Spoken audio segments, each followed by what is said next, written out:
My name is Yan Xiao. I'm an ordinary courier, zipping through the streets of Chongqing on my three-wheeled vehicle. Day and night, in scorching heat and freezing cold, I gave it my all to save for a house. For whom? For her Bi Yaolian, the woman I loved more than life itself. For 5 years I worked tirelessly. Summers brought unbearable heat, with asphalt melting underfoot, and winters left my hands cracked from the biting cold. But I endured it all. I endured it for the dream of a home where Bu Yaolian and I could start a new, happy life. And just when my goal was within reach, when I had finally saved 400,000 yuan in my account, I suddenly received a notification: 400,000 yuan has been transferred from your account. Remaining balance 20 yuan. At first I thought it was a mistake. I checked over and over again. But no, the money was gone. This wasn't a dream. Later I found out where it went. To an account under the name Pianren. The name sounded familiar. I racked my brain. It was Bu Yaolian's ex-boyfriend. The man she had broken up with years ago. When I came home she was sitting on the couch, laughing and chatting on the phone. Her day seemed full of joy. Mine, however, was destroyed. Yaolian, I began, suppressing my anger. Where did the money from my account go? She tried to laugh it off, but under my gaze, she relented. Yes, I transferred it to Pianren. He returned to China and started a company. He's having money problems, and you've been spending on me anyway. It's our money, isn't it? Our money? She hadn't worked a single day, hadn't contributed a single yuan, yet she considered the money I earned as ours. And even now, as I stood before her, bitter and angry, she defended her ex. Her words shattered everything I felt. I realized that the person I had given my all for never even thought about me. We're done, I said quietly. Return the money in 2 weeks, or we'll meet in court. I walked out. Broken, humiliated. It felt like my world was collapsing, with no way out. But at that very moment, as I sat on the bed packing my things, I heard a voice. Yan Xiao, you freed yourself from suffering. Congratulations. I am the Warmth Multiverse System. As a gift, I'm giving you 5 cashback cards. They're in your jacket pocket. Each purchase with them will return 100 times the amount spent. Good luck. At first I thought I was losing my mind. A system? Cashback cards? But I reached into my jacket pocket, and there they were. 5 cards. Each one had the text 100x cashback. Spend and receive 100 times more. I decided to test it. I went to a store and bought a bottle of cola for 3 yuan. And immediately received a notification. 300 yuan has been credited to your account. It was real. Yan Xiao couldn't believe his eyes. He pinched his thigh hard. The pain was very real. This wasn't a dream. Overjoyed, Yan Xiao was on cloud 9. With these divine cards, becoming the richest man was only a matter of time. But then regret hit him. I used one of the cards on a bottle of cola. Sitting on a roadside bench, he pondered while holding the remaining cashback cards. Each card had a 72-hour validity period, meaning he had 3 days to use them. At the moment, all his money, including what was left in his account, amounted to just over 300 yuan. Even if he used the remaining cards, he would only manage to accumulate around 30,000 yuan. For such a miraculous tool, this was disgraceful. Yan Xiao put the cards back into his pocket, and rubbing his chin, began thinking about how to double his 300 yuan without using another card. Then it hit him: borrow money. In tough times you can see who your real friends are and who's just pretending. And when I get rich, these same people will come running to me for loans and favors. Why not test them right now? He quickly wrote a post on social media. I've failed. A woman scammed me, and I lost all my savings. Now I owe over 100,000 yuan in high-interest loans. Life is hard. Friends, please help. Anyone who lends me money, I'll return it 100-fold. Before long, the high school group chat, which had been silent for months, exploded. Did you hear? Yan Xiao lost all his savings because of some woman and now owes over 100,000. No way. He's just a courier. How could he have savings? You don't get it. He worked 2 jobs, living on plain buns and pickled vegetables. Of course he saved up. Alright, that makes sense. But if he's in debt, why is he asking for money? 100-fold return? Who would believe such nonsense? Hey. Anyone who lends him money must be the biggest fool ever. Exactly. Lending to him is like throwing buns at a dog. Gone forever. Chongqing City High School. In the group chat of Class 7, one message after another kept popping up. Everyone was discussing Yang Xiao. Nobody believed he could borrow any money. Some even mocked him. When someone has money, everyone is a good friend and brother. promising to share blessings and hardships together. But when someone is broke and struggling, sorry, who are you again? Why would I hang out with you? Dream on? Suddenly in the group chat, someone started tagging Yang Xiao and stirring things up. At Yang Xiao, have you eaten lunch yet? How about I send you a few yuan as a red envelope so you can buy some tofu and bash your head on it? Are you saying it's a crime for him to be alive? What else? Old kin. Stop stirring things up. If you ask me, we should each send Yang Xiao a penny as a red envelope to help him through his tough times. Good idea. Yang Xiao, do you want a side job? My girlfriend's family runs a KTV. I can recommend you as a host. LOL. Fatty, you're a genius. Even in this situation you came up with that. Yang Xiao will definitely thank you for it. As they continued chatting, their words became more and more excessive. The meaner the comment, the more they said. Nobody cared about how hurtful their words were. These people are not just awful in real life, their words are equally venomous, Yang Xiao muttered while sitting on a bench by the roadside. If they didn't want to lend money, fine. Was it necessary to ridicule and belittle someone in the group chat so loudly? How petty. He closed the chat and searched his contact list for a number. Huang Ling. Huang Lin was Yang Xiao's middle school classmate and one of his closest friends. He dialed the number. The response was a cold, automated message. Sorry. The number you dialed is currently busy. Please try again later. Yang Xiao then sent him a message on WeChat, only to be greeted with a red exclamation mark. He had been blocked. Just this morning, they were still in contact. And now, just a few hours later, Huang Lin had deleted him. It was clear that Huang Lin had seen Yang Xiao's social media post and blocked all his contact information to avoid being asked for money. How ruthless. Yang Xiao didn't dwell on it. He blocked and deleted Huang Lin in return. Next he called another high school buddy, Huang Zhenlong. The two had been bunkmates. Back in school, they were inseparable. Last summer, Huang Zhenlong lost tens of thousands of yuan to a male streamer pretending to be a woman. Even after filing a police report, he couldn't recover the money. He couldn't even afford food. It was Yang Xiao behind Bu Yalian's back, who transferred him several thousand yuan to help him through the tough time. The call connected. A lazy voice came from the other end. Old Yang. Why are you calling so early? Yang Xiao knew that Huang Zhenlong had probably stayed up late playing League of Legends and hadn't gotten up yet. Naturally, he hadn't seen the social media post. Yang Xiao got straight to the point. Old Huang, all my money was taken by Bu Yalian. She even took out over 100,000 yuan in high-interest loans under my name. Can you lend me some money? What? Over 100,000 in high-interest loans? Yeah, and the worst part is, because of the loan sharks I even lost my job delivering packages. You see. Beep, beep, beep.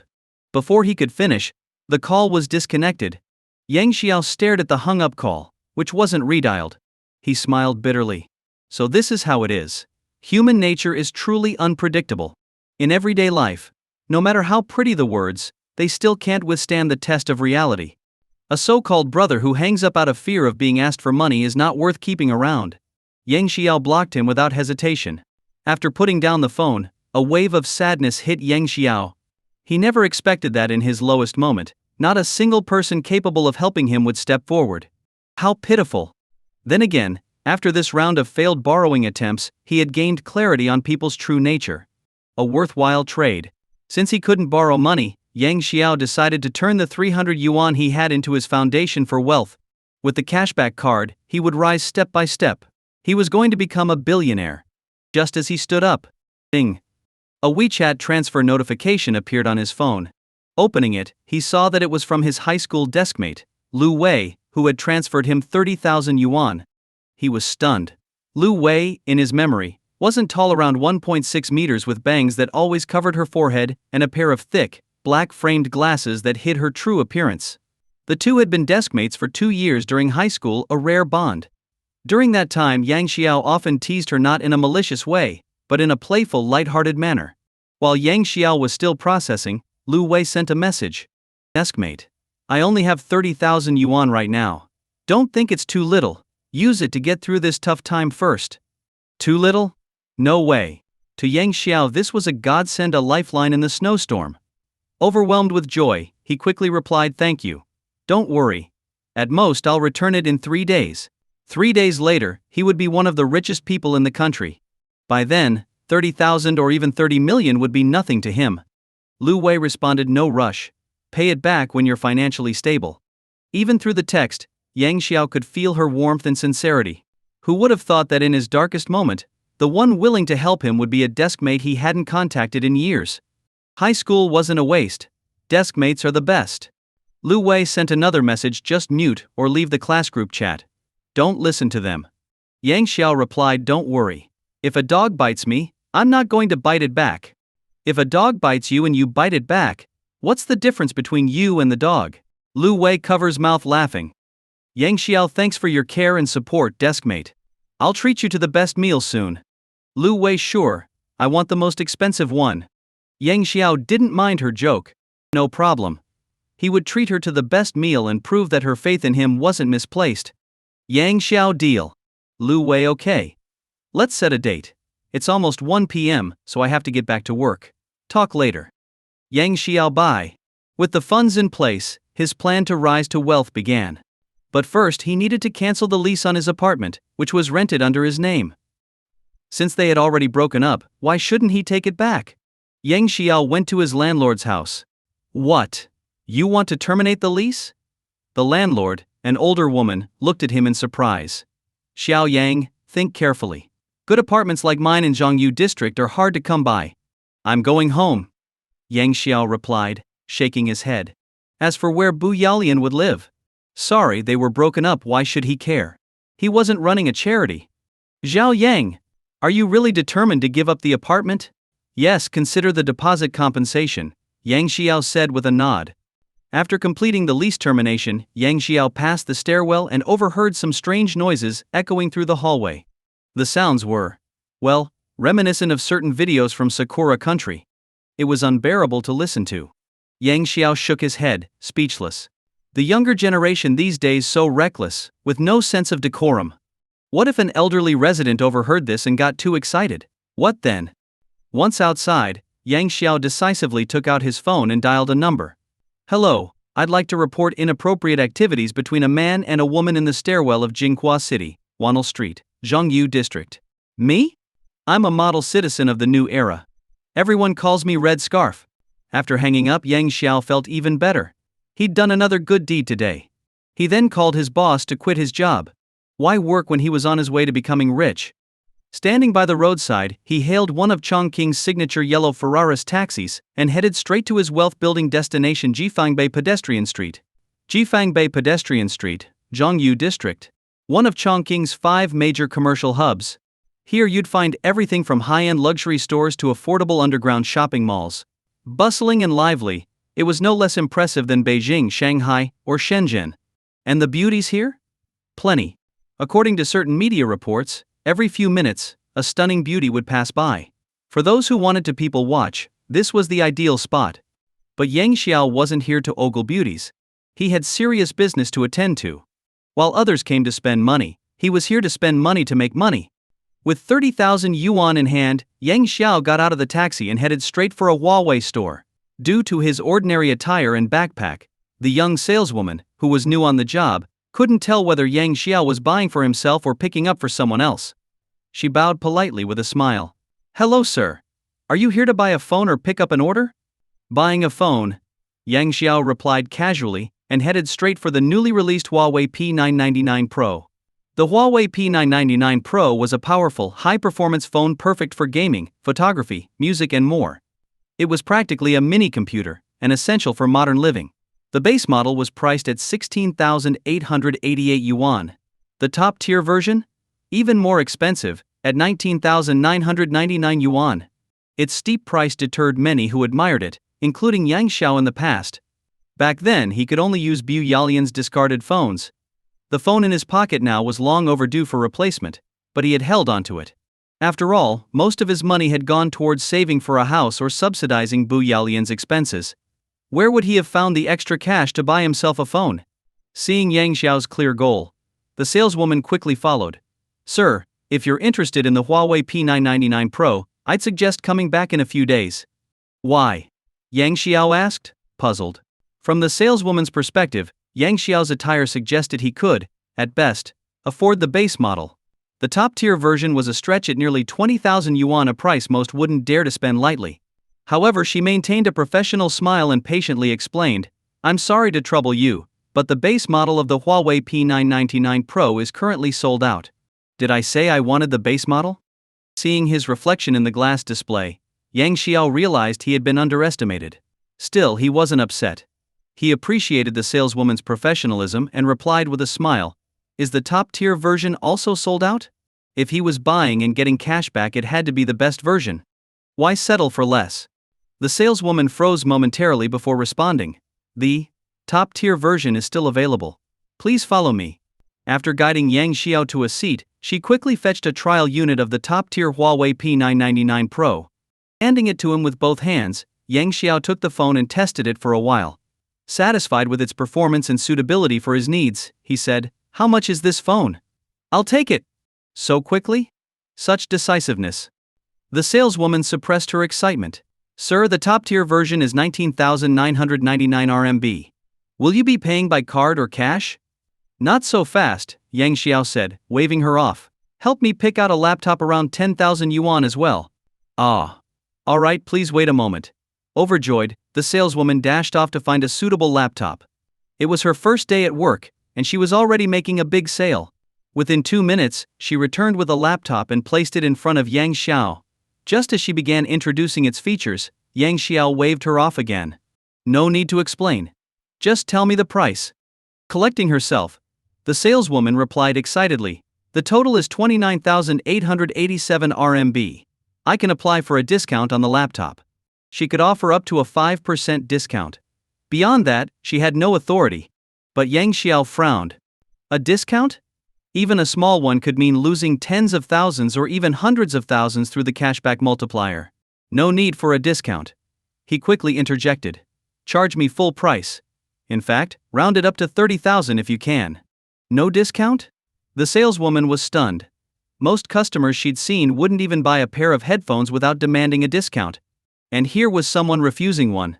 Was he allergic to saving money? "But the customer is always right." She nodded. "Understood, sir. I'll add a screen protector for the phone, which brings the total to exactly 30,000 RMB. "Thank you," Yang Xiao said with satisfaction. The saleswoman fetched the manager to process the payment. When paying, Yang Xiao used one of his cashback cards. The moment the payment was completed, his phone buzzed with a notification. Huaxia Commercial Bank, your account ending in 5918 received a transfer of RMB 3,000,000 on November 30th at 12:51 p.m. Current balance RMB 3,317,000. In an instant, he was a millionaire. The speed of earning money, who could compare? Yang Xiao inserted his SIM card into the new phone, transferred his important data, and tossed his old phone into the trash. Striding out of the Huawei store, he left the laptop there temporarily and took the saleswoman's number. Once he bought a house, he would ask her to deliver it or ship it via courier. The current priority was to make money. Yang Xiao entered the mall and took the elevator straight to the 6th floor luxury section. He headed directly to the Vacheron Constantin watch store. As for Patek Philippe next door, he didn't even consider it. He had heard that buying a watch from that brand was complicated. You had to prove your qualifications and so on. In contrast, Vacheron Constantin didn't have so many rules, and its prices and quality were not much different from Patek Philippe. Just as he reached the entrance, before stepping inside, a surprised voice came from behind him. "Yang Xiao, is that you?" Hearing the voice, Yang Xiao froze for a moment. He turned his head slightly and saw a man and a woman holding hands. The man was looking at him with astonishment. It was his high school classmate, Pang Sen. This was the same Pang Sen who had suggested in the group chat that Yang Xiao should work as a host in a KTV. Walking up, Pang Sen blocked Yang Xiao's way. His face lit up with a mocking smile. "I can't believe I'd run into you here. By the way, have you paid off your loan sharks? If not, I can introduce you to a quick money job as a duck mail escort." His words were dripping with sarcasm. In truth, Pang Sen's family wasn't well off. His polished appearance was entirely funded by his overweight girlfriend beside him. At that moment, Yang Xiao didn't want to waste time arguing. He walked around Pang Sen and entered the Vacheron Constantin store. "Who's he, darling? Looks like a stray dog." Fei Jing, the plump girlfriend, sneered at Yang Xiao's retreating figure. She then awkwardly tried to snuggle against Pang Sen like a petite bird. despite her over 200-pound frame. The sight was utterly bizarre, almost nauseating. It made one wonder how much hardship Pang Sen endured every day just to maintain his relationship. Yang Xiao's complete disregard left Pang Sen feeling as if he had just punched cotton with all his strength, utterly futile. Furious, Pang Sen gritted his teeth. Jingjing, you're right. He's not just a stray dog, but a poor, unwanted stray dog. Despite his mocking tone, Fei Jing was puzzled. Didn't you say he was in debt to loan sharks? How does he have money to buy luxury watches? Although she had never purchased one, she knew that watches here could cost hundreds of thousands or even millions. Ordinary people couldn't afford such luxuries. Pang Sen thought for a moment and said, he's probably running an errand or delivering something. He probably doesn't even know how expensive the watches here are. This was the only plausible explanation he could come up with. But he overlooked one fact. Vacheron Constantin watches often cost hundreds of thousands or even millions. Such expensive items were rarely couriered, and most delivery companies wouldn't accept the job. If damaged, the compensation would be astronomical. Let's go in and see what he's up to, Pang Sen suggested, curious to find out. Inside the Vacheron Constantin store, Yang Xiao listened attentively to the saleswoman's introduction. Although he didn't understand much, the saleswoman didn't judge him based on his plain attire. Instead, she welcomed him warmly. She had encountered many wealthy clients who dressed modestly, sometimes even in flip-flops, and came here just to show off. Such encounters were common for her. She knew that as long as she provided excellent service, not only could she close a sale, but she might even receive a generous tip. After finishing her explanation, she smiled and asked, Sir, how do you feel about this watch? Not bad. I like it. How much? Yang Xiao nodded in satisfaction. This is our latest model, priced at 2.99 million RMB. I can apply for a discount if you'd like, the saleswoman offered. I'll take it. But no discount, Yang Xiao replied firmly. Ah. Sure. The saleswoman stammered, caught off guard. Then Yang Xiao made an even more shocking request. Oh, and could you round up the price to 3 million RMB? For a moment, the saleswoman was stunned. Did she hear him correctly? Not only did he refuse a discount, but he also asked to raise the price. Was he crazy? Meanwhile, Pang Sen burst out laughing. Haha, do you really think he's going to buy it? The saleswoman hesitated, glancing between Yang Xiao and Pang Sen, unsure of what to do. Pang Sen glanced at Yang Xiao and then at the attractive saleswoman, even sneaking a peek at her neckline. Noticing his lecherous gaze, the saleswoman quickly covered her neckline and shifted her position. Unbothered, Pang Sen smirked. Just a heads up, this guy is broke and owes over 100,000 yuan in loan shark debt. The implication was clear. Yang Xiao couldn't afford it and was only here to mess around. Exactly, Fei Jing chimed in. So what? Yang Xiao asked. Pang Sen sneered and pointed at the watch. If you can afford this watch, I'll eat this glass cup right here. Yang Xiao of course wasn't one to back down. Besides, he'd never seen someone actually eat glass before. He took out his Huaxia bank card, slapped it on the counter, and said to the saleswoman, charge 3 million RMB, no discount. His words were clear and confident. Of course, sir. Please wait a moment, the saleswoman said before heading off to fetch the financial officer to handle the transaction. Seeing Yang Xiao take out his bank card, brimming with confidence, Pang Sen began to doubt himself. Impossible. Based on what they knew about him, if Yang Xiao hadn't hit rock bottom, he wouldn't have been posting on social media asking for money.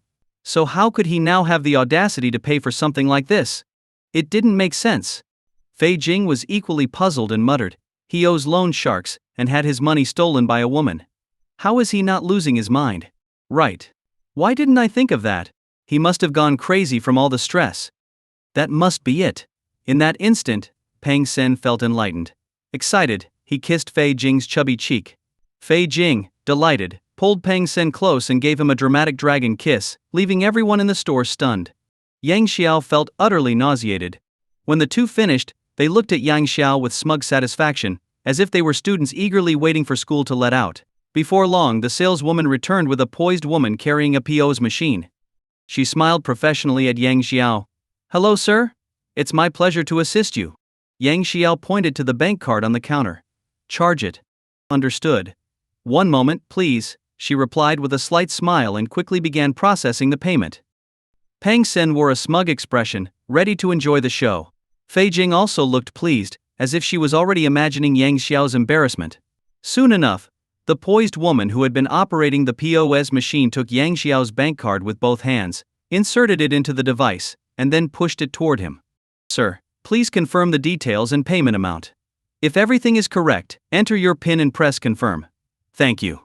At this moment, Pang Sen excitedly rubbed his hands together, even more thrilled than the saleswoman. He was eagerly waiting to hear the transaction failed notification. In his mind, he had already prepared lines of ridicule, cutting and humiliating. Yang Xiao glanced at the details on the POS machine. After confirming they were correct, he calmly entered his PIN. Transaction successful. Payment of 3 million RMB completed. Enjoy your shopping. The world seemed to fall silent in that instant. Pang Sen froze. The words he was about to say got stuck in his throat and were swallowed back down. It was uncomfortable, very uncomfortable. Fei Jing was also stunned. Payment successful? 3 million? That's not a small amount. For many people, that's more than they could earn in a lifetime. And yet Yang Xiao had spent it so effortlessly, without a hint of hesitation. Are you planning to start eating the glass from the rim or the base? Yang Xiao asked with a playful smile, looking at Pang Sen's incredulous expression. Yang Xiao's words brought everyone back to their senses. He still had to eat the glass. Everyone turned to look at Pang Sen, wearing expressions of anticipation as if waiting for him to perform. This must be fake. Yes, you must have conspired with them beforehand, otherwise how could you afford this? Pang Sen shouted, nearly losing control. His voice was loud, drawing the attention of many onlookers. Yang Xiao wasn't surprised by Pang Sen's reaction. He had been like this since high school. If something exceeded his expectations, he would assume there was something wrong. At that moment, the store manager arrived, drawn by the commotion. But upon hearing that someone was questioning the store's credibility, her expression turned cold. Sir, Vacheron Constantin is a globally renowned luxury brand. We would never engage in such practices. If you continue to make false accusations, we'll consider suing you for defamation. Others in the store nodded in agreement, and some even began whispering criticisms of Pang Sen. Pang Sen was dumbfounded. He hadn't expected the situation to turn against him so quickly. Panicking, he grabbed Fei Jing's arm. Jing, look. They're all teaming up to bully me. What was this? Everyone was stunned by Pang Sen's behavior. A grown man seeking help from a woman, and even whining like a child? The world had turned upside down. Fei Jing didn't care. She wrapped her sturdy arm around Pang Sen's shoulder, patted his back to comfort him, and then stood with her hands on her hips, glaring at the crowd. You dogs! How dare you bully my husband? Do you even know who I am? Her aggressive demeanor made her seem like the queen of the world, a sight that was both unpleasant and irritating. The manager wasn't intimidated. I don't care who you are or what your status is, you have no right to defame us. For luxury brands, reputation was everything. Fei Jing sneered, pointing at Yang Xiao and the manager. I don't care. You must apologize to us, or else face the consequences. Apologize? Were they crazy? From start to finish, it was them causing trouble. And now they demanded an apology? Unbelievable. What a case of the pot calling the kettle black. Mad dogs biting people. Yang Xiao retorted, fed up with Fei Jing's antics. Did you just call me a dog? Fei Jing roared. Yang Xiao quickly raised his hands and said with a serious expression, Oh, don't misunderstand. I wasn't singling you out. I meant that both of you are mad dogs. You're dead meat, boy. Fei Jing shouted and prepared to charge at him. The manager quickly stepped in to stop her. Let's talk this out. No need for violence. But Fei Jing wasn't backing down. Suddenly, a loud voice boomed from outside the store. Who dares to cause trouble in my store? Everyone turned to see a middle-aged man with a stern expression walking in. Boss. The manager's eyes lit up as if she had found her savior. She hurried over to greet him. Uncle Lin? Fei Jing stammered, her face pale upon recognizing the man. Boss? Uncle? The crowd was surprised, and their expressions turned to intrigue.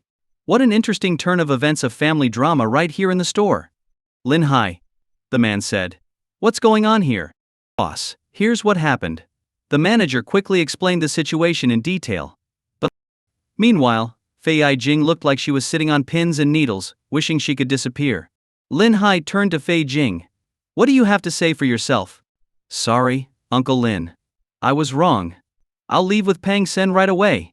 Knowing she was in the wrong, Fei Jing apologized hastily and dragged Pang Sen out of the store.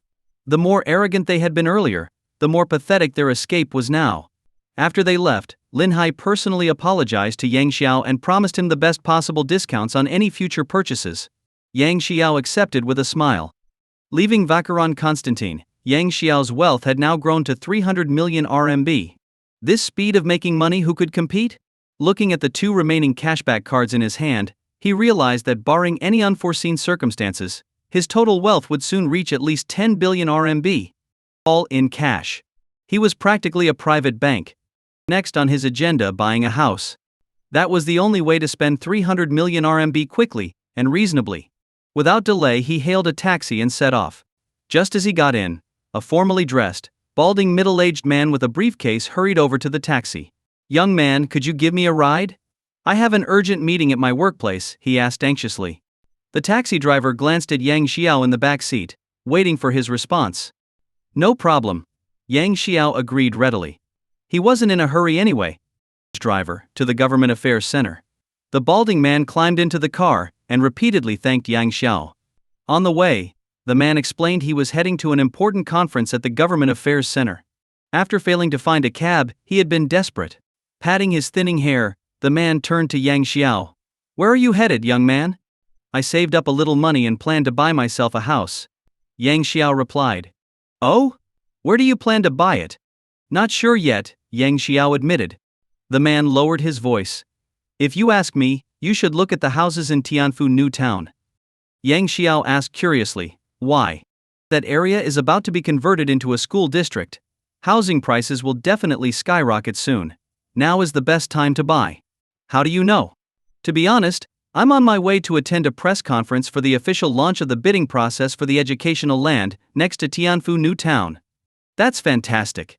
Yang Xiao was overjoyed. He hadn't known what to do before, but now it felt like someone handed him a pillow just when he wanted to nap. Beiyu District, Tianfu New Town. Outside the sales center, Lu Yuan, a beautiful saleswoman responsible for welcoming Yang Xiao, was already waiting there. Seeing him arrive, Lu Yuan greeted him with a smile and shook his hand. "Mr. Yang, you're finally here. I've prepared the purchase contract. You just need to pay the down payment and sign it. I don't want that particular unit anymore," Yang Xiao said with a smile. Despite Lu Yuan's warm reception. "What?" The saleswoman froze, startled. "Mr. Yang, didn't we agree to sign the contract and pay the down payment today?" Tianfu New Town was a newly developed housing complex. Although it was located by the river, the area lacked developed facilities due to its newness. As a result, many people were not optimistic about its prospects. The housing prices were cheaper than in other areas, and the number of buyers was pitifully low. Sometimes, only a handful of potential buyers would visit in 2 or 3 days. Even the number of sales staff was limited. To secure this deal, Lu Yuan had spent an entire day preparing for Yang Xiao's visit, only to hear him say he didn't want the unit anymore. If it had been anyone else, they might have cursed him out on the spot. But Lu Yuan didn't. Yang Xiao was pleased with her attitude. "You might have misunderstood me. I'm not saying I won't buy anything, I just don't want that specific unit." Hearing this, Lu Yuan breathed a sigh of relief. "Mr. Yang, you're not joking, are you?" "Why would I? What's in it for me?" "Fair enough." "Exactly," Yang Xiao said with a smile before continuing. "How much would it cost to buy an entire building here?" "A building?" Lu Yuan was taken aback, struggling to process his words. "That's right. What do you mean?" Lu Yuan's mind felt sluggish, as if it couldn't keep up. "I mean, if the price is right, I want to buy a whole building," Yang Xiao explained with a grin. At this point, news of the area becoming a school district hadn't been made public yet. Once it was announced, housing prices would undoubtedly skyrocket. Buying now meant he could later sell or rent units at much higher prices. It was a foolproof investment. This. Lu Yuan pinched her thigh hard. It hurt. This wasn't a dream. Seeing her stunned expression, Yang Xiao chuckled. "Here's the thing. I've decided to stop trying so hard and inherit some family wealth. I'm now a rich second-generation heir. So don't just sit there, go calculate the price for me." Realizing Yang Xiao wasn't joking, Lu Yuan was overjoyed. She quickly ran off to calculate the price while secretly complaining to herself, "Why act poor if you're this rich? Is this how wealthy people have fun?" But if Yang Xiao really bought a whole building through her, the commission she'd earn would be astronomical. Meanwhile, several other salespeople nearby overheard their conversation and couldn't help but burst into laughter. This guy really knows how to talk big. Bragging doesn't cost a thing. I think he's just trying to flirt with Lu Yu and Yuan. That little tease. I agree. He's clearly just a broke guy pretending to be rich. He should take a good look in the mirror and see if he's cut out for it. Sheesh. Keep your voice down. What's there to fear? If he really buys a whole building, I'll get on all fours and bark like a dog. Are you serious? Yang Xiao heard their mocking comments but simply smiled and didn't respond. He believed actions spoke louder than words. At the same time, he couldn't wait to hear her bark. Soon, Lu Yu and Yuan returned, holding a notebook, her face beaming with joy. She sat down and said, "Mr. Yang, I'm sorry to keep you waiting." "How much?" After financial calculations, the price for one building is approximately 130 million RMB. Only 130 million? Ah. This. Lu Yuan was at a loss for words. The way he said only left her unsure how to respond. What if I buy 2 buildings? Would that be 270 million RMB? Yang Xiao asked, deep in thought. If he couldn't spend all the money at once and use his cashback card, the benefits wouldn't be maximized a major loss. Theoretically yes. Lu Yuan nodded, her worldview shattered. Satisfied with the answer, Yang Xiao placed his bank card on the table. Alright then. If it's 270 million RMB, I'll take 2 buildings. Also, I'll need the corresponding parking spaces. How about we round it up to 300 million? 2 buildings? Please wait a moment. I'll get my manager, Lu Yuan said, nearly dropping her jaw in shock. She even suspected that Yang Xiao was messing with her. Out of courtesy, she still went to get her manager. Shortly after, Lu Yuan returned with a beautiful woman in her 20s, dressed in a black professional suit. This woman had an air of elegance, and her looks and demeanor outshone Lu Yuan by a mile. "Sir, are you the one interested in purchasing 2 buildings and the accompanying parking spaces?" the manager asked with a smile. "That's right," Yang Xiao confirmed. 2 buildings with parking spaces would total 299 million RMB. Wait. What's wrong? Didn't we agree on 300 million? Yang Xiao frowned. "Sir, we gave you a 1 million RMB discount," the manager explained with a polite smile. They rarely made sales of this magnitude, and offering a discount was their way of showing goodwill. No, I don't need a discount. Please charge me the full 300 million. Yang Xiao quickly refused. A 1 million RMB discount would cost him 100 million in cashback returns, a staggering loss. Alright then, the manager said with a wry smile. This was the first time she had met a customer who refused a discount. After confirming that Yang Xiao wanted to purchase buildings 1 and 2 along with their parking spaces, the manager, with the help of the legal department, began processing the paperwork and drafting the contract. The manager also started working on her laptop to finalize the details. "Mr. Yang, please confirm the payment amount and your personal information. If everything is correct, enter your password," the female manager said, pushing the laptop toward Yang Xiao. Yang Xiao smiled, glanced at the screen, and confirmed it was indeed 300 million. Without hesitation, he entered the payment password and clicked confirm. 2 seconds later. Payment successful. Thank you for your purchase. The notification sound was like heavenly music. At that moment, everyone present was moved. The female manager was baffled. Spending such a huge amount on a suburban property. Not just 1 but 2 buildings. And with parking spaces. Did he have so much money that he didn't know what to do with it? 300 million. Wouldn't a villa in the city be a better choice? But if someone was rich and willful, what could she say? Meanwhile, the tall female sales representatives near the front desk were stunned. Their gazes toward Yang Xiao were now filled with admiration. Deep down they looked like hungry tigers, eager to pounce. They even began whispering among themselves. "You shameless flirt. Are you still going to bark like a dog? If not, give me the chance. We're besties. You should let me have it. Cut it out. Look in the mirror, do you think you're worthy of him? Are you? Aside from someone as naturally stunning as me, who else could match a rich and handsome man like him?" Hearing this, the others all rolled their eyes in unison. One of them couldn't resist exposing the truth. "Please. You were the one who insulted him the most earlier." The saleswoman who was called out grew angry. "Mind your own business." "What? Whatever." In an instant, their superficial friendship crumbled. It looked like an argument was about to break out. However, one of the more rational saleswomen skipped the drama and rushed to Yang Xiao, asking for his phone number and WeChat. Unfortunately, she failed. Seeing this, the others, as if ignited by a competitive spirit, also approached Yang Xiao, offering all kinds of flattering and even borderline inappropriate proposals. Some even went as far as to offer explicit suggestions. Their boldness shocked Yang Xiao, who muttered to himself, "Now this is expertise." Compared to these women, what was Bu Yalian? If he nodded now, any of these women would follow him without hesitation. But he declined them all. After making the payment, the manager arranged for the preparation and printing of the sales contracts for the 2 buildings and parking spaces. Dozens of documents had to be printed, taking over an hour. The printer was running so intensely it seemed ready to catch fire. Yang Xiao sat quietly, waiting for the paperwork to be completed.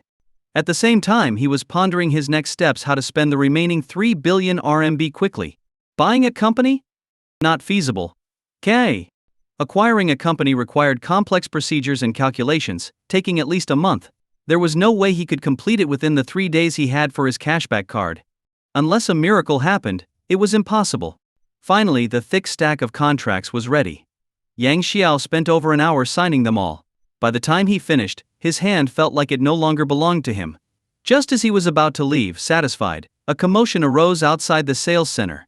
A large group of people rushed in, each holding bundles of cash, clamoring, "Where's your manager? I want to buy a house." Yes. I'll take 3 units. I want 8. 10. The scene stunned all the staff. They exchanged confused looks as if asking, "What's going on? Why was everyone suddenly rushing to buy houses?" Yang Xiao knew the reason the news was out. Hearing the crowd's demands, the manager quickly organized her staff to handle the sudden influx of customers. At that moment, a disheveled man in a suit and tie came rushing out from the back of the sales center, panting heavily. "President Wang, why are you here in person?" The female manager greeted him immediately. "Where have you been, Huang Wenwen? I've been calling you for nearly an hour, and you didn't pick up." Wang Jianguo scolded angrily. "We just sold 2 buildings, so I was busy and didn't hear the phone," Huang Wenwen explained with a proud smile, clearly waiting for praise. "What? 2 buildings?" Wang Jianguo nearly stumbled. "What kind of manager are you? Why didn't you report this earlier?" "Report it?" Huang Wenwen was confused. Didn't they say that as long as someone was willing to buy, they should sell immediately, no questions asked? What had changed so quickly? Wang Jianguo then explained that the government had just announced plans to build a prestigious high school near their development. Hearing this, Huang Wenwen was dumbfounded. Why now of all times? If this announcement hadn't been made, her sale of 2 buildings would have earned her high praise and rewards. But now, the value of those 2 buildings had at least doubled due to the school district designation. Her bonus would have doubled too. It was a huge loss. Earlier, she thought Yang Xiao was just a fool with too much money. Now she realized she had been the fool. Wait. Did Yang Xiao know something beforehand? Could she buy one of his units at a lower price? Even if she had to sacrifice herself, it would be worth it. But when she looked around, Yang Xiao was nowhere to be found. Meanwhile, elsewhere, Bu Yalian returned home with her luggage, her face full of frustration. She told her parents what had happened. "That Yang guy is too much." Her father fumed, veins bulging on his forehead. Bu Yalian nodded. "Exactly. He didn't just break up with me, he's demanding I pay him back. Otherwise he'll sue me." "What? That shameless brat." Her mother slammed the table in anger, trembling with rage. "Mom, what should I do?" Initially, Bu Yalian thought Yang Xiao was bluffing about the breakup and the demand for repayment. But after being evicted by her landlord, she realized Yang Xiao was serious. After so many years together, she knew his character well. If she didn't repay him, he would definitely take her to court. Bu Xiao's face darkened as he said, "That kid is so ungrateful. You've been together for so many years, and we're bound to get married eventually. His money is your money, so what's the big deal about using a little of it? And now, over this small amount he's making a fuss? Breaking up with you? Ha! What a scumbag." Both Bu Xiao and Zhang Kuwa were aware of the money issue, and had supported borrowing it wholeheartedly. In their eyes, someone like Ai Pianren, a successful overseas returnee with wealth and status, was the ideal son-in-law. As for Yang Xiao, he was merely a tool for their financial gain. Even if Ai Pianren hadn't returned, they would have found someone else, like Mei Renyi or Zhu Aiqian, to take his place. Yang Xiao's departure was inevitable, it just happened sooner than expected. "Mom, Dad, can you give me some constructive advice?" Bu Yalian asked, frustrated. Bu Xiao stroked his chin. "No. After seriously pondering for a moment, and giving such a brief response, Zhang Qiuyue rolled her eyes. She turned to her daughter and said, "Given the situation, I think you should let Pianren know what's going on." Huh. Bu Yalian was taken aback. "Oh, how did I end up with such a clueless daughter?" Zhang Qiuyue exclaimed, exasperated. She prided herself on being smart, but her daughter was just too dim. Despite making her point clear, Bu Yalian still didn't understand. Hearing this, Bu Xiao became indignant. "Zhang Qiuyue, are you blaming me now? Get lost. I don't have time to argue with you right now." You. HM. Zhang Qiuyue glared at him, and whatever retort Bu Xiao had prepared, he swallowed back. He gave up arguing. He didn't want to end up kneeling on a keyboard or sleeping in the living room tonight. Zhang Qiuyue turned back to her daughter, her face lighting up as she said, "Breaking up with Yang Xiao is a good thing. Now, you don't have to sneak around with Pianren. You can be together openly." "Mom, can you not say it like that?" "What? Am I wrong? Don't think I don't know how many times you've secretly met him," Zhang Qiuyue said, her tone laced with a knowing smile. Nothing stays hidden forever. She knew everything. "Enough. Call Pianren now and tell him you've broken up. He's smart enough to know what to do next." But what? "Do I have to make the call for you?" Zhang Qiuyue threatened, ready to grab her daughter's phone. "Fine. I'll do it myself." By the time Yang Xiao left Tianfu New Town, it was already past 3 in the afternoon. A rumble in his stomach reminded him that he hadn't eaten lunch yet. He hailed a ride share and headed to Yuzhou Hotel for a meal. Yuzhou Hotel, one of the oldest, largest, and most popular 5-star hotels in Chongqing. A casual meal here could easily cost tens of thousands of yuan, way beyond what ordinary people could afford. Half an hour later, outside the Yuzhou Hotel, Yang Xiao stood in his modest streetwear, including a pair of casual shoes that cost less than 100 yuan. Looking at the grand 5-star hotel he once could only dream of entering, he felt a wave of emotions. Pushing his thoughts aside, he strode toward the entrance. Unlike in cliché novels, where security guards stop poorly dressed visitors, Yang Xiao faced no such trouble. Instead, the security guard even saluted him, which warmed Yang Xiao's heart. Following a staff member's lead, Yang Xiao was escorted to private room 918 on the 9th floor. He ordered everything he wanted to eat. Today he decided to treat himself well. Money was no issue. While waiting for the food to arrive, Yang Xiao opened his WeChat and found 999 new messages in his high school classmates' group chat. Curious, he scrolled to the top. "Everyone, we've been out of school for so many years. Don't you think it's time for a reunion? Great idea. I'm in." Agreed. "We haven't really gathered since graduation. Let's make it voluntary. Those who don't want to join won't be pressured. Where should we hold it? Let's decide together." For a group of overworked adults, it seemed like the perfect opportunity to let loose and relive their youth. While they called it a reunion, it was clear many saw it as a chance to show off. Who had done better? Who had achieved more? And of course, some saw it as an opportunity to pursue old crushes. After a few drinks, who knew what might happen? As Yang Xiao scrolled further. "If we could go to the beach, that'd be perfect. You just want to see the goddess in a swimsuit, don't you? Shameless. Oh, like you're not thinking the same? Excuse me, I'm here to appreciate, not ogle. It's disgusting. B. Back to the point, where are we holding this reunion?" After much debate, they settled on Yuzhou Hotel. Why? Because the hotel owner was reportedly planning to immigrate and sell off their domestic assets. For many, Yuzhou Hotel had been an unattainable dream during their youth, and choosing it now felt like a way to reclaim a piece of that time. Seeing this, Yang Xiao smirked. "Is this fate handing me another meal ticket?" He immediately called for the private room's attendant and asked them to fetch the manager. 5 minutes later, there was a knock at the door. "Come in," Yang Xiao said. When the manager entered, Yang Xiao was stunned. It was his former high school classmate, the class beauty, Lin Xuan. Lin Xuan was equally shocked to see Yang Xiao.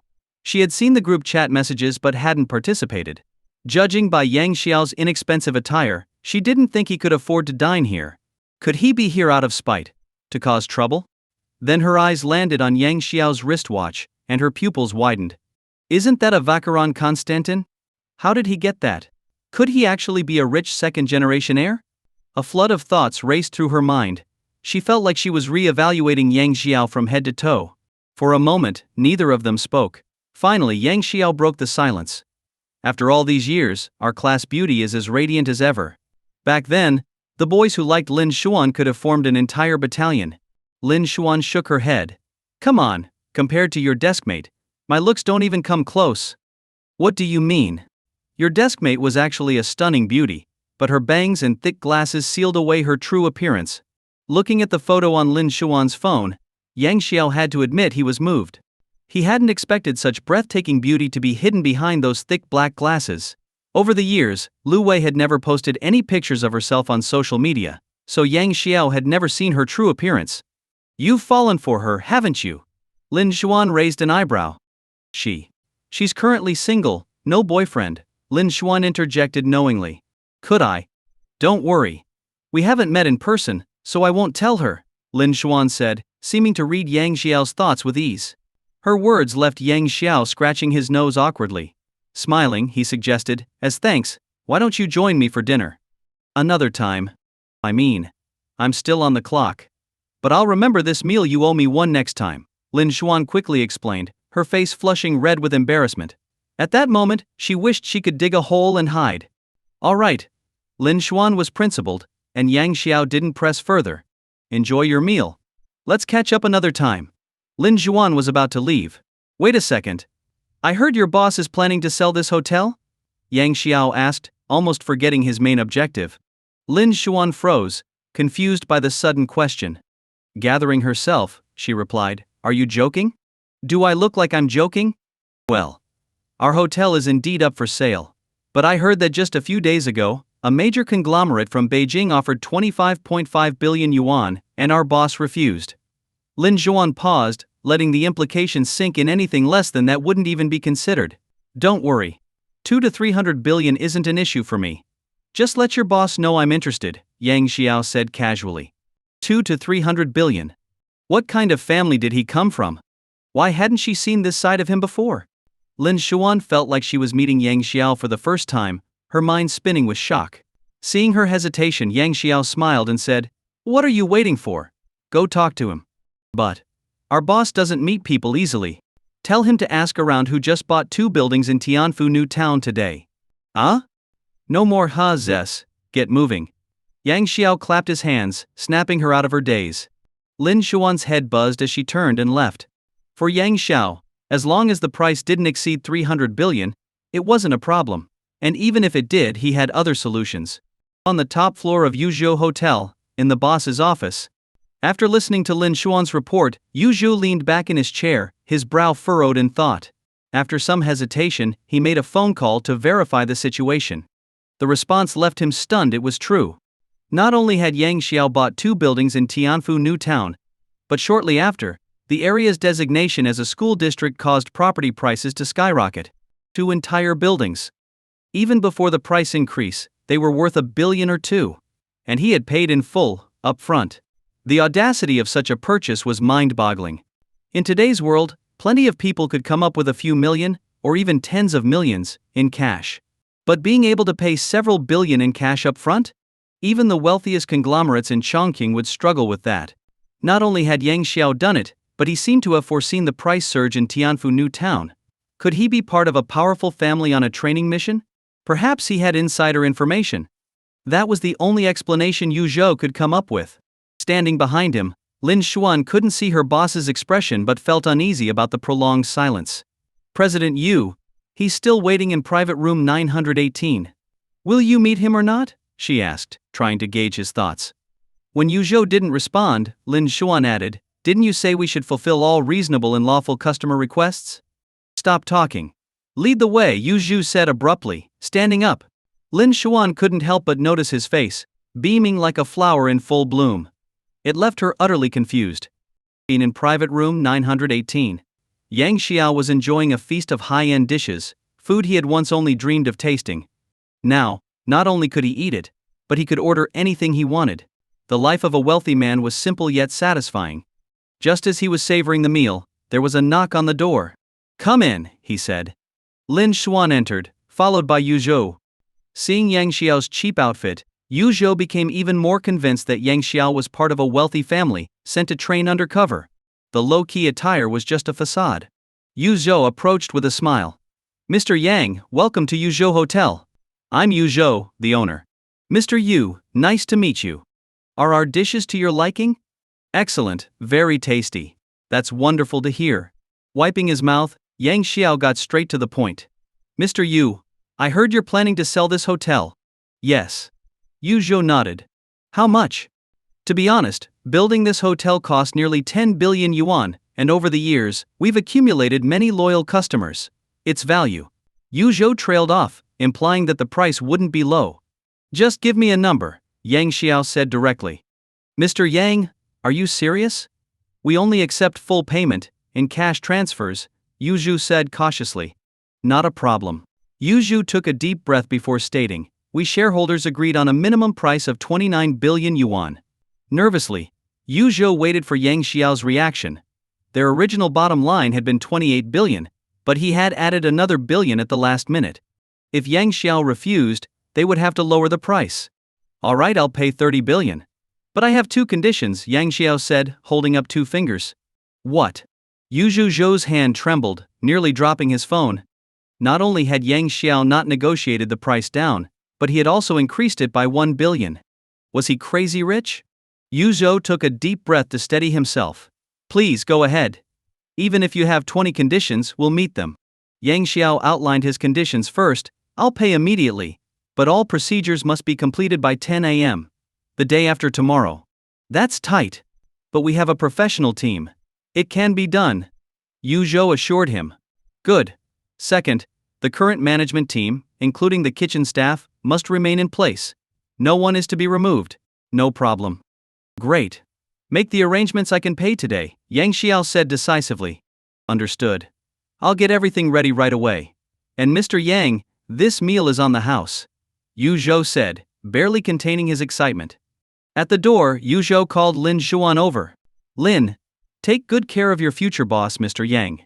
A promotion and a raise are just around the corner. Looking at Lin Xuan's photo, Yang Xiao had to admit his heart skipped a beat.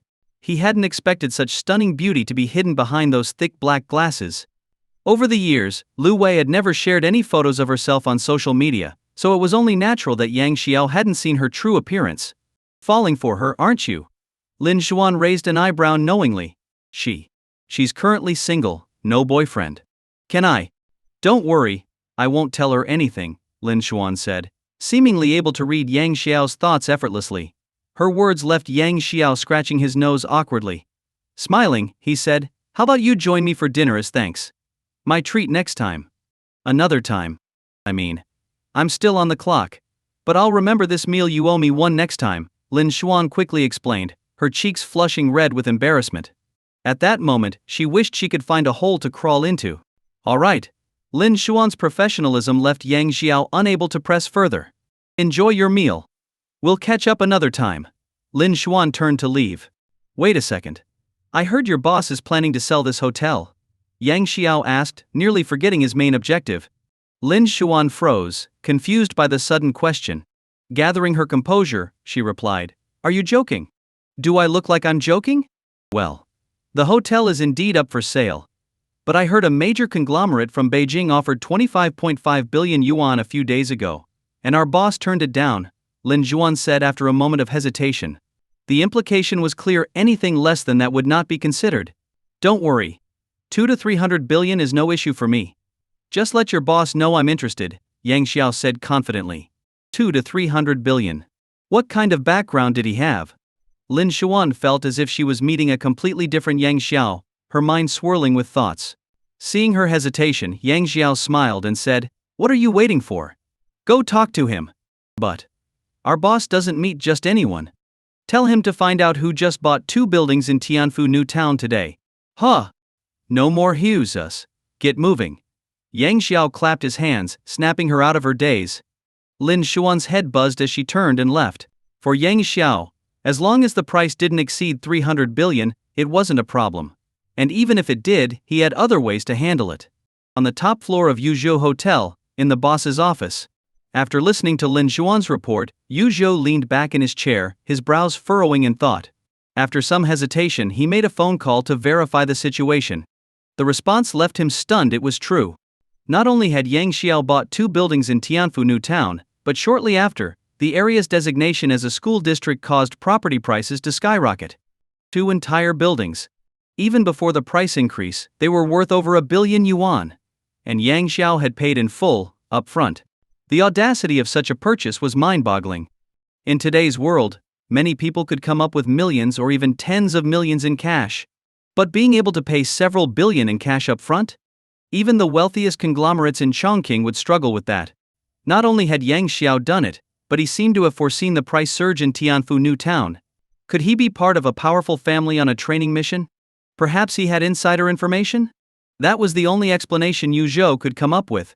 Standing behind him, Lin Xuan couldn't see her boss's expression but felt uneasy about the prolonged silence. President Yu. He's still waiting in private room 918. Will you meet him or not? She asked, trying to gauge his thoughts. Yu Zhou suddenly stood up and said, lead the way.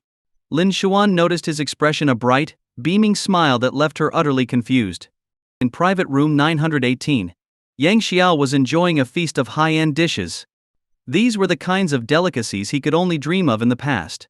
Now, not only could he afford them, but he could order anything he wanted. The life of the wealthy was simple yet satisfying. Just as he was savoring the food, there was a knock at the door. Come in, he said.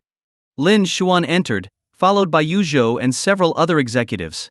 Let me introduce you, Yu Zhou said. This is Mr. Yang, your future boss.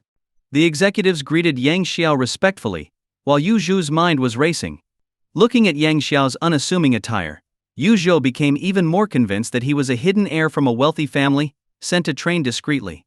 After a brief introduction, Yu Zhou suggested they proceed with the payment process. Yang Xiao agreed, and Yu Zhou called for the financial director, who brought the prepared receipts and transfer agreements. At the same time, Yang Xiao's lawyer arrived to oversee the process. Once everything was confirmed, Yang Xiao transferred the funds and received a receipt in return. All remaining procedures were scheduled to be completed by 10 a.m., 2 days later. Seeing the transaction on the system, Yu Zhou's respect for Yang Xiao deepened. He was now utterly convinced that Yang Xiao was a scion of a prominent family, undergoing some form of training. Turning to the other executives, Yang Xiao said, if there are any further procedures, please coordinate with General Manager Lin. Understood, Mr. Yang, they replied in unison. With that, the Yuzhou Hotel officially became Yang Xiao's property. Later that evening, Yang Xiao left the hotel, his mind buzzing with possibilities. Having used all 5 cashback cards to their fullest potential, his total assets now stood at an astonishing 3 trillion yuan. All liquid cash. Though he didn't know where this placed him on the Forbes list, he was certain he was now one of the top-tier wealthy individuals in the country. Looking up at the darkening sky, Yang Xiao made a decision. Tomorrow, he would buy a car, a house, and finally bring his parents to enjoy the wealth he had acquired. For now, he returned to the hotel for the night. The next morning, after sleeping in, Yang Xiao woke to find dozens of missed calls and nearly 100 unread messages on his phone. To his surprise, most were from major banks across the country, all eager to meet him. Apparently, news of his wealth had spread quickly. Unbothered, Yang Xiao ate breakfast and headed to Chongqing's largest automobile center, ready for his next purchase. At the center, Yang Xiao spotted an impressive promotional event by Mercedes-Benz. Models danced to upbeat music as crowds gathered to watch. Without paying much attention, Yang Xiao walked straight toward the Mercedes-Benz showroom. Hold it right there. Just as Yang Xiao was about to enter, 2 staff members stopped him. What's going on? Yang Xiao asked, confused.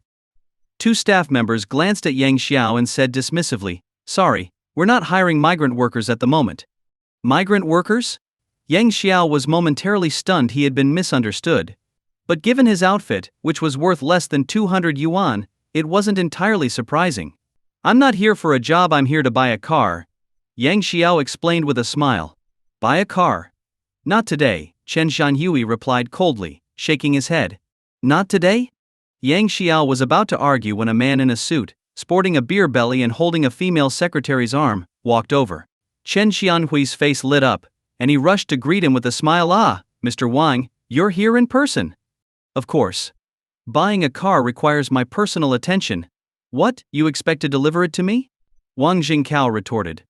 If you don't mind, I'd gladly provide door-to-door service, Chen Xianhui said, laughing obsequiously. Flatterer. I'd bet if you lived in ancient times, you'd be a eunuch, Wang joked. Despite the comparison to a eunuch, Chen Jian wasn't offended. Instead, his grin widened. After all, he was about to close a deal worth hundreds of thousands, if not millions. To him, earning money justified being a sycophant. Just then Yang Xiao spoke up. Why can they go in to buy a car? But I can't? Do you even know what kind of cars we sell? Chen Xianhui asked disdainfully, giving Yang Xiao a once-over. Chen had been in car sales for years, and was confident that Yang Xiao couldn't afford any car in their store. Isn't this a Mercedes-Benz dealership? Yang Xiao retorted. Yes, it is. They can go in because they can afford it. You can't, Chen said with a sneer. He then pointed to another direction and continued sarcastically, take a left outside, and you'll find a used minivan shop. You can get one for a few thousand yuan, and there's no need to wait in line. The other staff members smirked, looking at Yang Xiao with derision. If you can't afford a car, why come here? To waste our time. Yang Xiao's expression darkened. He hadn't expected to encounter such a cliché, over-the-top scenario straight out of a novel. Where's your manager? Let me speak to them, Yang Xiao demanded. Ha! You think you're worthy of meeting our manager? Look at yourself in the mirror first, Chen scoffed. Suddenly, a stern voice came from inside the showroom. What's with the commotion at the entrance? Do you even know what day it is? A young woman in professional attire, wearing high heels, walked over with a frown. Chen immediately pointed at Yang Xiao and said, Manager, this guy has been loitering outside for ages. He's not here to buy a car, he's trying to force his way in. Forcing his way in? He Shikyong turned her gaze to Yang Xiao and froze for a moment before her expression softened into a smile. Well, if it isn't an old classmate. Yang Xiao recognized her as his high school classmate. Long time no see. Didn't think you'd remember me, Yang Xiao said, surprised. Of course I remember. What brings you here? I came to buy a car. But your staff won't let me in, Yang Xiao said, pointing to Chen. Hearing this, Chen felt a pang of panic. If Yi Shikyong held a grudge, he was done for. But to Chen's surprise, she laughed and said, I think they did the right thing. You don't have the money to buy a car, so why let you in? Yang Xiao, who thought their past relationship might garner some fairness, was taken aback. Who told you I don't have the money? He asked. Come on, Yang Xiao. Don't I know your situation? You lost all your money to that woman and still owe hundreds of thousands in high-interest loans. What are you going to use to buy a Mercedes-Benz? Your imagination? He Shihyong mocked. Yang Xiao's tone turned cold. Is this how you treat customers? I'm just realistic. If you were worth millions, I'd bow and scrape for you. But since you have nothing, why should I waste my time? Now leave, this isn't a place for poor people like you. She felt elated, venting the frustrations of years spent pandering to wealthy clients. The other staff joined in with jeers. She's right, this isn't a place for paupers. You should stick to where you belong. Go buy a bicycle, it's more your speed. Your life's a tragedy. Ignoring their insults, Yang Xiao turned and walked away, heading next door. Hey, he's going the wrong way. That's where the supercars are, and they're even more expensive than ours. He Shikyong laughed. Yang Xiao walked straight into the BMW dealership next door. Here, a cheerful saleswoman greeted him warmly. Welcome to the BMW showroom. How can I help you? Glancing around the showroom, Yang Xiao made his decision. I want every car in your dealership. Prepare the paperwork immediately. What? The saleswoman Yuan Meng froze in shock. Yes, sir, what did you just say? You heard me. I'm buying every car here. Let's get the process started, Yang Xiao said, pulling out his bank card. Today he was going to spend wildly.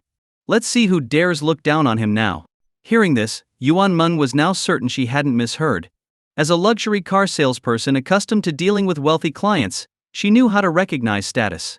Moments earlier, she had noticed the Vacheron Constantin watch on Yang Xiao's wrist when he pulled out his bank card. She was well aware that this brand's watches often cost tens of thousands or even millions of yuan, something ordinary people couldn't afford. Her eyes lit up with excitement. She suspected she had encountered the legendary low-profile billionaire. After leading Yang Xiao to a seat, she immediately rushed to inform her manager. Before long, the store manager arrived, beaming with enthusiasm. Hello, sir. Did I hear correctly that you want to purchase all the cars in our store? That's right. Yang Xiao replied. Our dealership currently has 52 BMWs in stock, with an estimated total value exceeding 40 million yuan. Swipe the card, Yang Xiao said simply. Those 3 words nearly brought the manager to tears of joy. Yuan Meng felt the same way. 52 cars sales figures that normally took months to achieve were now being sold in a single day. It felt like a dream. The manager quickly organized the staff to handle the paperwork. The previously quiet dealership suddenly became bustling with activity. After completing the payment, Yang Xiao turned to the manager and said, "Keep the cars here for now. Deliver them all to Yuzhou Hotel by 10 a.m. tomorrow." "No problem at all. We'll make sure it's done." The manager nodded fervently, thrilled. While Yang Xiao waited in the VIP lounge, the manager, Bao Guoqiang, stepped aside to call his boss, Zhou Cheng, to share the good news. At that moment, Zhou Cheng was attending an outdoor event with several other German car dealership owners from the same center. Answering the phone, Zhou Cheng asked, "Xiao Bao, what's the matter?" "Boss Zhou, I have amazing news. A customer just purchased all 52 cars in our dealership." Bao Guoqiang exclaimed excitedly. "What? Are you serious?" Zhou Cheng shot to his feet. "It's true. And it was all paid up front." Holy crap. Zhou Cheng, a man accustomed to big deals, couldn't help but curse in astonishment. In all his years of selling cars, he had never encountered someone who bought this many cars at once. BMWs were different from those ultra-luxury cars priced in the tens of millions. Most BMWs were priced in the hundreds of thousands to low millions, making this 40 million yuan sale even more incredible. "This is amazing. How did this happen?" Zhou Cheng asked. "Funny story, it's thanks to the manager over at the Mercedes dealership." Bao Guoqiang replied with a laugh. "Did they refer the customer to us?" "Not at all." "Then what happened?" "Their manager decided this gentleman couldn't afford a Mercedes and wouldn't let him in. So, he came to us instead." Bao burst into laughter again. Zhou Cheng also laughed, his gaze shifting to the nearby Mercedes dealership owner, Zhu Chuan, with a look of playful mockery. "Thanks for sending me such a big gift," Zhou Cheng thought gleefully. Hanging up the phone, Zhu Chuan asked curiously, "Old Zhou, what's making you so happy? Share the fun with us." Zhou Cheng recounted the story. "Congratulations. I'd love to meet a customer like that," Zhu Chuan said, unable to hide the envy in his eyes.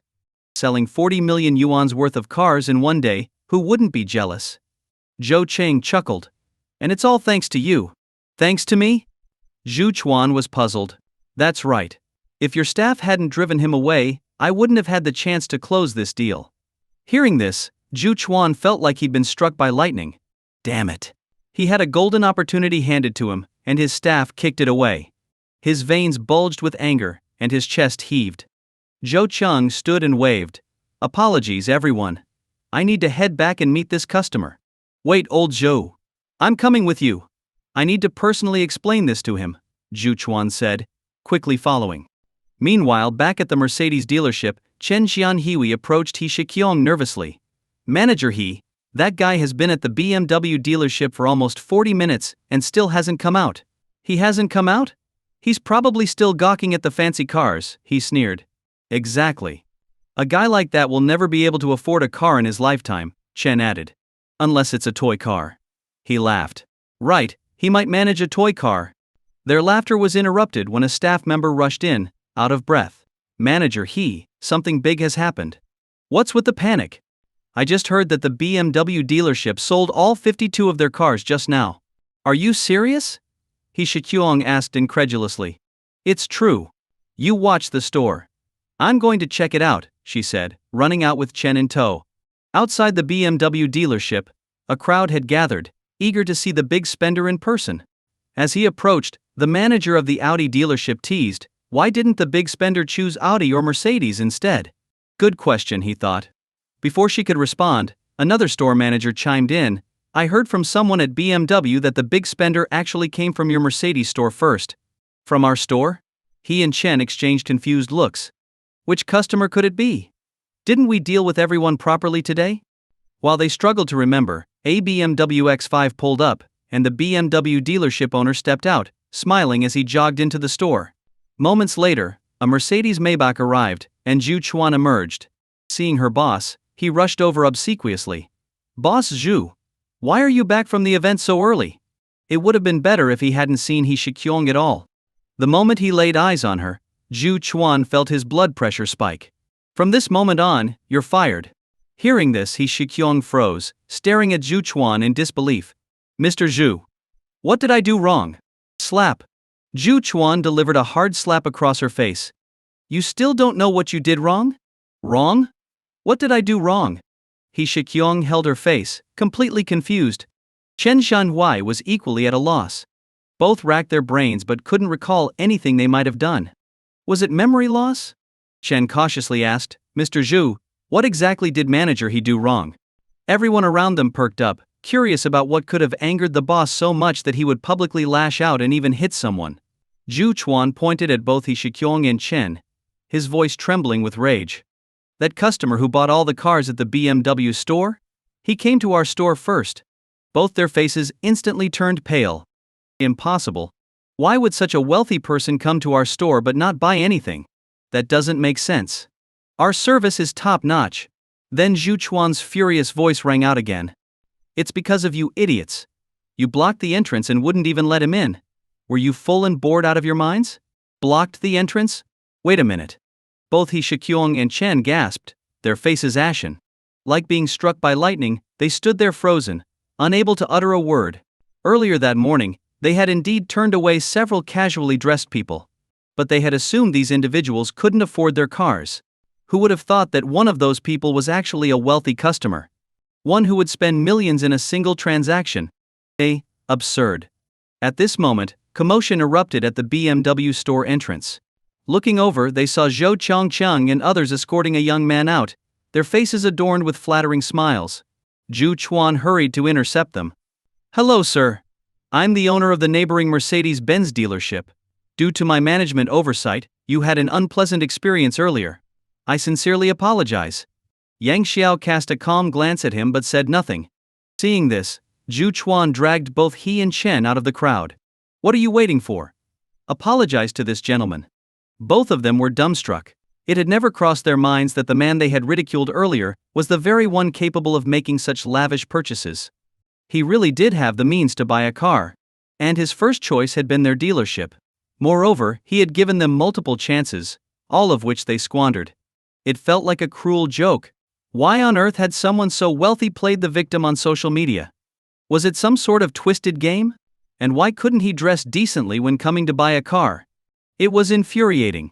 Thinking back to the harsh words she had hurled at him earlier, He Shikyong felt like slapping herself. At this point, both she and Chen wished the earth would open up and swallow them whole. Hurry up and apologize. If you don't, you'll lose this month's bonuses. Zhu Chuan threatened. He Shikyong, whose monthly bonuses amounted to tens of thousands, couldn't afford to lose them. Recognizing the situation, she quickly bowed deeply. Mr. Yang, I'm terribly sorry. I was blind and didn't recognize greatness. Please forgive me. Mr. Yang, I'm not even human, I'm an animal. I beg you to forgive me, Chen pleaded, practically groveling. It seemed they were moments away from kneeling. I don't accept, Yang Xiao said flatly. Their hearts sank. Then Zhu Chuan's voice sounded again. Don't worry, Mr. Yang. I'll fire everyone involved, starting with He Shikyong, and deduct their year-end bonuses. Hearing this, he and Chen nearly collapsed. Not only had they lost their jobs, but they were also forfeiting significant sums of money. Especially for he, whose annual salary, including bonuses, amounted to hundreds of thousands. Her foolishness had cost her everything. In desperation, she fell to her knees, clutching Yang Xiao's leg. Mr. Yang, please, for the sake of our past as classmates, forgive me. I'm begging you. They were classmates? Hearing this, Zhu Chuan nearly exploded with rage. Such an opportunity had been ruined. Ignoring their groveling, Yang Xiao climbed into one of the BMWs he had just purchased and drove away. Everyone was an adult, they needed to bear the consequences of their actions. Originally, Yang Xiao had planned to shop for clothes that afternoon. But due to this incident, he changed his plans and returned to Yushu Hotel. There, he found Lin Xuan. Seeing her in high spirits, Yang Xiao said, Lin Xuan, I have an idea, but it might be a little immature. I'd like your opinion. Go ahead, Mr. Yang. We're friends, no need for formalities. All right, Mr. Yang. Yang Xiao sighed but continued, I bought 52 BMWs today. I was thinking of using them as rewards. Rewards? Wait. 52 cars? Lin Xuan was stunned, struggling to comprehend. That's right. I want to set up a reward system based on performance, Yang Xiao explained. He proposed rewarding exceptional employees, not limiting incentives to cars but including cash, and even property, like the 2 school district buildings he had recently purchased. Hearing this, Lin Xuan was amazed. What a brilliant way to win people over. The next morning, a meeting room in Yuzhou Hotel was packed with upper management, gathered for the formal handover of the hotel's ownership. An hour later, all the paperwork was completed. From this moment on, Yuzhou Hotel officially belonged to Yang Xiao. After Yuzhou left, Yang Xiao stood up and bowed to everyone. In the days to come, I hope you all will work hard. Rest assured, your benefits won't decrease. Also, for now, Lin Xuan will temporarily take on the role of general manager. There's a 1-month trial period. If she performs well, she'll continue in the role. That's all from me. Let's hear a few words from Lin Xuan, our acting general manager. When Lin Xuan was announced as general manager, some of the upper management felt dissatisfied, even resentful. However, they knew that the new boss and Lin Xuan were classmates. This appointment wasn't something they could challenge. Fortunately, with a 1-month trial period, they still had a chance to compete for the position. In reality, the temporary title was just a formality. Lin Xuan stood up and also bowed to everyone. First, thank you, Mr. Yang, for trusting me and giving me such a great opportunity. I know many of you are more experienced and capable than I am, but I believe I can rise to the challenge. Lin Xuan spoke at length. She also shared the detailed reward system that Yang Xiao had discussed with her the day before. Though the rewards included cars that weren't the most luxurious and houses that weren't overly expensive, they were a vast improvement over the previous owner Yuzhu's complete lack of incentives. After the meeting, the news quickly spread to every employee at Yuzhou Hotel. At first, no one believed it, until staff from the BMW dealership arrived and delivered all 52 BMWs to the hotel's parking lot. The entire staff erupted with excitement. The new boss, and he was really giving out cars and houses as rewards, even offering cash equivalents. It was crazy. The cars were worth at least 200,000 yuan each. The most expensive school district houses had already skyrocketed to several million yuan. Additionally, those who worked for a long time and made significant contributions could even earn a share of profits like dividends. Although the proportion was small, just the thought of passive income was thrilling. Who wouldn't want to flip the script and work for themselves? Compared to hollow promises, this was hundreds of times more effective. Employees didn't care much about the company's size, reputation, or future prospects. What they cared about was their own benefits. They worked to support their families and improve their quality of life. Giving them visible, tangible rewards motivated them to put in their best effort. A company where everyone was motivated was bound to thrive. After the announcement, employees across all levels expressed their enthusiasm. Sorry everyone, but I'm going to work hard to become the employee of the year. That school district house is mine. I'm aiming for the BMW. Luxury cars, and a beautiful life. What's not to love? If you're rich, there's no shortage of beautiful companions. I live for Yuzhou Hotel. I represent Yuzhou Hotel. Whether they were executives or entry-level staff, everyone was thrilled. It was as if a bright future was waving at them. Everyone was filled with energy and determination. Meanwhile, at the BMW dealership in the auto center, 4 visitors arrived. Bu Yaolian, Zhang Kuihua, Bo Xiaode, and a man in a high-end suit with gold-rimmed glasses. Ai Pianren. Dressed in luxurious attire, Ai Pianren's appearance alone suggested he was likely a wealthy man. As soon as they stepped into the dealership, the staff warmly welcomed them. Hello, how can we assist you today? None of them responded immediately. Zhang Kuihua wandered around the large showroom, her smile growing wider. Bu Xiaode, visiting such a place for the first time, couldn't stop marveling at everything around him. Bu Yaolian, however, looked around nonchalantly, her eyes filled with confusion. Where were the cars? Why was such a large showroom completely empty of BMWs? Could it be they were in the wrong place? Ai Pianren's voice broke her thoughts. Are you switching businesses or something? Why aren't there any cars? Sir, all our vehicles were sold out yesterday, the staff explained. All of them? Yes, sir. Ai Pianren looked helplessly at Zhang Kuihua and her husband. Uncle, aunt, what should we do? The cars are all sold out. What? Sold out? Zhang Kuihua was stunned. She thought this wasn't how it worked in the commercials. Ai Pianren nodded, then awkwardly smiled. Uncle, aunt, I'm really sorry. I intended to bring you here to buy a car, but I didn't expect everything to be gone. So what if BMWs are sold out? Isn't there still Mercedes next door? Zhang Kuihua said nonchalantly. Mercedes? Ai Pianren's smile stiffened slightly, but he asked, "All right then, shall we head over there?" He was about to leave when Biu Xiaodi interjected, "No way. I only want a BMW." Hearing this, Ai Pianren almost knelt down on the spot. "Why?" Zhang Qiuhua asked, confused. "Can you even drive?" "No." "Then why buy a Mercedes? It's a luxury car," Zhang Qiuhua said, hands on her hips. The BMW staff couldn't help but feel a bit embarrassed. But before they could respond, Bo Xiao explained. "Have you never heard the saying, drive a Mercedes, ride in a BMW? You don't know how to drive, so if you're just sitting, BMW is the best choice." The staff member smiled, mentally giving him a thumbs up. "Didn't you say they're sold out?"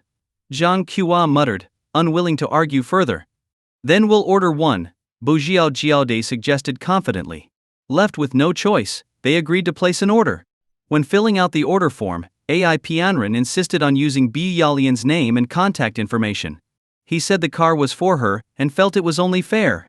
It was also a gesture of gratitude for her help during his tough times, even though it had led to her breaking up with her boyfriend. Bu Yalian was moved to tears. Zhang Qiuhua praised Ai Pianren repeatedly. He also shared that his company had stabilized and was projected to return to making over 1 million yuan per month starting next month. Zhang Qiuhua was both envious and impressed, her attitude toward him becoming increasingly favorable. Before leaving the BMW dealership, Bu Xiao couldn't resist asking the staff who had bought out all the cars. Regrettably, his inquiry was politely declined. Feeling annoyed, he muttered, "Uncle," Ai Pianren said, pulling out his phone. "Someone capable of buying out the entire dealership would definitely make headlines. Let me check online." The group gathered around to see the search results. Online reports say the buyer's name is Yang Xiao, Ai Pianren said. Yang Xiao? The Bu family exchanged looks, stunned. Was it the same Yang Xiao they knew? Could it really be such a coincidence? "What does he look like?" Zhang Qiuhua quickly asked. "No photo."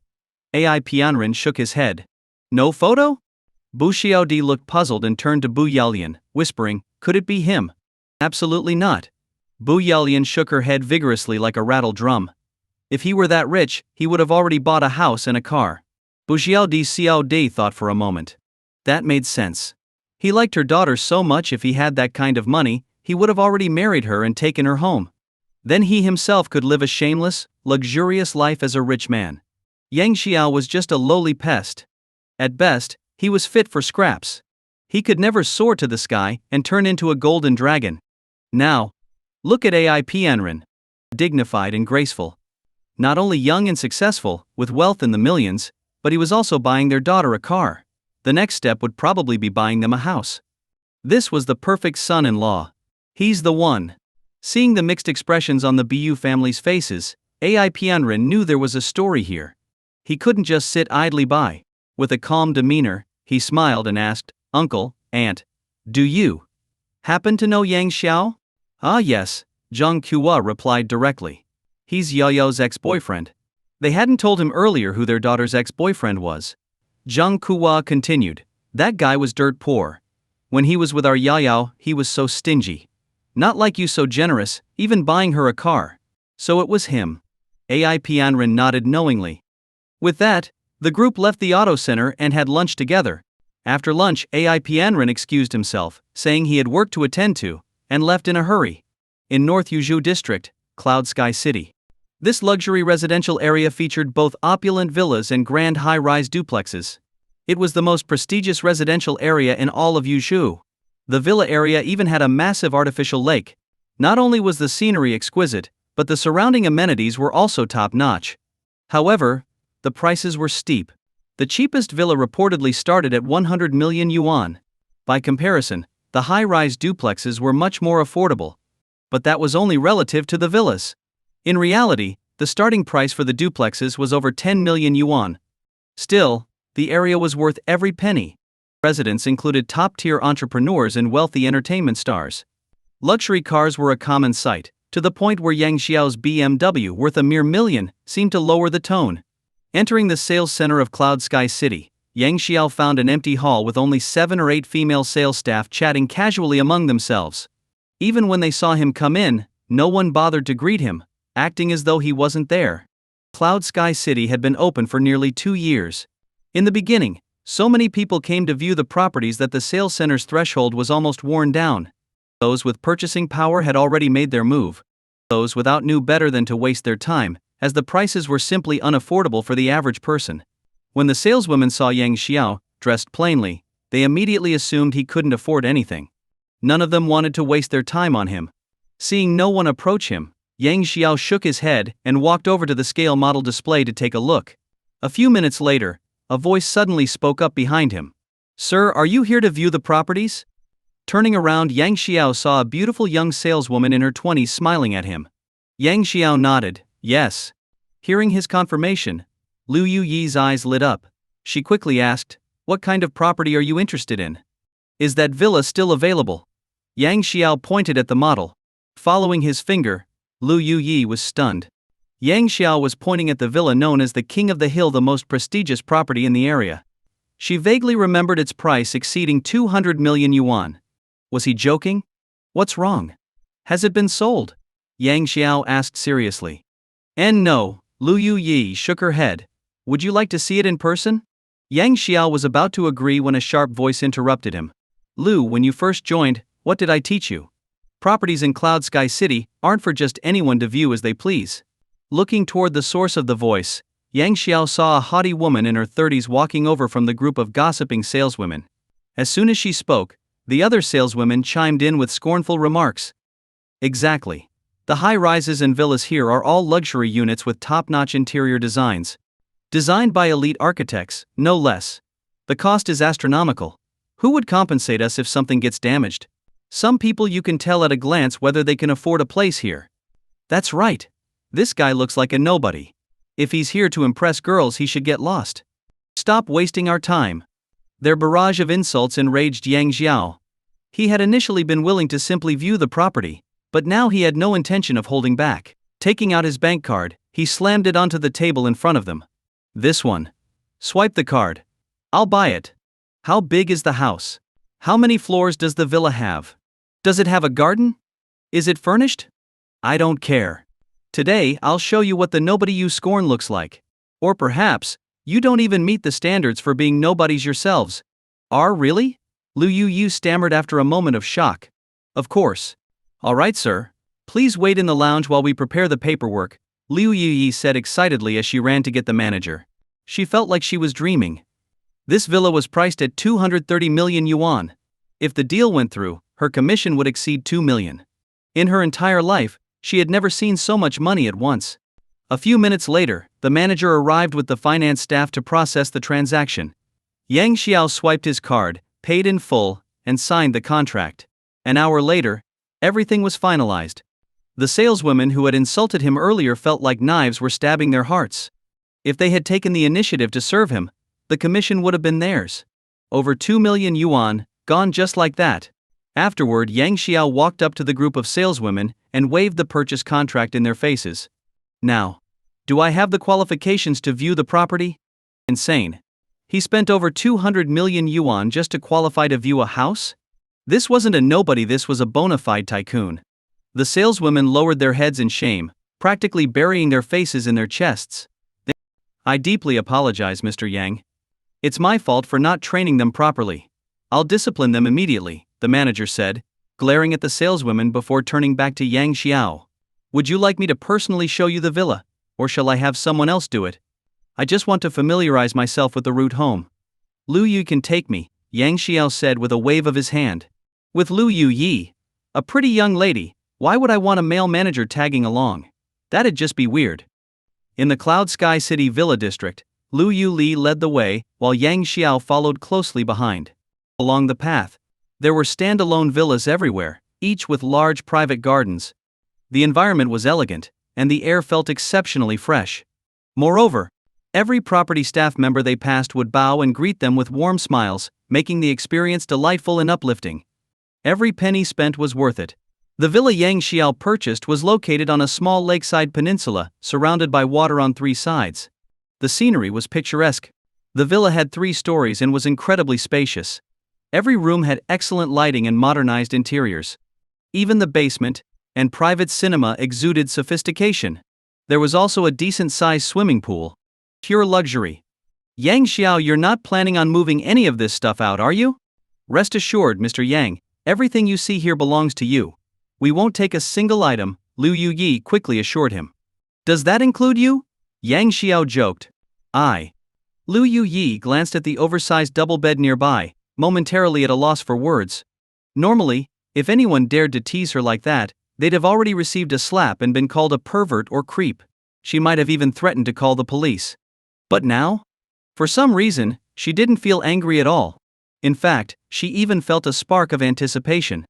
Her mind began to wander, imagining herself and Yang Xiao doing something exciting on that 2-meter wide bed.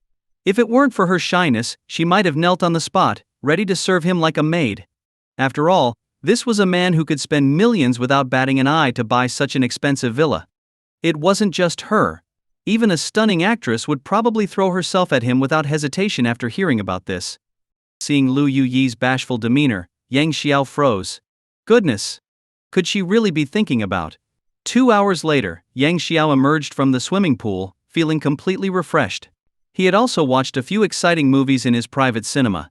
During this time, online orders of daily necessities, fruits and beverages had all been delivered promptly. Returning to the master bedroom on the top floor, Yang Xiao lay on a bed worth tens of thousands of yuan. Comfortable. This villa reeked of luxury in every corner. Just a moment ago, Yang Xiao made up his mind to confess his feelings to Lu Wei. Lin Xuan had told him that Lu Wei was currently single and looked absolutely stunning. This was a golden opportunity. If he missed it, he might regret it forever. With that in mind, he grabbed his phone to text her. The moment he picked up his phone, he noticed a flood of missed calls. Upon closer inspection, they were all from banks. Ignoring them, he sent a message. Ordinary world Yang Xiao, are you busy? When will you have time?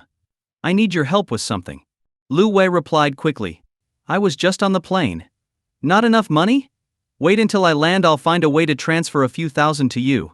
She immediately deleted the message and resented. I was just on the plane. Not enough money? Wait until I land, I'll transfer 5,000 to you. Though she retracted her earlier message quickly, Yang Xiao had already read it in full. At that moment, his heart felt a sudden ache, an indescribable mix of emotions. This fool. She's going around borrowing money just to help me, yet she pretends to be wealthy. What is she thinking? From the moment she lent him 30,000 yuan, through all her check-ins and constant encouragement when he was at his lowest, Yang Xiao realized just how kind this girl was. The courage to lend money to a former classmate she hadn't seen in years without hesitation. Such bravery and kindness were beyond his own capacity, let alone most others. But she could. That's what made her different. Ordinary world Yang Xiao, I have enough money now. This is about something else. Let's talk after you land and settle down. Lu Wei, okay. As soon as their conversation ended, the doorbell rang. The dim lighting made the footage from the door camera, displayed on his phone, too blurry to identify the visitor clearly. It was like looking at a censored image. Irritated, Yang Xiao spoke into the phone's smart home app. Are you from the Huawei store delivering the laptop? The question was awkwardly phrased. After a moment of delay, the person on the screen nodded firmly. Without a second thought, Yang Xiao said, just leave it on the coffee table in the living room, and close the door when you leave. Every appliance in the villa was connected to his smartphone through a smart system. With it he could control everything remotely, and didn't need to personally open the door for people he trusted. Convenient, and user-friendly. However, what he didn't expect was for the person to enter the house and close the door behind them. Yang Xiao was stunned. What was this? Closing the door after entering, were they planning to rob him? Gripping a weapon, he cautiously made his way to the first floor. The sight that greeted him left him utterly dumbfounded. Before him stood a graceful figure with an alluring silhouette. Then she spoke. Mr. Yang, what do you think of this white laptop I brought you? Lu Yuyi teased as she adjusted her neckline. 2 radiant moons. Whoa! The sight made Yang Xiao's blood race. Touching his nose, he checked to ensure there was no nosebleed before letting out a sigh of relief. During the day she seemed so innocent. How could a few hours turn her into someone so bold and uninhibited? Was the daytime demeanor just an act? Wow! There's a lot here. Shaking off his stray thoughts, Yang Xiao declared seriously, Miss, I advise you to know your limits. I am an upright person. An upright person? Lu Yuyi glanced at the makeshift tent he had erected in his panic and smirked knowingly. He says no, but his body says yes. That tent he set up could practically house an entire platoon. This, he calls upright? Ridiculous. What? Still smiling, Lu Yuyi said sweetly, of course I know you're an upright man. I am too. Seeing there was no use in pretending anymore, Yang Xiao sat down in the living room. Alright, why are you here so late? Your villa has a private cinema, and I just happen to have some rare films. I wanted to invite you to watch together, Lu Yuyi said, blinking her big, beautiful eyes. Oh boy!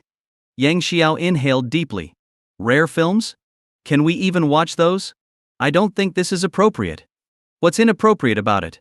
We're just two people doing something meaningful together, Lu Yuyi replied with a sly grin. What? Yang Xiao froze in shock. Was this some kind of personal service? Stop. What am I even thinking? No way. I still have to go to Shanghai and confess to Lu Wei. I need to get her out of here immediately. Basement level? Private cinema. Yang Xiao was dumbfounded. Damn it. It really was a limited edition disc. Dark Ultraman Tiga vs. Mini Monsters. The entire storyline? Utterly bland. Piend. Zero emotional waves. Next to him, Lu Yuyi noticed Yang Xiao's expression, and a sly smile flashed across her face. After watching Tiga Ultraman, it was already 8 p.m. Lu Yuyi didn't show the slightest hesitation. She quickly left, leaving only her confident silhouette behind. This left Yang Xiao scratching his head. What the hell? Was she seriously just here to watch the disc? Meanwhile, Cloud Sky City, high-rise residential area, 28th floor balcony. The balcony faced directly toward the villa district. Zhao Jianglu stood by the floor-to-ceiling window, her gaze fixed on the lit-up Villa No. 1. A hint of surprise flashed in her eyes. Brother, Villa No. 1 has been sold, Zhao Jianglu said, slightly resentful. That villa, whether its location or its design, was something she adored. Zhao Antai shrugged helplessly. What can I do? You know my situation, 2 billion. Even for me, that's not a small amount. Indeed, he owned 2 companies and had considerable wealth, but pulling out several billion in cash all at once? That was a tall order, especially just to buy a villa. Take out a loan? No way. For him, such a thing would be too embarrassing if word got out. After pondering for a moment, Zhao Xianglu spoke. Brother, you have a lot of connections. Can you find out who bought it? What are you planning? Just to make friends. Really? Don't you trust me? Fine. Wait here. After some hesitation, Zhao Antai agreed to her request. He stepped onto the balcony and made a call. After hanging up, he dialed several more numbers. His expression shifted several times. I just asked. But the Cloud Sky City manager refused to disclose it, citing client privacy, Zhao Antai said helplessly. After a pause, he added, I also checked with the banks, but their responses were vague and unclear. Given this, he suspected, the owner of Villa No. 1 must have a massive background, otherwise, how could there be no information after so many calls? Ridiculous. Who exactly is this person? Zhao Jianglu wondered aloud, stroking her chin. No clue after asking around. The only way is to approach him directly, Zhao Antai said after some thought. Exactly. Why didn't I think of that? The suggestion struck a chord with her. Zhao Xianglu sat beside Zhao Antai and said coyly, Brother, how about you go ask for me? Me? Zhao Antai's eyes widened. I have to fly to Shanghai the day after tomorrow. No time. Please, brother, won't you do it for me? Zhao Xianglu pleaded. All right, what else can I do with a sister like you? Zhao Antai sighed in resignation. When it came to his sister, he was exasperated. Despite their family's wealth, she insisted on becoming a flight attendant, claiming it was her dream. Unable to change her mind, he could only accept it, and even arrange the best fixed flight route for her. Chongqing to Shanghai and back. Lying on the bed in a big character pose after ordering 2 milk teas on his phone, Yang Xiao listened to soothing music. Life was good. At that moment, the doorbell rang again. This time, Yang Xiao went downstairs to open it himself. When he opened the door, he was greeted by a delivery person in a bright yellow uniform holding a bag. Sorry, you've got the wrong place. I didn't order takeout, Yang Xiao said, preparing to close the door. But the delivery person stuck their foot in the door. This made Yang Xiao a little annoyed. What's the deal? Forcing delivery now? Just as he was about to lose his temper, a familiar voice reached his ears. Sir, I am your delivery. The moment those words were spoken, Yang Xiao was greeted with a jaw-dropping sight. Rip. The delivery uniform came off, revealing an alluring, slightly translucent white dress that clung to the wearer. When Yang Xiao got a clear look at her face, he froze. What the? It's her again! She's not here to watch another disc, is she? In this weather, dressed like that. She's bold. Lu Yuyi, perhaps feeling cold, wrapped her arms around herself and gave Yang Xiao a coquettish smile. Mr. Yang, aren't you going to invite me in? Invite her in? Sorry. But you're not welcome here. Wherever you came from, just go back. Please come in. Once inside, Lu Yuyi pulled out the contents of her bag and set them neatly on the dining table. It's still warm. Eat it while it's hot, she said. Looking at the Wellington steak on the table, Yang Xiao glanced at his watch. 10 p.m. At this hour? The Western restaurants are still open? He asked. I didn't buy this from a restaurant. This steak.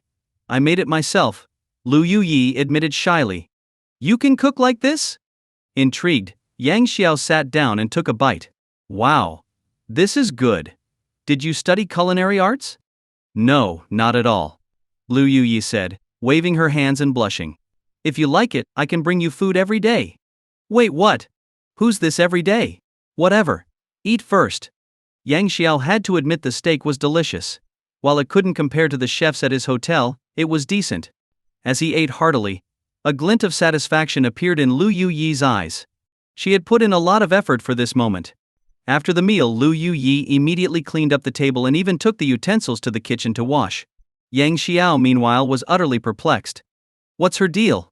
Was she really just here to deliver food? Suddenly, a sharp scream came from the kitchen. Yang Xiao rushed over. The kitchen faucet had burst, soaking Lu Yuyi from head to toe.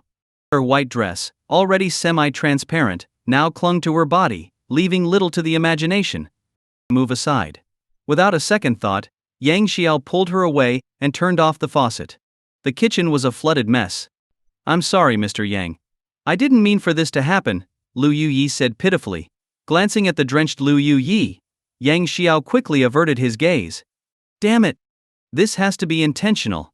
Grabbing a bottle of ice-cold cola delivered earlier, Yang Xiao downed it in one go to calm himself. Mr. Yang, I'll come back tomorrow to fix the faucet. I'll leave for now, Lu Yuyi said, preparing to leave. Like that? You're seriously going out dressed like that? Shaking his head, Yang Xiao said. There's a spare set of pajamas on the second floor. Change into those and dry your clothes before you leave. Without waiting for a response, he bolted upstairs. This place is too dangerous to stay in right now. Returning to the third floor, Yang Xiao thought more about it and felt he needed a housekeeper. Such a large villa needed some life breathed into it. Someone to cook, clean, and open the door. In the end, he decided to post a job listing online to hire a personal assistant, essentially a housekeeper. Local job listing: a villa in Cloud Sky City is hiring one housekeeper. Age preferably under 35, able to cook and clean. Being capable is a plus. Salary 10,000 yuan month, with room and board included. After posting it, he played some casual games on his laptop. Before long, his job posting caused quite a stir on the local recruitment platform. The comments section exploded. This job listing is wild. Capable, huh? Maybe he just means someone who can cook and clean? Side-eye emoji. Mom, I need soy milk. Here's your fried dough stick. What are you pervs talking about? 10,000 a month for a capable housekeeper. Get lost. Any looks requirements? Do you even need to ask? Capable. You think you qualify? I do. Ready to try emoji. Huh.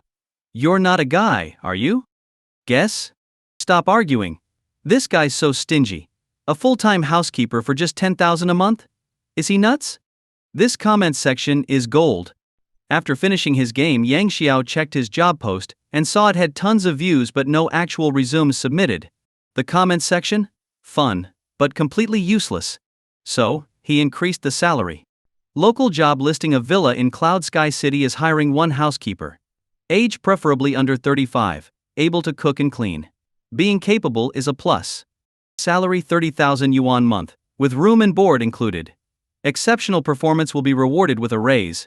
He didn't specify a gender, but deep down, he hoped for a beautiful young woman. Who would want to live with a guy?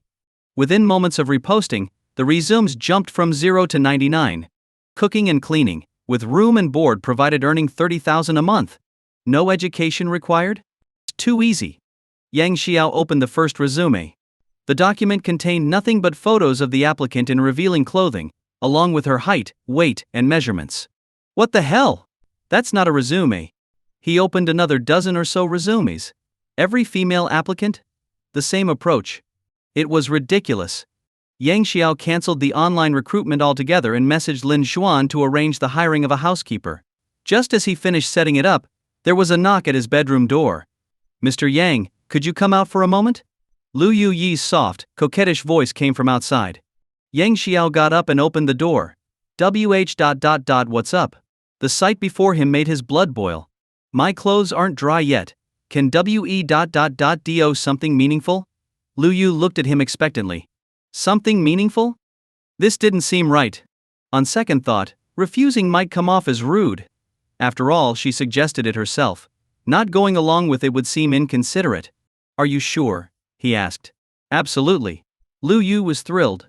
In her mind, she already pictured the future twins, with the son resembling him and the daughter resembling her. A Lamborghini in the driveway. In reality, Yang Xiao was fully focused on his computer screen. The jungler's missing. Mid lane, be careful. Support, why are you standing there? Follow up. Oh, got it. Assassin. Dive their backline. Lu Yuyi was dumbfounded. The meaningful thing was playing League of Legends with him? Ridiculous. The next morning, Lu Yuyi left the villa, panda-eyed and limping. Bang! The door shut behind her. Yang Xiao rubbed his tired eyes and let out a long sigh. Finally she was gone. He knew exactly why Lu Yuyi had come. Showing up late at night, twice, with deliveries, watching movies, bringing steak, and dressing seductively. It was all to climb the ladder. Unfortunately for her, women like that could only be fleeting fun for someone like him now. Want to get on the household registry? Not a chance. Clutching his aching back, he returned to bed for a nap. When he woke up, it was already noon. Lin Xuan called to inform him that the housekeeper interviews were ready for him to personally conduct. After washing up, Yang Xiao headed to the chairman's office at Yuzhou Hotel.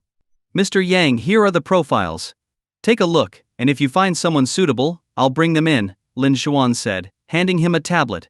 Looking through the profiles, Yang Xiao felt overwhelmed. Each candidate had different qualifications and salary expectations, making it hard to decide. "Mr. Yang, you haven't picked anyone?" Lin Xuan asked. "I can't tell who's actually good. Why don't we bring in these three for interviews?" After some thought, Yang Xiao agreed this was the best approach. "All right," Lin Xuan said as she left to make arrangements. A moment later, the first candidate walked in wearing a business suit. Chang Li, 34 years old. He hesitated briefly before recovering and smiling professionally. "Mr. Yang?" "Mr. Chang, hello." After shaking hands and sitting down, Chang Li wasted no time. "Mr. Yang, I hold dual doctoral degrees in economics and management from Harvard. I've worked as an assistant to board directors and managers in several major U.S. companies. Here's my resume." He handed over a stack of documents. Yang Xiao skimmed through them. Impressive honors and extensive experience. Chang Li continued, "Mr. Yang, I've reviewed your hotel. It has great potential. However, your current general manager is incompetent. If I were in charge, your hotel would undoubtedly become the most luxurious in Chongqing and perhaps all of China." "Mr. Chang, I'm sorry, but you don't meet our hiring criteria," Yang Xiao said, frowning. "What was this? Questioning my judgment?" Chang Li was taken aback. Despite his stellar qualifications and resume, he was rejected? Unacceptable. "Mr. Yang, may I ask why I don't qualify?" he asked, visibly displeased. "You're indeed impressive, but can you cook?" "No." "Do you know how to do laundry?" "Also no." "Tell." "Apologies, but we're hiring for a life assistant, a housekeeper. You're not suited for the position." Chang Li, fresh back from overseas, had believed his high education would make him highly sought after. Yet his first interview in China ended in failure. Soon, the second interviewee walked in, her high heels clicking against the floor. Li Wanji, 23 years old. A fresh university graduate, radiating youthful charm. She wore a professional suit, with her white blouse unbuttoned 3 notches, revealing an enticing view. Her tight pencil skirt highlighted her curvaceous figure perfectly. Yang Xiao was momentarily stunned. "What the? She looks just like those corporate women from certain movies." Hello, Mr. Yang. Hello, Miss Li. They shook hands. After sitting down, Li Wanji glanced at Yang Xiao with a slight blush before speaking. Mr. Yang, you're so young and already a boss. You're so capable. You figured that out already? Flattery. Yang Xiao smiled. Miss Li, please introduce yourself. For example, what are your special skills? My special skills? Haven't you already seen them? Li Wanji blushed and puffed out her chest slightly. Well, they are rather prominent. Awkwardly scratching his nose, Yang Xiao replied. Then, can you show me your resume? Haven't you already seen it? Where? Far away yet close at hand, she said, pointing downward with her pink manicured finger. At the same time, she shot Yang Xiao a flirtatious glance. For a moment, Yang Xiao felt like he was struck by lightning. Cough. Clearing his throat, he tried to regain composure. So, during work, can you fully meet my requirements? Of course. Li Wanji nodded. Then she quickly added. Not just during work, anytime, anywhere, whether from top to bottom or bottom to top, I'll follow all your instructions unconditionally. Work efficiency can be fast or slow, ensuring I meet your every command. Even if you don't provide me with lipstick, I can give you a kiss anyway. Is she for real? That's bold. Yang Xiao was speechless for a moment. The vivid imagery popped into his mind unbidden. Damned imagination, stop. Cough. Clearing his throat again, Yang Xiao awkwardly replied. Miss Li, this is a professional interview. Let's stick to serious matters. Aren't we discussing serious matters? Li Wanji stood up, daringly walked to his side, and sat down. A fragrant aroma filled the air. Yang Xiao felt his tent master threatening to act up again. Taking a deep breath, he calmed himself. Li Wanji smiled slyly. Mr. Yang, you're young and already worth billions. All you need is a life assistant, and I'm perfect for the role. Perfect? Swallowing hard, Yang Xiao thought. Why do you seem more like a she-demon who's just captured Tang Sanzang? Beside him, Li Wanji's voice softly drifted to his ears. And not just cooking and cleaning for you, I can handle anything you need. Cooking and cleaning are fine, I don't even have a brother. Yang Xiao stiffened. Li Wanji continued. Also, I took business etiquette as an elective in university. Outside of work, I can help you organize meetings and other matters. Seeing Yang Xiao's flustered demeanor, a hint of satisfaction appeared in her eyes. She gently blew a breath toward him and added, most importantly, I can handle things others can't. Don't you want to try something exciting, like being in a one-way glass office, looking down at your employees while doing something thrilling? Something thrilling? You brazen demon. Yang Xiao's blood boiled. Li Wanji licked her lips. Or maybe while someone's reporting to you, they could be taking care of personal matters under the table? She placed a hand on his leg. Yang Xiao froze, completely at a loss. He had no experience with this. Before this, he'd only dated Bu Yaoli and a romantic novice. How could he withstand Li Wanji's provocative actions? Seeing his reaction, Li Wanji smiled subtly. Her methods had been taught by a close friend, a former assistant to a rich second-generation heir. Her friend understood how wealthy men thought. They loved excitement, the wilder, the better. Li Wanji chose this approach because she was desperate. Not for herself. Her family was desperate. A month ago, her father was diagnosed with uremia, which had progressed to kidney failure. The only way to sustain his life was through dialysis. Kidney transplants weren't quick solutions, they required a suitable donor match. In the meantime, dialysis treatments and eventual surgery would require astronomical costs. Her family, being rural farmers, couldn't afford such expenses. Her father had even attempted suicide multiple times, unwilling to burden the family. Thankfully, they stopped him in time. Like many parents, he was willing to sacrifice everything for his children but couldn't bear spending money on himself.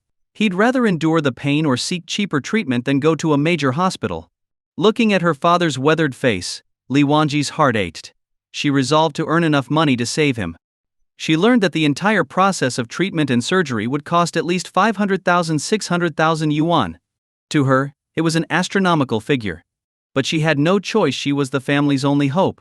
So, she moved to Chongqing, lying to her family that a university roommate had found her a high-paying job. Her roommate even cooperated in the lie. Out in the real world, she discovered how hard it was to find work. For a fresh graduate like her, landing a high-paying job was near impossible. This interview was arranged by her roommate, who worked as a supervisor at Yuzhou Hotel. Bringing his tent down, Yang Xiao smiled awkwardly. Miss Lee, don't you think this is a bit inappropriate? Have you heard of an idiom? Li Wanji ignored him. An idiom? Yang Xiao was puzzled. What idiom?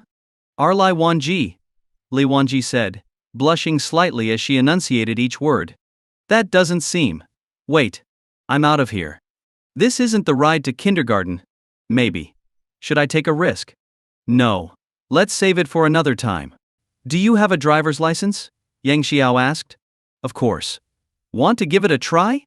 Li Wanji smiled bashfully, brimming with anticipation. If not for the inappropriate setting, Yang Xiao felt she might already have pinned him down. Girls these days are so wild. One wrong word and they start driving. Too intense. Yang Xiao wiped the sweat from his forehead. I meant a driver's license for motor vehicles. Oh yes, I have one, Li Wanji stammered, quickly nodding. Let's go. Go? Go where? We'll talk as we walk.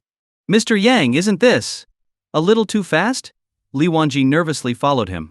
She'd been driving with her words, out of necessity, even though she'd mentally prepared herself before the interview for the possibility of being, let's say, compromised by this boss. She hadn't expected it to happen so quickly. Like boarding a rocket. Hearing her timid tone, Yang Xiao paused for a moment, realizing she'd misunderstood. Deciding to tease her, he replied. Under 60 minutes doesn't count as fast. I'm like the rising sun. 60 minutes. My God. That's torture. Her recently acquired knowledge gave her a clear idea of what 60 minutes could entail. Terrifying. Li Wanji wanted to refuse, but the thought of her father's expensive medical bills made her grit her teeth and agree. Just don't be too wild. Wild? Huh. Your earlier pace was more like a rocket launch. Yang Xiao stopped joking and asked as they walked. What kind of car do you want to drive? A small electric scooter would be perfect, she replied innocently. It's small enough to fit in an elevator. An elevator? Yeah. If I leave it downstairs, someone might steal it, Li Wanji said, revealing her naive nature. There are surveillance cameras everywhere. Who would steal it? Yang Xiao shook his head helplessly. I meant, what kind of car would you drive when shopping for groceries or fruit? Grocery shopping? Fruit? In a car? Li Wanji froze for a moment, then her face lit up with joy. Are you saying I'm hired? Yes, Yang Xiao confirmed with a nod. With his confirmation, Li Wanji jumped up in excitement and hugged him tightly. Thank you, Mr. Yang. The sudden softness didn't faze him, but the violent shaking of the elevator did. Startled, he pushed her away. What are you doing? Are you crazy? This is an elevator. A few more jumps, and we'll both be reporting to the king of hell. Sorry, I'm so sorry. I got carried away. Li Wanji wiped the tears of excitement from her eyes. Seeing Yang Xiao's serious and flustered expression, her heart warmed. Maybe not every boss is a lecker. He didn't seem to be interested in women at all. Righteous and upright. This job feels secure. As they stepped out of the elevator, they bumped into Lin Xuan. Mr. Yang, heading out? Lin Xuan noticed Li Wanji's tear-streaked face, which strangely bore a happy smile. What's going on? Have they already worked things out? Gasp. No way. Yeah. Going to buy her a car, Yang Xiao said as he walked past. A car? For her? Lin Xuan immediately understood. Have a nice trip, Mr. Yang. Watching their departing figures, Lin Xuan was dumbfounded. It's only been half an hour, and she's already crying? That's not how it goes in the movies. Bu. The car unlocked, and Yang Xiao casually tossed the keys to Li Wanji. Here, you drive. Mr. Yang, where are we going? Sitting in the driver's seat, Li Wanji's demeanor shifted. She buttoned up her blouse and stopped with the driving metaphors. Auto Expo Center, Yang Xiao replied. Understood. Li Wanji started the car cheerfully. She had no idea that Lin Xuan now believed her to be useless enough to cry after just half an hour. The car slowly drove out of the garage. Even though her driving was slow, Yang Xiao couldn't help but think. Having a chauffeur feels great. Especially a pretty one. Of the dozens of BMWs he'd bought earlier, some had already been given out as rewards. There were still many left in the garage, but those were meant as incentives, and he didn't want to use them. Buying a new car wouldn't cost much anyway. Mr. Yang, welcome. The BMW dealership manager greeted him enthusiastically. Xiao Lu, come and assist Mr. Yang. Too beautiful, Delicate saleswomen in high heels dashed over, as if in a 100-meter sprint. The others, who weren't called, pouted and stomped their feet in frustration. Another missed chance to marry rich. The manager sabotaged me. Mr. Yang, would you like a Cuban cigar or Huazi cigarettes? Xiao Zhao asked. Mr. Yang, coffee or tea? Xiao Lu added, bowing deeply, their enthusiasm radiating like a springtime sun. Li Wanji was stunned. Money really talks. Tea for me, coffee for her, Yang Xiao said, gesturing toward Li Wanji. After the saleswomen left, the manager asked, Mr. Yang, what kind of car are you looking for this time? With other customers, they'd inquire about budget and preferences before making recommendations. But with Yang Xiao, it wasn't necessary. For him, money was just numbers. What's the most expensive car you currently have in the store? Yang Xiao asked, glancing at the showroom, which had many new arrivals.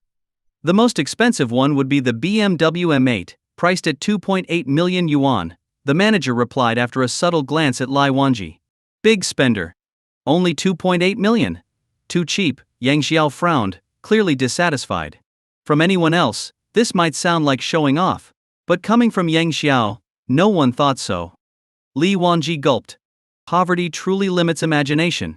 In the end, Yang Xiao bought a BMW X3 as a grocery shopping car for Li Wanji. She was stunned. A grocery car? And it's a BMW? 300,000 to 400,000 yuan. That's just insane. Mr. Yang, isn't it too much for just grocery shopping? What's wrong with it? But. No buts. I need to buy some clothes, and you'll help me choose, Yang Xiao said firmly. His current wardrobe, brought from his old rental apartment, didn't match his billionaire status. He looked more like a construction worker than a tycoon. Originally he wanted Lu Wei to accompany him, but since she was out of town, he had no choice but to take his new assistant instead. Lucky her. Understood, Mr. Yang, Li Wanji replied. As the two were speaking, a voice suddenly sounded behind them. Brother Yang. Yang. What are you doing here? A man dressed as a successful businessman quickly walked over, taking large strides. He grabbed Yang Xiao's hand enthusiastically, his expression one of sheer delight, as if reuniting with a long-lost friend. He was practically on the verge of tears. Yang Xiao was stunned. Old? After so many years, I can't believe you still recognize me. It's really you. The two shook hands. It's me. 7 or 8 years apart. And who would have thought we'd meet again here at a BMW dealership? Piao Guochang beamed warmly. So, how long have you been working here? As he spoke, Piao Guochang's eyes scanned Yang Xiao's attire. From head to toe, Yang Xiao's outfit probably wasn't worth more than 2 packs of Piao's cigarettes. It screamed construction worker. As the saying goes, without comparison, there's no harm. In this round, Piao won handily. He'd just returned from overseas and was about to purchase a BMW X3 as his personal vehicle. If not to show off, what was the point of meeting an old classmate? Yang Xiao caught on to Piao Guochang's smugness, quickly dropping any desire for nostalgia. Ah, just been here for a bit. I was about to leave, he replied nonchalantly. Why? The pay's not good enough? Piao asked, his tone suddenly turning condescending. Yang Xiao? Piao frowned and adopted a patronizing attitude. Yang Xiao. I'm telling you, you're not getting any younger. Stop aiming too high. Even 2,000 or 3,000 yuan a month is still money. In just a few sentences, Piao's address of Brother Yang had downgraded to Yang Xiao, leaving Yang stunned. He finally understood. Piao Guochang assumed he was here for a security guard job, turned it down due to low pay, and was now looking elsewhere. No wonder the tone had shifted so drastically. How shallow. Seeing Yang Xiao remain silent, Piao patted him on the shoulder. Look, I've got a friend who's the head of security at Yuzhou Hotel. They're hiring now 4,500 yuan a month with room and board. The work's easy. I can introduce you. Yuzhou Hotel. Are you serious? Taking the offered business card, Yang Xiao suddenly had an idea. He feigned hesitation. Are you sure that's possible? Of course. Piao said confidently. He's got a guy under him who's only worked for 3 years and already drives a van. In Piao's eyes, being able to afford a van was the pinnacle of success for someone like Yang Xiao. Perhaps this job might even bring unexpected blessings, marrying a hefty woman from the countryside, settling down, and eventually holding his head high in the village. 4,500 a month, with most expenses covered. If I save 4,000 a month, That's nearly 50,000 in a year. In 5 years I could save over 200,000. Yang Xiao exclaimed with feigned excitement. Li Wanji was dumbfounded. What was happening? Even the nearby salespeople struggled to stifle their laughter, their expressions barely holding back their amusement. Those who knew the truth couldn't reveal it, leaving them internally bursting. Exactly. 5 years, over 200,000. In 10 years that's over 400,000. Not only could you drive a van, but you could also build a small villa back in the countryside, Piao continued, beaming with pride, as if he'd just hit the lottery. You mean I could have both a car and a house by then? Yang Xiao asked, feigning disbelief and a hopeful expression. Of course. By then you'll be considered a wealthy man in the village. Piao declared. Thank you. If this works out, dinner's on me. Yang Xiao smiled, appearing overjoyed. Just wait. The surprise will leave you speechless. No problem. I'll hold you to it. As soon as Yang Xiao turned to leave, Piao muttered under his breath, Ha, loser. The next moment, he spotted the curvaceous Li Wanji and instantly switched to a more refined demeanor. Quickly pulling out his phone and showing his WeChat QR code, he said, Miss, I'm buying a BMW X3. Should you scan, or should I? His ability to switch faces so quickly was almost Oscar-worthy. I don't have time for this, Li Wanji replied, not even bothering to look at him as she caught up with Yang Xiao. Mr. Yang, wait for me. Mr. Yang? What the hell? A security guard trying to act high and mighty with me. What a joke. Piao dismissed them with a snort and approached another female sales associate, shamelessly grinning. Miss, I'd like to buy a car. Should you scan me, or should I scan you? After leaving the Auto Expo, Li Wanji drove them to Jifangbei Pedestrian Street, per Yang Xiao's instructions. They arrived at Yucheng International, the largest shopping center in the city. The prices here were outrageous. Even an ordinary-looking shirt could cost several thousand yuan. More shocking? A single pair of slippers might set you back over 1,000. Other items were priced in the tens of thousands, hundreds of thousands, or even millions. It was absurdly expensive. Mr. Yang, are we really going in there? Li Wanji stammered, swallowing nervously. Growing up in the countryside, she'd never experienced anything like this. The most expensive clothes she'd ever owned were her 300 yuan school uniforms. Shopping for luxury brands? She'd only seen it in dramas. Now, she was about to experience it in real life, even if just as an observer. Of course. Why else would we be here? To sightsee. Yang Xiao replied, striding confidently inside. For years he'd worked tirelessly delivering packages by day, driving trucks by night, eating plain meals, all to save for a house and marriage. But life had thrown him a curveball. All that hard-earned money ended up benefiting someone else. How could anyone accept that? Not him. He'd already contacted a lawyer. If Bu Yalian didn't repay her debt soon, he'd sue her to get his money back. But today? He planned to indulge himself. Meanwhile, Bu Yalian and her mother were also at the mall. To their surprise, they spotted Yang Xiao and Li Wanji entering the luxury brand store Ermenegildo Zegna. Zhang Kuiyua was shocked. Pulling her daughter aside, she asked, Yalian, look at that man. Doesn't he look like Yang Xiao? Look. That is him, Bu Yalian replied with a sneer, recognizing his back instantly after living with him for years. What's he doing here? Zhang Kuiyua frowned. Obviously delivering packages. Do you think he's here to shop? Bu Yalian scoffed. He came here to buy clothes? Bu Yalian didn't believe it. Over the years, all of Yang Xiao's savings had been borrowed by Ai Pianren. On top of that, she often asked him for money herself. There was no way he had any private stash left. Maybe it's just some off-brand clothing store? Zhang Kuiyua muttered absent-mindedly, completely forgetting they were standing in a luxury brand zone. Everything here was absurdly expensive. Bu Yalian quickly covered Zhang Kuiyua's mouth, whispering, Shh. Mom, keep your voice down. This is Zegna, a luxury brand. A single piece of clothing here costs at least several thousand. If someone overheard, it would be too humiliating. What? That expensive? Zhang Kuiyua's eyes widened like saucers. Several thousand for a single piece of clothing? Is it made of gold? What else did you expect? Bu Yalian rolled her eyes. If it weren't so expensive, I'd have gone in already. Why else would I be lurking here? Zhang Kuiyua stared at the entrance of Zegna. Yalian, I think there's something strange about that guy. Something strange? Hearing her mother's words, Bu Yalian felt something was indeed off. She clearly remembered this wasn't part of Yang Xiao's delivery area. So why would he be here to pick up packages? She couldn't figure it out. Do you think he might have gone crazy after some kind of emotional shock? Zhang Kuyua speculated after a while. What an imaginative leap. Hearing that, Bu Yalian's eyes lit up. That's entirely possible. If that's the case, perfect. Let's stay here and watch the show. He'll definitely get thrown out. Inside the Zegna store, Yang Xiao had no idea he was being watched by the mother-daughter pair, eagerly waiting for him to embarrass himself. He continued calmly browsing through the clothes. The female sales associates followed him closely, their faces adorned with sweet, charming smiles. They didn't ignore or mock him because of his simple attire.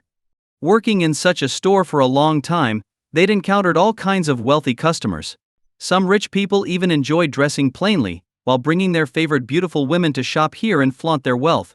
To them, Yang Xiao was likely one of those people. After all, Lai Wanji's stunning appearance made her stand out, and ordinary people wouldn't match her. Yang Xiao quickly scanned the racks. Then, pointing to an entire shelf, he said, "Wrap up all these clothes. I'll take them. Charge my card." Li Wanji was completely stunned.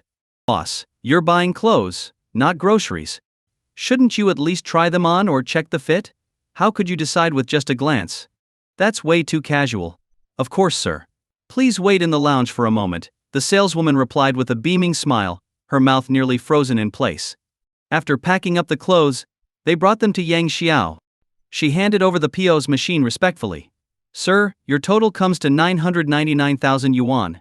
Please confirm and proceed with payment." "Thank you."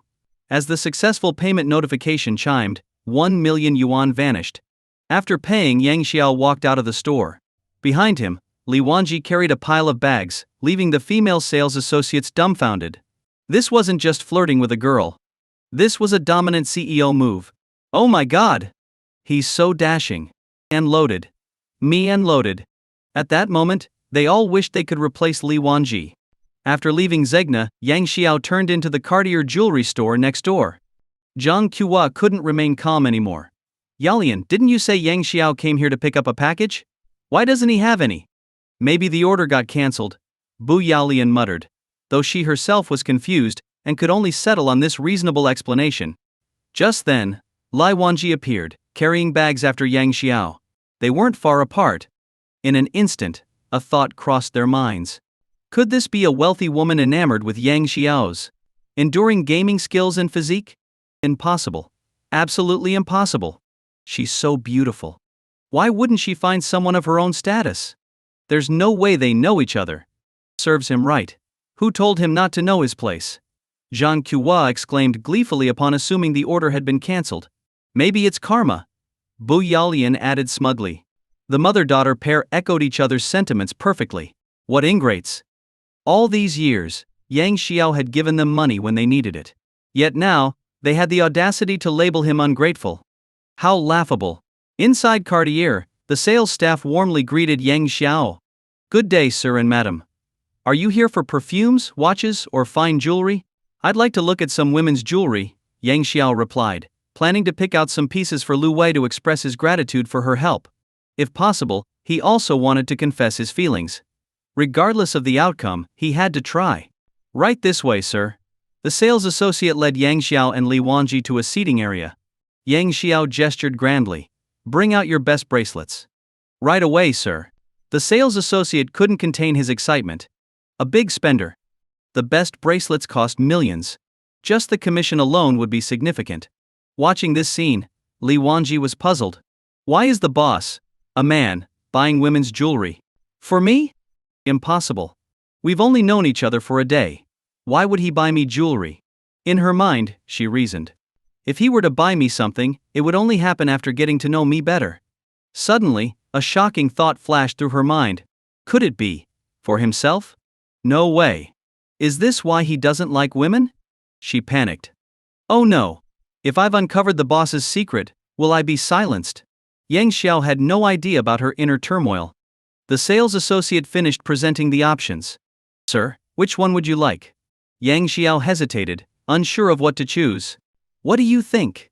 He asked, turning to Li Wanji for her opinion. Me? They're too expensive. Li Wanji was about to voice her thoughts when the sales associate chimed in. Your girlfriend is so beautiful. She'd look stunning in any of these. What a smooth talker. You misunderstand. She's not my girlfriend, Yang Xiao corrected with a shake of his head. The sales associate panicked and quickly bowed in apology. I'm sorry. I didn't know. No problem, Yang Xiao said with a wave of his hand. So eager to clarify? Ha. He really doesn't like women. I'm safe. Blind safe. Li Wanji felt as if she'd won the lottery. After much deliberation, Yang Xiao chose an 18K white gold just yuan claw bracelet shaped like 2 diamond-studded nails. Price 2.52 million yuan. He also selected an 18K white gold love bracelet paved with diamonds. Price 520,000 yuan. The second bracelet was a backup in case the first one seemed too extravagant, and Lu Wei hesitated to accept it. He'd already gotten the bracelet sizes from Lin Xuan beforehand. These two. Charge my card, Yang Xiao said boldly, slapping his bank card onto the counter. Certainly, sir. Our store manager will be right with you. Please hold on for a moment. Sir, would you prefer tea or coffee? The salesperson's smile was as bright as the early spring sun. At this moment, her bonus felt secure. How could she not be happy? If you have cola, that would be even better, Yang Xiao replied with a smile after some thought. Cola? They didn't have any in the store. But that wasn't an issue. They could send someone to get it immediately. A big client like this deserved every accommodation. Of course, sir, the salesperson responded. She then turned to Li Wanji and asked politely, and for you, miss? I'll just have a glass of water, Li Wanji replied nervously. Even she couldn't believe she was receiving this kind of treatment. It felt quite enjoyable. Just then, 2 figures, a chubby woman and a thin man, an odd pairing, entered the store hand in hand. Honey, are you really buying me a Cartier watch? The man, Zhen Jian, asked with eager anticipation. Hao Wenhua kissed his cheek and said cheerfully, of course. You did a good job last night, so consider it your reward. Although the woman beside him was twice his weight, and anyone seeing them would immediately think, a kept man. So what? He was still thrilled. As a man, what's the most important thing? A beautiful woman? Zhen Jian used to think so too. But then he changed his mind. He realized that for a man, money was the most important thing. Sure, money couldn't buy everything, but without it you had nothing. He wasn't a young man anymore. Pretty women boosted his ego, but without money, nothing else mattered. With money, beautiful women would flock to him anyway. Money and women, now that was the ideal life. Once inside, Zhen Jian confidently announced, Show me your men's watches. Of course, sir, please wait a moment, the salesperson replied with a smile. Hurry up, Hao Wenhua urged impatiently. Honey, let's wait in the VIP lounge, Zhen Jian suggested, spotting the comfortable seating area. But then he froze. Right there in the lounge, he saw a familiar face. Li Wanji? Zhen Jian stammered. Hearing his voice, Li Wanji turned around, startled. Jian? They had been a couple once. They were so close, almost ready to get married. But life is unpredictable. Recently, when Li Wanji's father was diagnosed with kidney failure and needed expensive treatment, Zhen Jian had gone silent. The next day he disappeared. At the time, Li Wanji naively thought he had gone to find money to help. Only later, when she discovered he had blocked her on every platform, did she realize he had run away to avoid being burdened. Zhen Jian was true to his name, completely despicable. Li Wanji felt lucky she hadn't given herself to him. What a narrow escape. Zhen Jian pulled Hao Wenhua over to sit directly across from Yang Xiao and Li Wanji. Then he smirked and said, Honey, let me introduce you. This is my ex-girlfriend, Li Wanji. Hao Wenhua tightened her grip on Zhen Jian's arm and gave Li Wanji a disdainful look. So what if you're pretty? You couldn't even keep your man. Why are you here? Are you applying for a cleaning job? Zhen Jian sneered. Li Wanji chose to ignore him, not wanting to waste her energy. But her silence only made him angrier. He clenched his teeth. Wearing cheap, low-quality clothes, with no jewelry, and smelling of bargain perfume, what a loser. Hao Wenhua looked down her nose at Li Wanji, intentionally placing her LV bag on the table and pulling out a business card. She slammed it down with a smug grin and announced, I'm Hao Wenhua, the CEO of Hao Mei Cultural Media. Oh, so you're the CEO of No Culture Media? My apologies for not recognizing you, Yang Xiao replied earnestly. Hearing Yang Xiao deliberately twist her company's name, Hao Wenhua's face twitched with anger. You uncultured fool. It's Hao Mei Cultural, not No Culture, she snapped. Oh, my mistake. So it's Hao, not Culture? Yang Xiao said, feigning realization. How may cultural? How not culture? Combined with her name, Hao Wenhua, Yang Xiao silently applauded her parents for their creativity. Such a poetic name, clearly the work of intellectuals. If you're uneducated, stay home and study. Don't come out and embarrass yourself, Hao Wenhua declared, looking self-important. Exactly. I used to think the same way, Yang Xiao nodded in agreement. He glanced at Zhang Jian and Hao Wenhua, then added, but after meeting you two, I realized I was wrong. Li Wanji was stunned. What's Yang Xiao doing? Is he actually admitting fault? Meanwhile, the salespeople stayed silent, not daring to intervene without understanding the situation. Since you know you're wrong, why don't you leave? Hao Wenhua said smugly. But Yang Xiao's tone suddenly shifted. Actually, I wasn't referring to just one of you. I meant both of you. Someone in the store couldn't hold back their laughter. Who's laughing? Zhenjian scanned the room with bloodshot eyes, veins bulging on his forehead, on the verge of exploding. His attempt to act like a hero had backfired, and now he looked utterly ridiculous. It was a complete embarrassment. Why are you all just standing there? Can't you see your esteemed customers being bullied? Kick them out right now. Hao Wenhua's fury was palpable, her voice rising to a screech. I'm the CEO, a wealthy woman. These poor nobodies can't even compare to me. The commotion was so loud that a crowd gathered at the entrance, completely blocking the doorway. Everyone was dumbfounded by Hao Wenhua and Zhen Jian's behavior. Some onlookers, who had witnessed everything, knew the truth. From the start, it was Zhen Jian and Hao Wenhua who had been causing trouble. And yet, they had the audacity to claim they were being bullied. Now they wanted to kick others out. Do these people have no shame? Meanwhile, Zhang Kuo and Bu Yalian, who had been watching from afar, noticed the ruckus near the Cartier store. Yalian, what's going on over there? Why's there such a big crowd? Zhang Kuiyua asked, her curiosity piqued. It must be Yang Xiao pretending to be rich and getting exposed. Bu Yalian sneered. Pretend to be rich? That takes guts and skill. Shall we go take a look? Zhang Kuiyua suggested eagerly. Of course. We can't miss out on the fun. Maybe we can even throw in a few snide remarks to mock him, Bu Yalian replied, eager for a chance to see Yang Xiao humiliated. And if we can record it, even better, something to laugh about over dinner. The two of them rushed toward the Cartier store, afraid they'd miss the show if they were a minute late.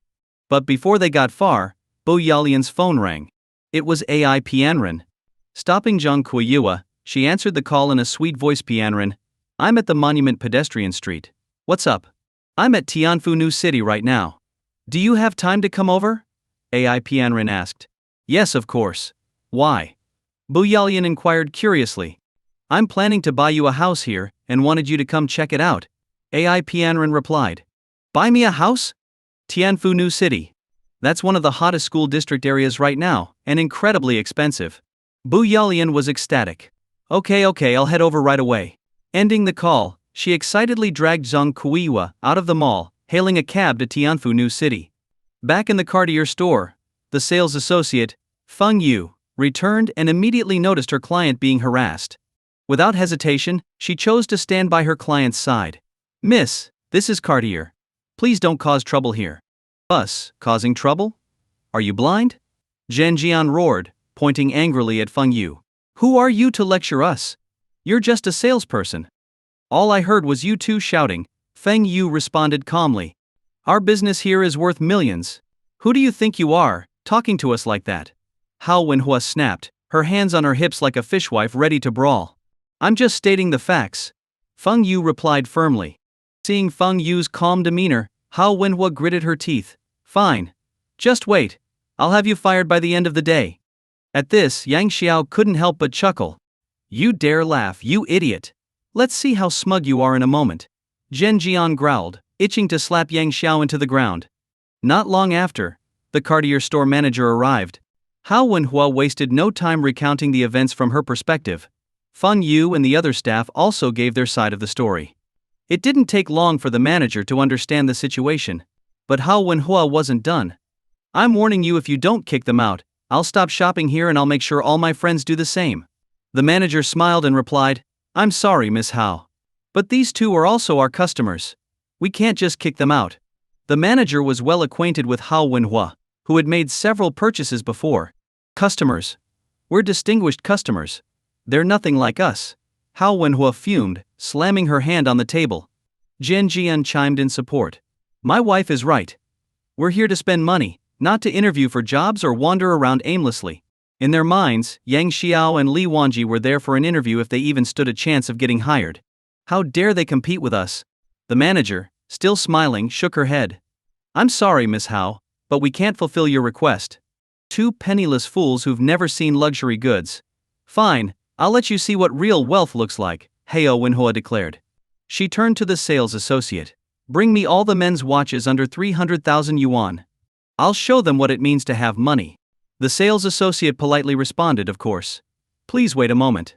Pathetic, Hao Wenhua sneered at Yang Xiao and Li Wanji, her expression full of contempt. Jian Jian smirked as if to say, see? This is what being rich looks like. Soon, the sales associate brought over a tray with 10 men's watches under 300,000 yuan and began explaining their features. Hao Wenhua, reveling in her display of wealth, even shot Yang Xiao a smug glance. Why is there such a big gap between people? Zhen Jian said with a sneer. Some people can't even earn 300,000 in a lifetime, but we can spend it so easily. What a shame. Exactly. It's such a burden to be wealthy, Hao Wenhua added mockingly. The two of them, one chiming in after the other, were dripping with sarcasm. Feng Yu, the sales associate, wanted to point out that Yang Xiao had spent as much on a single piece as they had on all these combined. But with Yang Xiao present, she held back. Yang Xiao, however, nodded in agreement. I completely understand. Just a few days ago, I bought 2 buildings in Tianfu New City for 300 million. Right after I paid, the price skyrocketed, and I earned a few billion in profit. Isn't that infuriating? You like showing off wealth? Let's see who can outdo whom. Hearing this, Jian burst out laughing. Ha ha ha. Are you out of your mind? We've already checked. The buyer is someone named Yang Xiao, the new owner of the Yuzhou Hotel. Who do you think you are? They had originally planned to buy a unit themselves but arrived too late and missed out. They heard that someone had bought 2 entire buildings at once and spent an additional 30 million on parking spaces, a display of sheer extravagance. Hoping to purchase a unit from this person at a high price, they began investigating. After much inquiry, they discovered it was the new owner of the Yuzhou Hotel who made the purchase. Moreover, the news that Yuzhou Hotel had sold for 30 billion had already spread across the upper circles of Yuzhou. Anyone with even a modest network knew about it. For someone with this level of wealth, offering to pay extra wasn't appealing. They simply didn't need the money. How could you possibly outbid them? Yang Xiao slapped his thigh and exclaimed with excitement, well, what a coincidence. My name is also Yang Xiao. Do I look like a wealthy man to you? Just having the same name means nothing. They're a tycoon, and you're a pauper.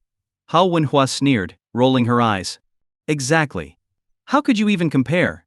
Jin Jian chimed in. At that moment, the store manager entered, holding the Cartier jewelry Yang Xiao had purchased. She walked over with a radiant smile. She approached Yang Xiao respectfully and presented the Cartier packaging. Mr. Yang, your purchase has been packed. Please check the items. Additionally, you are now one of our esteemed members and entitled to lifetime maintenance and a 10% discount on future purchases. Suddenly, the entire store fell silent. The employees glanced at Hao Wenhua, struggling to suppress their laughter. Thank you. Yang Xiao accepted the items and casually handed them to Li Wanji. Xiao Wan, take a look at this bracelet. Do you like it? Li Wanji froze for a moment, then quickly recovered and playfully said, Thank you, dear. I absolutely love it. Yang Xiao smiled slightly and said, Glad to hear it. Let's go look at some clothes next. With that, the two left the store, hand in hand, carrying Zegna clothing bags under the stunned gazes of Hao Wenhua and Zhan Jian. Hao Wenhua's eyes widened in disbelief as she alternated between looking at the departing couple and the store manager. Weren't they here for an interview? How could they have bought anything? As for the possibility of a staged act, that was out of the question. Hao Wenhua knew the store manager well and understood that global luxury brands like Cartier would never participate in such schemes. This meant it was undeniably real. The idea of an interview had only ever been an assumption by her and Jin Jian. No one else had said Yang Xiao and Li Wanji were there for that purpose. Jin Jian's face turned beet red as he struggled to accept what had just happened. The words they had spoken earlier now felt like one slap after another across their faces. At this moment, Jin Jian wished he could crawl into a hole, while Hao Wenhua blushed furiously and dragged him out of the store.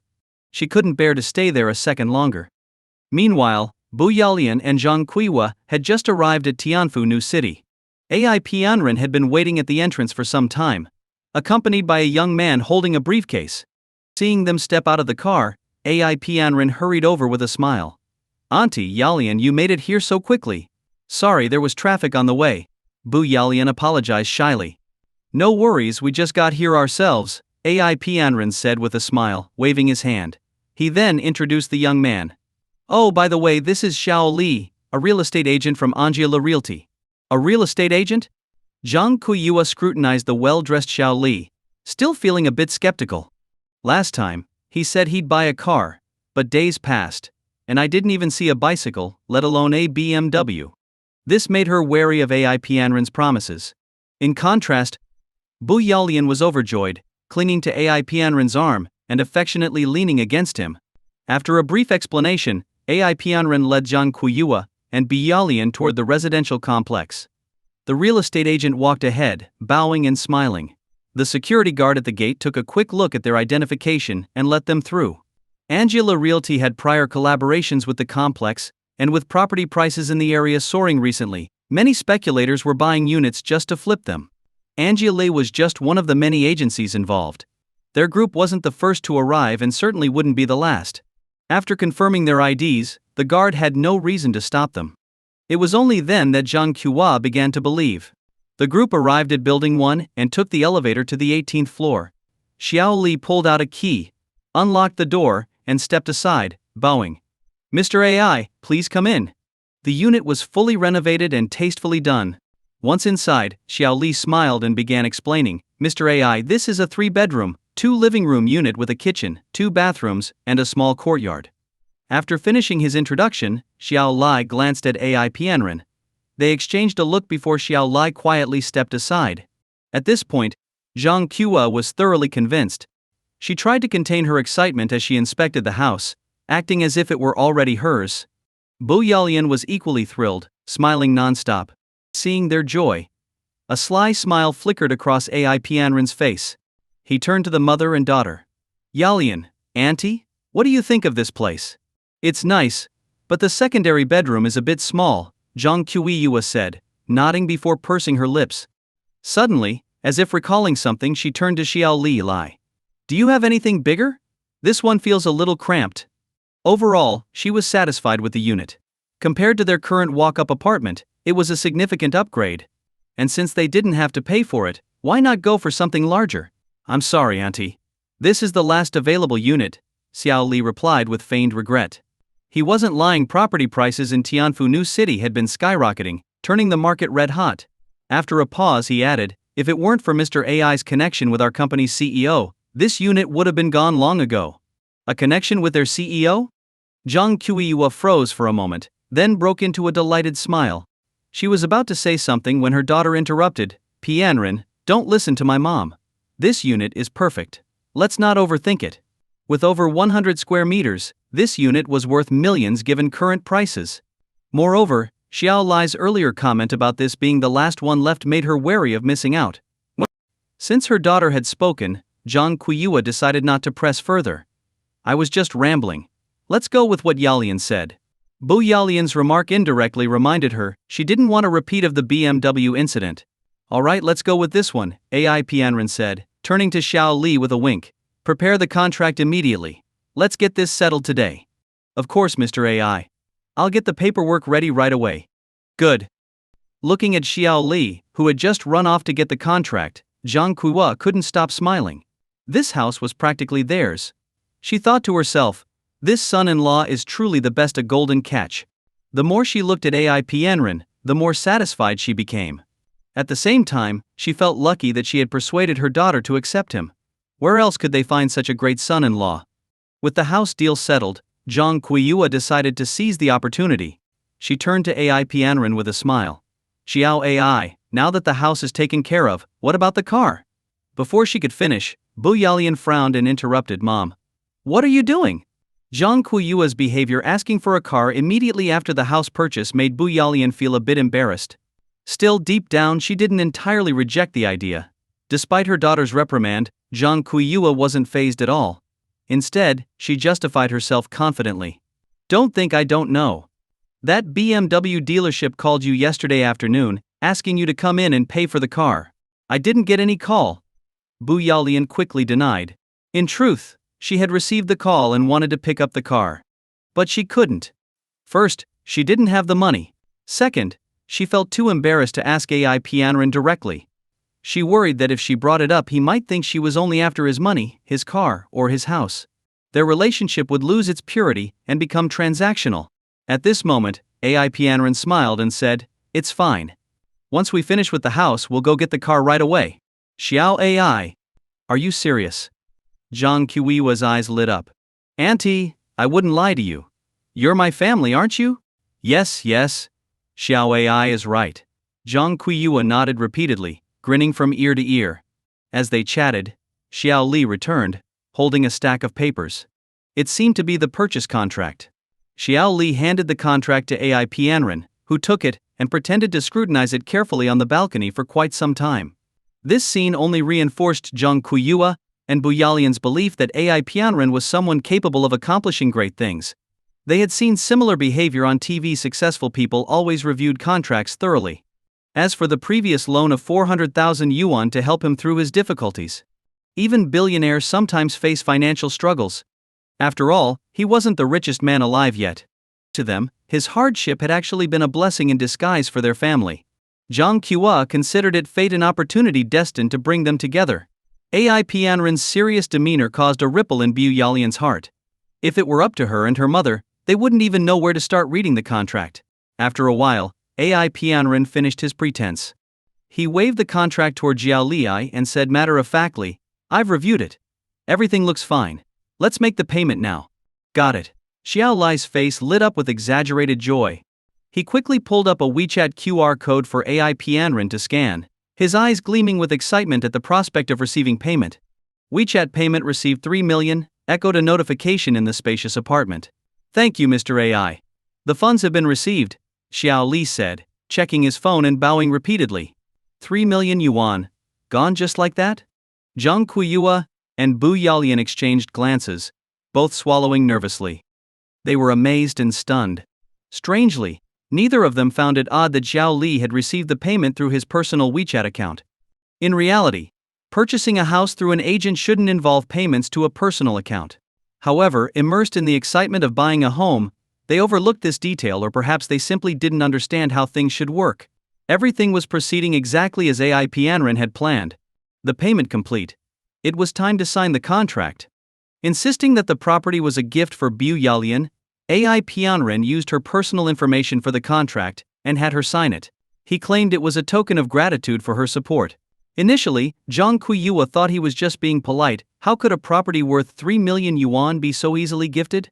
But once Bu Yalian had signed the contract, Xiao Li had left, and they held the keys and a slim stack of 7 or 8 pages labeled purchase contract. Standing on the balcony, the reality hit them. The mother and daughter hugged each other and cried tears of joy. Watching them, Ai Pianren's face displayed a sly smile. In truth, they had no idea. The WeChat payment received 3 million notification was a fake, preset by Xiao Li. The actual transfer was only 2,000 yuan. Such notifications, along with their sound effects, could easily be downloaded online. This was all part of Ai Pianren's elaborate scheme. Before this, he and Xiao Li had secretly agreed that Xiao Li would act as part of the ruse in exchange for a 2,000 yuan performance fee. For Xiao Li, the fake contract, consisting of only 7 or 8 pages instead of the typical dozens, was an easy trade for the money. The house key was genuine, obtained by Xiao Li from a relative who worked as a sales agent in the complex. Returning to the present, the mother and daughter were still basking in their happiness, oblivious to the deceit. Taking advantage of their distraction, Ai Pianren discreetly set an alarm on his phone and then quickly silenced it. Turning to Zhang Qiuiwa and Bu Yalian, he suggested, "Auntie Yalian, it's getting late. Let's go buy the car now. Afterward we can invite Uncle to Yuzhou Hotel for a celebratory dinner." His words jolted them back to reality. Yes. They still needed to buy the car. Wait, did he say a celebration at Yuzhou Hotel? They couldn't believe their ears. That's a 5-star hotel. They'd heard rumors about the incredible food there, and just imagining it made their mouths water. Composing themselves, the three left the residential complex.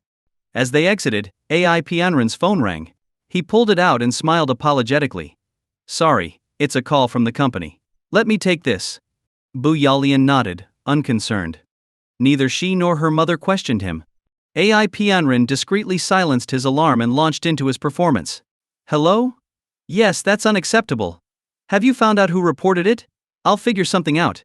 After delivering his rehearsed lines, his expression grew solemn. Noticing his troubled look, Bu Yalian asked anxiously, Pianren, what's wrong? Yao, we might not be able to buy the car today, AI Pianren said with a forced smile. My competitor reported me to the authorities for their own gain. Reported? Zhang Kuiyua was shocked and immediately exclaimed, who could be so heartless to do something so despicable? AI Pianren shook his head, feigning helplessness. His expression seemed to say, business is like war, it's not child's play. No one wants to coexist peacefully with you. Seeing his concerned look, Bu Yalian quickly asked, is it serious? Hearing this, AI Pianren sighed heavily, pausing for effect before saying regretfully, the company's accounts have been frozen, so I can't access any funds. That tenfold return investment project in Shenzhen. I'll have to let it go. His demeanor and tone gave the impression he was genuinely about to lose hundreds of millions. He could have been a top actor. His performance completely convinced Bu Yalian and Zhang Kuiyua. Especially Zhang Kuiyua, her eyes sparkled. Tenfold return on investment. That was incredible. She was deeply tempted. A thought crept into her mind she wanted to join in. Unable to resist, she asked, Xiao AI, what's the minimum amount needed to invest in this project? Mom, can you stop making trouble? Bu Yalian said, embarrassed. At this moment she had no idea what her mother was scheming. AI Pianren waved it off. It's fine, Yao. Since Auntie is curious, I'll explain. Zhang Kuiyua beamed at him. Xiao AI, you're so considerate. AI Pianren began weaving his tale. The project is an oil extraction venture. The owner is a classmate of mine, and he wants to help me make money. He knows I'm in a tough spot, so he fabricated a story, claiming he had a special agreement allowing him to invest as little as 3 million yuan. A tenfold return would mean 30 million. Of course, the more you invest, the more you earn. He emphasized that the deadline was in a few days. He had planned to use the funds from today's house and car purchases to pay his classmate tomorrow morning. But now, with this sudden situation, I have no choice but to withdraw, he said with a sigh, concluding his performance. Zhang Kuiyua's eyes gleamed brighter as she listened. She imagined a mountain of gold beckoning to her. She was thrilled. 30 million yuan. For her, such a sum could erase all her worries. Bu Yalian simply felt a bit regretful, nothing more. After all, she already had someone who could lay golden eggs. What could be better? Seeing Zhang Kuiyua's reaction, AI Pianren knew he had planted the seed. He pretended to check the time, then put on a regretful expression. Auntie Yao, I'm sorry. Time is tight, I need to head back to the company right away. We'll have to postpone the car purchase. Under the circumstances, Zhang Kuiyua couldn't insist he go buy the car. She could only say, it's fine. You go ahead and take care of your business. She wouldn't dare let this golden goose slip away. Her suspicions about him had vanished after receiving the house keys and the so-called purchase contract. Moreover, Bu Yalian had been in a relationship with him before, and knew about his wealthy family. He had studied abroad, frequently flaunted luxury cars and yachts on social media, and posted pictures of himself at upscale venues. He even once shared a photo surrounded by stacks of cash. How could someone like that lie about buying a car? After AI Pianren left, Zhang Kuiyua and her daughter happily took a cab home, planning to move into their new house on an auspicious day. Meanwhile, Yang Xiao and Li Wanji had just left Cartier. They didn't continue shopping and instead returned to the hotel, with Li Wanji driving. For her first day on the job, Yang Xiao wanted to treat her to a fine dining experience, setting a standard for her future. When they arrived at Yuzhou Hotel, they ran into Yuzhou. Oh, Mr. Yang, long time no see. Yuzhou greeted warmly, quickly approaching them. His gaze briefly lingered on the beautiful Li Wanji, and a flash of amazement appeared in his eyes. Wow. In just a few days, he's bought my hotel, gotten a luxury car, and even hired a stunning secretary. This man knows how to live. Mr. Yu, are you heading to the airport? Yang Xiao asked, glancing at the luggage behind him. Yuzhou nodded. Yes, I have a flight to Shanghai tonight. After a brief chat, they parted ways. Yuzhou to the US, while Yang Xiao firmly believed that nothing could beat his own country. Taking the private elevator, He and Li Wanji arrived at the top floor reserved for the chairman's exclusive dining room. Everything had already been arranged by Lin Xuan. The table was laden with a feast. Yang Xiao began eating heartily, while Li Wanji sat nervously, feeling completely out of place. She felt like a kitten in a new environment, cautious and overwhelmed. She never imagined she'd one day be dining in such a luxurious setting, enjoying delicacies fit for royalty. It was surreal. Her heart was pounding, and she pinched her leg several times to confirm she wasn't dreaming. Her thigh was already bruised. Realizing it was real, she couldn't help but smile. Yang Xiao noticed her expression and swallowed his food. "Why are you just sitting there? Start eating. Or do you want me to feed you?" "Ah. Oh, okay," Li Wanji stammered, nodding and finally starting to eat. Watching her, Yang Xiao felt a pang of nostalgia. Not too long ago, he had been just like her. But that was the past. From now on, he vowed to make those who had looked down on him regret it. Just as Li Wanji was eating, she felt her phone vibrate in her pocket. She pulled it out and saw a notification from the hospital. Her father had been matched with a compatible kidney donor. The surgery could be scheduled for the end of next month, but they needed the payment within a week. If the payment wasn't made, the kidney would go to the next patient on the list. This rare opportunity couldn't be missed. She needed to gather the money, but 40,000 yuan. It wasn't a small amount. Where could she possibly find that kind of money? Who would lend it to her? She tried asking relatives but was turned away. A few close friends managed to scrape together 30,000 yuan for her, but that was still far from enough. What could she do? She thought about asking Yang Xiao but quickly dismissed the idea. They barely knew each other. Why would he lend her money? Overwhelmed, tears welled up in her eyes. Afraid her boss might notice, she bit her lip, forcing herself to hold back. The harder she tried, the more the frustration built up inside her. Boss Yang Xiao's voice suddenly rang in her ear. "What's wrong? Did something happen?" It turned out Yang Xiao had long noticed her unusual behavior. He had been hesitating about whether to ask. Li Wanji kept her head slightly lowered. He happened to notice tears welling up in her eyes, stubbornly refusing to fall. This reminded him of his own struggles delivering packages and driving freight trucks late at night. Unable to resist, he asked. Hearing Yang Xiao's voice, Li Wanji realized her composure had slipped. She quickly turned her head to wipe away the tears at the corners of her eyes. Then she said, "Sorry, boss. I got some sand blown into my eyes." As she spoke, she prepared to stand and leave. She didn't want to ruin her boss's meal. Sand? Blown into her eyes? Yang Xiao was speechless. Nonsense. We're not eating barbecue outdoors. Where would the wind or sand come from? He immediately stopped her. Wait a minute. What is it, boss? Li Wanji asked through sobs. At this moment, Yang Xiao didn't press further. Instead, he asked, during the interview, "What did you say?" Li Wanji wiped her eyes, looked at Yang Xiao, and hesitated to speak. Wasn't she pretty articulate before? She practically ran me over with her words during the interview. Why is she acting timid now? Yang Xiao knew she must be facing some trouble. Otherwise, there was no way she would show such vulnerability in front of her boss. Unless. He took a sip of water and said, "From today on, you're my employee. If you have any difficulties, just let me know. If it's something I can help with, I'll do my best." Li Wanji stood there, her fingers nervously twisting together. Her heart was tangled with indecision. Should she say it or not? There wasn't a clear answer. Yang Xiao boldly guessed, "Are you facing financial difficulties?" Li Wanji didn't speak. She just looked up at him briefly and quickly lowered her head again. Yang Xiao understood and asked, "I thought it was something serious. It's just money, right? How much do you need?" For him, if money could solve it, it wasn't a real problem. Li Wanji remained silent. Yang Xiao didn't rush her. He simply sat there and waited.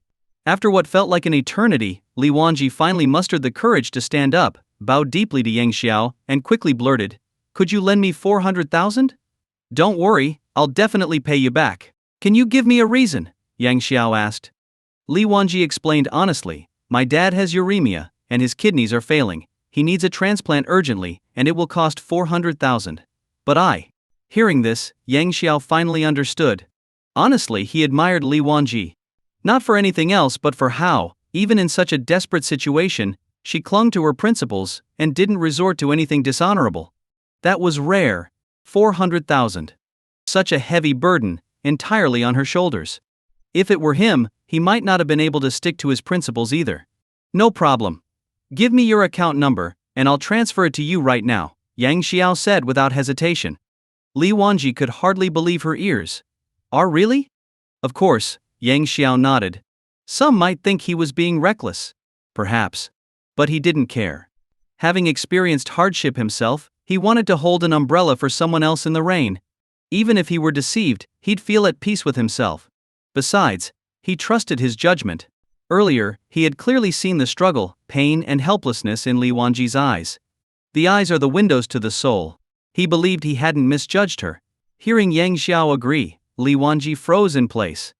She never expected that a boss she had known for only one day would be willing to lend her 400,000.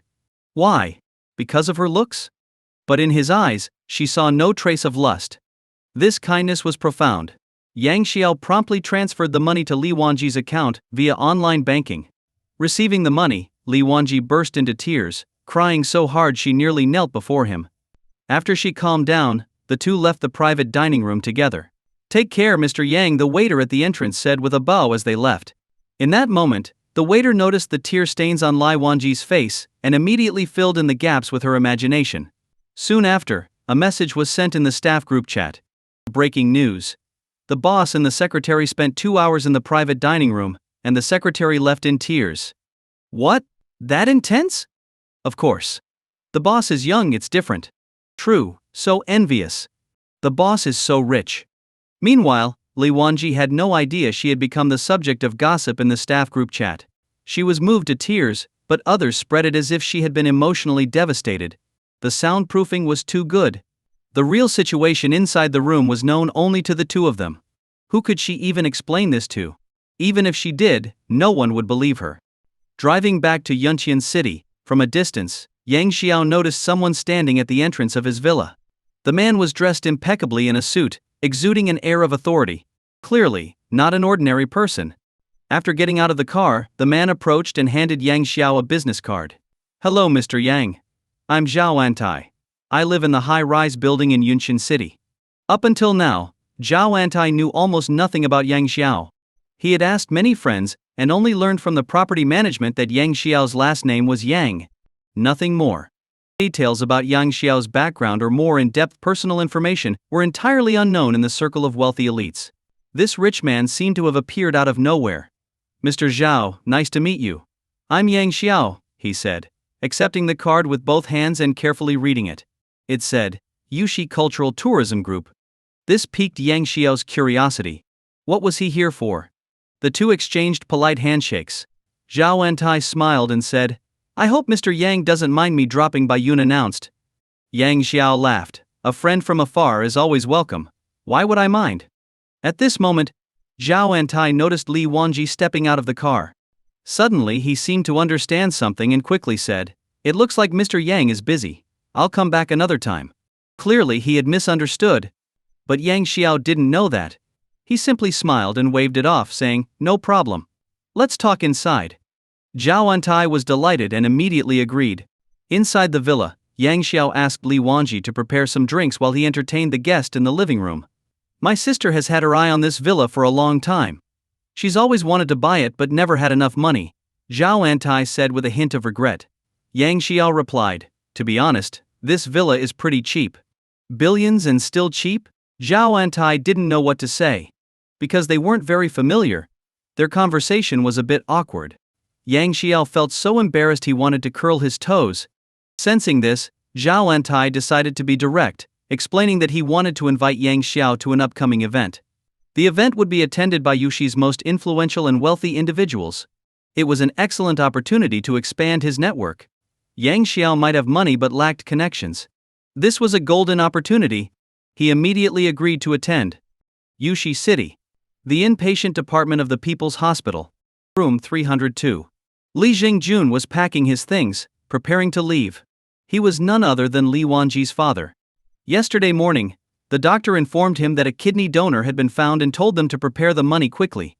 When Li Jingjun asked, the cost was 400,000 yuan. For their rural family, such an amount was astronomical. Where could he possibly get that kind of money? In the countryside, a pig weighing over 200 kilograms, even when prices were good, could sell for at most 4,000 to 5,000 yuan. 400,000? How many pigs would that take? He and his wife couldn't even imagine. Over the past few months, their family had been crushed under the weight of medical expenses, barely able to breathe. He didn't want his wife and daughter to bear such a heavy burden just to treat his illness. Nor did he want them to fall into debt because of him.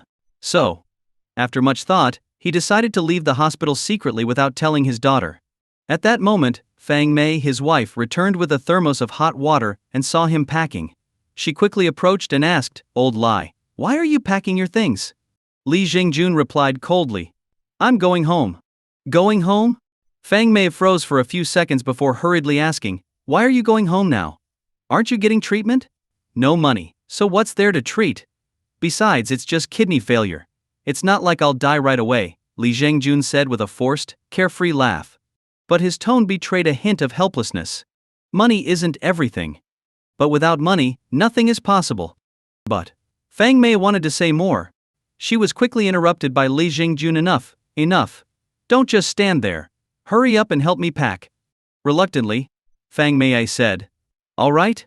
Just then, a familiar voice sounded at the door. "Dad, Mom, why are you packing?" It was none other than their daughter, Li Wanji, who had rushed back early that morning. She looked surprised. Were they changing rooms? Today Yang Xiao had specially given her the day off to handle some paperwork. Hearing her, Li Jingjun turned to glance at his daughter, momentarily pausing his movements. After a moment, he turned back and continued packing. Fang Mei sighed and said, "Your dad wants to go home. The doctor said a kidney donor has been found, and the surgery can be scheduled for next month," Li Wanji said, not realizing what was happening. "I've already paid the money." Fang Mei was about to speak when Li Jingjun interrupted, not doing it. "The hospital food is terrible anyway." But as soon as he said that, both he and Fang Mei realized. The money was paid? Li Jingjun immediately put down what he was holding, walked up to his daughter, and asked, "What did you just say? You paid the money?" "Yes, I paid before I came up," Li Wanji nodded. The couple was stunned. Fang Mei, seeking confirmation, asked, "The full 400,000? You paid it all?" Li Wanji nodded again. Hearing this, the couple exchanged incredulous and even terrified looks. In this day and age, borrowing money wasn't easy. Since the diagnosis of Li Jingjun's kidney failure, they had gone to every relative and friend they could think of, but no one was willing to lend them money. How could their daughter, who had just recently graduated, possibly borrow so much? Although they trusted their daughter, they couldn't help but think of unsettling scenarios. For instance, the kind of stories that sometimes appear online, about daughters selling themselves to pay for their parents' medical bills. The more Li Jingjun thought about it, the more afraid he became. His expression darkened as he trembled and asked, "Where? Where did the money come from?" "I borrowed it," Li Wanji replied. "Nonsense. It's true. You're a recent graduate. Who would lend you that much money?" Li Jingjun pressed, almost spelling out his suspicions. Fang Mei, growing anxious, pulled her daughter aside and whispered, "Wanji, tell Mom the truth. Where did you really get the money?" "I told you. I borrowed it from a friend," Li Wanji insisted, feeling at a loss. "Why won't they believe me?" Li Jingjun sneered, "Quite the generous friend you've got. No relation to us at all, yet they'd lend you this much money?" Fang Mei quickly shut the hospital room door and came back to her daughter. "Wanji, you're an educated girl. You can't become someone's mistress, and you absolutely can't break the law." At that moment, Li Wanji finally understood. They thought she had taken a path of no return. She felt wronged. Don't they trust me at all? Then again, considering her position of fresh graduate with no social connections, it wasn't unreasonable for them to worry. Before this, Li Wanji hadn't thought too deeply about it. She just wanted to pay the money quickly and get the surgery done as soon as possible. Now she realized she had no choice but to explain. She was about to say she borrowed it from her boss, but suddenly thought better of it. 400,000. If she said it was from her boss, wouldn't that indirectly imply she was being kept by a rich man? No way. She needed a different story. After waiting a few minutes without a satisfactory explanation, Li Jingjun's heart sank. Could it really be? Otherwise, who could possibly give her 400,000 so easily? The more he thought about it, the angrier he became. He raised his voice and asked, "Did you become someone's mistress?" "Dad. What are you talking about?" "I didn't." "Then tell us where the money came from." "I told you, I borrowed it." Seeing his daughter refusing to admit anything, Li Jingjun's heart felt heavy. Trembling, he said, "You Go and return the money. I'd rather die than have you use that kind of money to treat me. Dad. Li Wanji was speechless. Li Jingjun shouted angrily, go return it now. Or else you're not my daughter. He refused to tarnish his daughter's reputation just to save his life. Listen to your dad, Wanji. Return the money quickly, Fang Mei added. They had only one daughter.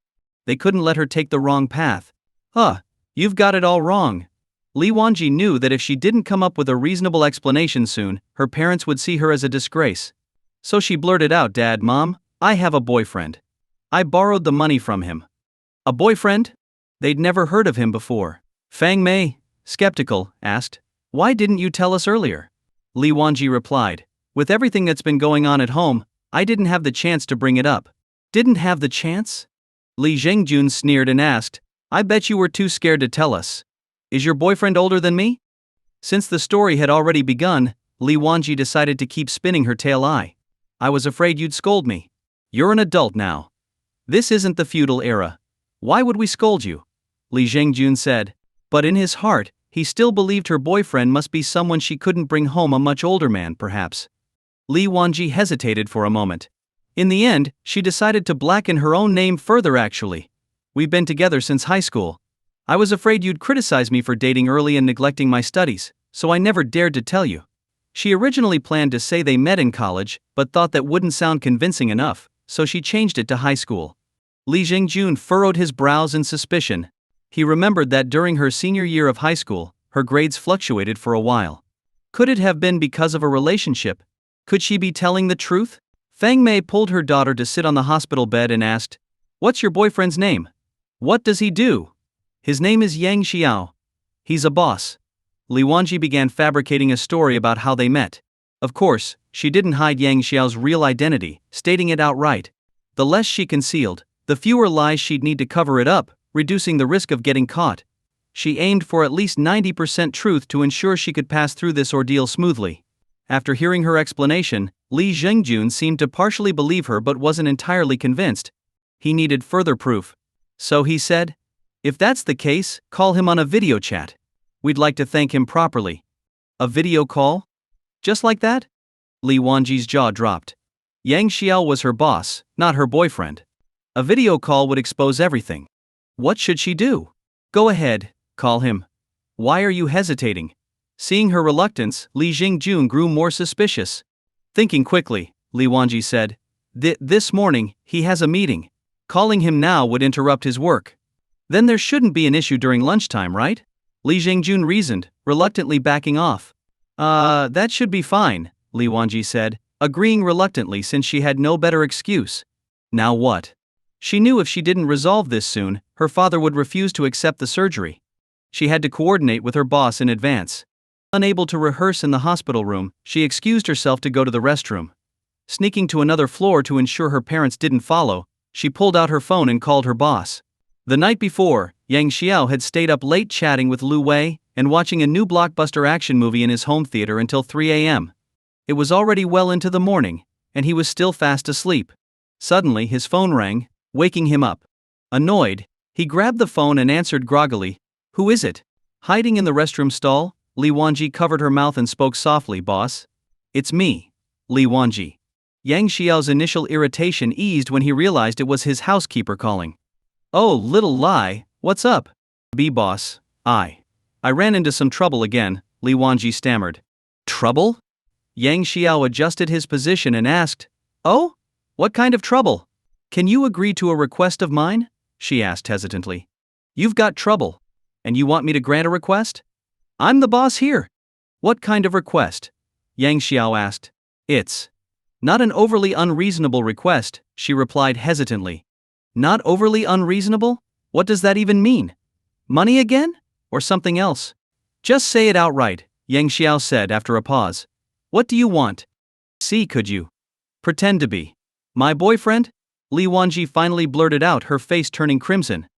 What? Lying in bed, Yang Xiao's eyes widened in shock. This can't be real. It's only been a few days, and this pretty little housekeeper has already fallen for me? Does money really change people that much? Still unaware of how her words sounded, Li Wanji waited anxiously for his response, her heart pounding. Yang Xiao didn't respond immediately. Sitting up in bed, he was surprised. Didn't I tell her to go handle her dad's surgery paperwork? Pretending to be her boyfriend. What kind of nonsense is this? Sorry, I misspoke. Li Wanji quickly realized her mistake and explained. What I meant was, can you pretend to be my boyfriend for now? Pretend to be your boyfriend? Yang Xiao asked, confused. Why? My parents misunderstood the situation and think I became someone's mistress because you lent me the money, she admitted. Yang Xiao suddenly understood. It wasn't an unreasonable suspicion. A young, attractive girl suddenly coming into tens of thousands of yuan? Anyone would question where it came from. Pretending to be her boyfriend? No big deal. Yang Xiao agreed readily and promised to find time to meet her parents before the surgery. Overjoyed, Li Wanji told Yang Xiao about the backstory she had fabricated, where they were high school classmates who had known each other for years, and asked him not to blow her cover. Having already agreed, Yang Xiao assured her it wasn't a problem. After ending the call, Li Wanji happily informed her parents of the news. The couple claimed to believe her, but they wouldn't be completely convinced until they met Yang Xiao in person. With her persistent persuasion, Li Jingjun finally agreed to undergo the surgery, putting Fang Mei at ease. Once that was settled, Fang Mei sent Li Jingjun out of the room, saying she needed some private time with her daughter. Closing the door, Fang Mei sat on the bed with Li Wanji. Lowering her voice, she asked, "Now that your dad's gone, let's talk honestly. Did Yang Xiao really lend you the money?" "Of course," Li Wanji said confidently since it was the truth. Fang Mei pressed further, "Are you two really boyfriend and girlfriend?" Having dwelled on this question for so long, she couldn't help but ask again for confirmation. "If we weren't, why would he lend me so much money?" Li Wanji replied rhetorically. Fang Mei thought for a moment. It seemed to make sense, but she wasn't ready to let it go just yet. She then asked, "By the way, have you and Yang Xiao taken any precautions?" "Precautions? What do you mean?" Fang Mei, seeing her daughter's confusion, decided to be blunt. "I mean, when you two do it, have you been using protection?" At this, Li Wanji's face turned bright red. "Mom, why are you asking such things?" Fang Mei's expression immediately turned serious. In a tone of earnest guidance, she said, "You can't skip protection just for the sake of momentary pleasure. Or, are you planning to get married because of a pregnancy?" It's the modern age. She didn't oppose trying things out before marriage. But she still believed that proper protection was a must. Otherwise, it would be her daughter who suffered. We haven't." Li Wanji stammered, her face red with embarrassment. They weren't even real boyfriend and girlfriend, so how could they have done something so intimate? This was going too far. But she couldn't say that aloud. If she did, the whole lie would fall apart. However, Fang Mei interpreted her hesitation differently. She thought her daughter and her boyfriend had indeed been intimate but hadn't used protection. How could that be acceptable? Immediately, she sternly said, "I knew it. I guessed you weren't using protection, and I was right." Li Wanji tried to explain. But Fang Mei didn't give her a chance and continued, "This is something I must criticize. You can't go on like this long term. I've been through this, so today, I need to have a serious talk with you." "Mom, I get it. You don't need to explain," Li Wanji said, her face flushing even deeper. Who would have thought that a simple lie would lead to an impromptu biology lesson? She felt utterly helpless. Fang Mei remained stern. "You get it. Then why don't you use protection? Remember, a woman's safe days aren't always accurate. There can still be mistakes." Fang Mei launched into a 15-minute lecture on reproductive health. By the end of it, Li Wanji wanted to find a hole to crawl into. Why was her mom telling her all this? It wasn't even relevant right now. The truth was, Fang Mei's actions came from her love for her daughter. In today's society, especially in their country, many schools didn't emphasize sex education. Often it was glossed over in class. Some teachers, too embarrassed to discuss it, would skip it entirely. This left many students lacking knowledge about such topics. Most boys got their information from adult films, while girls often knew very little about contraception. Because of this lack of education, many young people became too curious for their own good. And curiosity killed the cat. Without telling adults, they'd experiment and end up making irreversible mistakes. This was exactly what Fang Mei didn't want to see.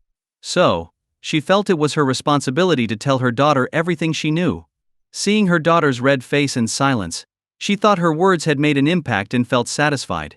She continued, "If by any chance I'm just saying, if you don't manage to take precautions before marriage, make sure to get emergency contraceptives right away. don't be careless. Mom. Li Wanji didn't know what to say anymore. How did the conversation escalate to pregnancy? Fang Mei added seriously.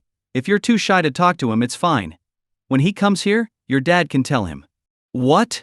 Li Wanji was horrified and quickly said, No, I'll talk to him myself. If her dad really ended up having that conversation with Yang Xiao, she'd die of embarrassment. Remember, you must talk to him. Fang Mei nodded in satisfaction and reminded her again, safety is no small matter. Got it, Mom? Oh, do you have any condoms? If not, I can put a few in your bag. And no need. Li Wanji quickly declined. Oh my god. If her boss accidentally found those in her bag, what would he think? How could she possibly continue working after that? This conversation remained strictly between the two of them. Yang Xiao, completely unaware, was on his way to the airport. After much consideration, he had decided to visit Shanghai. Firstly, to return money to Lu Wei. Secondly, to see his old classmate and find out just how stunning she had become. He checked in for his flight and boarded the plane. It was his first time flying, so he felt a bit uneasy. Once seated, he closed his eyes to rest. Nearby, a middle-aged man with a beer belly was wearing a thick gold chain around his neck, so thick it was the width of a finger. There was another chain on his wrist. The man ogled the flight attendant's figure with lecherous eyes, almost drooling. When the flight attendant walked up to him, he leaned back lazily in his seat and asked, Are there cameras here? Sir, according to airline policy, cameras are not installed in first class. The flight attendant, Zhao Jianglu, replied with a smile. This flight was a transcontinental journey with a stopover in Shanghai.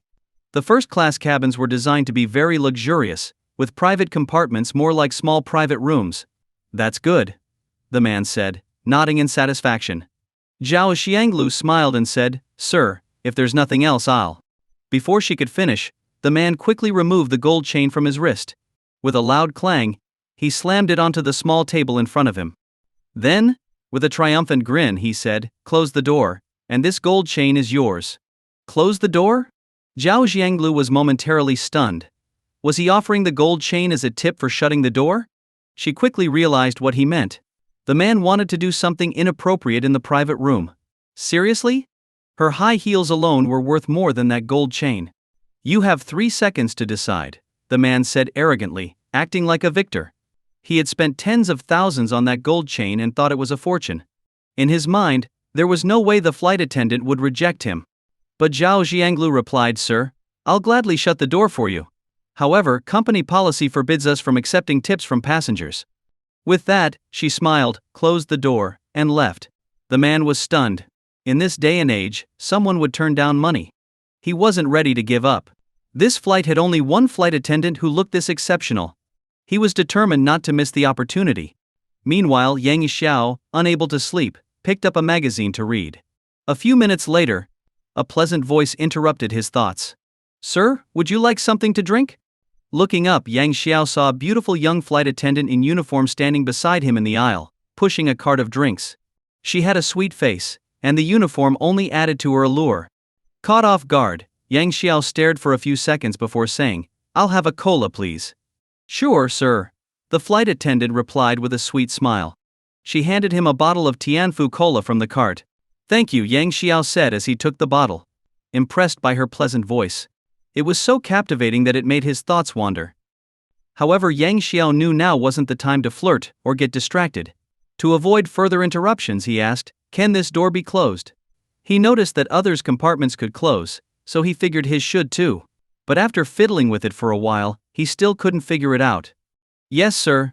Zhao Xianglu responded sweetly. How do I open and close it? Yang Xiao asked.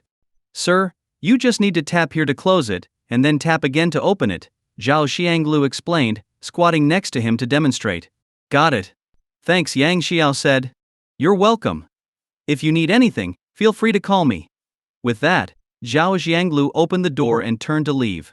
She was confident in her appearance. Usually, men couldn't resist taking a few more glances at her. But this time, the man in front of her didn't seem the slightest bit interested. How strange. Could it be? He doesn't like beautiful women? Curious as she was, she naturally wouldn't act inappropriately because of it. Having worked for years, she knew that first-class passengers were either wealthy or powerful. Their standards were high. It was normal if they didn't find her appealing. Just as she stepped out of Yang Xiao's compartment, a sharp, grating voice reached her ears. I thought you were so aloof, but here you are, throwing yourself at a handsome guy, a middle-aged man sneered loudly. The volume of his voice instantly drew the attention of many first-class passengers, who leaned out to see what was happening. Hearing this, Zhao Xianglu frowned, and felt like snapping back at him. However, her professionalism quickly calmed her down. In a composed tone she said, Sir, please don't be so loud, it disturbs other passengers. So what if I'm loud? Who's disturbed? The middle-aged man retorted fiercely, his tone dripping with mockery. Or is it because you're all flustered by that guy? A flash of anger crossed Zhao Xianglu's face. The man wasn't entirely wrong, she did find Yang Xiao attractive, but it wasn't to the point of being flustered. Suppressing her irritation, she said, Sir, airline policy prohibits loud disturbances in this area. I hope you can cooperate. I'll say whatever I want.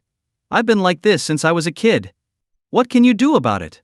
The man, upset that she didn't indulge him earlier, was now looking for trouble. Smiling slightly, Zhao Xianglu kept her tone polite.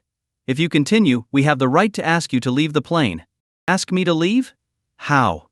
Open the window and have me parachute out? The man said mockingly, clearly not taking her seriously.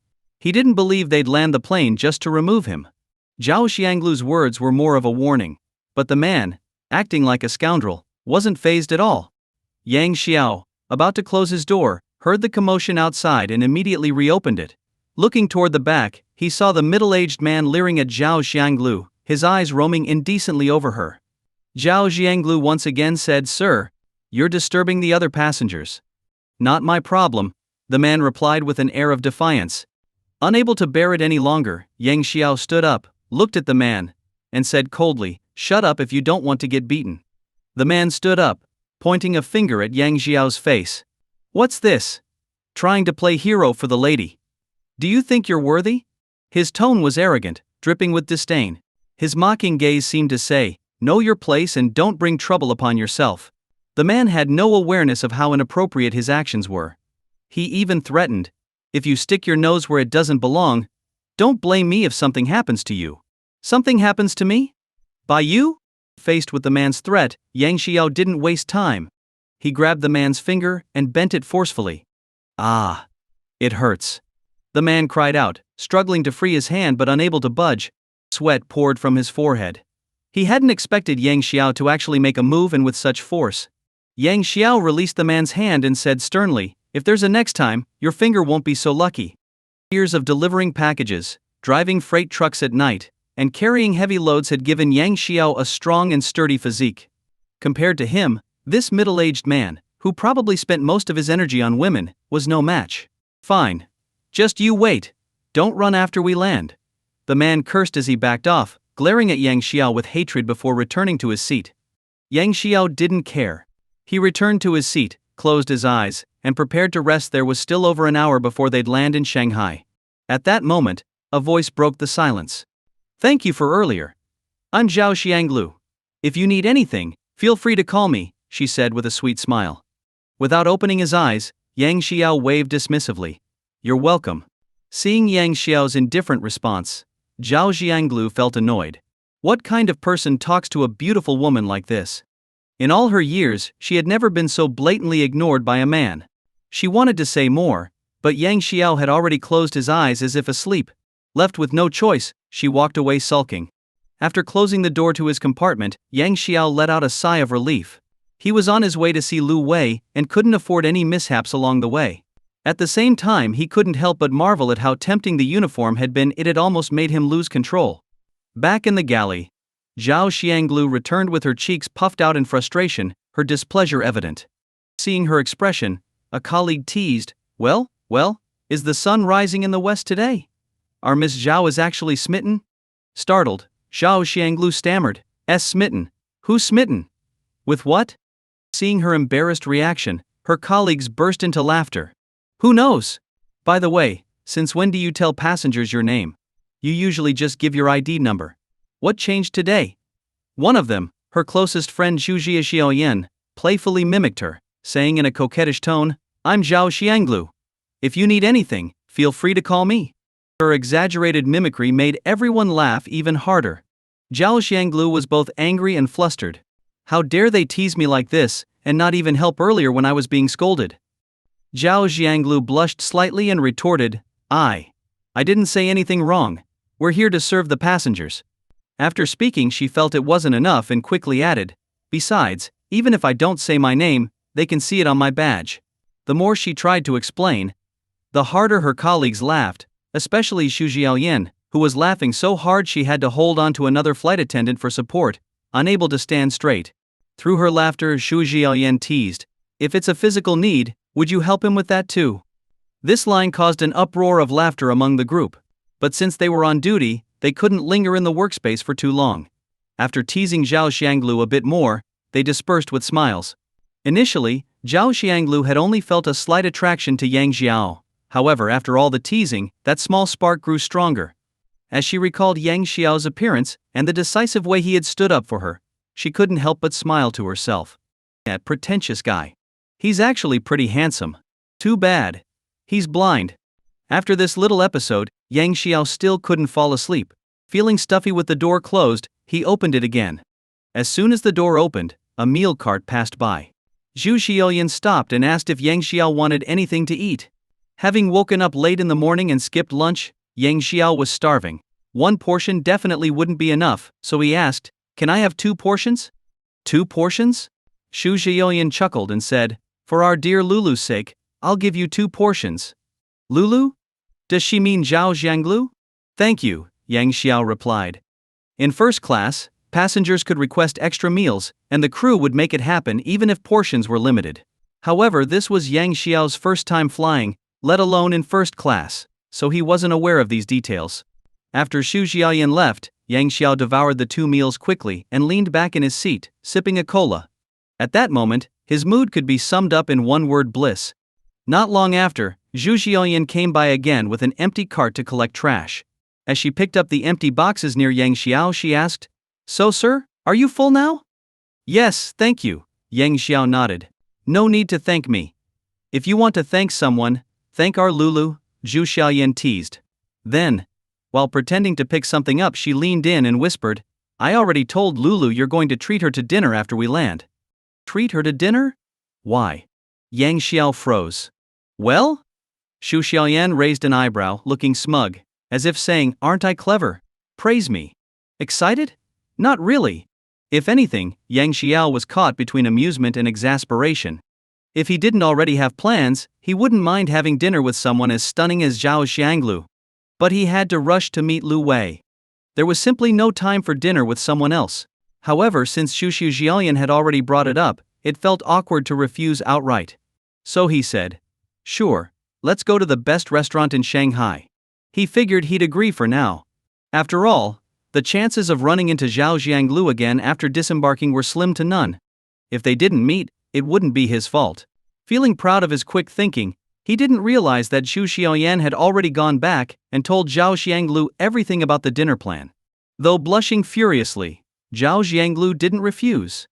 She had a slight fondness for Yang Xiao and thought he was different from most men. He didn't seem particularly interested in her.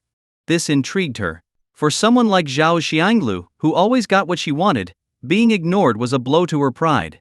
Now she wanted to conquer him and prove that he was the one who was blind, not her problem. If Yang Xiao knew about her thoughts of conquest, he wouldn't know whether to laugh or cry. Back in the workspace, her colleagues started egging her on. Lulu, I think it's just you and Yanzi who are still single, right? What do you mean, I think? It's a fact. You're not getting any younger, it's time to start exploring. Zhao Xianglu widened her eyes. What does exploring mean? And it didn't stop there. Shu Han chimed in. That guy in first class is pretty handsome. I think you should give it a shot. Shot what? Zhao Xianglu's face turned red as a ripe strawberry, clearly imagining something else. Of course I mean dating. What else did you think I meant? Unless. You were thinking that?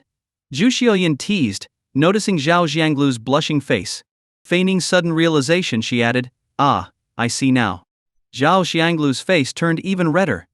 She stammered, I wasn't thinking anything. Of course she had been. But there was no way she'd admit it. It was too embarrassing. Yanzi, stop teasing.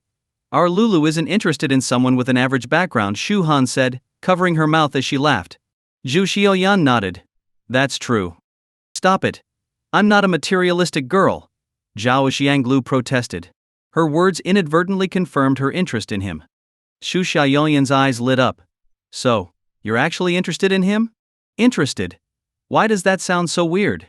Not knowing how to respond, Zhao Xianglu said, since he wants to express his gratitude, I'll give him the chance. After some more chatter, the group returned to work. Meanwhile, Yang Xiao had no idea about any of this. He was in a hurry to find Lu Wei. As soon as the plane landed, Yang Xiao was among the first to disembark, leaving so quickly that the middle-aged man couldn't catch up. Grumbling, the man assumed Yang Xiao was afraid of him and felt smug about it. After escorting the passengers off the plane, Zhao Xianglu returned to the first-class cabin, thinking Yang Xiao might still be there. But when she reached his seat, she froze for a moment. Where was he? He's gone? Her expression darkened. I knows. Wasn't he supposed to treat her to dinner? Why had he disappeared? Even checking the restroom turned up nothing. Her face fell completely. Noticing her mood, Zhu Xiaoyan glanced into the first-class cabin and saw it too. He was gone. Thinking quickly, she said, Lulu, let's go. He's probably waiting for you at the exit. I don't care, Zhao Xianglu replied dismissively, though her heart held a sliver of hope. But when they reached the exit, there was no sign of Yang Xiao. Stunned, Zhao Xianglu couldn't believe it. She had never been stood up before. She was always the one doing the standing up. The more she thought about it, the angrier she became. Zhu Xiaoyan was about to comfort her, but Zhao Xianglu turned abruptly, huffing. A toad wanting to eat swan meat? No way. Let's go. After getting off the plane, Yang Xiao booked a taxi on his phone as he walked toward the exit. The car would wait for him at the entrance. Not wanting to waste time, he got in the taxi. The driver smiled and asked, Where to, young man? The best restaurant in Shanghai, Yang Xiao replied. Hearing this, the driver turned his head to glance at Yang Xiao and asked, Oh young man, are you applying for a doorman position there? To eat, Yang Xiao replied, exasperated. The best restaurant in Shanghai. A single meal there could easily cost tens of thousands. The driver couldn't help but take a sharp breath. Starting the car, they set off. After turning a corner, the driver sighed and said, Ah, times have changed. Back in my day we worked hard and honestly. You young folks. He trailed off, sneaking another glance at Yang Xiao before adding, You're so frivolous these days, always talking about not caring about money or setting a small goal of earning $1 billion. For the rest of the journey, the driver talked non-stop. Yang Xiao started to wonder if the driver's real identity was a rapper. He talked so much. The traffic was terrible, and they were stuck for an hour. The entire time, the driver rambled, sounding like some enlightened recluse who had seen through the world's trivialities. Thankfully, the navigation app finally announced their arrival. Destination reached. Trip ended. Please remind passengers to take their belongings to avoid leaving anything behind. The driver, still full of energy, searched for a place to park while continuing, Young man, you're still young. Be grounded and stop bragging so much. Bragging? Yang Xiao was speechless. The driver had been rambling the entire time. He hadn't even said much. The driver kept going. High-end restaurants cost thousands or tens of thousands per meal. Do you think you can afford that? He then boasted, You're an outsider. Unlike me, a local, with several properties in Shanghai. Driving taxis or working as a security guard isn't for the money, just for fun. Isn't there a way to leave a 1-star review? Yang Xiao finally snapped, unable to endure it anymore. The driver immediately deflated and quickly changed the subject. Have a good day, sir. Please take your belongings and leave a 5-star review. Thank you. The restaurant, Liangxi Night Banquet, was one of Shanghai's top Chinese dining establishments, with an average cost of over 4,000 yuan per person. The ambience, service, and food were exceptional. Dining here typically cost more than a month's salary for many people. When Yang Xiao entered, the lobby manager informed him that reservations needed to be made several days in advance. Dropping in unannounced, there were virtually no available tables. What could he do? He couldn't just turn back. Yang Xiao was speechless. It was his first time being rich, and he'd only ever seen people on TV waltz into fancy restaurants. Who knew eating at such a place required advance reservations? Frustrated and unfamiliar with the city, he decided to hail another taxi and ask the driver for advice. This time he was more cautious, specifically asking for a high-end restaurant that didn't require long reservations and was closer to Lu Wei's workplace. The driver seemed to know right away and started driving without hesitation. Half an hour later they arrived at a restaurant called Huang's Bistro, A Chinese establishment. After paying and getting out, Yang Xiao found that reservations here didn't need to be made far in advance. He secured a private room for 8 p.m., it was only 4 p.m. now, giving him about 4 hours. Leaving the restaurant, Yang Xiao booked a hotel to avoid having to sleep on the streets later. He also rented a car and drove to Lu Wei's company, parking outside to wait for her to finish work. Originally he had considered buying a car but decided against it since he didn't plan to stay in the city long term. Even with his wealth, it felt unnecessary. To avoid missing her, Yang Xiao sent her a message in advance. "Xiao Wei, are you busy? I have something important I need your help with." He didn't call her directly, worried he might interrupt her work. Meanwhile, in a high-end office building in Shanghai, Lu Wei was busy working when her phone buzzed with a message. Out of habit, she picked it up and glanced at it, her eyes flashing with surprise when she saw the sender. It was Yang Xiao. After reading the message, she froze. "He needs my help. Could it be he's short on money?" She immediately stopped what she was doing and replied, "Not busy now." "What is it? Are you short on money?" Yang Xiao felt touched and replied, "I have enough money. It's something else." Just like before, Lu Wei was always thoughtful, still wondering if he needed financial help. Curious, she asked, "Then what is it?" Yang Xiao replied, "Can we take our friendship as classmates to the next level?" "What does that mean?" Lu Wei was confused and replied, "How do you want to take it to the next level?" After sending the message, she waited a few minutes without receiving a reply, growing anxious. She sent another message to prompt him. "Tell me, how do you want to elevate our friendship?" In the car downstairs, Yang Xiao tightly gripped his phone, took a deep breath, and pressed send on the message he had already drafted. "Xiao Wei, will you be my girlfriend?" After sending it, he waited nervously for her response, fearing rejection and the potential loss of their precious friendship. Upstairs, Lu Wei stared blankly at the message, her eyes wide in disbelief. This is what he means by elevating our friendship. Wait, is he confessing to me? Once she realized it, her heart began to race, leaving her flustered and at a loss for how to respond. If she agreed, would he think she was too easy? If she didn't agree, he'd just become single again. What if someone else swooped in, and she missed her chance? She couldn't accept that. Not knowing what to do, she immediately called her close friend, Wang Zhu, to her office. When Wang Zhu arrived and heard the story, her eyes widened as if she had seen an alien. She even touched Lu Wei's forehead. "You're not running a fever. What's going on?" Lu Wei brushed her hand away and urged, "Zhu, stop messing around. I need your advice, not your teasing." Wang Zhu asked, "Are you okay?" "I'm fine. Just tell me how I should respond." Lu Wei pressed. The two had been friends for years and knew each other well. Wang Zhu also knew that Lu Wei had always had feelings for Yang Xiao but never explained why. Wang Zhu said, "Isn't it obvious? Just say yes." "But." "No buts. If you don't want to cry over him later, listen to me." Outside the office building, in the car, Yang Xiao sat anxiously, waiting for a reply, as if he were firing porcelain in a kiln, eager to see the result but unable to rush it. He could only wait. Even if she rejected him, it wouldn't matter. He could always try again. After all, pursuing love was rarely smooth sailing. Ding ding. His phone buzzed with a notification. Yang Xiao immediately opened it and saw Lu Wei's message. "I'm not even that good looking, and I wear glasses. Why would you want me as your girlfriend?" This question didn't surprise Yang Xiao. He had already prepared a response. Outer beauty is fleeting, but inner beauty is eternal. This was a principle he had come to understand recently. Take Bu Yalian for example. She was beautiful. But what about her heart? She was the type to always keep her options open, treating him as nothing more than a backup. No, less than that, perhaps just a tool to use when needed. Lu Wei replied. "Why me?" Yang Xiao responded. "Because. After spending time with you, I've realized that I've fallen for you.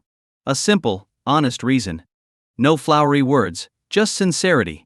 "Really?" Lu Wei asked. "Yes," Yang Xiao affirmed. Over the past weeks, they had grown closer through their chats, sharing everything. Yang Xiao had come to like her, evolving from initial admiration for her looks to genuine affection. I believe you," Lu Wei replied. Yang Xiao sent back a playful reply. "Does that mean you agree, or?" "Yes." Overjoyed, Yang Xiao practically jumped in his seat, ready to send a reply when another message came in from Lu Wei. I'm about to go into a meeting. Let's talk after work." "All right, I'll wait for you downstairs," Yang Xiao replied. Downstairs? Lu Wei froze for a moment, confused. Downstairs? What does he mean by that?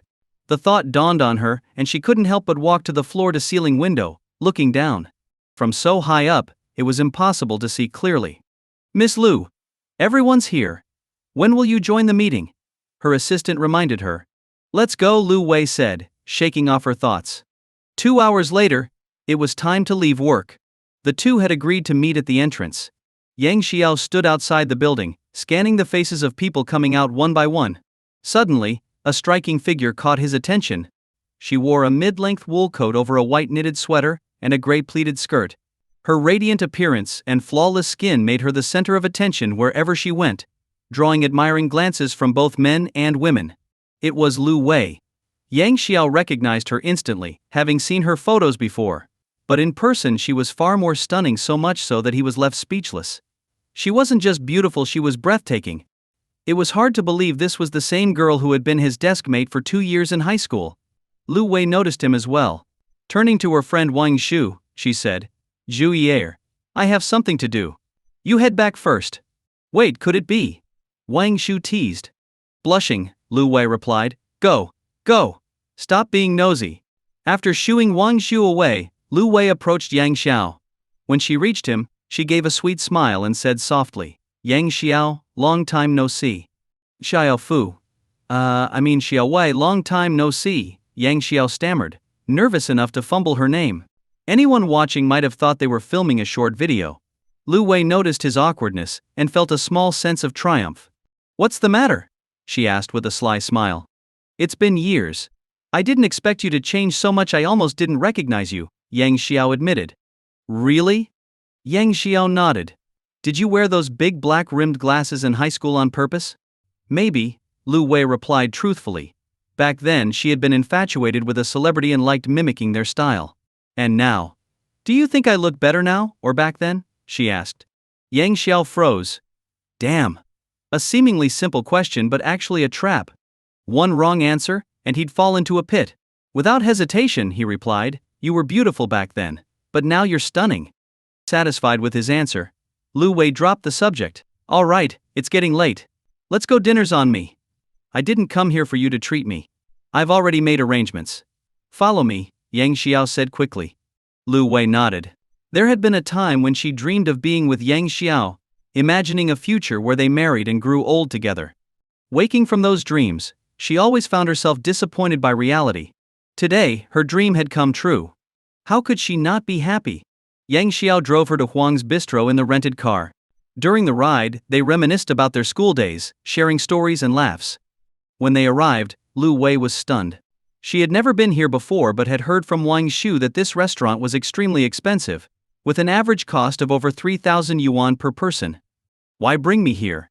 Yang Xiao started ordering food, leaving her too embarrassed to question him in front of the waiter. Once the waiter left, she asked, This place is really expensive. Why come here? A cheaper spot would have been fine. She knew Yang Xiao had been through difficulties and instinctively wanted to help him save money. But Yang Xiao simply smiled and said, Xiao Wei, to be honest, I'm actually a billionaire now. A giant question mark seemed to hover over her head. What do you mean? I don't understand, Lu Wei replied. Yang Xiao chuckled, realizing he needed to explain further. Here's the story. It all started that winter. While waiting for their food, Yang Xiao began spinning a tale, one that was believable but slightly embellished. In his story, during a freezing winter, he had saved an elderly man from drowning while delivering packages by the river.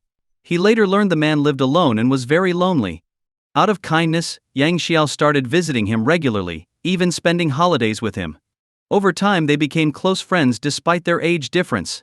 Unexpectedly, the man passed away recently due to an illness. The money Yang Xiao borrowed had been to cover the funeral expenses. To his surprise, the man had been a billionaire, and in his will he named Yang Xiao as his sole heir. What? What? Just the inheritance tax alone was several 100 billion? Lu Wei was completely stunned after hearing this. Oh my God! Paying hundreds of billions in taxes? How much inheritance did he receive? Was it in the trillions? Lu Wei didn't dare to imagine further, but she knew it had to be an astronomical figure. Yeah, I never expected the old man to be such a super rich tycoon. Yang Xiao said, nodding seriously as if it were all true. He had merely framed the money from the cashback card as an inheritance from the old man. Was that too much of a stretch? Besides, his personal income tax records did show he had paid 30 billion in inheritance tax, likely adjusted by the system to avoid unnecessary trouble. A thoughtful touch that deserved a thumbs up. This is so surreal. Not even TV dramas would dare write a plot like this, Lu Wei said, feeling like it was all a dream.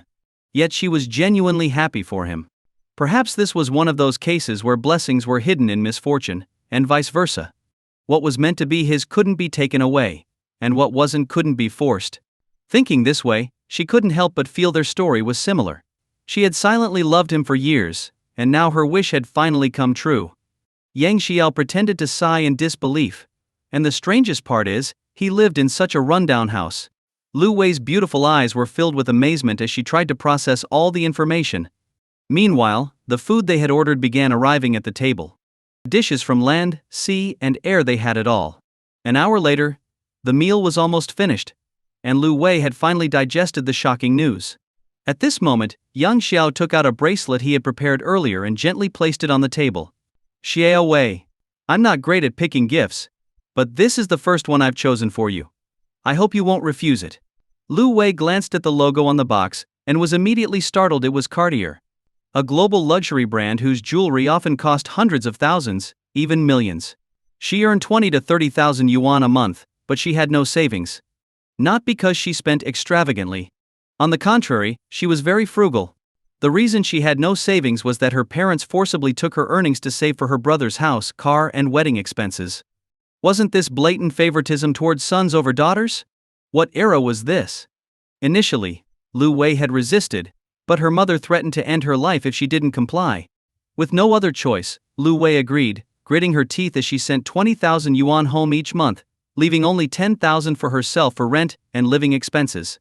The money she had lent Yang Xiao earlier was from years of scrimping and saving. Looking at the box in front of her, she knew the jewelry inside must be extraordinarily expensive. Lu Wei waved her hands in refusal. This gift is too valuable, I can't accept it. They had just reunited, and he was already giving her such an extravagant gift. But Yang Xiao said, when people heard I was in debt to loan sharks, most avoided me, but you, without a second thought, transferred 30,000 yuan to me. As he spoke, he opened the box, took out the bracelet, and held it in his hand. He stood up and walked toward Lu Wei, step by step. There's an old Chinese saying, a drop of water given in need shall be repaid with a spring. Then, with a smile, he changed his tone. Besides, aren't you my girlfriend now? Isn't it normal to give gifts to your girlfriend? Hearing this, Lu Wei found it harder to refuse but still couldn't accept it comfortably. But, she began. What's wrong? Don't tell me. I'm just imagining things, and you don't actually want to be my girlfriend? Yang Xiao said, feigning heartbreak. Sure enough, Lu Wei panicked and quickly said, no, it's not that. It's just that this gift is too expensive. Yang expensive? Yang Xiao shook his head. Giving gifts to my girlfriend, no matter how expensive, is what I should do. With that, Lu Wei felt it would be overly dramatic to refuse further. She nodded and agreed to accept it. Yang Xiao seized the opportunity to put the bracelet on her wrist. It fit her so well, adorning her fair, delicate skin, elevating its appearance by several levels. Yang Xiao couldn't help but think, even if she wore nails or a grass ring, it wouldn't diminish her stunning beauty. After dinner, the two planned to catch a late-night movie. When they arrived at the cinema and were about to buy tickets, Lu Wei's phone suddenly rang. It was a call from her company. Why would they call so late? Annoyed but curious, she answered the phone. After the call ended, her cheerful expression was replaced with frustration and helplessness. What's this about? She had to return to the office for overtime. Turning to Yang Xiao, Lu Wei explained, I'm sorry, the general manager called. There's an urgent matter I need to handle, so I have to go back to work. What? It's already past 10, and they want you to work overtime. Yang Xiao frowned. They said it's urgent, and has to be dealt with tonight. Lu Wei replied, shaking her head. She didn't know what it was either. Making employees work overtime at this hour didn't seem like the mark of a good company. Yang Xiao suggested, Xiao, why not quit and work at my restaurant instead? He didn't say he could support her financially, fearing it might hurt her pride. Not for now. I want to try harder here, Lu Wei replied after some thought, politely declining. She felt she wasn't capable enough yet, and worried that joining his restaurant might cause more trouble than help. Seeing her determination, Yang Xiao didn't press further. Maybe she'll come around someday, he thought. After all, they had only just started dating, no need to rush.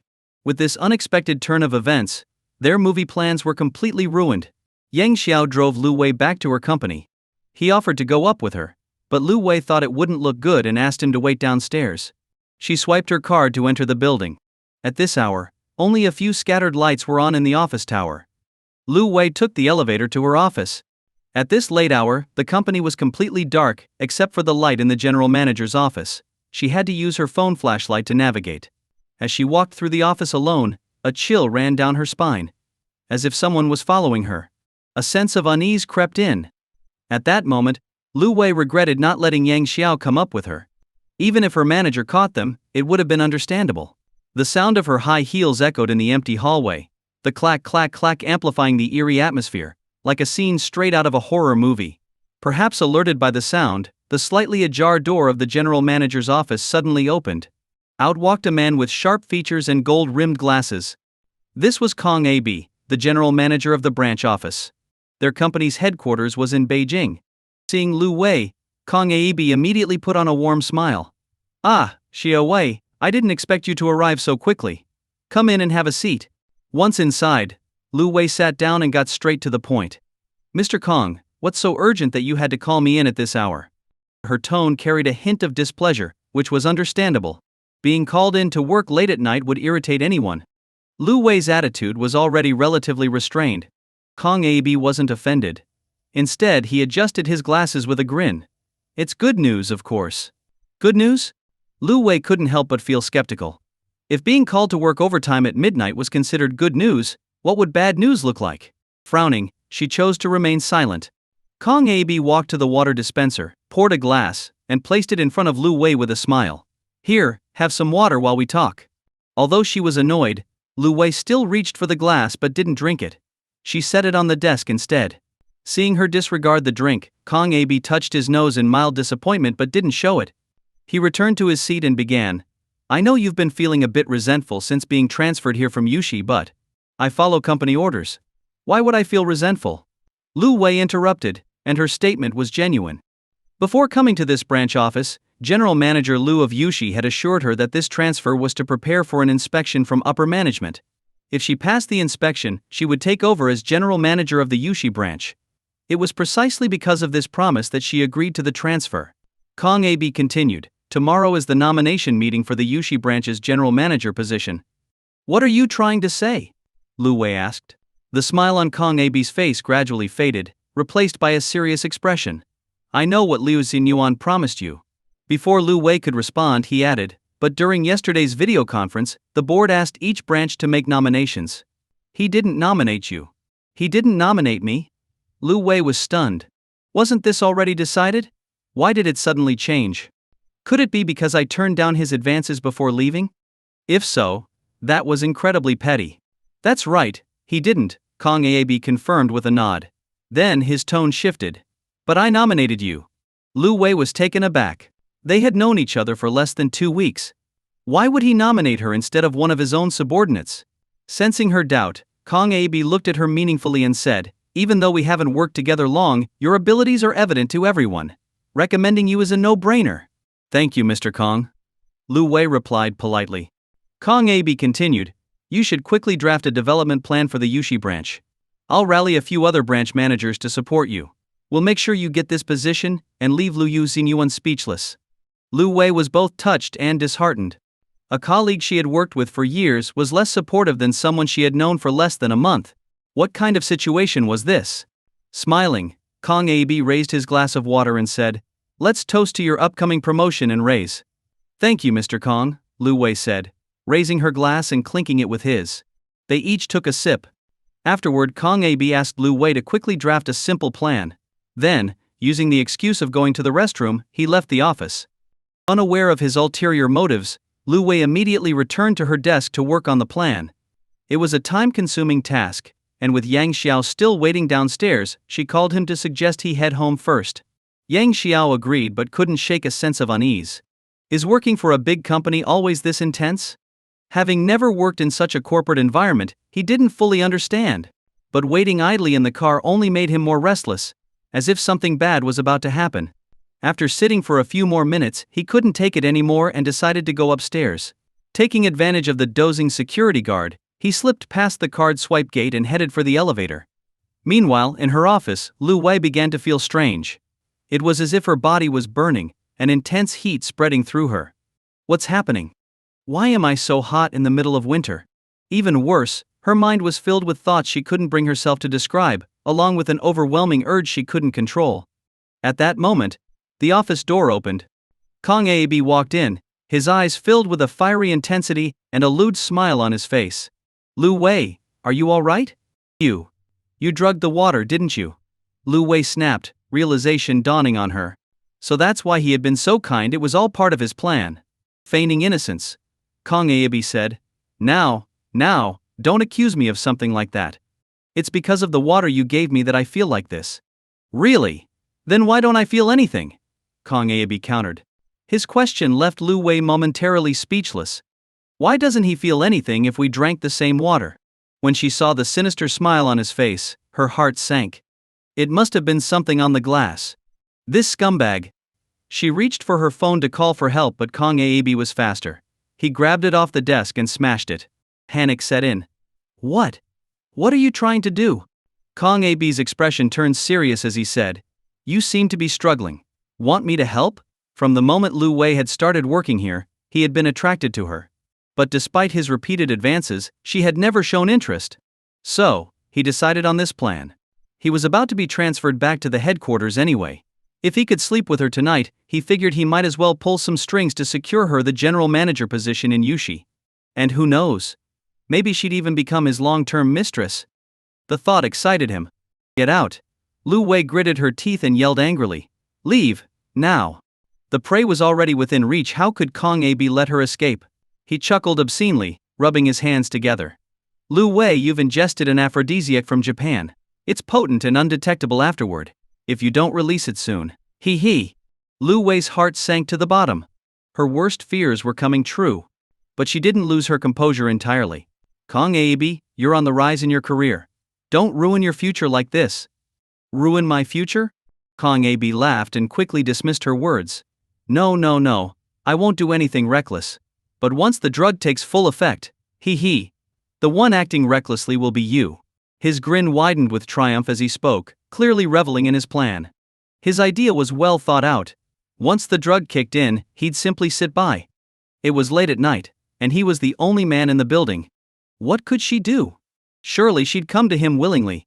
This way he could entirely avoid any charges of assault. Kang Aab, I'd rather die than let you succeed. Unable to call for help, Lu Wei grabbed a pen from the desk, preparing to end her life. In an instant, Kang Aab lunged forward, snatching the pen from her hand. With an elbow, he swept all the sharp objects off the desk, sending them clattering into a corner. Then he smirked at her, his face full of vile intent. I haven't even had my fun yet, and you're thinking of dying? Dream on. At this point, Lu Wei was filled with despair, her body sinking into hopelessness. If only she hadn't come. Or if she'd insisted on bringing Yang Xiao with her, maybe this wouldn't have happened. But now, it was too late for regrets. Was this her fate? I'm sorry, Yang Xiao. I only got to be your girlfriend for a single day. Yet for that, she felt satisfied. Determined to fight to the end, Lu Wei braced herself. Kang Aab, thrilled with excitement, approached her step by step. But just then. Bang! A loud crash echoed through the office. Kang Aab's outstretched hand froze in midair.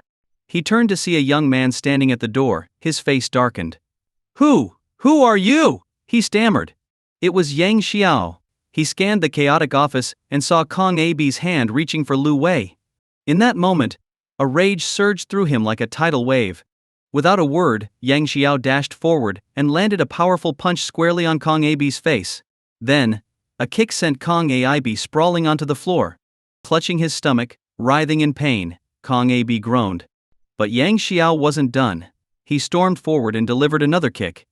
Bastard! You dare touch my woman? Are you tired of living? You dare hit me? Kang Aab gasped through gritted teeth, curling up on the ground. You're done for. I'll make sure you rot in jail. Breaking into a company and assaulting someone, this could be a big charge. Hearing this, Yang Xiao responded with another flurry of kicks. Commit a crime and still dare to threaten someone? Are you insane? Lu Wei, affected by the drug, crouched on the floor, struggling to intervene but powerless to do so. Kong Abe's face was bloodied, yet he still managed to curse, You're dead. Even now, he was still issuing threats. But Yang Xiao wasn't afraid. A dragon's reverse scale cannot be touched. Those who dare will face its wrath.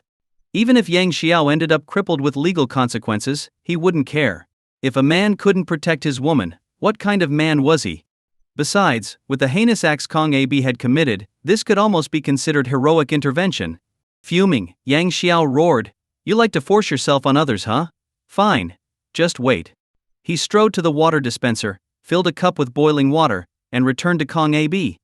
Without hesitation, he poured the scalding water directly onto Kong Abe's crotch.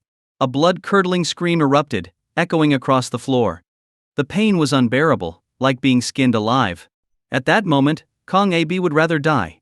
The boiling water wouldn't kill him, but it would leave scars that would last a lifetime.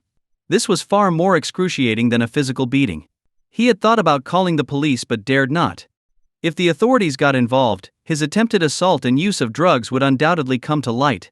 And if they dug deeper, they might uncover the other women he had violated in the company. By then, forget his career, he'd be the one rotting in jail. Realizing this, he swallowed his humiliation and stayed silent. Yang Xiao delivered a few more kicks for good measure before finally feeling some satisfaction. Then he turned to Lu Wei. "Xiao Wei." He rushed to her side and scooped her up in his arms. Only then did he notice her rapid breathing and flushed face. Something was seriously wrong. In an instant, a terrible thought struck him. Damn it! She's been drugged. Rage boiled within him, and for a moment, he considered throwing Kong Abe out of the window. But now wasn't the time for revenge. Getting Lu Wei to a hospital was the priority. Carrying her toward the door, Yang Xiao growled, "If anything happens to her, you're dead." After Yang Xiao left, Kong Abe dared to crawl to the restroom.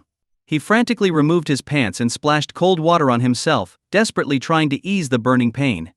Meanwhile, Yang Xiao, holding Lu Wei, ran through the building, shouting, "Xiao Wei, are you okay? Hang in there. I'm taking you to the hospital." I can't take it anymore," Lu Wei murmured weakly, her eyes closed. "Can't take it anymore?" Yang Xiao's heart sank. He hesitated but asked, "What? What did he give you?" "An aphrodisiac," Lu Wei said faintly. "What?" "It's true." "Can." Hearing this, Yang Xiao panicked. "Hold on. We'll be at the hospital soon." Reaching the car, he placed her in the back seat and quickly jumped into the driver's seat. Just as he was about to start the engine, he felt a pair of arms wrap around his neck from behind. Lu Wei's soft breath tickled his ear as she whispered, "Kiss me." This sent a shiver down his spine. What do I do? Should he be a gentleman, or take advantage of the situation? But before he could decide, Lu Wei climbed over the seat and straddled him. Her lips pressed against his, cutting off his protests. "Xiao Wei. You need to calm down. I'm taking you to the hospital," he stammered. "No. I don't want the hospital. I want." The rest of her sentence trailed off as her actions spoke louder than words. What happened next was beyond words. Only feelings could describe it. Chongqing. At a residential neighborhood. Zhang Kuyua took out an iron box containing various documents and dumped them all onto the coffee table. She began rummaging through them carefully with both hands. Bu Xiaodi frowned but didn't dare say much. Watching her, Bu Yalian furrowed her brows and asked, "Mom, why are you dumping all these documents on the table? It's such a mess." "I'm looking for the bank book and property deed," Zhang Kuyua replied casually. "What do you need those for?" Bu Yalian's eyes lit up as she thought of something and asked excitedly, "Is it for my dowry?" "It's only 8 in the morning. You can go back to bed and keep dreaming," Zhang Kuyua retorted irritably. "Go back to bed? What the hell? Are you saying I'm dreaming? Am I even your real daughter?" Bu Yalian pouted and asked again, "Then why are you looking for the bank book and property deed?" "Of course, to invest and make money. You know how to invest." "I don't, but someone else does." Zhang Kuyua chuckled. Ever since coming back from that real estate purchase, Zhang Kuyua had been thinking about what Ai Pianren had said and how much of it was believable. She had discreetly asked her card-playing friends multiple times for their opinions. The answer was always the same: investments are risky. but the returns are incredible. Eventually, her dream of becoming a wealthy lady overshadowed her doubts. Last night, she secretly contacted AI Pianren and shared her thoughts. AI Pianren immediately agreed to help her. So early in the morning she began searching for her documents, preparing to list the house for sale. Hearing this, Bu Yalian froze for a moment before snapping back to her senses, exclaiming, "Mom, you're not seriously thinking of investing based on what AI Pianren said, are you?" "Why not?" Zhang Kuyua responded nonchalantly. Bu Yalian's eyes widened. "So you're planning to sell the house and use all our savings to let him invest for you?" Before Zhang Kuyua could respond, Bu Xiaodi, who had been watching TV, exploded on the spot. "Zhang Kuyua, are you out of your mind? You can gamble our savings if you want, but what are we supposed to do if you sell the house? Live on the streets? This isn't investing, it's playing with fire." He, Bu Xiaodi, did not want to end up homeless in his old age. Zhang Kuyua silently labeled her husband as someone who lacked vision. Then she went into the bedroom, took out a red booklet, and slapped it triumphantly onto the coffee table. "You fool! Our son-in-law already bought us a new house. Who wants to live in this dump anymore?" "Son-in-law? Who?" Bu Xiaodi froze, failing to comprehend. He picked up the property deed and flipped it open. His eyes widened as he read the name on it, Bu Yalian. "What's going on? Why wasn't I informed of this?" "Mom, don't say things like that. I'm not even officially with Pianren yet," Bu Yalian said, blushing. She acted shy. But deep down, she'd long fantasized about being with him. Bu Xiaod stared at Zhang Kuyua. "Where's the BMW he promised? How did it turn into a house instead?" Zhang Kuyua ignored him and excitedly rubbed her hands together. "A few days ago, Pianren took us to Tianfu New City and bought a fully furnished apartment. Move-in ready." "Really?" Bu Xiaodi's jaw dropped. He couldn't believe it. Zhang Kuyua rolled her eyes. "Didn't you see the property deed? How could it be fake?" The more she thought about it, the happier she became. A perfect son-in-law. Bu Xiaodi asked, "Then why sell the old house? Does he not have ears?" Zhang Kuyua feared Bu Xiaodi might object to selling the house, so she patiently explained AI Pianren's promise of a 10-fold return on investment. She also mentioned his guarantee of a 5-fold minimum return. After hearing this, even Bu Xiaodi was tempted. This is a surefire way to make money. Even a fool could profit from this deal. Why wouldn't I get involved? With that, Zhang Kuyua successfully convinced both her husband and daughter. The three of them hurried to Anjia, the real estate agency, to list their house. Luck was on their side. The house was listed in the morning, and by the afternoon, a buyer came to see it. The buyer fell in love with it at first sight and agreed to purchase it the next day for 1.9 million yuan. They even allowed them to move out later. Such a dream buyer. Even the real estate agents were stunned. Who would have thought such an old house could sell so quickly and at such a good price? Is everyone's taste changing these days? But for Zhang Kuyua and her family, none of that mattered. Now, with the money from the sale, plus what they'd scraped together from Yang Xiao over the years and their own savings, they had about 2.3 million yuan, still far from the 3 million needed for the minimum investment. What to do? The three of them sat in the living room, staring at one another anxiously. Suddenly, an idea struck Bu Yalian. She turned to them and said, "Mom, Dad, why don't we borrow from relatives? We can promise to pay them back double." "Who wouldn't agree to that?" "Really? Will that work?"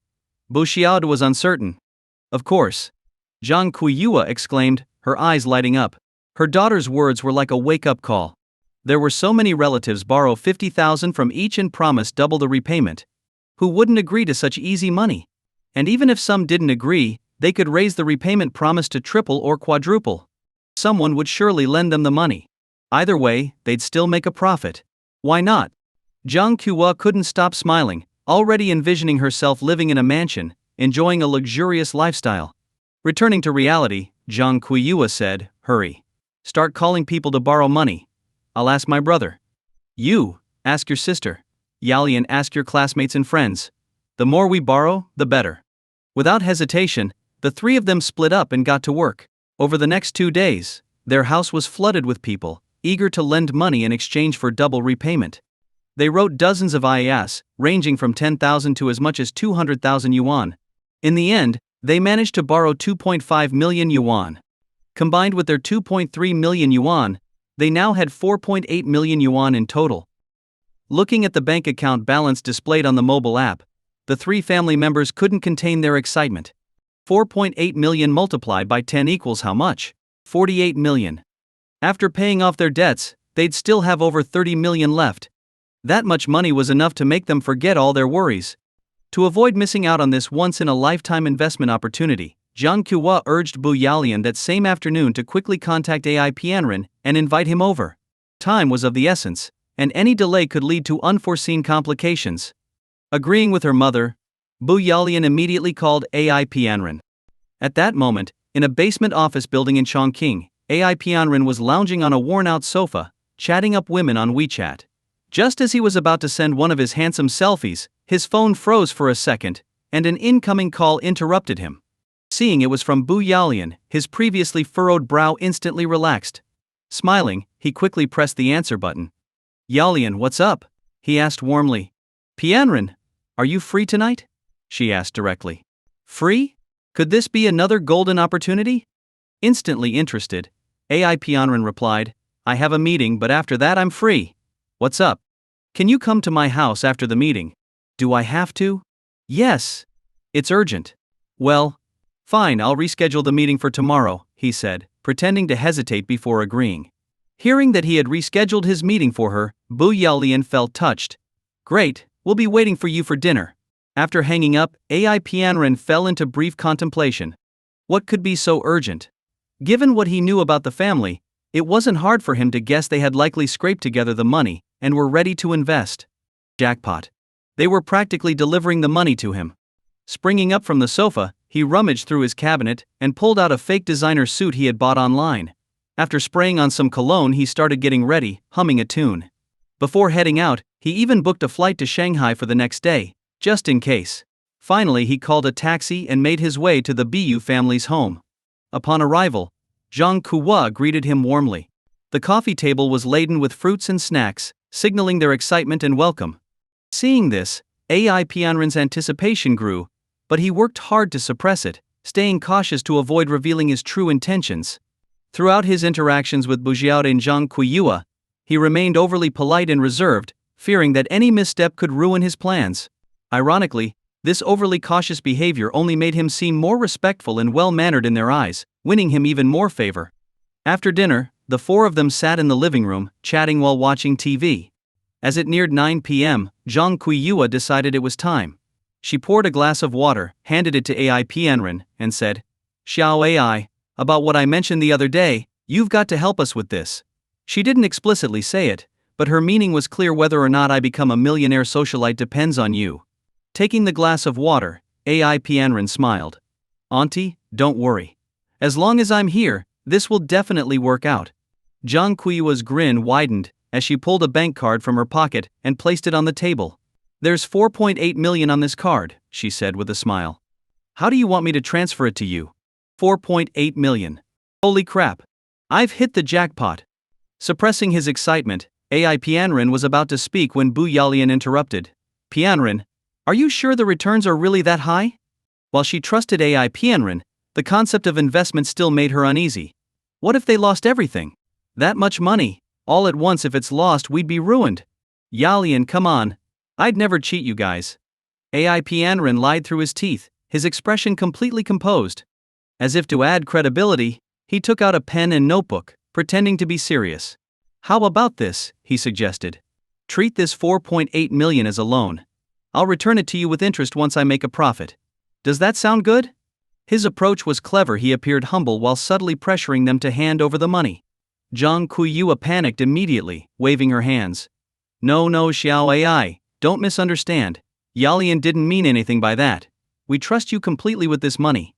"Exactly," added Bu Xiaodi, following Jiang Kuwa's cue.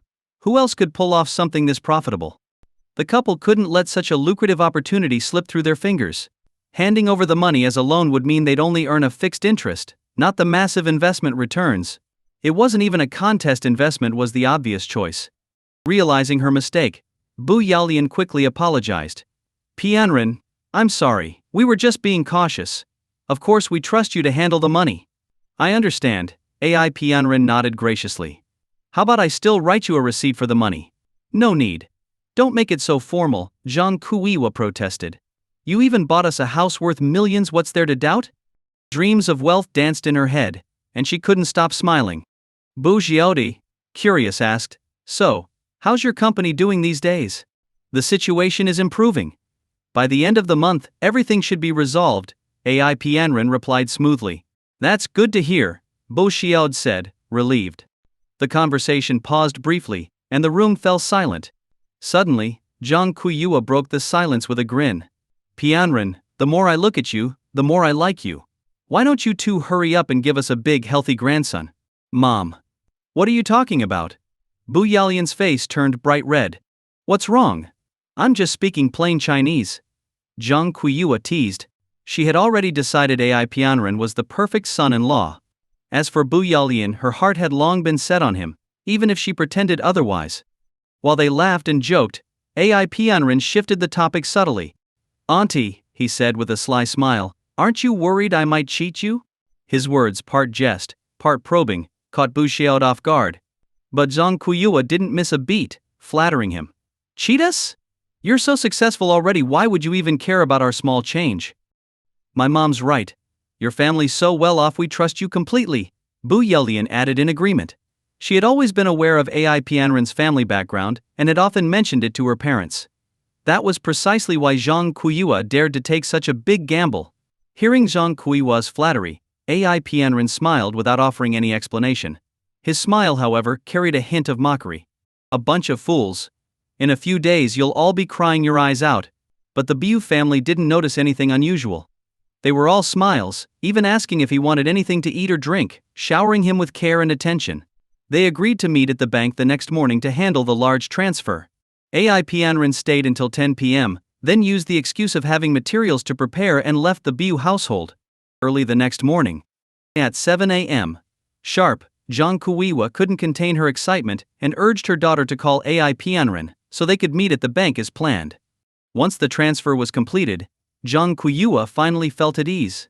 She even held Ai Pianren's hand, repeatedly reminding him to complete the investment as soon as possible. Overjoyed to receive the money, Ai Pianren eagerly promised to take a flight to Shanghai that very afternoon to handle the matter with his friends. Hearing this, Zhang Kuyua and Bu Xiaodi were all smiles and even called a taxi to see him off at the airport. They didn't relax until they watched him pass through security. With this matter settled, Zhang Kuyua and her family returned home, ready to start preparing to move into their new house. Meanwhile in Shanghai, at Hongqiao Airport, Yang Xiao and Lu Wei were going through security. Since that fateful night, the slight awkwardness that once existed between them had completely vanished. In the past 2 days, their relationship had grown increasingly close, and their bond had deepened considerably. Additionally, following the incident with Kong Aebe, Lu Wei formally resigned from her previous company.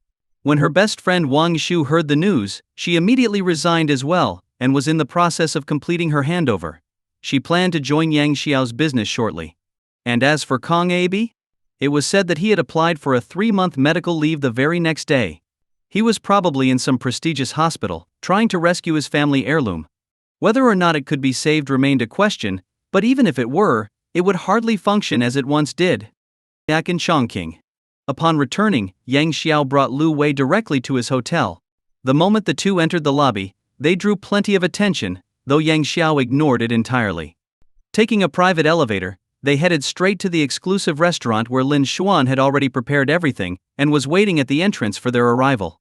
Yang Xiao had informed Lu Wei beforehand that Lin Xuan worked at his hotel and had been promoted to general manager. When Lu Wei saw Lin Xuan, she greeted her with a smile. "Congratulations, Xuan. You finally got your promotion." Xuan was Lu Wei's affectionate nickname for Lin Xuan. The two had always been close friends. Lin Xuan, understanding Lu Wei's feelings for Yang Xiao, had devised the plan to let Yang Xiao know about Lu Wei's recent changes. Glancing at Yang Xiao, Lin Xuan said teasingly, "If it weren't for your man here, I wouldn't have been promoted so quickly." If not for Yang Xiao, who knew how many years she'd have waited for such an opportunity? Lu Wei responded with a smile, "You've always been amazing on your own." "I'm not amazing. You are." "No, I'm not. Really." Yang Xiao, unable to take it any longer, interrupted, "All right, save the small talk for the meal. Let's sit and eat." Both women agreed with a laugh. After the meal, Yang Xiao asked Lin Xuan to show Lu Wei around the hotel and familiarize her with the operations, as he had bigger plans in the works. Once they left, Yang Xiao called Li Wanji to check on her situation. He was relieved to hear that the hospital had scheduled her surgery for the following month. Persistent bank calls. Just as he hung up, his phone rang again, another call from the bank. By now Yang Xiao had lost track of how many calls he'd ignored or declined from various banks. It must have been in the hundreds, with dozens of calls daily. Annoyed, he finally decided to answer and get to the bottom of it. What do you want? Why do you keep calling? Aren't you tired of this? The person on the other end hesitated briefly before explaining. Sir, due to the large balance in your account at China Commercial Bank, we have some special gifts for you. Offering gifts was a standard tactic banks used to maintain relationships with high-value clients. These ranged from food items to luxury goods and vouchers. What kind of gifts? Yang Xiao asked reluctantly, not wanting to be bothered further but curious about what they were offering. One is a credit card with $1 million limit, and the other is a limited edition Hongqi L9 car. A Hongqi L9? Yes, sir. The $1 million credit card seemed irrelevant to Yang Xiao, but he knew about the Hongqi L9. Hongqi, a prestigious domestic brand, produced luxury cars comparable to Bentley. The L series was considered their crown jewel. Even the base model, the L5, cost over 6 million yuan, let alone the L9. However, acquiring one required more than money, it also needed qualification approval. Arranging delivery. Skeptical about a bank giving away such a car, Yang Xiao decided to accept out of curiosity. Where's the car? He asked. Please provide an address, and we'll arrange delivery as soon as possible. Send it to Yuzhou Hotel in Chongqing, Yang Xiao replied after some thought. He figured the car would be better suited for business receptions at the hotel rather than personal use. Understood, sir. We'll arrange delivery promptly. Thank you for your continued trust in China Commercial Bank. Hanging up, Yang Xiao suddenly remembered that Lu Wei didn't have a car yet. The BMW they had in Shanghai was still being transported and wouldn't arrive for a few days. That car held sentimental value for Lu Wei since it marked a significant milestone in their relationship. The license plate, MOA.LW520, even spelled out, Lu Wei, I love you. Thinking about it, Yang Xiao decided he'd buy her a sports car and let her choose the brand herself. Standing by the floor-to-ceiling window, Yang Xiao took out his phone and snapped a few pictures of the view. It was time to make it official. He was ready to reveal his success to the world. He was curious to see the reactions on everyone's faces when they found out he was a billionaire. With that in mind, he edited a post for his social media. Originally, I wanted to live among everyone as an ordinary person. I didn't expect to be met with indifference.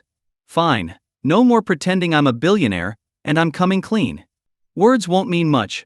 But here's a heads up: in a few days, I'm planning to buy my girlfriend a sports car. No matter the cost, as long as she's happy.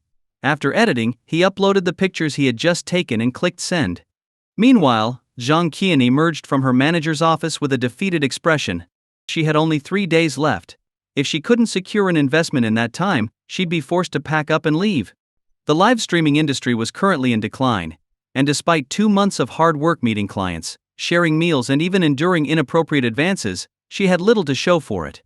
The big investors she approached refused outright to consider her proposals. With no other options, she cast a wide net, mass sending her pitch to all her contact groups on WeChat, hoping someone would reply or at least show interest. Among the groups she messaged was her high school alumni chat. To her surprise, a response came quickly. Thrilled, Zhang Qian opened the chat to see the message. At Zhang Qian, if you need an investor, ask Yang Xiao. He's a billionaire. Zhang Qian froze. Yang Xiao? A billionaire? Was this a joke? She still had a clear memory of Yang Xiao, tall, handsome, hard-working, but undeniably poor. Wait, why was he being called a billionaire? Was it sarcasm? Before she could type a reply, someone in the group shared a screenshot of Yang Xiao's recent post. Zhang Qian enlarged the image. It was taken from a high-rise building overlooking the city. But where exactly? She couldn't tell. Before she could think further, someone else in the group spoke up. What a joke. If anyone believes he's a billionaire, they're the biggest idiot on the planet. I'm telling you. The speaker was Zhang Shuai, a wealthy classmate whose name ironically meant handsome, though he was anything but. From the first year of high school, Zhang Shuai had disliked Yang Xiao, jealous of his looks and popularity. Over the years, he had frequently found excuses to make Yang Xiao's life difficult. Predictably, Many classmates who sought to curry favor with Zhen Shuai chimed in, ridiculing Yang Xiao. Yang Xiao? He's a broke loser. He'll never have money. +1. +2. Mun? No matter what you guys think, I don't believe it either. That photo is so obviously edited. Too bad still got exposed, huh? Trying to show off but just got dragged through the mud instead. I think he's just been scammed by some woman. Poor guy probably had a breakdown and snapped. Jin Shuai, unhappy that someone had complimented Yang Xiao's looks, jumped in again. What good is being handsome? He's still dirt poor. One of my shirts cost more than his monthly salary. As Zian Shuai grew angrier, others quickly redirected their jabs toward Yang Xiao, continuing their barrage of insults. Amid the ridicule, a few people stayed silent. He Shikyongyi, who had recently lost her job, and Pang Sen, who had been humiliated in the past. Lu Wei and Lin Xuan didn't join in either. They were close to Yang Xiao and knew the truth about him. Watching the group chat descend into insults, Zhang Qian felt a strong sense of disgust. Who would choose to be poor if they had a choice? Who didn't want to be born with advantages? Still, Zhang Qian wasn't entirely convinced about Yang Xiao's claim to be a billionaire. She recalled hearing from her friend Bu Yalian that Yang Xiao used to deliver packages during the day and drive trucks at night. If he was really a billionaire, why would he live such a tough life? Did he just enjoy suffering? After some thought, Zhang Qian decided to ask her friend Bu Yalian for clarification. She dialed her number. Yalian, what have you been up to? You haven't called me in ages. Xiao Qian. Sorry, I've been a bit busy lately. Bu Yalian said with a cheerful tone. From her voice, Zhang Qian could tell she was in an exceptionally good mood. Could it be? Did she just find out Yang Xiao was a billionaire? Was that why she sounded so happy? Testing the waters, Zhang Qian asked, I heard your boyfriend's a billionaire and plans to buy you a sports car. Is it true? It's true, but he hasn't had the chance to buy it yet.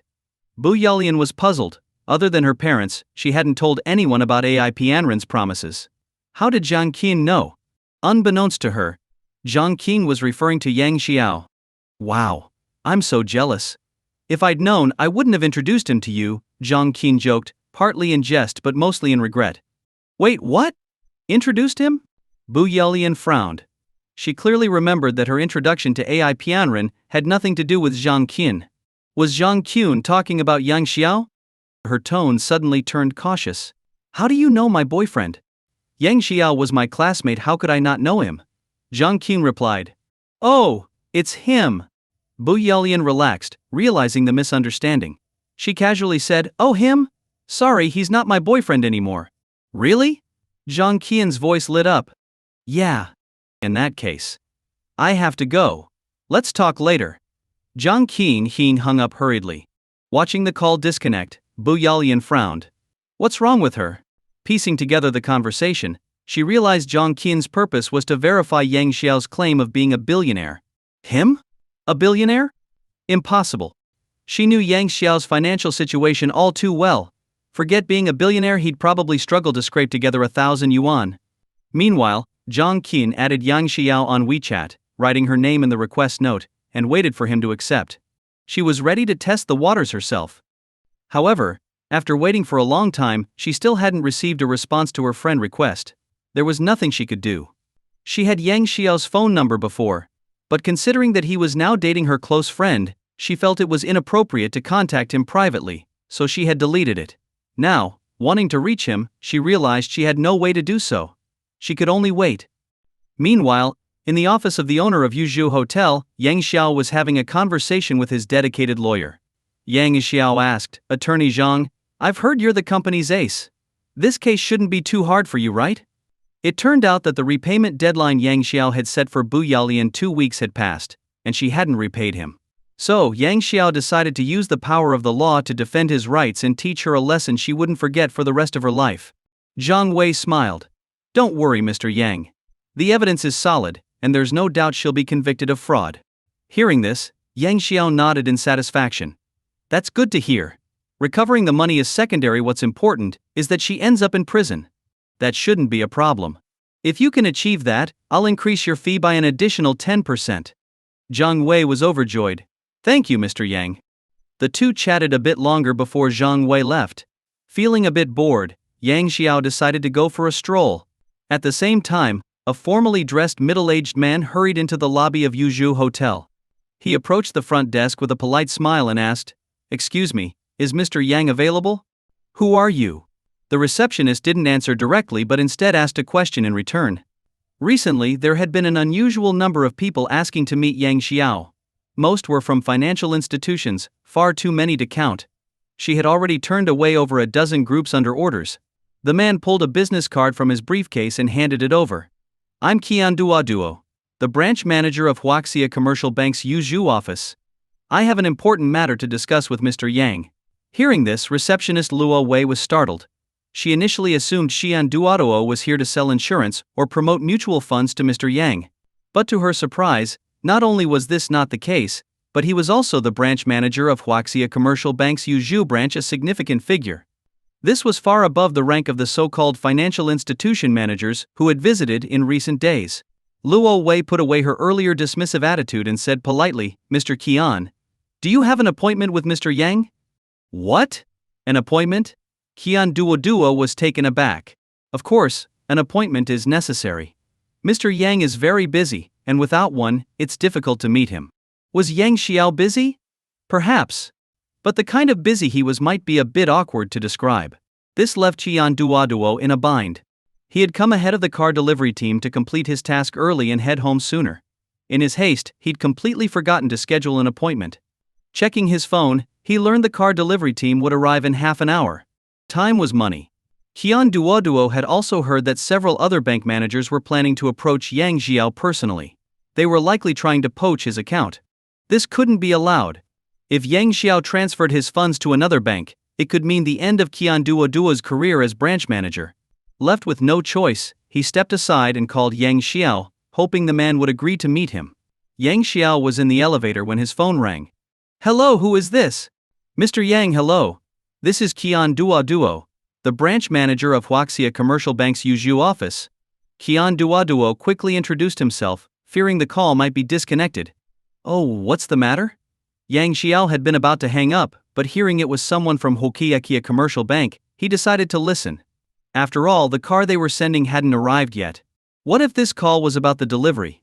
"Mr. Yang, would you be available to meet?" "I'm currently in the lobby of your hotel," Qian Duoduo asked nervously. "In the lobby?" Yang Xiao replied. "All right, wait there. I'll be down shortly." "Thank you, Mr. Yang." Qian Duoduo was overjoyed. Hanging up, he settled into a nearby sofa to wait. Although he hadn't met Yang Xiao in person, he had seen his photo in the bank's client records. Qian Duoduo was confident he would recognize him. Just then, a group of sharply dressed individuals entered the hotel lobby, loudly arguing among themselves. Their raised voices and heated exchange quickly drew the attention of everyone in the area. Even Qian Duoduo turned to look, only to feel a sinking sense of dread. These competitors had arrived faster than he'd anticipated. Among them were familiar faces Kai Yong from Huaxia Merchant Bank and Xu Jin Kao from Huaxia Rural Commercial Bank. In total, there were 8 or 9 branch managers present. Such a gathering would normally only occur during high-level meetings. The sight left onlookers even more curious. What's going on here? I'm not sure. Are they here to collect debts? This hotel just changed ownership recently, right? New ownership doesn't mean it can't have debts to settle. Anyone recognize them? Someone whispered. Li Tao leaned over and replied in a low voice, "I do. They're all branch managers from various banks." "Really?" "Yes, absolutely. Look at the one on the sofa, that's Qian Duoduo, the manager of Huaxia Commercial Bank." Hearing this, those nearby were shocked. What's going on? A bunch of bank managers showing up to collect debts. The gossip quickly spiraled, with people speculating wildly about what kind of trouble the hotel's new owner could be in. They even imagined tomorrow's headlines. Shocking. Billionaire hotel owner faces debt crisis shortly after purchase. The truth behind the billionaire's debts. The fall of a billionaire, greed or mismanagement? Back in the lobby, Qian Duoduo's expression remained calm, though he was increasingly on edge as he recognized the intentions of his rivals. Kai Yong from Huaxia Merchant Bank spoke up first, feigning surprise. "Oh, isn't that Manager Qian? What brings you here? Has the sun risen in the west today?" Xu Jin Kao chimed in with a smile. Qian Duoduo snorted but forced a smile. "Look who's talking. What about you all?" The group exchanged polite but guarded words before falling silent. Competitors rarely had much to say to one another. Hyun Duo kept his gaze fixed on the elevator doors. Not long after, a figure emerged from the elevator. Hyun Duo immediately rushed forward. Seeing this, the others also hurriedly followed suit, scrambling to get ahead. The scene was chaotic, and to the onlookers, it indeed looked like a group of people coming to collect debts. However, what happened next was far from what the spectators had anticipated. Hyun Duo, leading the group, slightly bent at the waist with a fawning smile as he approached Yang Xiao. "Mr. Yang, I'm Hyun Duo. We spoke on the phone earlier." He handed over his business card. Yang Xiao took the card, glanced at it, and then looked at the others. Thinking they were all together, he asked curiously, "You're all here for something?" People don't come to visit without a reason, Yang Xiao thought. He was certain they must have something important to discuss. Otherwise, why would a bank branch manager leave the comfort of his office and bring a group of people here? Perhaps they were here to sell him mutual funds or financial products. Hyun Duo smiled. "Well, I'm here to deliver your credit card and car." With so many people around, he decided it wasn't the best time to discuss other matters, so he made up a convenient excuse. "Oh? The car has arrived?" Yang Xiao's interest was piqued. "Where is it? Take me to see it." Hearing this, Hyun Duo awkwardly explained, "The car hasn't arrived yet. It's expected to be here in about half an hour." "A credit card, and a car?" A Young, from Huaxia Merchant Bank, exchanged a glance with the other branch managers. They were all stunned, clearly unprepared for such competition. But they couldn't back down now.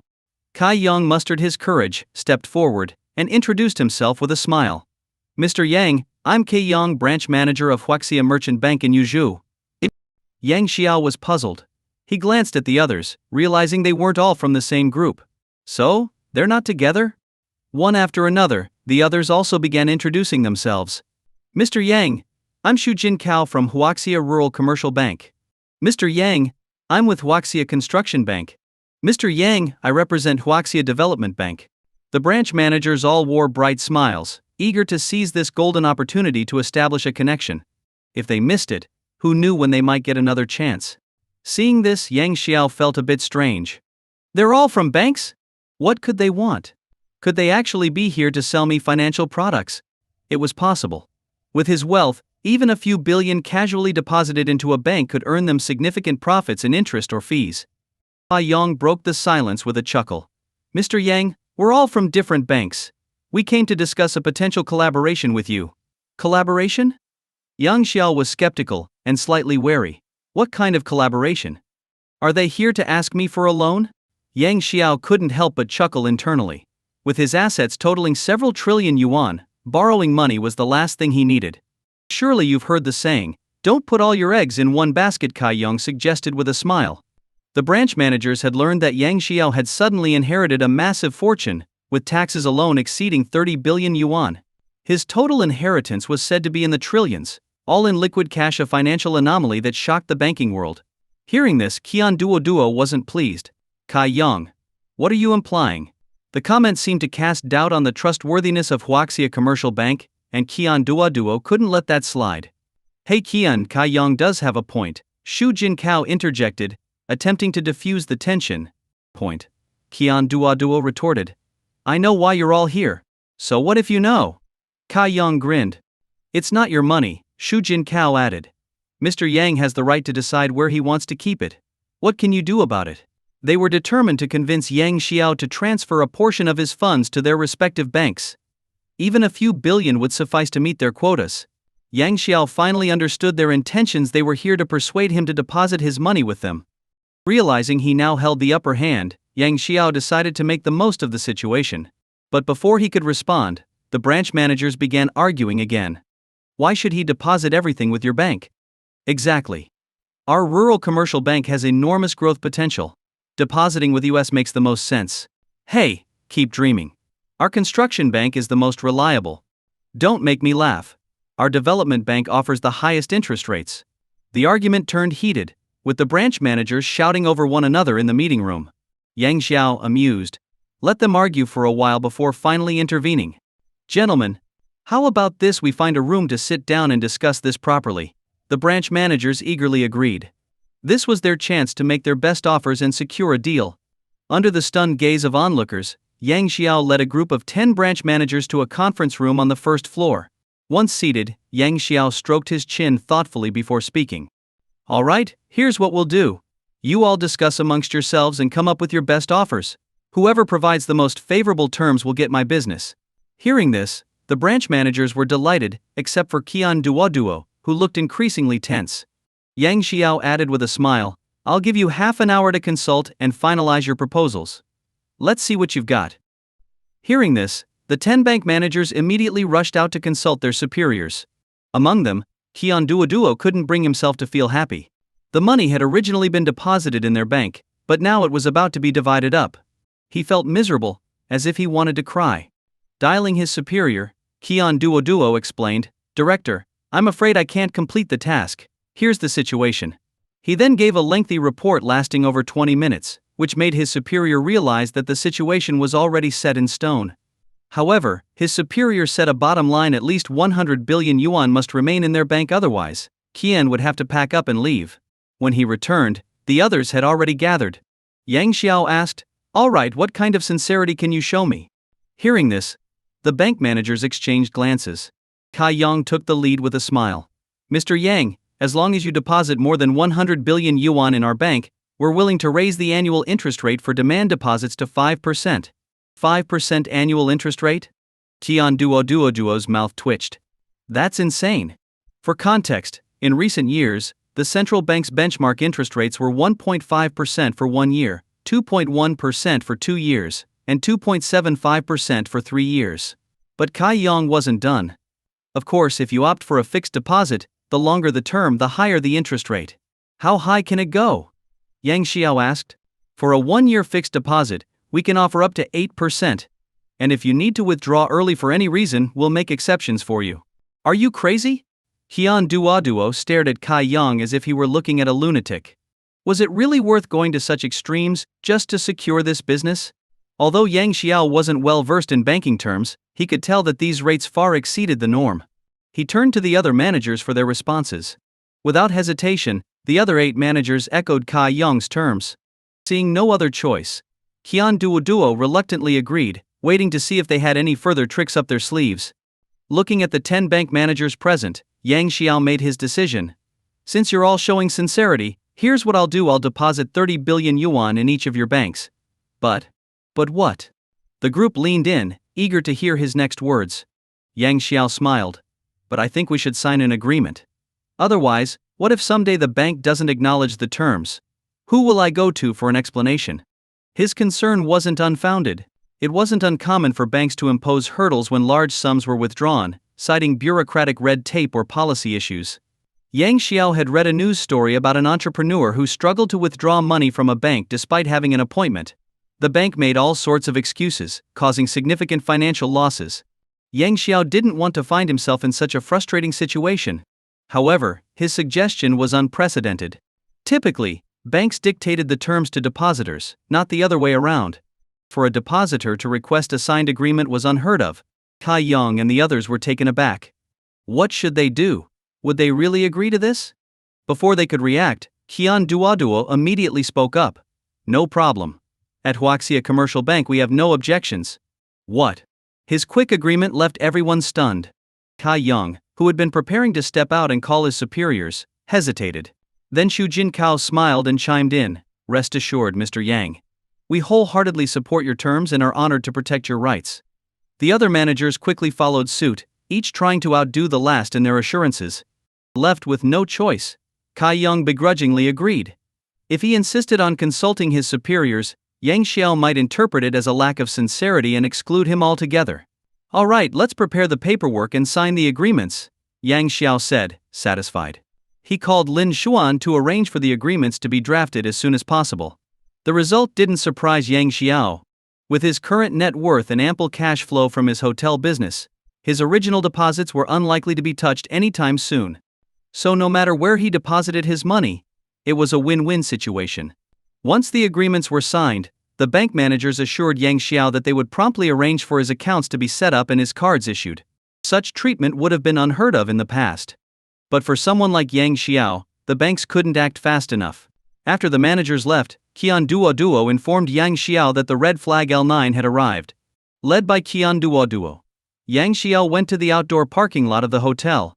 There, a delivery driver was carefully unloading the car from a transport truck. Sweat visibly dripped from the driver's forehead, soaking his hair, a testament to his nerves. This was the most expensive delivery he'd ever handled. For just a few dozen kilometers, he'd been paid thousands of yuan. At first, he'd been thrilled, thinking the client was a generous fool. But when he learned the value of the car, he was dumbfounded and even considered canceling the job. Millions of yuan for a single car, how could he afford to compensate if something went wrong? Fortunately, the delivery was completed without incident. After unloading the car, the driver breathed a sigh of relief and quickly left. Handing over the keys, Qian Duo asked, "Mr. Yang, are you satisfied with the car?" Yang Xiao took the keys and admired the brand new black red flag L9. The world of the wealthy truly is simple yet profound, he thought. He opened the car door and sat inside. The comfort was unparalleled. This is what a luxury car should feel like. Nearby, passers-by couldn't help but notice the stunning car. What kind of car is that? It looks amazing. It's a red flag, made in China. A Chinese car? Perfect. I'm planning to buy a car next month. I'll get one of these. Are you serious? Of course. This car has such a high-end vibe. It's perfect for showing off back home. Do you even know how much it costs? How expensive can it be? It's a domestic car, probably 300,000 yuan at most. I can afford it. Multiply that by 10. What do you mean by be honest? I'm talking about the price. A few days later, Yang Xiao attended the banquet hosted by Zhao Antai as promised. He didn't expect the event to be held at Huayu Manor, a venue reportedly favored by the wealthy for gatherings. It was Yang Xiao's first time here, and he had no knowledge of the place. All he knew was that the manor was vast and operated on a membership basis, catering to high-spending patrons. From the parking lot, Yang Xiao followed a staff member into the estate. Most attendees carried invitation cards, while a few without invitations entered only with referrals from others who did. At the center of the estate stood a grand building. The gathering was held on the first floor of this building, a spacious hall perfect for dances, receptions, and similar events. By the time Yang Xiao arrived, many guests had already gathered. Most were middle-aged men and women, chatting in small groups. "Mr. Yang." Someone called out from the crowd. Turning his head, Yang Xiao saw Zhao Antai approaching and greeted him. "Mr. Zhao, sorry to trouble you." "No need to be so formal. Everyone here is a friend. Feel free to make yourself at home," Zhao Antai said with a smile. Honestly, he hadn't expected Yang Xiao to show up. To his surprise, he did. A big player like Yang Xiao was worth getting to know. "All right, Mr. Zhao, I'll relax and enjoy," Yang Xiao replied. "Good. Later I'll introduce you to some people. Who knows, there might be opportunities to collaborate in the future," Zhao Antai suggested. "No problem," Yang Xiao agreed. After Zhao Antai left, Yang Xiao was about to find a seat when someone else exclaimed, "Mr. Yang." Looking in the direction of the voice, he saw Qian Duo from Huaxia Commercial Bank walking over with a big smile. "He's here too." Qian Duo approached with a cheerful expression. "I knew I'd run into you here." "Oh, we're all friends here. Just call me by my name," Yang Xiao said hastily. Being addressed so formally each time made him uncomfortable, especially since he was younger than Qian Duo. Qian Duo waved his hand dismissively. "That wouldn't be appropriate, you're my most important client." "All right then," Yang Xiao replied, helpless. "Whatever makes you happy." "Mr. Yang, I've got an investment project. Would you be interested?" Qian Duo asked after a brief pause. "Investment project?" Yang Xiao's curiosity was piqued. What kind of project?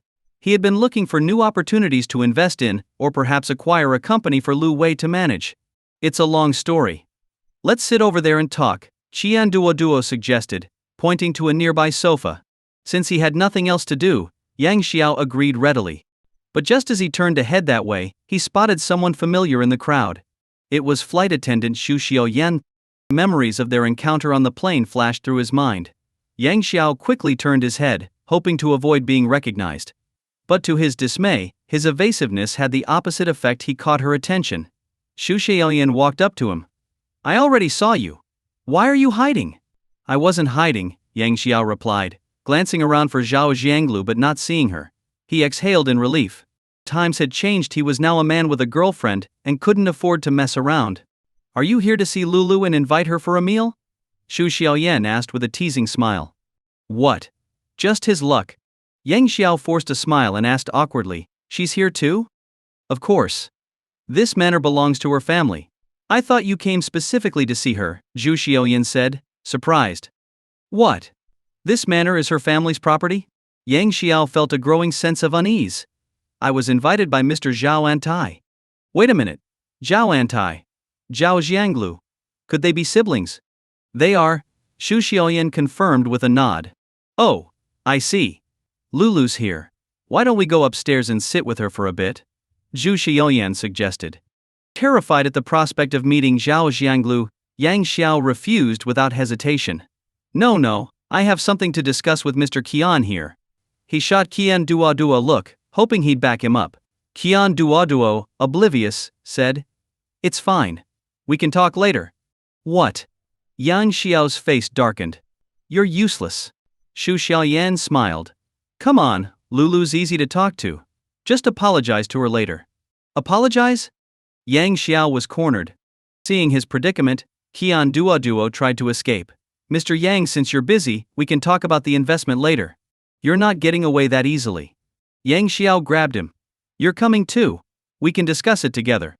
Qian Duo opened his mouth to refuse. But Xu Xiaoyan cut him off. It's settled then. Let's all go together. She wasn't about to let Yang Xiao off the hook. Following Xu Xiaoyan, they arrived at a small banquet hall on the second floor. As they entered, Yang Xiao saw Zhao Jianglu sitting on a sofa, casually playing with a palm-sized figurine. Lulu. Xu Xiaoyan called out. Hearing her voice, Zhao Jianglu turned. Her cheerful expression vanished when she saw Yang Xiao. Her face turned cold, and she asked indifferently, What are you doing here? Xu Xiaoyan quickly winked at Yang Xiao and explained, Lulu, he came to apologize. Yang Xiao was speechless. Apologize for what? I haven't done anything. But since he was friends with Zhao Antai and might run into her again in the future, Yang Xiao forced a smile and said, I'm sorry. Apologizing for no reason, only Yang Xiao could find himself in such absurd situations. Still, Zhao Xianglu's expression softened, though she remained slightly annoyed. How dare he stand her up? She wouldn't let him off that easily. You're Mr. Qian, right? Qian Duo stammering broke the tense atmosphere. Yes, I'm Qian Duo, he replied, feeling out of place amid the strained dynamic. His name caught Xu Xiaoyan's attention. Qian Duo? Correct? Qian Duo confirmed. The uniqueness of his name amused Zhu Xiaoyan, while Qian Duo discreetly observed the two women. One was curvaceous and exuded charm, while the other was slender and elegant, with impeccable family background. Both were stunning in their own ways. Still, he couldn't help but wonder, why didn't Yang Xiao seem interested in Zhao Jianglu? Could it be that he didn't like women? Qian Duo had known Zhao Antai for many years, but had never heard that he had such a beautiful younger sister. Suddenly, an idea surfaced in his mind. He didn't like it. I can find an opportunity on my own, he thought.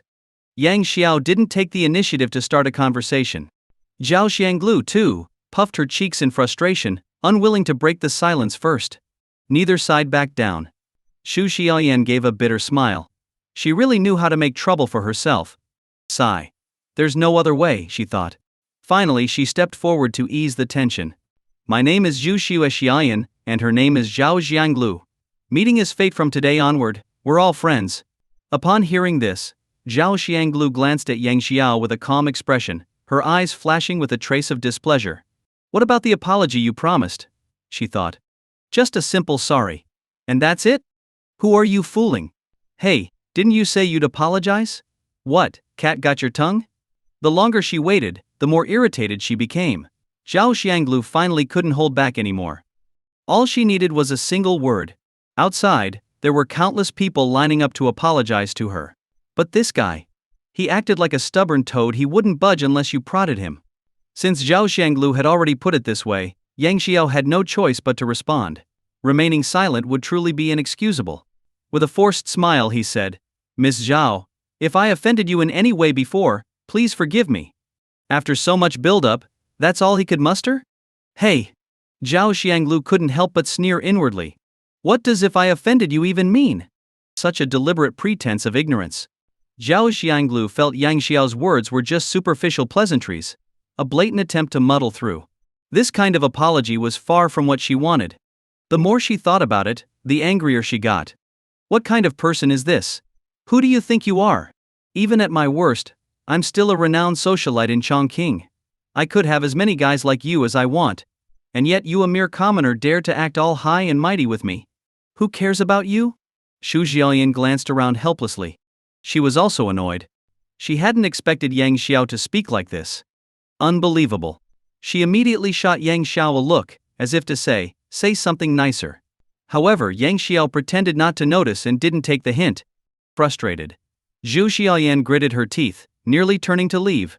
But since her best friend had her eye on him and she had brought him along, she had no choice but to mediate again. Lulu, he already apologized. Just forgive him, okay? Don't stay mad. Hey. Zhao Xianglu let out a cold laugh. Am I mad at him? Does he even deserve that? Qian Duoduo had been looking for a chance to say something to Zhao Xianglu but couldn't find a good reason. Now, he finally seized the opportunity. How could he let it slip? He immediately jumped in, grinning. Lulu, Mr. Yang has already apologized. Just let it go, okay? How about I treat you to dinner at the Chongqing Hotel? He originally wanted to invite her alone but thought that would be too abrupt, so he quickly changed his wording. We're not even close. Why should you treat me? Zhao Xianglu grumbled, looking out the window without turning her head. Qian Duoduo wasn't a fool. From Zhao Xianglu's tone he could tell he had no chance. So, he turned his attention to Xu Xiaoyan, grinning awkwardly. This amused Xu Xiaoyan. She knew that although the man in front of her wasn't handsome, in fact, he looked quite ordinary. His presence here meant he had some influence in Chongqing. Otherwise, Zhao Xianglu's brother wouldn't have invited him. As for her, she was only here because of Zhao Xianglu. Thus, she didn't show much resistance toward this middle-aged man, who was several years older than her. They even sat on the sofa together, chatting casually. Qian Duoduo tried various jokes to make Xu Xiaoyan laugh. Meanwhile, Zhao Xianglu sat silently, expressionless. Her eyes stared daggers at Yang Xiao, as if she wanted to swallow him whole. Yang Xiao felt helpless. Miss, I already have a girlfriend. I can't get entangled with you, he thought. It was all that fat Qian's fault. If not for him, I wouldn't be in this awkward situation. And yet here he was, leaving me behind while he flirted with someone else. Weren't we supposed to discuss an investment project? Yang Xiao casually glanced at Zhao Xianglu. Noticing her glaring at him with eyes full of rage, he quickly turned away and pulled out his phone. He opened QQ browser and started reading a novel titled The First Day After Breaking Up 100-Fold Cashback Rewards, hoping to use it as an excuse to escape the awkward atmosphere. When Zhao Xianglu noticed Yang Xiao looking her way, she thought he was finally going to apologize. But to her surprise, he simply played on his phone as if nothing had happened. Can you believe it? Furious, she gritted her teeth and snapped. Did you come here just to look at your phone? Yang Xiao pretended not to hear, remaining silent. The less he spoke, the angrier Zhao Xianglu became. And the angrier she got, the more hesitant Yang Xiao was to say anything. It was an endless loop. Even though Xu Xiaoyan tried several times to mediate, Qian Duoduo stopped her each time. The two quietly whispered something to each other, and then slipped out, leaving Zhao Xianglu and Yang Xiao alone in the small banquet hall. After a few more minutes, Zhao Xianglu couldn't take it anymore. I've said so much. Why aren't you responding? Are you deaf or mute? With no choice, Yang Xiao put down his phone. Looking at the fuming Zhao Xianglu, he said earnestly, Lulu, honestly, we're just not compatible. We're not compatible? Zhao Xianglu nearly laughed out loud. Are you implying I'm in love with you and can't live without you? How self-absorbed can you be? She knew Yang Xiao wasn't here to apologize sincerely. He probably bumped into Xu Xiaoyan downstairs and, after some unknown conversation, somehow ended up here. Even so, Zhao Xianglu was furious. She sat there, puffing her cheeks in anger. If looks could kill, Yang Xiao would have died 1,000 times over. Just then, Xu Xiaoyan and Qian Duoduo returned, holding several bottles of alcohol. Xu Xiaoyan suggested, why don't we have a few drinks? Good idea, Qian Duoduo agreed, turning to Yang Xiao. Mr. Yang, care for a drink? Sure, Yang Xiao said. Drinking would give him an excuse to leave. Xu Xiaoyan looked at Zhao Xianglu. Lulu, what about you? Drink? Sure, who's afraid? Zhao Jianglu scoffed. And with that, they poured the drinks. As the group raised their glasses, preparing to drink, Xu Xiaoyan smiled and suggested, just drinking is boring. How about we play a game? What game? Qian Duo eagerly rubbed his hands together. At that moment, he looked nothing like the dignified bank manager he was. How about truth or dare? Xu Xiaoyan proposed. Yang Xiao was stunned.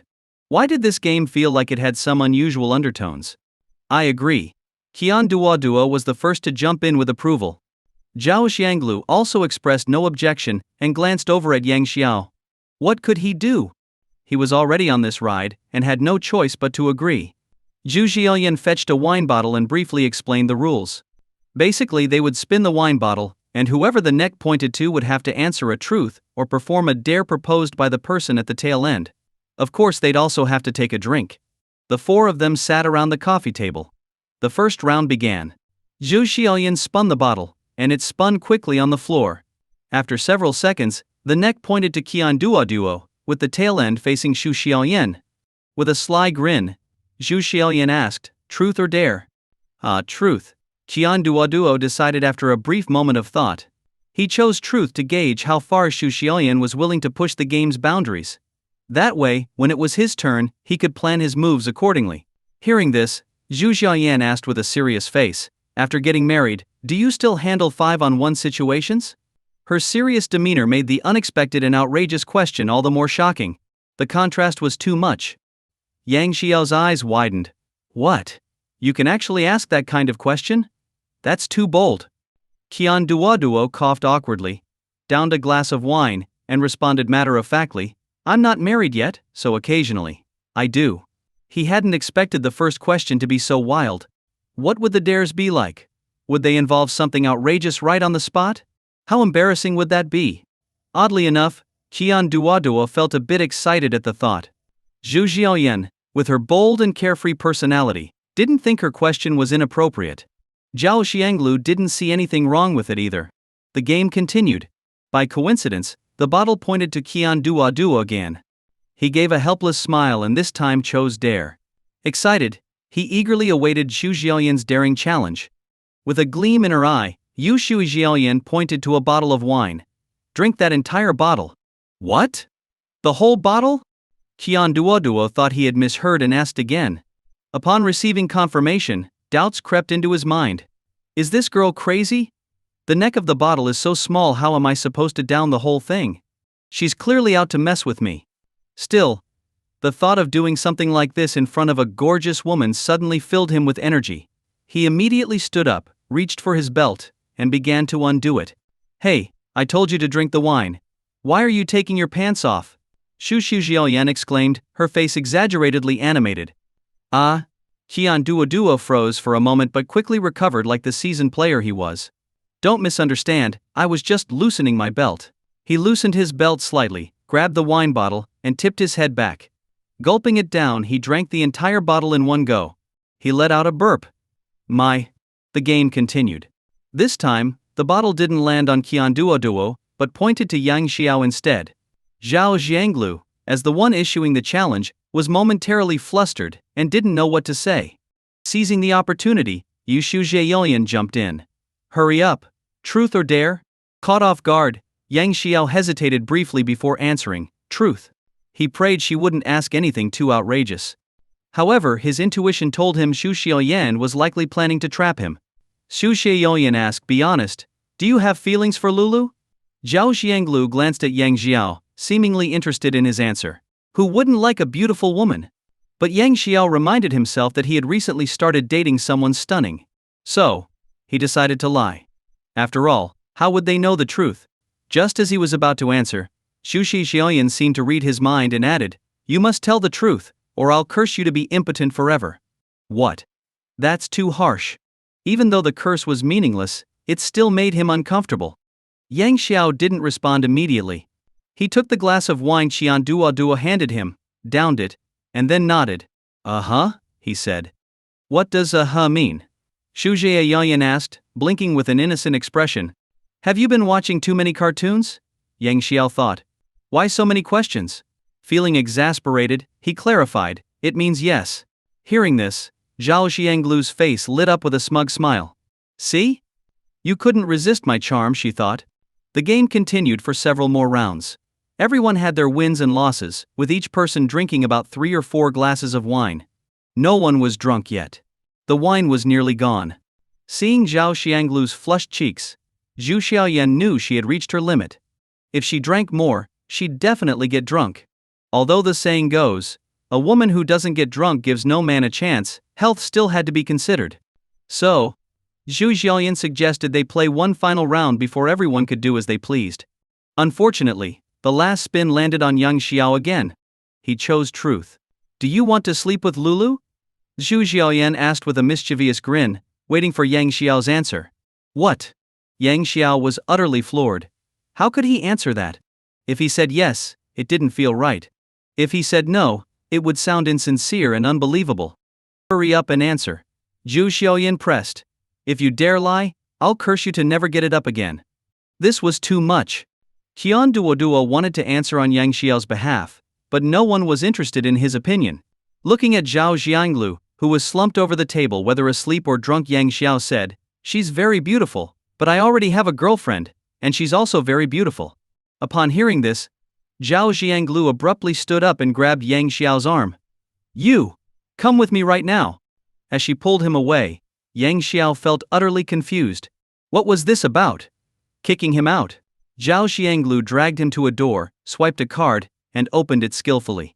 Once inside, before Yang Xiao could take a good look around, he heard the door slam shut and lock behind him. What was going on? Yang Xiao assumed she wanted to talk privately and began, Lulu actually. Before he could finish, Zhao Xianglu slammed her hands against the wall, cornering him. Looking him straight in the eye, she asked, Am I not good enough? Yang Xiao, feeling awkward, blurted out, You're a good girl. Giving her a good person card? Zhao Xianglu, who had always gotten what she wanted, had never been treated like this. Fine. She suddenly took off her top, revealing her white undergarments. What the heck? Yang Xiao was startled and instinctively tried to push her away. What are you doing? You like to pretend, don't you? Keep pretending. Let's see how long you can keep it up, Zhao Xianglu said coquettishly. At first, Zhao Xianglu just wanted to test Yang Xiao. She hadn't expected to be rejected. In that instant, the competitiveness buried deep in her heart ignited. The harder something was to obtain, the more she wanted it. Isn't there a song that goes, The unattainable always stirs restlessness, those who are favored can act without fear? It seemed so true. For both men and women, what they couldn't have always seemed the most precious, like what belonged to someone else. Yang Xiao noticed Zhao Xianglu's unstable emotions and quickly said, Lulu, don't do this. Calm down, okay? Do what? I'm perfectly calm. You're the one who's supposedly so detached and indifferent. What are you afraid of? Really, one isn't enough, and you want 2? Fine. I'll grant your wish. Zhao Xianglu huffed angrily as she stormed toward the door. Meanwhile, Qian Duoduo and Xu Xiaoyan were happily chatting about life. From Qian Duoduo's words, Zhu Xiaoyan learned that Yang Xiao was actually the new owner of the Chongqing Hotel. She was stunned. As a local of Chongqing, she was well aware that the so-called hotel was actually a massive 5-star establishment, a landmark of the city. Just as Xu Xiaoyan wanted to dig deeper, she suddenly heard Zhao Xianglu's urgent voice calling out. Xiaoyan, get over here quick. Her tone was urgent. Xu Xiaoyan froze. Why was she calling her now? Could it be? Her imagination ran wild as she shouted back while running, Coming. She left Qian Duoduo behind, which made him quite displeased. They had been chatting so warmly, and he had thought that with just a few more minutes, they might end up playing poker together. The cards were ready, but the player had left. Frustrating. At the door, Zhu Xiaoyan knocked lightly and asked softly, Lulu, what do you need me for? Come in. The door opened, and a hand reached out to pull her in forcefully. Inside, she saw Zhao Xianglu's attire, and was immediately startled. Pointing at Yang Xiao, she exclaimed, Lulu, did he force himself on you? She turned to look at Yang Xiao, who was sitting on the sofa, fully clothed, and looking completely normal. What was going on? Was it an attempt that didn't succeed, and now she needed a witness? Zhao Xianglu pointed at the sofa and said, Strip completely and lie down there. Strip completely. Zhu Xiaoyan's eyes widened in shock. What was going on? The moment she walked in, she was told to strip. At first she thought she had misheard, but Zhao Xianglu's determined gaze confirmed she hadn't. But why? Yang Xiao was also startled. He hadn't expected her to go this far and quickly said, "Don't listen to her. She's drunk. Help her back to rest." "You're the one who's drunk." Zhao Xianglu snapped back. She turned to Xu Xiaoyan. "Why are you standing there? He wants a pair, hurry up." "What? A pair?" Xu Xiaoyan was stunned. Was this really the wealthy young lady Zhao Xianglu she knew? Had she been possessed? In her impression, Zhao Xianglu knew plenty of dirty jokes in certain technical terms, but she had never spoken like this before. Today, those words came out of her mouth. How could Xu Xiaoyan not be shocked? Of course, if it had been someone else saying this to her, she would have been furious, maybe even called the police. But this was Zhao Xianglu, and the other party was the man who had just spent 30 billion buying the Chongqing hotel. She was more than willing. She raised her hand, ready to start. "What are you doing? Didn't I tell you to take her out?" Yang Xiao thought Xu Xiaoyan had come in to create an opportunity for him to escape or to take Zhao Xianglu away. But instead, she was fueling the fire. Was she crazy? Xu Xiaoyan blinked and said, "It's not like I want to, but for my best friend, I have no choice but to let you take advantage. Why can't you understand? I already have a girlfriend," Yang Xiao explained again. You." Before he could finish, Zhao Xianglu pushed him onto the sofa. Then she climbed on top of him and started kissing him wildly. What was this? Yang Xiao's entire body heated up. He was no saint, and Zhao Xianglu's actions left him breathless. Any normal man would find it hard to resist, especially when faced with such a stunning beauty. Zhao Xianglu kissed Yang Xiao relentlessly, with no technique to speak of, just a mess of wild kisses. Faced with her aggressive moves, Yang Xiao could no longer hold back. Forget it. He abandoned his inhibitions and began responding to her kisses. Noticing Yang Xiao's change, Zhao Xianglu's face lit up with joy. He, this is what men are like, she thought. On the sofa, the two seemed to forget the world around them. Xu Xiaoyan, meanwhile, was utterly confused. Who am I? Where am I? She didn't know whether to leave or stay and act as a third wheel. Her eyes wandered until something caught her attention. Her gaze shifted to something indescribable. Seeing Xu Xiaoyan's shocked expression, Zhao Xianglu said, "What are you staring at? Do I have to invite you?" Is he, Xu Xiaoyan. The next part is omitted, 10,000 words skipped. An hour later, by the window, Yang Xiao extinguished his cigarette and said, "Don't worry, I'll take responsibility for this." A cigarette after the act truly felt divine. Zhao Xianglu smirked and said dismissively, "Don't be ridiculous. We're all just having fun. Who needs you to take responsibility?" Yang Xiao didn't argue. He glanced at the sofa, reflecting on how he had taken something precious from them. He hadn't expected Xu Xiaoyan to be so open and yet maintain her boundaries. It was surprising but made sense. Who says extroverts are always open in certain matters? Who says introverts are always conservative? Noticing Yang Xiao's gaze, Zhao Xianglu blushed and tried to change the subject. "Lulu. Xu Xiaoyan started to say. "Don't speak. Just listen to me," Zhao Xianglu interrupted. She felt she had achieved her goal and didn't think about the consequences of her actions. Yang Xiao sighed deeply. What was supposed to be an opportunity to expand his network had turned into this.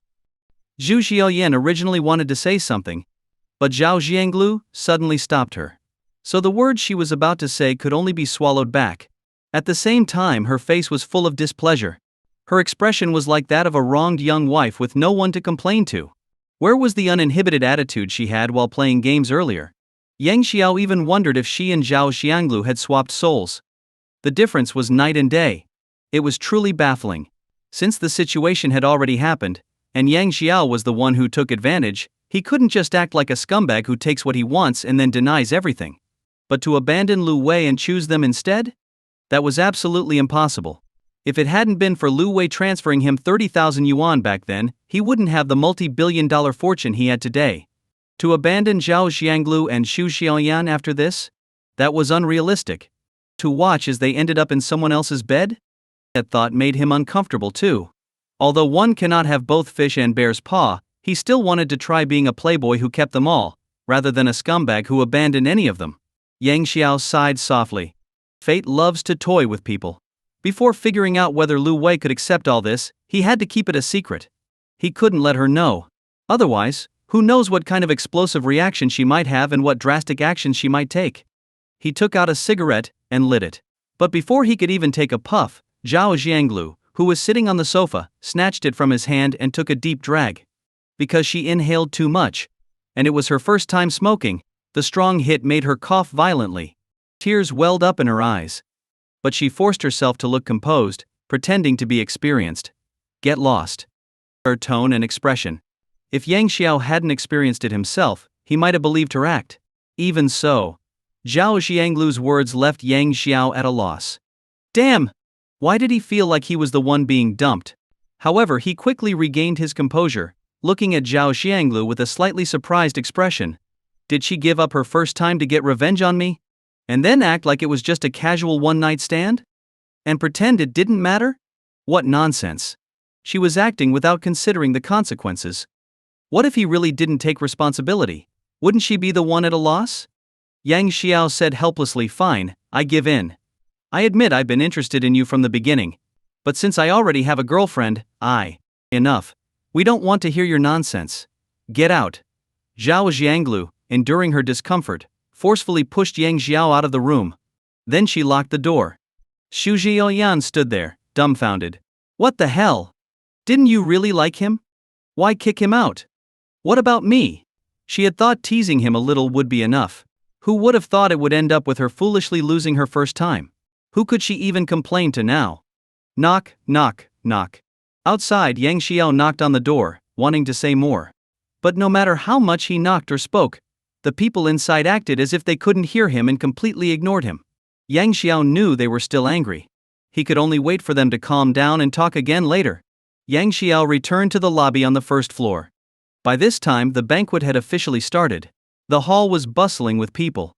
Some were in groups of 3 or 5, others chatting in pairs. Everyone was busy socializing. Not long after he sat down, Zhao Antai came over, smiling. I've been looking everywhere for you. Come on, let me introduce you to some important friends. Originally, he had planned to introduce his sister to Yang Xiao first. He searched several times but couldn't find his sister. She wasn't answering her phone either. This made him feel a bit strange. Not long ago, she was the one asking him to find the owner of Villa No. 1 in Yunqian City. She said she wanted to meet him. But now, the person had arrived, yet she was nowhere to be seen. No matter how much he thought about it, he couldn't imagine that the man standing before him had already blown up his family's base. Zhao Antai led Yang Xiao to one side of the hall, where several men and women were sitting and chatting. Their ages varied, some older, some younger. Not far away, a bald middle-aged man was holding the hand of a pretty waitress. He had a lewd smile on his face and was saying something to her, as if reading her palm. The waitress looked very uncomfortable and was desperately trying to pull her hand away. But no matter how hard she tried, she couldn't free herself. Yang Xiao shook his head at the sight. Let me introduce everyone. This is my friend, Yang Xiao. Zhao Antai said to the group. Yang Xiao? The name sounded a little familiar. The group glanced briefly at Yang Xiao, gave polite smiles, but didn't make any effort to greet him. If it hadn't been Zhao Antai introducing him, they probably wouldn't have acknowledged him at all. In their circles, there were still hierarchical distinctions. Although unspoken, they undeniably existed. Yang Xiao was well dressed, but to them, that was the extent of his impression. To know, among these people, either their assets exceeded 5 billion yuan, or they had powerful connections. Moreover, they had even formed their own group called the Elite Alliance. As the name suggested, it was a network of the wealthy and influential. It sounded a bit childish. Zhao Antai continued with a smile, don't be fooled by his young age. He's the new owner of the Yuzhu Hotel. Then Zhao Antai turned to Yang Xiao. These are my friends, some from the business world, others from politics. Yang Xiao nodded and smiled politely at the group. Hello. When the people present heard Zhao Antai's full introduction, they were immediately surprised. A hint of admiration appeared in their eyes. So, he was the new owner of the Yuzhou Hotel. No wonder the name sounded familiar. The group took a closer look at Yang Xiao and realized he was probably only 25 or 26 years old. So young. They had only heard online that the new owner of the Yuzhou Hotel was young. But what did he look like, and how young exactly? They had never seen him until now. Today they were finally seeing him in person. In an instant, their attitudes became warmer. A middle-aged man around 40 stood up and said with a laugh, "Mr. Yang, it's a pleasure to meet you. I've heard so much about the young boss who bought the Yuzhou Hotel. Seeing you in person is even better than the stories." The man extended his hand. "My name is Song Jianjun. I'm a bit older than you. You can call me Brother Jian or Old Song." "Old Song? Come on." Yang Xiao wasn't naive. He knew these were just polite words. Smiling, he shook hands with him. "Brother Jian, you can call me Xiao Yang or Brother Yang. Calling me Mr. Yang feels too formal." With just a few words, the atmosphere between them became much friendlier. Song Jianjun laughed heartily.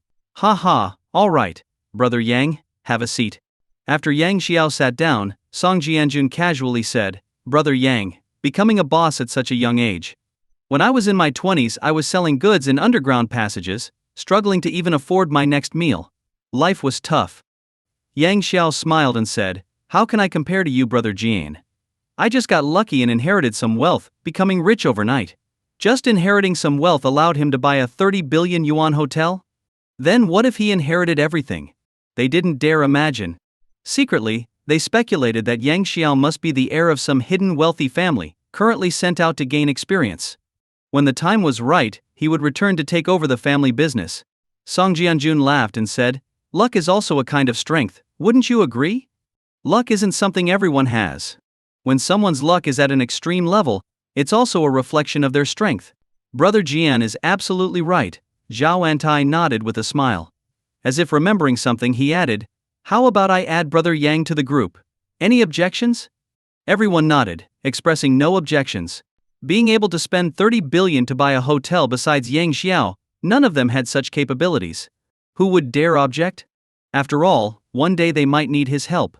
Maintaining this connection was undoubtedly beneficial. Yang Xiao added Zhao Antai on WeChat. After joining the group, he immediately sent a few red envelopes to liven up the atmosphere. As the conversation progressed, Yang Xiao gradually got to know the group better. Song Jianjun was the owner of the Huayu Construction Group. Many major projects in Yuzhou had his involvement. His net worth had long exceeded 10 billion yuan, and he had an extensive network of connections. The only woman present, named Jiang Yilin, kept observing Yang Xiao as if trying to figure him out. From Zhao Antai, Yang Xiao learned that her father was the director of the First People's Hospital of Yuzhou, known for being the top medical expert in the southwest region. After graduating from university, Jiang Yilin started her career with a small pharmacy and eventually built a chain of over 100 pharmacies in the city. Her net worth was in the billions. She could definitely be called a heroine among women. Jiang Yilin smiled at Yang Xiao, then turned to Song Jianjun and said, "Brother Jin, since Brother Yang is now part of the group, why not have him invest in the resort too?" "The resort?" Yang Xiao's interest was piqued, and he quietly asked Zhao Antai for details. Before his arrival, they had been discussing a luxury resort development project. Apparently the land had already been acquired, and the project had government approval. It required an investment of 1 billion yuan, a sizable project. As the initiator, Song Jianjun planned to invest 300 million yuan. The remaining 700 million would be split among the others. Of course, the more, the merrier, Song Jianjun readily agreed. Then he turned to Yang Xiao and asked, "Brother Yang, how much would you like to invest?" "How much?" 1 billion yuan was nothing to him. But he had to consider the others. After a moment of thought, Yang Xiao said, "You all invest as much as you like, and I'll cover whatever remains." "How does that sound?" The group was taken aback by his bold statement. They all knew Yang Xiao had the means to back it up. Song Jianjun nodded and said to the others, "All right, in that case, discuss among yourselves how much each of you will invest. Brother Yang will cover the rest." "Okay. I'll invest 100 million, how about that? I'll put in 80 million. I'll invest 120 million. After some discussion, including Song Jianjun's share, the group collectively invested 800 million yuan. Yang Xiao agreed to cover the remaining 200 million yuan. However, he clarified that he would only hold shares and wait for dividends without participating in the actual operations. Of course, if they needed his help, he would do his best. The group was stunned. Such boldness, investing 200 million yuan, and not even bothering with operations, just waiting for profits. They didn't have the resources to act like that. "All right, it's settled then. We'll sign the contract in a few days," Song Jianjun said, unsurprised by Yang Xiao's decision. Wealth brings freedom. He had experienced it himself before. Zhao Antai nodded and raised his glass, proposing a toast. Cheers to our future resort making big money. Cheers. Cheers. The chances of the resort making big money weren't particularly high, unless additional entertainment facilities were developed. Otherwise, recouping the 1 billion yuan cost would take considerable time. After a few drinks, Song Jianjun received a call about a company matter and left. With his departure, the others also began to leave one by one. Soon, only Zhao Antai, Yang Xiao and Zhang Yilin were left, sitting on the sofa. At that moment, suddenly, a woman's angry voice came from not far away. You shameless bitch. How dare you seduce my man? Do you have a death wish? Hearing the commotion, everyone turned to look. A beautiful waitress had been shoved to the ground by a woman carrying an LV handbag. Immediately afterward, the woman raised her arm and slapped the waitress hard. With a loud smack, 5 clear fingerprints appeared on the waitress's face. Half of her face swelled up instantly, covering her face. The waitress said tearfully, I didn't. It was him. He wouldn't let me leave and kept touching me. She wasn't lying. Yang Xiao had witnessed the scene earlier. He turned to Zhao Antai and said, Brother Tai, aren't you going to do something? That bald man's wife isn't someone ordinary. If things don't escalate, it's better if I stay out of it. Zhao Antai replied bitterly. After all, that waitress was his employee, and this happened on his turf. It was a slap to his face. But what could he do? The Massachusetts family was a business partner of his. Yang Xiao asked, Who is she? After a pause, Zhao Antai whispered, She's Ma Dafeng's daughter, Ma Yufeng, of Dafeng Group. Yang Xiao understood. So her family had a net worth of several billion? Not impressive compared to his. When it came to wealth? Sorry, he had tens of times more. You're lying. The bald middle-aged man hurriedly denied. Honey, don't listen to her nonsense. She's framing me. His name was Tu Ding, and he was exactly as his name suggested, pathetic. He never expected his wife to suddenly show up here. As a live-in son-in-law, everything he had came from his father-in-law and wife. A single mistake could send him back to his original state. So, upon seeing his wife, he immediately tried to shift the blame. Of course, Ma Yufeng knew her husband was at fault. After all these years, she was well aware of his true nature. But family scandals shouldn't be aired in public. She glared at the waitress and threatened, Shameless bitch. How dare you seduce my man? Believe me, I'll make sure you can't find work in all of Yuzhou. The waitress was devastated. She had only come to deliver a drink when the bald man grabbed her and claimed to be the disciple of some hidden master, insisting on reading her palm. When she refused, he threatened to have her fired. Despite her struggles, he only grew more excited and kept touching her. Now she was being falsely accused after being taken advantage of. She knew no one present would believe her. You bitch, still pretending to be innocent? Ma Yufeng pointed viciously at the waitress.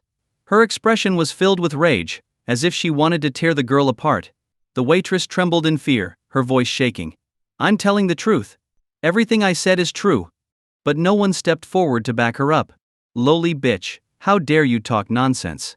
As she spoke, Ma Yufeng raised her hand to slap the waitress again. The waitress curled up in fear, closing her eyes as if resigning herself to her fate. A single teardrop slid down from the corner of her eye, across her slightly swollen cheek, and fell slowly. Sigh. Let her vent her anger with a couple of slaps.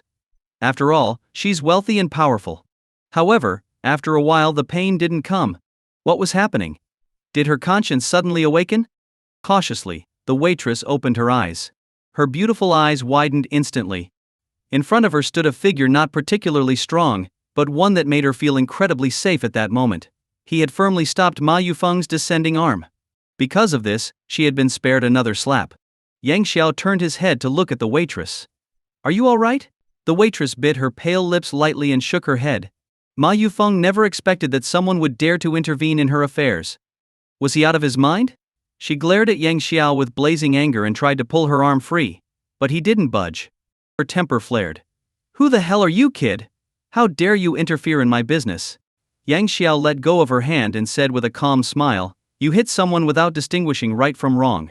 According to the law of China, you're already guilty of a crime. I'm helping you reduce your punishment. I'm breaking the law? Ma Yufeng sneered. I am the law today. Do you think I need you to help me reduce my punishment? Her words made it clear. She was accustomed to a life of privilege and arrogance, to the point where she felt untouchable. Her attitude was beyond arrogant, it was outrageous. If she wasn't taught a lesson, who knows what she might do in the future. Yang Xiao said, hitting someone means you have to face the consequences. Ma Yufeng stared at Yang Xiao and demanded, you said I hit someone. Where's your evidence? Evidence? Yang Xiao raised an eyebrow. That's easy enough. He only needed to check the surveillance footage, and everything would be clear. But Ma Yufeng didn't care and taunted, no evidence? Watch out, or I'll sue you for slander and make you rot in jail. That's right. No evidence, and you're accusing us? Ha ha ha, we're not pushovers. Tu Ding chimed in, clinging to his newfound lifeline. A man hiding behind a woman, acting tough, it was pathetic. Yang Xiao was puzzled. Were they so arrogant that it had completely suppressed their intelligence? Or were they simply brainless enough not to realize that places like this were full of surveillance cameras? Seeing Yang Xiao remain silent, Ma Yufeng assumed he was intimidated. A smug look appeared on her face as she arrogantly declared, you and this dirty slut kneel before me and apologize. If I'm satisfied, I might let this slide. Kneel and apologize. Tu Ding echoed smugly. The waitress was terrified. She looked at Yang Xiao and said hurriedly, sir, thank you. It's all my fault. If it weren't for me, this wouldn't have blown up. I'll apologize to them. Hearing this, Yang Xiao felt a sting in his heart. It wasn't your fault. Why should you have to apologize?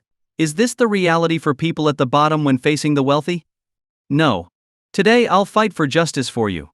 Yang Xiao's expression turned resolute. He said firmly, don't worry. As long as I'm here, they must apologize to you. Thank you, the waitress said, moved to tears. The others around them began whispering. Who is this guy? No idea. He looks unfamiliar, maybe he's new to the area. No wonder he dares to offend the Mei family. Ignorance really is bliss. Ma Defeng's daughter is not someone you mess with. Sigh. Tall trees catch the most wind. Meanwhile, Zhao Antai forced himself to step forward. Miss Ma, this is my place. Please don't go too far. At this point, if he didn't say something, his reputation would be completely ruined by Ma Yufeng and her husband. Who would dare come to his estate in the future? Who would want to associate with him? Hearing this, Ma Yufeng sneered and spat, who do you think you are? How dare you talk to me like that? She was like a mad dog, ready to bite anyone in her way. In that case, I'll have to ask you both to leave, Zhao Antai said through gritted teeth. He had his pride. You could step on him, but in front of so many people? It was unacceptable to stomp on him and grind your heel while you were at it. Even a rabbit bites when cornered. Ma Yufeng rolled her eyes. A bunch of trash pretending to host some fancy gathering. Who cares about staying at your place? The crowd was instantly enraged. Why drag everyone into this? But they could only see in silence. When faced with the power of the Defeng group, they were utterly helpless. Yang Xiao wasn't afraid. He said meaningfully, some people rely on their power and think the whole world fears them. But they're just clowns. Since you like being a bully, today I'll break your arrogance. Hearing this, Ma Yufeng snapped, who are you calling a clown? Whoever responds is who I'm talking about, Yang Xiao said, meeting her gaze head on. Do you? If you want to act like rabid dogs, don't blame others for taming you. Go home and leash your wild dog so it stops causing trouble. Fine. You two disgusting fools, just wait. Unable to retort, Ma Yufeng's rage boiled over. She turned to her husband, growing angrier the more she looked at him. Without warning, she slapped him with a loud smack and scolded, useless trash. Get out. Dragging her husband by the ear, she stormed off. But before they could leave, Yang Xiao's voice rang out again. Hold on. The conflict, seemingly over, reignited. What now? Ma Yufeng said coldly. Yang Xiao smiled faintly. You hit someone, tarnished their reputation, and now you want to leave just like that? Does having money mean you can do whatever you want? No. This is a society governed by the rule of law. I hit someone? I insulted someone? Who can prove it? Ma Yufeng scanned the room arrogantly. Her attitude seemed to say, so what if I hit or insulted someone? Who dares to testify? The crowd exchanged nervous glances. Sure enough, after half a minute, no one stepped forward. This only fueled Ma Yufeng's arrogance. I was going to leave, but now I've changed my mind. If you two don't kneel and apologize, this isn't over. Although Tu Ding had just been slapped by his wife, his face showed no sign of displeasure. Instead, he lifted his head as if he were a victor. Was he a masochist? Or just perverted? It was baffling. Everyone, calm down. It's not a big deal, really. Someone finally stepped in to try to mediate. After all, a perfectly good gathering couldn't be allowed to devolve into chaos like this. Others quickly chimed in to support the effort. Let's just endure this for now. Peace comes with patience. Exactly. There's no need to ruin relationships over a waitress. Besides, the truth of the matter still needs further investigation. Yang Xiao couldn't understand. Were they all afraid of the defund group backing this woman? Or were they simply unwilling to offend someone powerful over a waitress? It was as if they had all forgotten there were surveillance cameras providing solid evidence. Everyone was trying to smooth things over. If the truth is unclear, then just call the police. Jiang Yilin stood up from the sofa, stretching lazily. As she moved, her alluring curves became evident, her figure a perfect balance of proportions: full chest, round hips, slender waist. Her graceful motion caught the attention of many, whose eyes lingered on her. Even Tu Ding couldn't resist stealing another glance and swallowing hard. Yang Xiao caught this scene and felt disgusted. A dog truly cannot stop itself from eating filth. Even in this situation, he couldn't pass up an opportunity to ogle. Completely unaware of this, Ma Yufeng sneered as she looked at Yang Xiao and the waitress. Fine. Call the police and have this slut who seduces men arrested. And this bastard who slanders others locked up to set an example. Her tone was full of arrogance, as though she ruled over everyone. A tyrant couldn't have done worse. Don't worry, brother Yang. I fully support you, Jiang Yilin declared, firmly siding with Yang Xiao. Yang Xiao smiled and nodded, then turned to Zhao Tai. Brother Tai, could you get someone to back up all the surveillance footage from this hall? As he spoke, Yang Xiao waved his phone at Ma Yufeng. I think the vast majority of netizens will help us seek justice. Don't you agree? Damn. She had forgotten about the surveillance cameras. The bald man panicked and tugged at Ma Yufeng's sleeve. Why are you pulling me, you useless fool? Ma Yufeng wasn't fazed in the slightest. She sneered coldly. You think I'm scared? Truth always belongs to the minority, and I am that minority. Money can make the devil turn millstones. She had done this kind of thing many times before. Naturally, she wasn't afraid of Yang Xiao's threats. Besides, she could always have her father pressure Zhao Tai into refusing to provide the footage. The two families were collaborating on a major project. If they pulled their investment, the losses would be enormous. Perhaps this was also why Zhao Tai hesitated. Yang Xiao, however, was unfazed. He made a call to Lin Xuan. Immediately contact well-known online influencers. Yes, I want to release a video. Start with a budget of 100 million yuan. If it's not enough, add more. A budget of 100 million yuan. If that's not enough, add more? What a bold statement. Hearing this, Ma Yufeng immediately sneered. Kid, at least make your lies believable. 100 million? Can you even afford it? Among those present, there were indeed several people who could casually produce 100 million yuan. But she didn't believe Yang Xiao was one of them. You think you're richer than our Dafeng group? That's ridiculous, Tu Ding mocked, flicking his sparse hair. 100 million? You probably can't even come up with 10 million. And even if you had it, would you really spend 100 million on a waitress to make a statement? Money doesn't just fall from the sky. But Zhao Tai had no doubts about the truth in Yang Xiao's words. Yang Xiao was the same man who had casually spent 30 billion to buy the Yuzhou Hotel. Could he not compare to the Dafeng Group? Unlikely. It's rumored that Dafeng Group's market value is close to reaching 100 billion yuan, making it a towering presence in front of many. Just now, he had a feeling. The young man before him might completely upend the power structure of Yuzhou. Dafeng Group's position as the wealthiest would soon be history. And that day wouldn't be far away. With that thought, he made a decision. He waved to a waitress. When she approached, he whispered a few words to her. The waitress nodded and quickly ran off.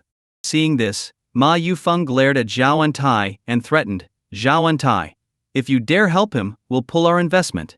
If videos of her hitting someone and her husband harassing a waitress were exposed, it wouldn't take long in today's internet-driven world for them to be completely exposed by netizens. They might even face online outrage. And that would be the lighter consequence. In the worst-case scenario, their company could also suffer significant repercussions. She hoped to use the collaboration project between the two companies to pressure him into withholding the footage. After all, the project required a total investment of 5 billion yuan. Dafeng Group had invested 3 billion, more than half. Everything for the project had been prepared just a few days ago, with only the contract left to sign. If they pulled out, For a company of Zhao Antai's scale, the losses would undoubtedly be devastating. She assumed that by pulling out this trump card, Zhao Antai would back down. But he acted as if he hadn't heard her, remaining indifferent. This infuriated Ma Yufeng. At this moment, Yang Xiao spoke up. Sure, go ahead and pull your investment. If you do, I'll immediately double the amount for him. What's money to me? I've got plenty. Zhao Antai, you better think carefully. Ma Yufeng threatened again. Zhao Antai said nothing. Shortly after, the waitress returned with a USB drive containing the surveillance footage and handed it to Zhao Antai. He then passed it to Yang Xiao. Seeing this, Ma Yufeng exploded on the spot. Zhao, are you really going to oppose us? Yang Xiao replied, apologize immediately and compensate her for emotional damages. Otherwise by tomorrow morning, this video will be on every major news platform and as the top headline. The hall was instantly filled with murmurs. Damn. Is he insane? He's actually threatening Ma Yufeng? She won't take this lying down. Exactly. Last year, someone tried to threaten her, and they ended up. Sheesh. The discussions were quiet but still reached Ma Yufeng's ears. Her expression darkened, and she clenched her teeth so hard they almost broke. Over the years, she had never been threatened like this before. The worst part was that this particular threat was lethal to her. After much consideration, Ma Yufeng decided to step back for now and find an opportunity to retaliate later. She reluctantly said, I'm sorry. Not sincere enough. Yang Xiao shook his head. An insincere apology? What's the point? Bastard. Just you wait. Adjusting her tone, Ma Yufeng forced a fake smile and said, Miss, I'm sorry. It was my fault. Then she took off the bracelet she was wearing. This jade bracelet is compensation for your emotional distress. She shoved the bracelet into the waitress's hand, grabbed Tu Ding, and stormed off in anger. The entire room was stunned. She actually apologized. This was truly unprecedented. After the small interruption, the gathering continued. Under Zhao Antai's guidance, Yang Xiao met many influential figures in the business and political worlds, collecting a stack of business cards in the process. It was a fruitful evening, well worth his time. Meanwhile, on the second floor, having calmed down, Zhao Jianglu asked softly, Yan Er, what do you think we should do? What to do? Shu Xiao Yan was speechless. Wasn't it you earlier, acting all composed and shooing him away? And now you're asking me? She understood that Zhao Jianglu had spoken out of frustration earlier. Now, by asking her, she was trying to find a way to fix things. Zhu Xiaoyan decided to tease her a little. Shrugging nonchalantly, she said, What else can we do? You've already slept with him. Just go about your life. Zhao Jianglu pouted in frustration. We've lost so much. He already has a girlfriend. So what? We've been cheated all the way back to our grandmother's house. Shu Xiaoyan replied, Didn't we enjoy ourselves too? What's the loss? But, come on, it's not a big deal. Zhu Xiaoyan's casual attitude made Zhao Jianglu feel even worse. She wanted to say they should go downstairs and find him. But when the words reached her lips, she couldn't bring herself to say them. Seeing that her teasing had worked, Zhu Xiaoyan glanced at her friend and dropped a bombshell. So what if he has a girlfriend? Can't he have two more? What? Hao Xianglu was dumbfounded. Two more? Does she mean being his mistress and number 4? That's insane. For a moment she didn't know what to say, repeating, But what are you afraid of? Are the two of us not better than one? Shu Xiaoyan said. If you swing your hoe skillfully, there's no wall you can't knock down.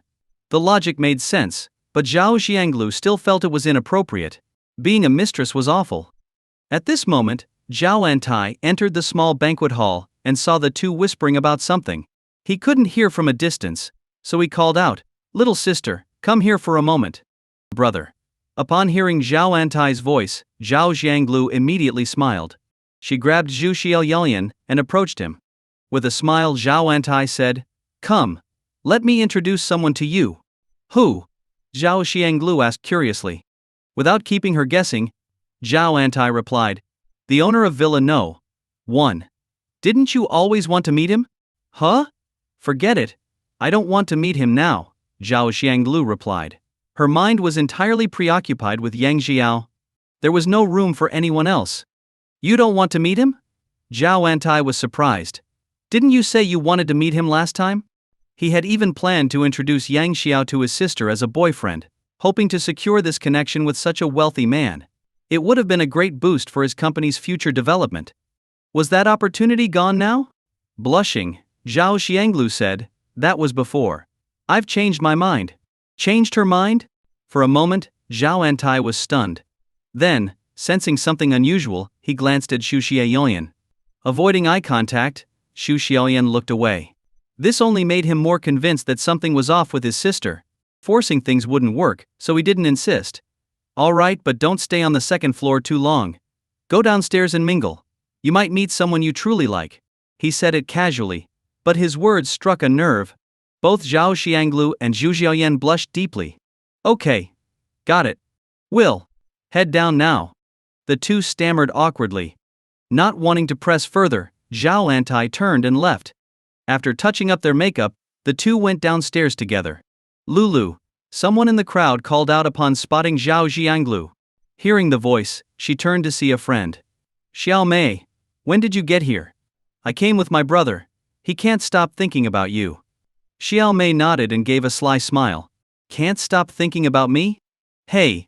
Her brother Xiao Ba had been a little tyrant since his school days, a typical spoiled rich kid. Even now, he wandered around aimlessly, doing nothing productive. Wherever there were pretty girls, he would show up. Forcing a smile, Zhao Xianglu said, "Xiao Mei, stop joking." "I'm not joking. I'm serious. Don't believe me? I'll call him over to prove it," Xiao Mei said earnestly. "Maybe next time. I'm looking for someone." Zhao Xianglu quickly excused herself. Grabbing Xu Xiaoyan, she turned and left in a hurry. Watching her leave, Xiao Mei shook her head. She knew exactly what kind of person her brother was. But he was her brother, after all. If she didn't help him, who would? As she thought about it, her brother's voice came from behind her. "Xiao Mei, what are you standing around for?" "I just saw Lulu," Xiao Mei said with a faint smile, pointing in the direction Zhao Xianglu had disappeared. Zhao Ba's eyes gleamed with lust, and he eagerly asked, "Did you put in a good word for me? Would it even help?" Frowning, Xiao Mei asked, "Brother, if you truly like her, can't you be a little more serious?" She was disgusted by how his eyes filled with indecency whenever he heard Zhao Xianglu's name. "Liking her and being serious are two different things," Xiao Ba replied nonchalantly.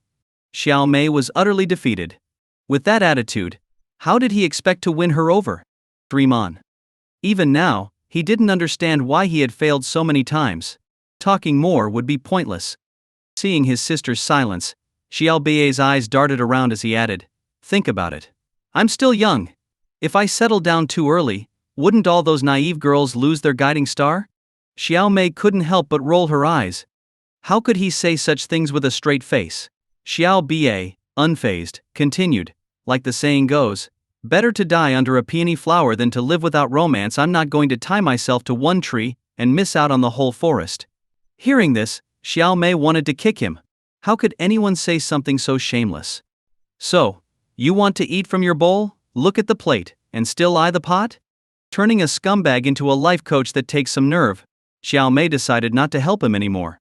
Clearly he and Zhao Xianglu weren't meant to be. Just then, a voice interrupted their thoughts. "Well, if it isn't Brother B.A." A chubby man with a slicked-back hairstyle and a trench coat walked over with a grin. Approaching Xiao B.A., he whispered, "Brother B.A., are we going tonight? Are there any pretty girls?" "Of course. And that waist, oh, it moves so well." "Really?" Xiao Ba's face lit up with a lewd smile. The two were longtime friends, frequenting bars together and living a life of indulgence. The chubby man smirked slyly. "When have I ever lied to you? Then what are we waiting for? Let's go." Xiao Ba couldn't hold back his excitement. Arm in arm, they pulled out their phones to call more friends and walked out together. Xiao Mei was furious. Hanging out with this group of losers all day, how was he supposed to change? How could he ever settle down? Zhao Xianglu and Xu Xiaoyan noticed Yang Xiao sitting on a corner sofa, grinning foolishly at his phone. Seeing this, Zhu Xiaoyan felt annoyed. "He slept with us, barely said a word afterward, and now he's flirting around? Does he think we're Hello Kitty and not tigers?"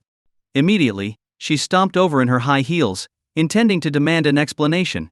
"What are you doing?" Zhao Xianglu frowned and grabbed Xu Xiaoyan by the arm. "Of course I'm going to ask him for an explanation," Zhu Xiaoyan snapped. She knew the longer she waited, the harder it would be to address things. "Humph, What's there to say to that arrogant guy? Zhao Zhanglu huffed, pouting angrily.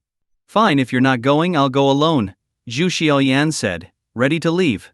Unlike Zhao Zhanglu, who came from a wealthy family, Zhu Xiaoyan saw this as her only chance to rise above and become someone important. If she missed this opportunity, who knew if there would ever be another? Even if there was, who could guarantee it would be with a young, wealthy, and handsome man? Wait, Zhao Xianglu called out quickly. What now? Zhao Xianglu hesitated, struggling to find the words. Looking at her friend, Zhu Xiaoyan asked, Lulu, what do you really want? What do I want? Zhao Xianglu's mind was in chaos. She didn't know why, but she kept thinking about Yang Xiao. At first, all she wanted was for him to admit defeat and submit to her. She hadn't considered the consequences. Frustrated, Zhu Xiaoyan rephrased her question. Do you want to be with him forever? Be with him? Zhao Xianglu fell silent. Deep down she did. That experience had been wonderful. Seeing her friend in a daze. Zhu Xiaoyan shook her head. Good grief. Where can you find such a naive best friend? So reckless before doing it, and now acting like a fool who's had her soul taken. And here I am, foolishly getting involved too. What a mess. Pulling Zhao Xianglu along, Zhu Xiaoyan said, All right, I get it. Don't say anything, just follow my lead and watch for my signals. This time Zhao Xianglu didn't resist and allowed herself to be dragged toward Yang Xiao. At that moment, Yang Xiao was engrossed in chatting with Lu Wei on his phone and hadn't noticed their approach. As he chatted happily, he suddenly noticed two pairs of long, slender legs in front of him. What great legs! Instinctively he looked up and froze. Standing before him were Zhu Xiaoyan and Zhao Xianglu, their expressions so fierce they seemed ready to swallow him whole. Straightening up, Yang Xiao wondered, What's this about? Zhao Xianglu kept her head down. Let's talk, Zhu Xiaoyan said coldly. Yang Xiao nodded. All right. The two women sat on the sofa opposite him. Zhao Xianglu kept her head lowered, her fingers intertwined nervously like a schoolgirl caught doing something wrong. Her earlier wild demeanor was nowhere to be seen. Zhu Xiaoyan spoke first. How do you plan to handle this? Handle this? Simple. Simple. Yang Xiao asked, Do you mind that I have a girlfriend? If we say we do, will you just ignore us? Zhu Xiaoyan countered. Use us and then ditch us? Even Zhao Xianglu raised her eyes slightly, wanting to hear his answer. Yang Xiao didn't answer directly but instead tested the waters. If you don't mind, we can continue as lovers. If they agreed, arranging things would be easy. If not, he could offer compensation and work toward making them lovers anyway. After all, they'd already slept together. He wasn't planning to let this go easily. Behind your girlfriend's back? Zhu Xiaoyan raised an eyebrow. You really are a scumbag. For now, yes, Yang Xiao admitted with a nod. Then he added, But it's not as bad as it sounds. My heart is in pieces, and I just want to give everyone I care about a home. Explanation. Classic scumbag logic. Give everyone you like a home? Why not just go to heaven while you're at it? Rolling her eyes, Zhu Xiaoyan decided not to respond. Through this brief exchange, Yang Xiao understood why they'd come. They likely wanted to continue their relationship with him. Do you want to be my lovers? Yang Xiao asked again, testing them. Zhu Xiaoyan picked up on the implication. For now, they could only be lovers. What would happen later was uncertain. She decided to negotiate for the best terms possible. If we're going to be your lovers, it can't just be talk. Of course it can't just be talk. Yang Xiao replied earnestly, Who plays shooting games and only uses words? You saw earlier an hour isn't enough to end it. He was getting carried away, and Zhu Xiaoyan quickly stopped him. Enough. Less talk, more sincerity. I have one condition. Name it. Yang Xiao said seriously. After we confirm our relationship, you can continue being flight attendants, but you'll only serve me. No problem. Zhu Xiaoyan replied, though internally she rolled her eyes. Do you think we're fools? Yang Xiao smiled suggestively. From now on you don't have to work. If you want to run a business, I'll invest. Whatever it costs, I'll cover it. That was pure billionaire energy. Do we have a chance to become your official girlfriends? Zhu Xiaoyan asked the question that mattered most. Yang Xiao didn't want to lie. I'd love to have everyone together someday, but for now, it's unlikely. That might be every man's ultimate dream. When could it happen? Who could make it happen? Could money make it a reality? Even Yang Xiao wasn't sure. But dreams were worth having. What if they came true? After some further discussion, The two women agreed to be his lovers, but only if Yang Xiao provided enough financial support. This wasn't an issue for him. He even promised to buy them a large house soon, where they could live together. Overjoyed, Xu Xiaoyan beamed. Yang Xiao also felt relieved. Suddenly Zhao Xianglu asked, Yan does being a lover mean we have to do that every day? Every day? Xu Xiaoyan's face darkened. We couldn't handle that, and neither could he. As the saying goes, no land is ever exhausted, only the ox gets worn out. Do you want to be a widow? These thoughts stayed in her head, unspoken. Yang Xiao awkwardly replied, not every day. Occasionally. Hearing this, Zhao Xianglu sighed in relief. As long as it wasn't every day, it was fine. At that moment, Zhao Antai approached with a glass of wine and said with a smile, little sister, didn't you say you weren't coming downstairs? Zhao Xianglu immediately lowered her head, not daring to meet her brother's gaze. What's going on? Curious, Zhao Antai looked at Xu Xiaoyan and asked, Yan what's up with Lulu? She's had a bit too much to drink, Zhu Xiaoyan said, pointing at the wine glass. Understanding, Zhao Antai turned to Yang Xiao and introduced him with a smile. Brother Yang, this is my sister. Last time, when I showed up at your place unexpectedly, it was at her request. At her request? Showed up at his place? Suddenly, Zhao Xianglu remembered asking her brother to find out about the owner of Villa No. 1 in Yunxian City. Could it be him? Turning to her brother, she asked hesitantly, are you saying he's the owner of Villa No. 1? That's right. Didn't you know? Zhao Antai asked, surprised. Zhao Xianglu pouted and shook her head. No one told me.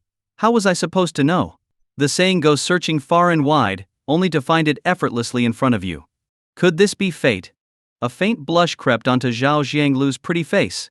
Zhu Xiaoyan looked as if she wanted to speak but stopped herself. Sensing the unusual atmosphere, Zhao Antai asked curiously, wait, have you all met before? The three exchanged glances and, as if by unspoken agreement, nodded simultaneously. Not a word was spoken. How did you meet? And how long have you known each other? Surprised but intrigued, Zhao Antai asked a flurry of questions. Since they already knew each other, it saved him some effort. Still, he hoped to set up his sister with Yang Xiao. If it worked out, it would be a great safety net for his business. If he ever ran into financial trouble in the future, he wouldn't have to beg others for help anymore. Having a brother-in-law like Yang Xiao would make things much easier. Zhao Xianglu stammered, we met.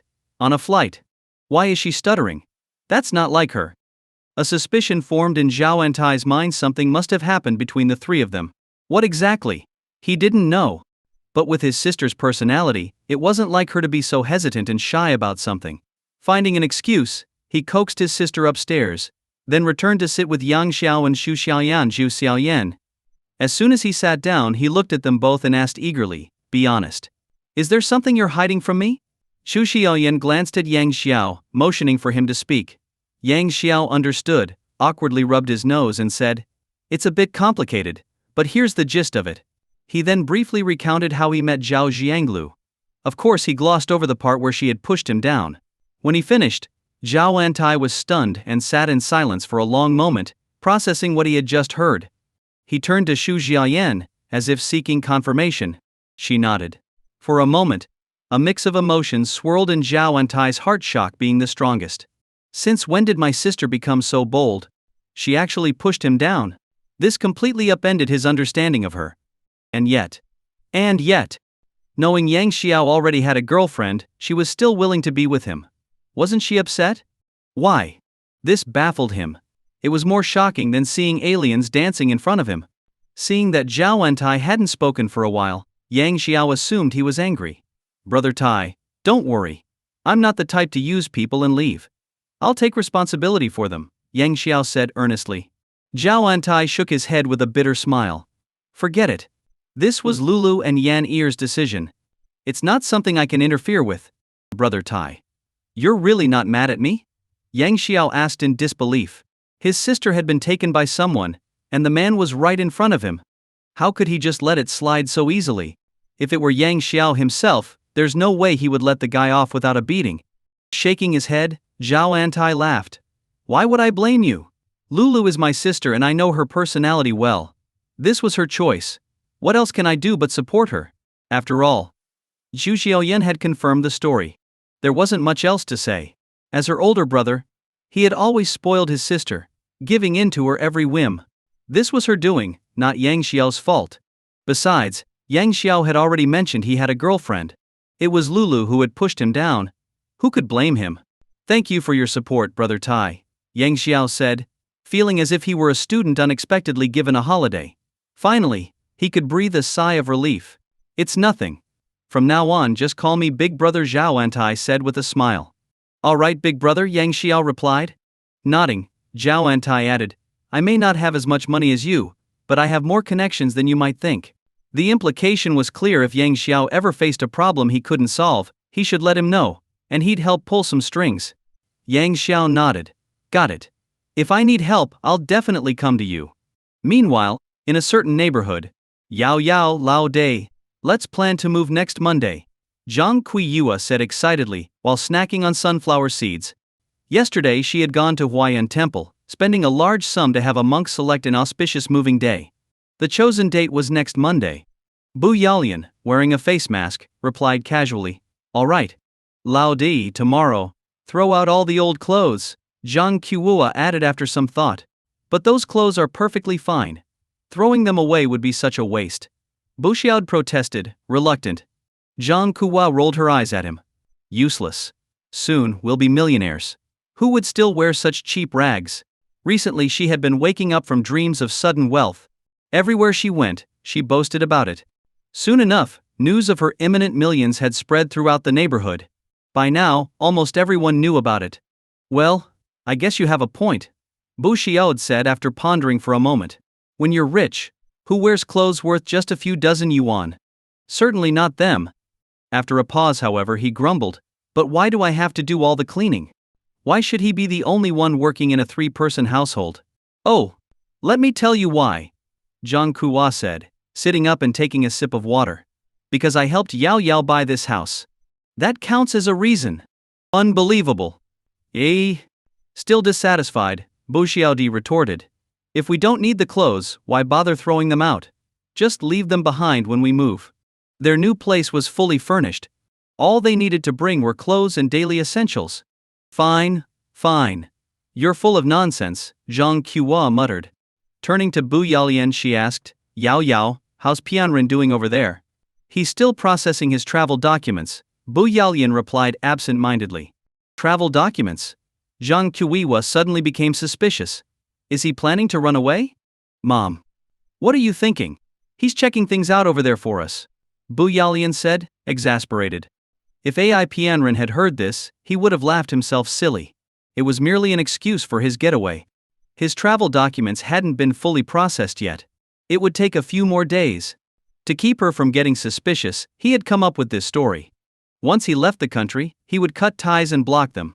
Let them cry about it later. Unaware of the truth, Bu Yalian was completely smitten with AI Pianren. What's more, she recently discovered she might be pregnant. She planned to wait for his return to share the happy news with him. She was sure he'd be thrilled. The autumn and winter skies in Yuzhou often appear hazy, giving the city its nickname, Fog City. Yang Xiao was planning to return to his hometown in a couple of days. Today he specifically came to Guan Street to buy some things for his parents. After parking his car, he exited the garage and walked along the street, simultaneously asking about Lu Wei's situation. He learned that she was currently in the neighboring office building with Lin Xuan, negotiating the acquisition of a live streaming company. They estimated it would take about another hour. So, he found a flower bench on the pedestrian street to sit and wait. Suddenly, he noticed a crowd gathered near the entrance of an underground passageway on Guan Street. Curious, he walked over to take a look. At the center of the crowd, on an open patch of ground, crouched a young man who, at first glance, seemed somewhat familiar to Yang Xiao. The man was dressed in casual clothing. In front of him was a small box containing a few scattered coins. It was unclear whether they were 1 yuan coins or mere dimes. At that moment, the man was squatting on the ground, writing something with white chalk. Yang Xiao looked down to read. My name is Zhen Bang. I just graduated from university and am looking for a job. But my phone, wallet and all my identification were stolen on the subway. I have no money and can't find work. I've been sleeping under a bridge for 2 days now. I beg kind-hearted people to give me a few yuan so I can buy some steamed buns and bottles of water to fill my stomach. Thank you. May kind-hearted people have peaceful lives. After finishing, the man who called himself Zhen Bang shakily stood up and bowed deeply to the onlookers, his expression filled with a bitter smile. He appeared very polite. With his glasses and scholarly demeanor, he looked like a harmless, fresh graduate just stepping into society. His unshaven beard added a touch of sorrow and desolation to his image. However, while many people surrounded him, only a few actually put money into his box. It wasn't because the crowd was cold-hearted or indifferent. Most people were well aware that this was the act of an emotional scammer, preying on others' sympathy for profit. They weren't fools. In this day and age, who loses their wallet and identification and can't think of a solution? Such tricks might fool a child, but not adults. If someone genuinely lost their wallet and ID and found themselves in dire straits, they could easily go to the nearest police station for help. The police would undoubtedly provide at least 1 or 2 meals. Moreover, they could issue a temporary identification letter. With that, the person could easily find a job washing dishes or serving food at a hot pot restaurant or a small eatery. It might be tough and tiring, but it would never come to the point of begging on the streets. In just a few minutes, the man who called himself Zhen Bang managed to collect nearly 20 yuan. Enough for a bowl of beef noodles. But then, he showed no intention of leaving. Instead, he continued bowing deeply to passers-by, who occasionally dropped coins into his box, expressing his gratitude. The act was incredibly convincing. Logically speaking, if someone were truly starving, with tens of yuan in hand, they would have rushed off to buy food by now. So why was he still lingering? Perhaps this is human greed. When someone gains a little, they start wanting more, never satisfied. At the edge of the crowd, Yang Xiao stood watching him closely.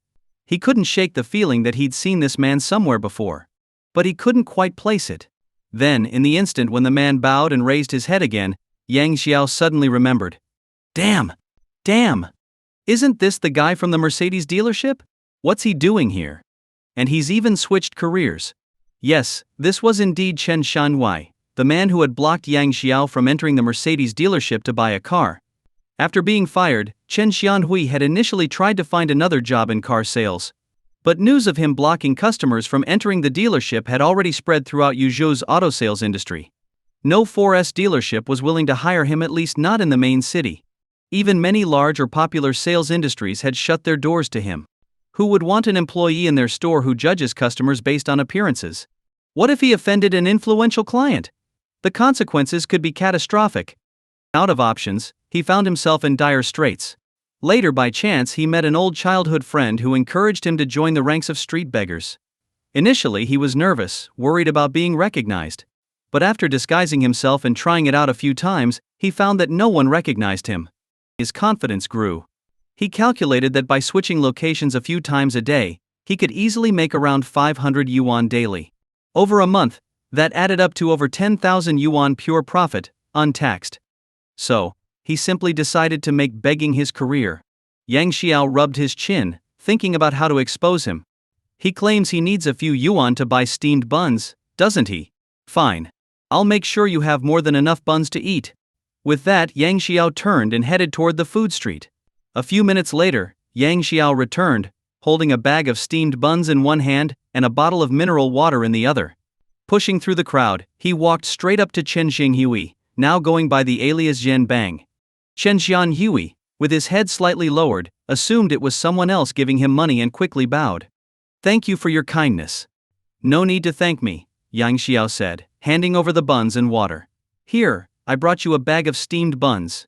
Eat while they're still hot. You.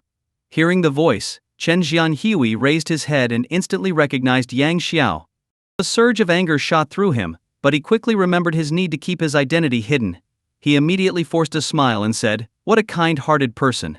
Thank you so much." The frustration inside him was overwhelming. Here was someone he held a grudge against, and now he had to pretend not to know him and act grateful for the steamed buns.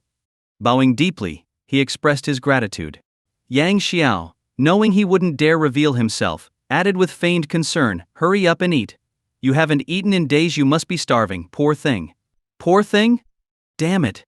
If it weren't for you, I wouldn't have ended up like this. It's all your fault. Even now, he refused to acknowledge his own mistakes. Looking at the bag of steamed buns in his hands, Chen Xianwei was seething inside. Seriously? Couldn't you have bought something better? Steamed buns. Why not dumplings or buns with filling? How am I supposed to eat this? The crowd, seeing the awkward expression on Chen Xianhui's face after receiving the buns, couldn't help but chuckle. Someone even burst out laughing. Clearly they'd realized that this man was just a scammer. The person quickly explained, "Sorry, I've had professional training, I normally don't laugh." Then they added silently to themselves, "Unless I can't hold it in." Yang Xiao, maintaining a serious demeanor, said, "Hey, everyone has low points in their life. We shouldn't mock him. We should encourage him instead." His words stirred the emotions of the crowd. Truly, the younger generation is full of talent. Indeed. We should follow this young man's example and help him out. Buying steamed buns is the right way to address his immediate needs. That's true. Brother, eat up. If that's not enough, I'll buy you 20 more buns to save for dinner. Chen Xianhui almost died of frustration on the spot. Thank you all so much. But do I need plain steamed buns? No, I need money. Of course, he couldn't say this out loud. If he did, he would expose himself as a fraud and possibly provoke public outrage, or even get dragged to the police station. So, all he could do was fake a smile and repeatedly thank everyone. Reluctantly, he grabbed one of the warm steamed buns from the bag and quickly stuffed it into his mouth, pretending to wolf it down. But he wasn't hungry at all. Most of the bun ended up on the ground rather than in his stomach. Is this how a truly starving person behaves? Yang Xiao, watching, couldn't help but laugh to himself. Handing over the bottle of water, he said, "Take your time, brother. Eat slowly. If it's not enough, I'll buy more." Cough, cough. Hearing this, Chen Xianhui began choking violently, panic rising within him. At that moment, he wanted nothing more than to punch Yang Xiao straight into outer space. Why do you keep showing up everywhere? Damn it. If it weren't for you, I wouldn't have ended up on the streets like this. Curse you. While he continued to eat, he frantically tried to think of a way out. Then he noticed something horrifying. 2 more well-meaning onlookers were running toward him, each carrying a bag of steaming buns with cheerful expressions, as if they'd won the lottery. Chen Xianhui's legs nearly gave out, and he almost collapsed. What the hell? I can't stay here any longer. I need to get out of here before these people actually feed me to death. He began pretending to eat the buns while slowly backing away, all the while picking up the box with the coins inside. Thank you, thank you. As he continued thanking everyone, he suddenly turned and sprinted away. Within moments, he had disappeared. Yang Xiao shouted after him, laughing, "Brother, where are you going? There are still 2 more bags of buns here." Ha ha ha. The crowd erupted into laughter. Scammers may be common, but this year they seem especially unlucky. Justice felt served. Meanwhile, Chen Xianhui ran until he was out of breath. Only when he was sure he was safe did he finally stop. Frustrated, he threw all the steamed buns into a trash can, then leaned against the corner of a tall building to count the coins in his box. His face fell instantly. Only 25 yuan. Compared to his earnings from previous days, today was a disaster. The thought of Yang Xiao deliberately messing with him made his teeth achy with rage. It's all this bastard's fault. If not for him, I could have easily made over 100 yuan today. I can't stay here anymore. Time to switch locations. With that, he decided to change his disguise and start fresh elsewhere. His next destination, Yushu's wealthy district, Yunqian City. As one of Yushu's top 5 business districts, Guan Street boasted impressive economic activity and foot traffic. Its bustling atmosphere rivaled that of the Jifangbei pedestrian street. Most out-of-town tourists visiting Yuzhou would head to Jifangbei for sightseeing and photos. Locals, however, often flocked to Guan Street, the busiest of all the city's business district pedestrian streets. With economic development accelerating, new business districts were popping up everywhere. Yang Xiao found a smoking area and lit a cigarette, idly puffing on it while keeping an eye on the beautiful women passing by. Suddenly, his phone rang. Still admiring the view, he casually answered without looking. "Hello, who's this?" "Hello, is this Yang Xiao?" "Yes, this is him." "Hello, Mr. Yang. We're from the Yuzhou Tax Inspection Bureau. We've discovered that you are suspected of tax evasion. Please cooperate with our investigation." Hearing this, Yang Xiao immediately became alert. Tax evasion? Are you kidding me? He distinctly remembered checking his personal income tax app and seeing that he had paid over 30 billion yuan in inheritance taxes, not to mention the tens of billions in taxes paid when purchasing his hotel. Note these taxes were automatically deducted when using his cashback card. How could there still be an issue with tax evasion? Even if there were, they wouldn't contact him by phone. Law enforcement would come directly to his door. Something's off. The voice on the other end grew sterner. Mr. Yang, are you listening to me? Yang Xiao finally glanced at his phone screen, which displayed incoming international call. Beware of scam calls. Oh, come on. A scam call? They've got guts trying to scam me. Since he had nothing urgent to do, he decided to play along and see how the scam would unfold. The voice on the other end sounded increasingly impatient. Mr. Yang, are you paying attention? Yes, I'm listening, Yang Xiao replied, pretending to be shocked and anxious. Set the bait and catch the fish. We are the Tax Inspection Bureau. You'd better confess and cooperate fully with our investigation. Don't resist, it will only worsen your case. Cooperation will earn you leniency. Sensing the nervousness in Yang Xiao's voice, the scammer's tone became more authoritative, exuding an air of officialdom designed to convince victims of the scam's legitimacy. Yang Xiao, fully aware of their ploy, played along. I'm innocent. I've been wronged. Whether or not you're innocent isn't up to you to decide, the scammer replied. Then how can I prove it? Listen carefully to what I'm about to say. It may help clear your name. Okay, I'm listening. Add this QQ number 751512345567. Someone will assist you in verifying your case. Please cooperate fully. Alright. In an old residential area, a chubby man put down his phone, laughing hysterically. Haha, boss, he took the bait. Initially he thought Yang Xiao wouldn't fall for the scam and might not even answer the call. But to his surprise, not only did Yang Xiao answer, he seemed thoroughly scared and flustered. The sense of accomplishment was immense. Really? The boss, a burly man, grinned from ear to ear. Absolutely. He's about to add your QQ. Everything's going according to our script, the chubby man said, rubbing his hands together in excitement. At that moment they could almost see the light of success shining down on them. They were on their way to becoming the next multi-millionaires. The boss laughed heartily. Haha, fantastic. This guy's a newly rich fat sheep, an easy target. And clearly clueless about the law. Little doozy, do your best. If we pull this off, not only will you get a wife, you could even marry a minor celebrity. Both their phone and internet connections were routed through several layers to avoid being tracked. They had successfully scammed dozens of people before, though none as wealthy as Yang Xiao. Really? Xiao Duzi's eyes sparkled with excitement, and he couldn't help but drool slightly, as if he were holding a beauty in his arms. Seeing this, the burly man patted Xiao Duzi's shoulder with a grin. Tell me, when has your big brother ever lied to you? Never. Xiao Duzi thought about it, and realized it was true. Exactly. Egam. He. Xiao Duzi chuckled foolishly. In his heart he dreamed, when I get rich, if I can, I'll marry a goddess. She's just too beautiful. Stop grinning like an idiot. Get ready, we're about to reel in the big fish. The burly man scolded with a laugh. They had obtained Yang Xiao's information from the black market. When they first saw his details they were stunned. They couldn't believe their luck in landing such a big fish. After some research, they were even happier to find out that the target was a seemingly gullible big fish. To them, Yang Xiao was practically a walking ATM. Ding ding. A QQ friend request notification popped up. The burly man, whose name was Mai Wei and online alias was Inspector Ma, sat down at his computer and approved the request. A chat window immediately opened. We're now friends. Let's start chatting. Ma Wei grinned, signaling the start of his plan. Sweat dripped as he typed away with his two-finger technique, following the script laid out before him. After completing his message, he hit send. Inspector Ma, hello, I'm from the Yuzhou Tax Inspection Bureau. Who is this? Who is this? Seriously? Yang Xiao rolled his eyes but replied, I'm Yang Xiao. You just called me. Inspector Ma, it's you. All your bank accounts have been frozen, and your funds are inaccessible. Here we go with the same old script, Yang Xiao thought. He pretended to panic and quickly replied with anger, what? Why were my accounts frozen? Why? The tone of the message was crafted to convey shock, disbelief, and rage, exactly the reaction the scammers wanted. Inspector Ma, because you're suspected of illegal activity. Until your case is resolved, your funds will remain frozen. Yang Xiao glanced at the message on his phone and smirked.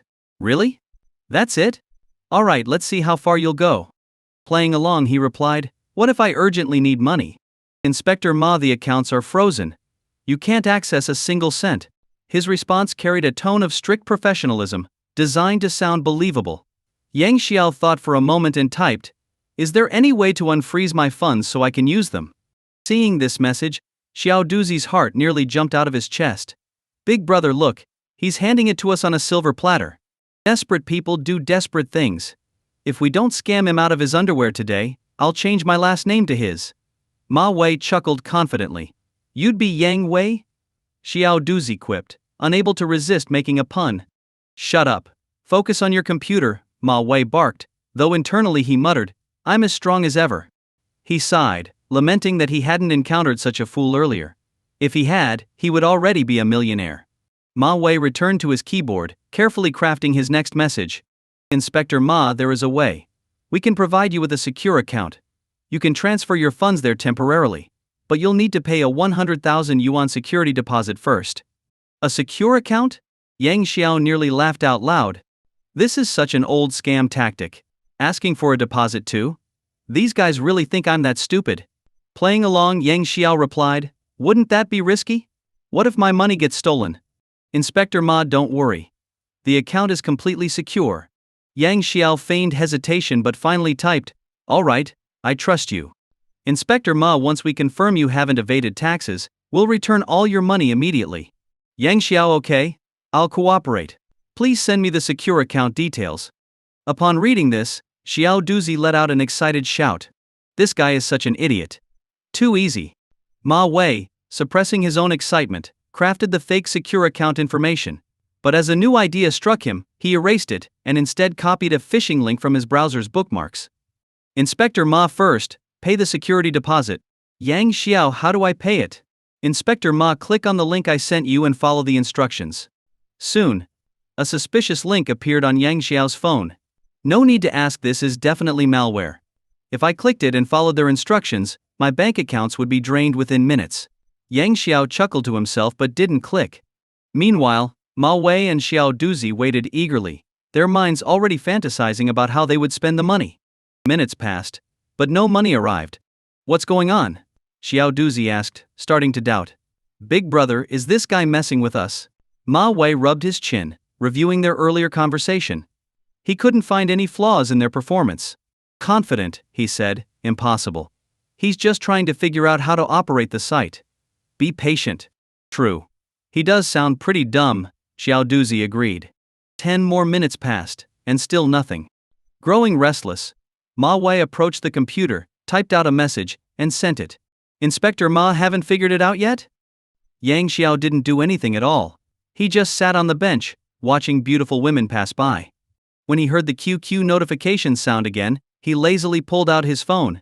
Seeing the message on the screen, he couldn't help but chuckle. These scammers were getting impatient. Interesting. Yang Xiao sent back an awkward emoji, along with a message. "My money is in Yue Bao, and it's locked until maturity. I can't withdraw it right now." Unable to believe his eyes, Ma Wei turned to Xiao Duzi. "Duzi, can money in Yue Bao really not be withdrawn before maturity?" Xiao Duzi froze. "I've never used Yue Bao. How would I know?" Instead of guessing, he scratched his head and suggested, "Why don't I look it up online? Then hurry up and check." "Got it." Xiao Duzi nodded and quickly searched online. Results flooded in, some saying funds could be frozen, others saying they were tied up in investments. It was a mess of conflicting answers. In short, he found nothing useful. A dead end. Ma Wei sent Yang Xiao a message, "How can you withdraw it early?" "Yang Xiao, I need to gather 100,000 yuan and pay a 1,000 yuan service fee to unlock it early." "Ma Wei, this is urgent. Can't you borrow money from friends?" Yang Xiao, as soon as they heard I was accused of tax evasion and my accounts were frozen, all of them blocked me. They won't lend me anything. What should I do? Am I going to jail? The helplessness, fear, and despair oozing from the message made Ma Wei shake his head in disbelief. "Seriously? Are you that stupid? Why are you being so honest?" "What now?" Ma Wei turned to Xiao Duzi, who shrugged helplessly. The cooked duck was about to fly away. After some brainstorming, Xiao Duzi suddenly exclaimed, "I've got it." Ma Wei's eyes lit up. "What's the plan?" Xiao Duzi hesitated, scratching his head. "Ah! Spit it out already. You startled me." Xiao Duzi looked embarrassed and scratched his head. "I forgot. You. Ma Wei was furious but held back, worried about scaring Xiao Duzi into forgetting again. Take your time. Think carefully, he coaxed. Xiao Duzi furrowed his brow, trying hard to recall. After a moment, the idea resurfaced. This time, he wisely typed it out before speaking. With newfound confidence, Xiao Duzi turned to Ma Wei and smiled. Big brother, I remember now. Say it. Ma Wei whispered eagerly. Since he says he needs 100,000 to unlock the money, we can give him 30,000 ourselves. Xiao Duzi declared, full of pride. What? Are you crazy? We're the scammers here. Why would we give him money? Ma Wei looked at Xiao Duzi as if he were insane. This is called fishing with a long line to catch a big fish. Xiao Duzi said, smiling smugly. What does that even mean? He's already scared and believes we're legit.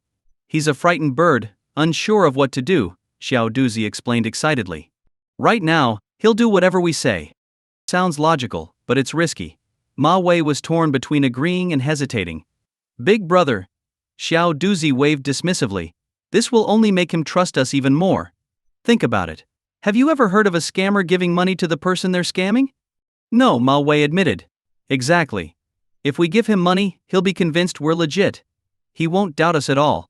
He might even feel grateful to us. Xiao Duzi's confidence grew.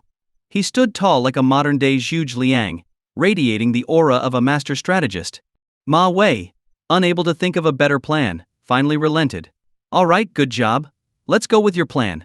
Then let's do it, big brother. Xiao Duzi cheered. Back at the computer, Ma Wei sent Yang Xiao a message. Meanwhile, Yang Xiao was reading a novel on his phone when another QQ notification popped up. He opened the app and froze for a good 10 seconds. A scammer offering to transfer me money? For a moment, Yang Xiao felt his brain short-circuit. I just made up an excuse. And they actually came up with this solution? Yang Xiao, is this really okay? Inspector Ma, you said you were innocent, right? I believe you.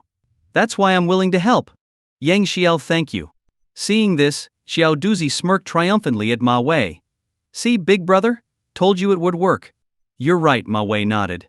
Then messaged Yang Xiao, send me your bank account or WeChat info so I can transfer the money. Yang Xiao sent his WeChat details, and the two connected as friends. Ma Wei double-checked Yang Xiao's identity, even scrolling through his limited access WeChat moments. Seeing a post of Yang Xiao standing in front of Yuzhou Hotel, Ma Wei grew even more excited and quickly transferred the 31,000 yuan.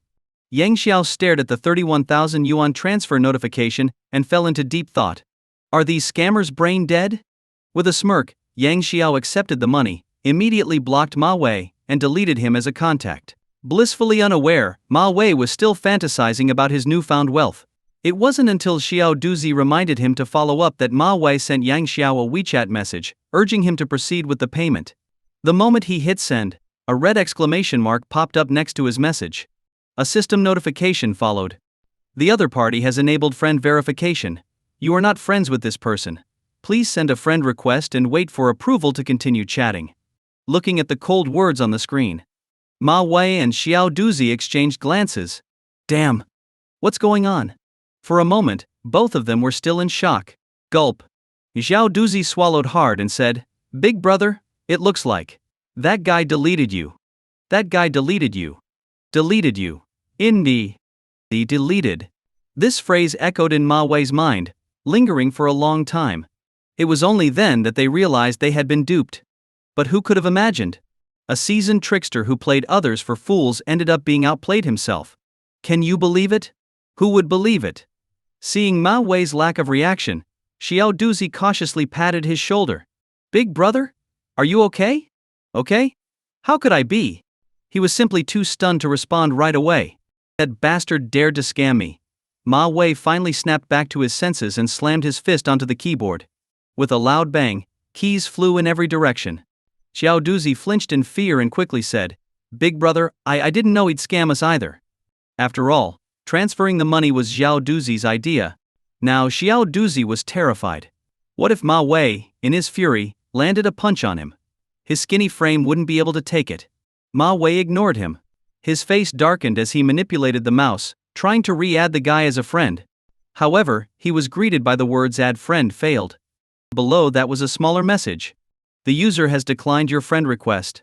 In other words, after taking the money, The guy blocked and deleted him. What a move! At this moment, Ma Wei wasn't completely panicked yet.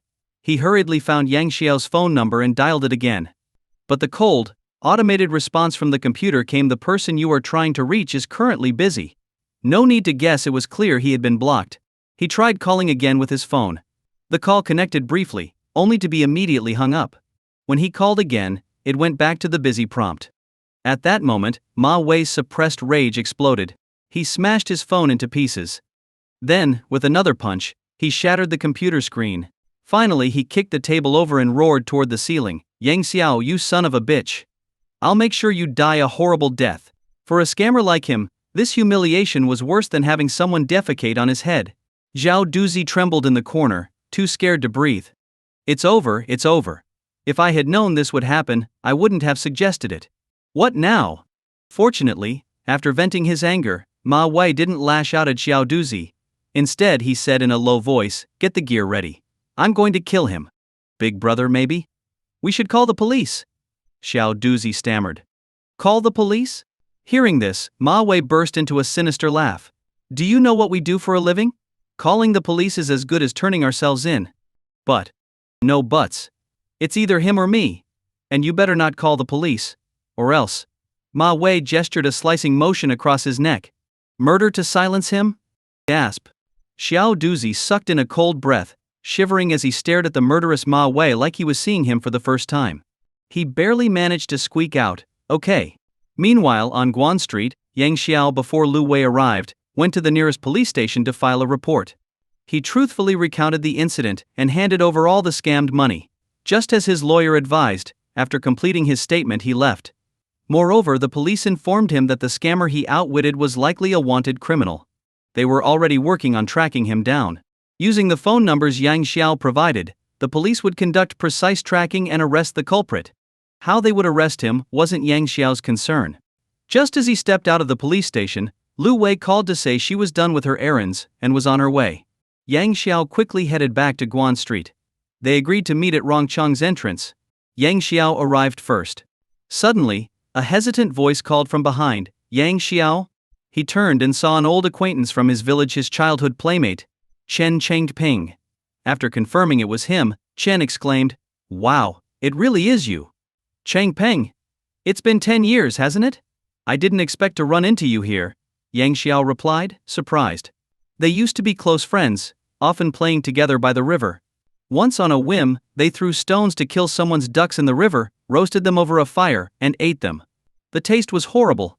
But the next day, they all ended up with stomachache as a classic case of losing the bait and the fish. Later, Yang Xiao moved to the city for high school due to his good grades, while Chen attended high school in the county. The distance and time eventually made them drift apart. Now, seeing each other again in their 20s was unexpected. "Yeah, who would have thought," Chen said, introducing the girl beside him. "This is my girlfriend, Mo Chinhuan." "Nice to meet you," Yang Xiao said with a smile. Chen turned to his girlfriend and said, "This is my childhood buddy, Yang Xiao. Back in junior high, not only was he great at studying, but lots of girls liked him too." Chen secretly admired Yang Xiao in junior high, because the girl he had a crush on adored Yang Xiao. But he heard Yang Xiao didn't score well on his college entrance exams and dropped out to work in the city. Chen, on the other hand, graduated from a second-tier university in the province, earning praise from the entire village. Since then he felt he had surpassed Yang Xiao in every way, giving him a sense of superiority. Recently he heard rumors that Yang Xiao was working as a delivery man. He found it hard to believe and thought it might be false. But now that he saw Yang Xiao, he realized the rumors must be wrong. Could a delivery man afford such nice clothes? No way. Chen felt a surge of pride. "So what if you were popular in school? Life is the ultimate test, and I'm doing better than you." Thinking about how his old crush once obsessed over Yang Xiao, Chen felt a long dormant jealousy reignite. Being popular in junior high doesn't matter if you're not doing as well now. But Yang Xiao, unaware of these thoughts, was simply happy to meet an old friend. Smiling, he said, "Changping, you're teasing me again." "No teasing, just the truth," Chen said before suddenly changing his tone. "But it's a pity. You're not doing so well now." Just hearing these words, there didn't seem to be a big issue. But the disdainful look in Chen Changpeng's eyes and his smug expression made Yang Xiao feel like he didn't recognize him anymore. It was as if this was his first time meeting him. Originally, Yang Xiao thought Chen was still the same person he used to know. He even wanted to invite him to his restaurant for a meal to catch up, but who could have guessed that all of this was just wishful thinking on his part? Chen had no intention of reminiscing. Wasn't this just a case of throwing enthusiasm onto indifference? Oh, I see. From the way you're dressed, I thought you were a second-generation rich kid, Mo Chinhuan said, quickly glancing over Yang Xiao. Her eyes carried an unmistakable scorn. You're not wrong, Huan. He is a second-generation us. But it's the kind of second generation that's in debt, Chen said without holding back. He had heard before that Yang Xiao was drowning in high-interest loans and that his girlfriend had run away. If that wasn't a second generation of debt, what was it? Mo Chinhuan covered her mouth as she laughed. Peng, you must be mistaken. It should be his dad who's the second generation. True. But who knows if he'll even get the chance to be a second generation? His dad, that is. What do you mean? Chen smirked. I heard he owes over 100,000 yuan in high-interest loans, and even his girlfriend was scared off. Wow. Owing high-interest loans makes it hard to find a girlfriend, Mo Chinhuan said with an air of seriousness. The two of them mocked Yang Xiao, suggesting he'd be single for life. In reality though, in today's society it wasn't just high-interest loans. Without savings, a house, or a car, many men had no chance in the dating game. Yang Xiao didn't bother to refute them. Instead, he glanced at his phone and saw a message from Lu Wei saying she'd arrive in a few minutes. So, he decided to quietly watch their little performance. Sometimes, no matter how much you explain, people won't believe you. They've already made up their minds, projecting their emotions and assumptions onto you. No matter how much you say, they'll just think you're making excuses. Mo Chinhuan suddenly had an idea. Peng, I have a few classmates who work in nightclubs. Should I introduce him to them? That's not a good idea. Why not? They're of marriageable age too. I mean, does he deserve it? It seemed Mo Chinhuan didn't understand. What does it matter? They earn good money. If it weren't for their jobs at the club, they'd have no trouble finding boyfriends. Before she could finish, Chen interrupted. No, Huan. You misunderstood me. Misunderstood you? What do you mean? Mo feigned confusion as she looked at Chen. Chen replied. What I mean is, Yang Xiao isn't worthy of them. Don't ruin those girls' futures. It was clear even to a fool what he meant. He was mocking Yang Xiao, saying that his debt made him unworthy of any girl, even those working at nightclubs. If he got involved with them, his debt would only drag them down. Through their entire conversation, Chen and Mo worked together like a tag team to mock Yang Xiao. Yang Xiao just shook his head slightly. It's one thing to look down on people, but to be so blind about it. His shaking head caught Chen's attention. You're in this kind of situation, and you still dare to act smug in front of us? Chen said coldly. Smug? Ha! Yang Xiao almost wanted to say sorry, but I actually do have the ability to be smug. But he didn't bother. He had completely given up on this so-called old friend. Chen Changpeng, times have changed. You and I are no longer the same kind of people. Let's leave it at that, Yang Xiao said. Hearing this, Chen's anger flared. He gritted his teeth and spat out, I hope you end up with a girlfriend who's ugly and fat. No sooner had he finished speaking than a stunning woman walked toward them. Fair-skinned, beautiful, with long legs, a curvy figure, and an air of grace, she stood out in the crowd like a crane among chickens. It was impossible not to notice her. Her presence seemed to have a magnetic pull on the eyes, like a force of nature. Chen was taken aback. She's gorgeous. Even prettier than the actresses on TV. Is she smiling at me? No way. Is she walking toward me? For a moment, Chen felt his blood rushing. He wanted to run up to her, kneel and worship her on the spot. But as the woman approached within 10 meters, she veered slightly to the side. At the same time, Yang Xiao waved at her, a gesture that didn't escape Chen's notice. You're greeting her. Like she'd acknowledge you. Chen sneered. How do you know she won't? Please don't kid yourself. A toad like you dreaming of swan meat, take a good look at yourself first. I wouldn't suggest that, Yang Xiao replied seriously. Then he looked at Chen and added, after all, urinating in public not only offends decency but also violates public security laws. You could face administrative detention. Citing the Public Security Administration punishment law, Yang Xiao delivered his rebuttal with precision and calm. Damn it. I was talking about you. Chen roared furiously. But before he could finish, the stunning woman walked right up to Yang Xiao, grabbed his outstretched hand, and smiled. In that instant, all the scornful words Chen had prepared were rendered useless. He stood there, as if choking on a lump in his throat, unable to speak. Lu Wei glanced at Chen curiously and asked, "Is he your friend?" "He used to be." "Not anymore?" Yang Xiao replied briefly. "Let's go inside." That's right. They used to be friends. But from the moment Chen started belittling others and trampling on their dignity, they ceased to be friends. "Okay," Lu Wei said without prying further. Hand in hand, the two walked into Rongqiang Mall. Mo Chinhuan turned to Chen, hesitating.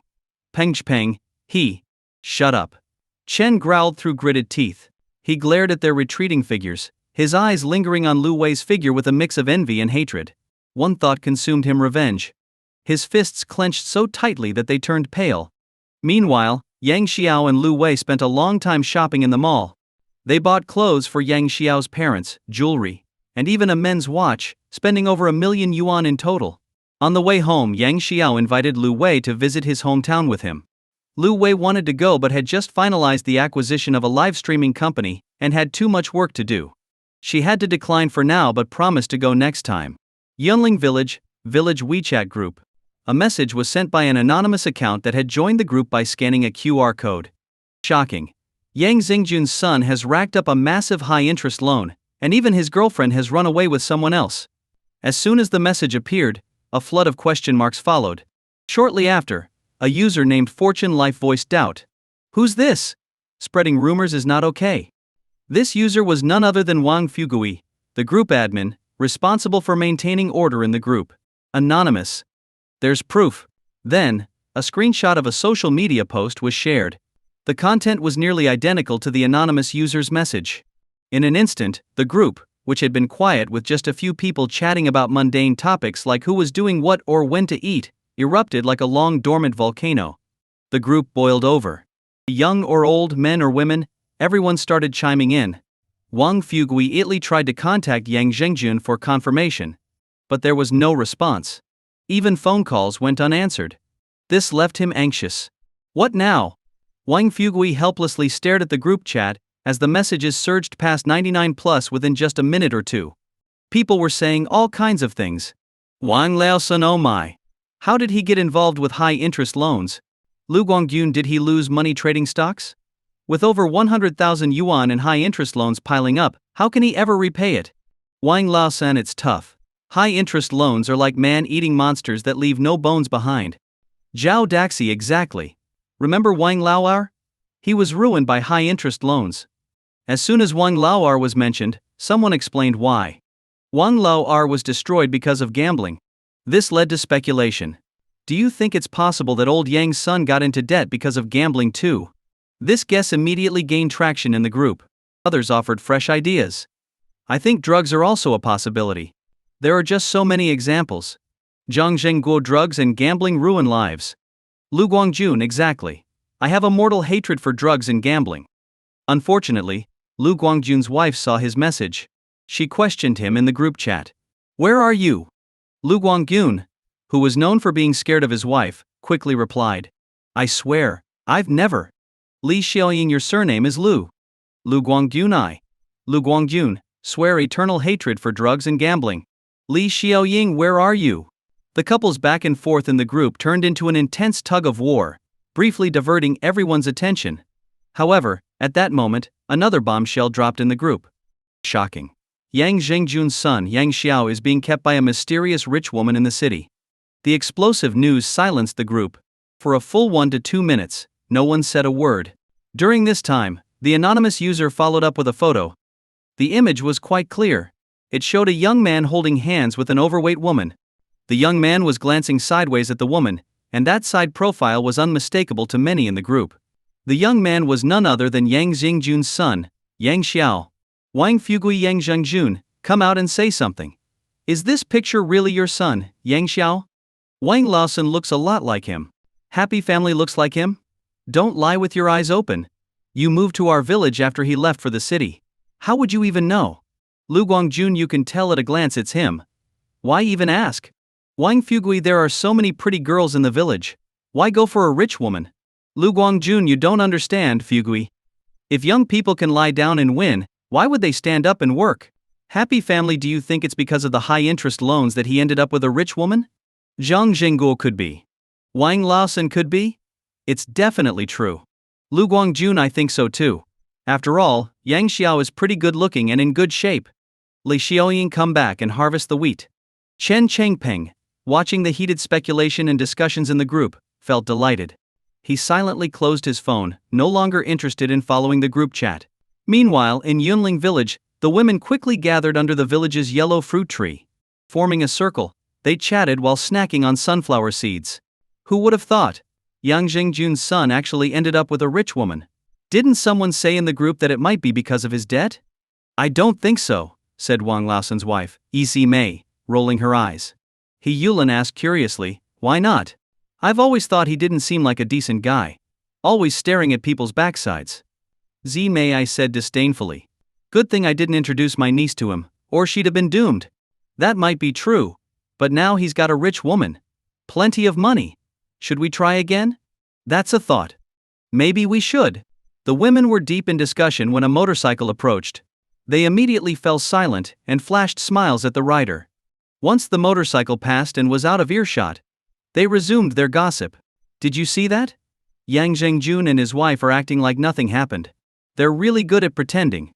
What else can they do? They're riding high right now. In their eyes, having a son who got involved with a rich woman wasn't exactly something to brag about. The women chatted a bit longer before reluctantly dispersing. At home, Yang Zhengjun and his wife returned. Lu Hongmei sipped some water and said, Old Yang, don't you think those women at the village entrance seem to be talking about us? Really? Didn't you notice? Today they were all smiling at us. That doesn't prove they were talking about us, Yang Zhengjun replied. Lu Hongmei shook her head. No, something's definitely up. They've never acted like this before. In the past, when they passed by, there was no such behavior. Why would it change now? Lu Hongmei speculated that the women must have something on their minds. She turned to Yang Zhengjun and said, check the village group chat. There's definitely something going on. Alright, I'll check, he said, trying to ease her concerns. Yang Zhengjun opened his phone and saw a missed call from Wang Fugui. He didn't call back immediately but opened the group chat instead. The messages had already surpassed 999.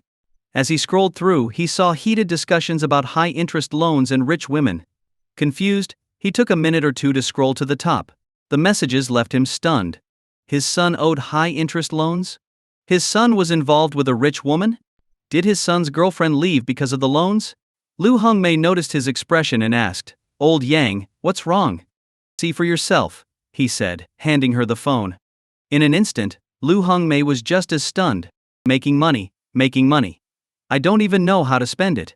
In the middle of his sleep, Yang Xiao's phone rang. He reached under his pillow and pulled out the phone. It was a call from his dad, Yang Zhengjun. Dad, what made you think of calling me today? Yang Xiao asked curiously after answering the call. He had planned to call them later to tell them he was planning to visit, but he hadn't expected his parents to call him first. Could this be some kind of telepathic connection? On the phone he heard a few muffled voices, as if someone was hesitating to speak. Yang Xiao couldn't make out what they were saying. Then his father's voice came through, direct and to the point. Are you hiding something from your mom and me? No, I'm not, Yang Xiao replied instinctively, without much thought. Where's your girlfriend? Let her answer the phone, his mom Lu Hongmei shouted from the other end, her tone laced with anger. Why such hostility? Yang Xiao was confused but still answered truthfully. About a month ago, we broke up. Why did you break up? Lu Hongmei asked, seemingly unsurprised but persistent. Why? Because he was scammed. But Yang Xiao didn't dare tell them that. 40,000 yuan money he had painstakingly saved for years. If they found out it was gone, they'd be furious. So he could only say, we weren't compatible, so we broke up naturally. This explanation clearly didn't convince his parents. Yang Xiao could hear his father's breathing grow heavier. He was on the verge of exploding. Then came his father's restrained but furious voice, oh really? Then why did we hear you owe over 100,000 yuan in high-interest loans? Yang Xiao froze. How did they know? That was impossible. When he posted on social media, he specifically hid it from certain relatives. Who told them? Wait. Do they think my girlfriend left me because of the loans? If that's the case, this is a disaster. Yang Xiao quickly asked, Dad, who told you that? Hearing his son's first reaction wasn't to deny but to ask who said it, Yang Zhengjun's heart sank. Could it be true? In the past, whenever something wasn't true, Yang Xiao would immediately refute it. This time, he said nothing. That silence confirmed it for them. Taking a deep breath, Yang Zhengjun said, "It doesn't matter who told us. Why didn't you tell us about something this big?" "It's not what you think," Yang Xiao said. "We know everything already. What else are you trying to hide?" "I'm not hiding anything. It's just a long story." "If it's a long story, does that mean you won't say it? Or are you too afraid to?" "We're family, what's there to be afraid of?" Yang Zhengjun demanded angrily. Yang Xiao knew that if they were face to face, his dad would have already delivered some fatherly discipline. With a wry smile, Yang Xiao tried to explain, "Dad, I." But before he could finish, his dad interrupted, "Do you know high-interest loans are like man-eating tigers?" "I know. So don't you know about Wang Lao's downfall?" His dad snapped. "He took out high-interest loans and ended up losing his family and everything he owned." The more Yang Zhengjun spoke, the angrier he got, and now look at you. You're heading down the same path your girlfriend even left. Dad. Please stop for a moment, and let me explain, Yang Xiao interrupted quickly. This was getting out of hand. If this continued, who knows how exaggerated it would get. He decided to come clean. Taking another deep breath, Yang Zhengjun said impatiently, "Speak quickly." This impatience was just his father's way of showing care, awkward but heavy with love. Yang Xiao explained, "Dad, I didn't take out any high-interest loans." "You didn't?"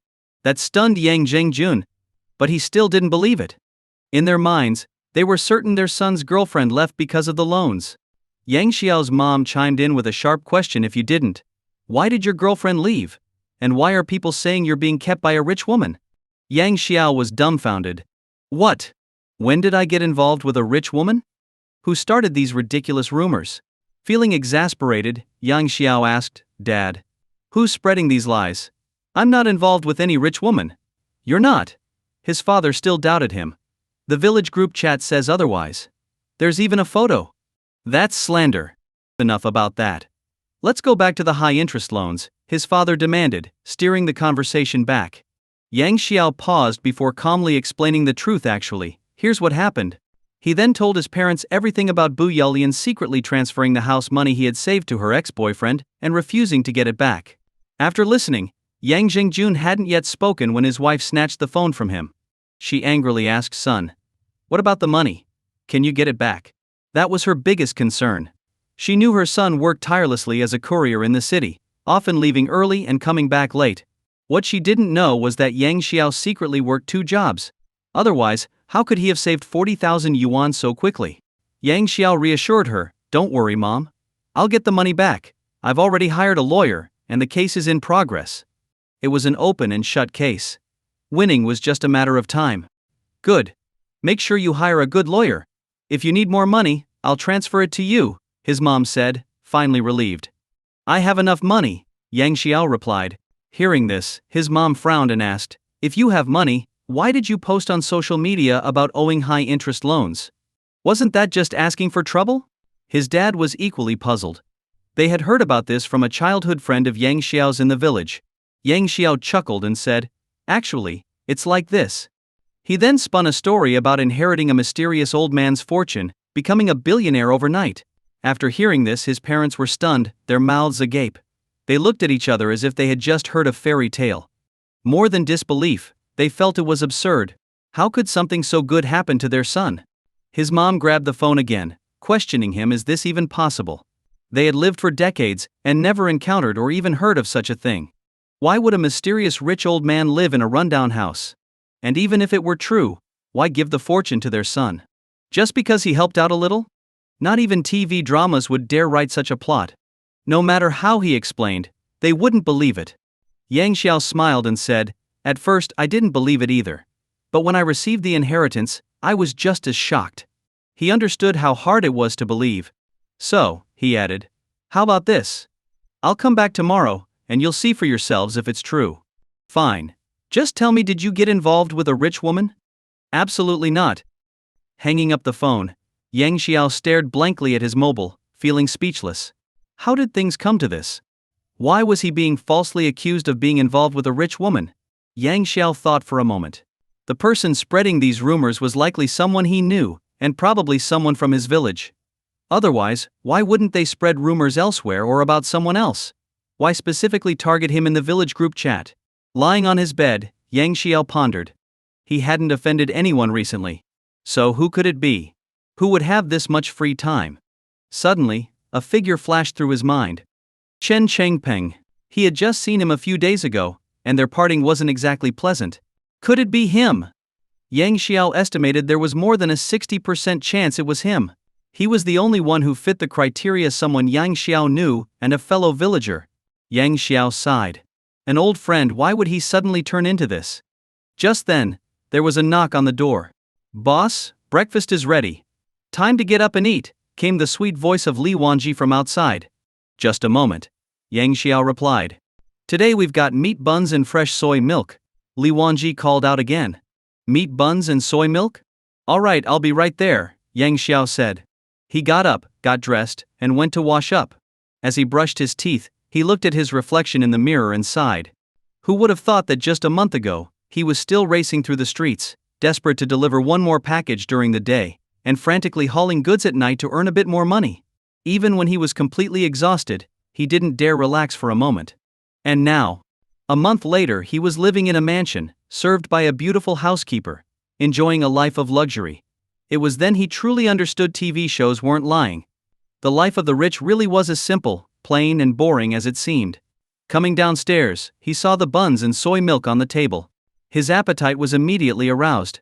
He grabbed a bun, took a bite, and his eyes lit up. Raising his thumb toward Li Wanji, he said, "These buns taste great, just like the ones I used to have when I was a kid." He remembered a small shop called Chen's Buns in his hometown during high school. Their buns tasted just like this. "Really?" Li Wanji was delighted by the compliment, her eyes crinkling into crescent shapes. Yang Xiao nodded. "Why would I lie to you?" He. "Oh, by the way, I'll be going back to my hometown in a few days, so you can take a few days off," Yang Xiao said, his words muffled as he ate a bun. Li Wanji's face brightened with joy. "Got it. Thank you, master." "Master?" Yang Xiao had just taken a sip of soy milk and immediately sprayed it out. "What's wrong?" Li Wanji asked curiously. She had seen videos of men enjoying role-play games. Didn't all men like that? Didn't he? Yang Xiao wiped his mouth and asked, "Where did you even learn that? Isn't that how they talk in TV dramas?" "TV dramas? Yeah.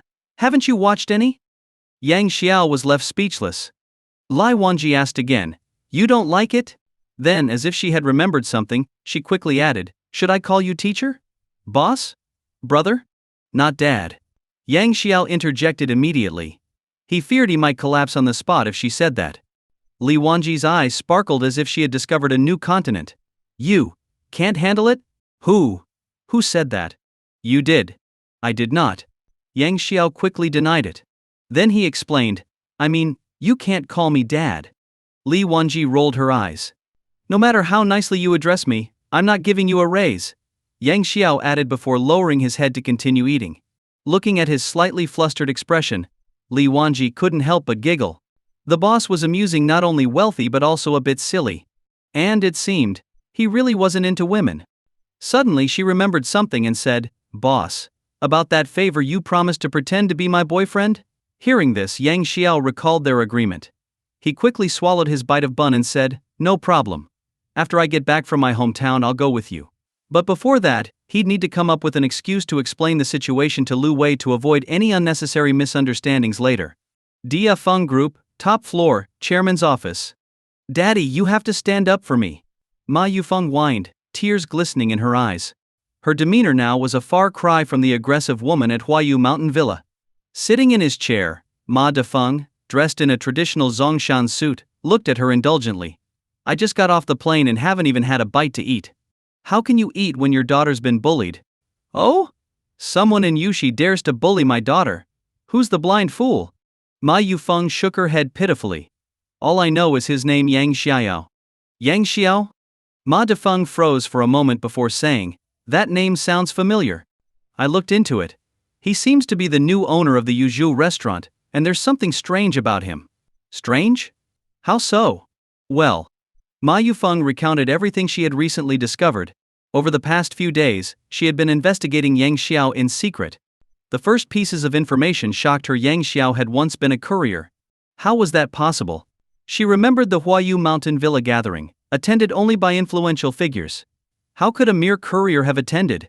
She even contacted the courier company Yang Xiao worked for. They confirmed he had worked tirelessly as both a courier and for a freight company.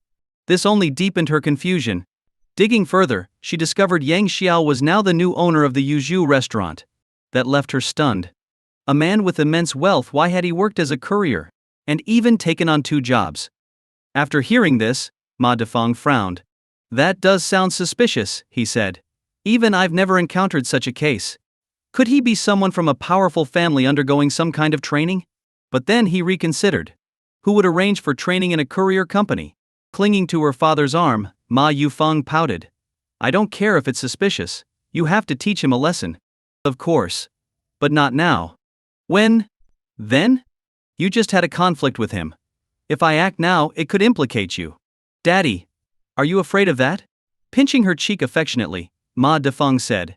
This is a society governed by laws now, not like the old days. If this were 20 years ago, anyone who dared to touch his family would have disappeared by morning. Fine, Ma Yufeng relented with a hint of disappointment. Ma Dafeng asked, what about Tu Ding? Hearing the name Tu Ding, the faint smile remaining on Ma Yufeng's face instantly froze. It's all his fault. When I was being bullied, he didn't even say a word to help. She completely forgot how arrogant she had been and now portrayed herself as the victim. Tu Ding is good at everything, except he's a bit too lustful, Ma Dafeng said helplessly.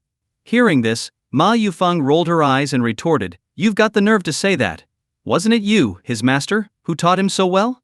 As if being lustful wasn't innate. But to be fair, his behavior had worsened significantly after following Ma Dafeng. Embarrassed, Ma Dafeng cleared his throat and quickly changed the subject. I have a plan to deal with Yang Xiao. Let's hear it. Ma Yufeng's interest was piqued, and she let the topic drop. I need you to find a chef, someone who specializes in Chinese cuisine, said Ma Dafeng. Why? Ma Yufeng was confused.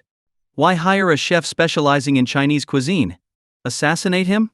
That didn't seem realistic. Ma Dafeng smiled meaningfully. Don't worry about why. I have my reasons. Yuntian City, Villa District. Distance 420 kilometers. Estimated travel time 5 hours and 10 minutes. Arrival time approximately 11 a.m.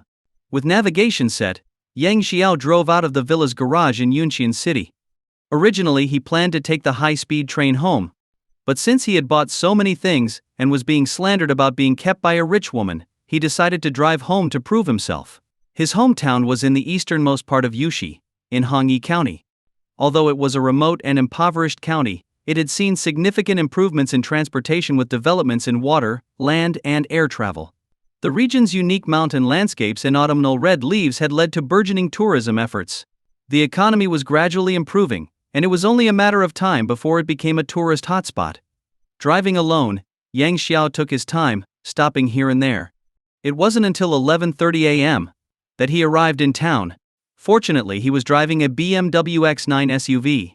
Otherwise, the uneven roads and protruding stones might have damaged the car's undercarriage. The Yunling village. Under the yellow fruit tree at the village entrance, gossip continued.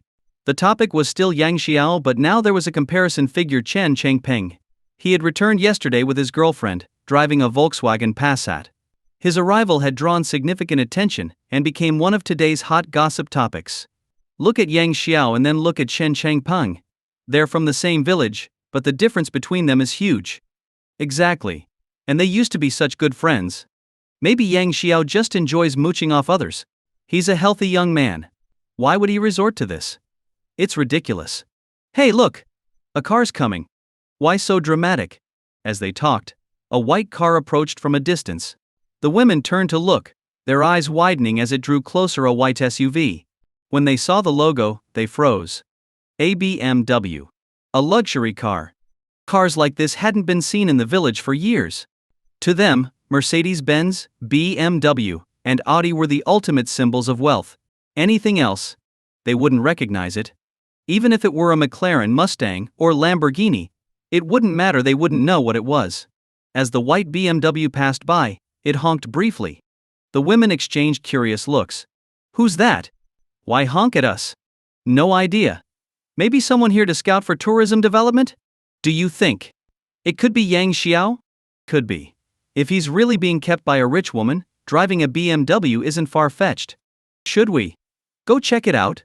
Already itching with curiosity, the group began walking toward Yang Zhengjun's house, snacking on sunflower seeds as they gossiped. The white BMW was indeed Yang Xiao's. He was nearing home. Knowing their son was coming back, Yang Zhengjun and Lu Hongmei had been busy in the kitchen since early morning. It wasn't until lunchtime that they finished cooking. Suddenly, they heard the sound of a car engine outside. They quickly turned off the stove and ran out to see. Sure enough, it was their long-anticipated son. They were overjoyed. Seeing the BMW, Yang Zhengjun hurried forward to guide his son as he parked. He didn't want any scratches on the car, it would cost a fortune to fix. He'd heard that yesterday, Chen Changpeng's Volkswagen Passat had been scratched by a tricycle in town. Even a small scratch had cost 2,000 to 3,000 yuan in repairs. And a BMW? It would definitely be more expensive. He never imagined that one day a BMW would be parked in their courtyard, and it belonged to them. It was a happy day for him. Although Lu Hongmei was also happy, she couldn't shake the nagging feeling that the story about inheriting the old man's fortune didn't add up. It seemed more likely to her that their son had been kept by a rich woman. What should she do? She felt very uneasy. After parking, Yang Xiao opened the trunk and started unloading the bags. Seeing this, Yang Zhengjun quickly stepped forward to help and called out to his wife. Hongmei, what are you standing there for? Come help with the bags. Ah. Oh, okay, Lu Hongmei replied absent-mindedly.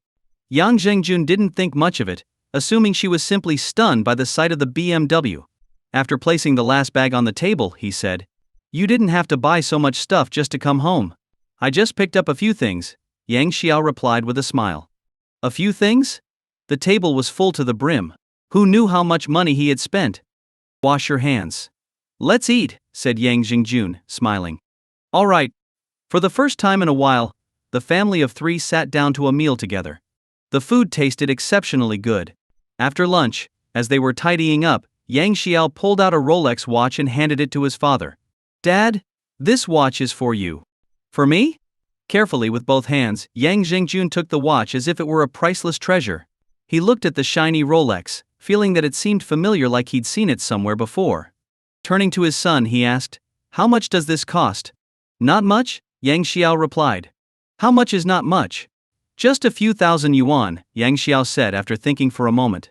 He decided not to tell the truth. If his father knew the watch was worth over 300,000 yuan, he'd surely get scolded. Even so, Yang Zhengjun thought it was expensive. But since it was a heartfelt gift from his son, he didn't say anything more. Yang Xiao then pulled out a piece of jewelry and handed it to Lu Hongmei. Mom, look at this necklace. Isn't it pretty? Xiaowei helped me pick it out. Xiaowei? Who's that? Lu Hongmei frowned and didn't take the necklace. Instead, she asked, Son, be honest. Did you get involved with a rich woman, or are you being kept? What? Yang Xiao's eyes widened in disbelief. What kind of nonsense was this?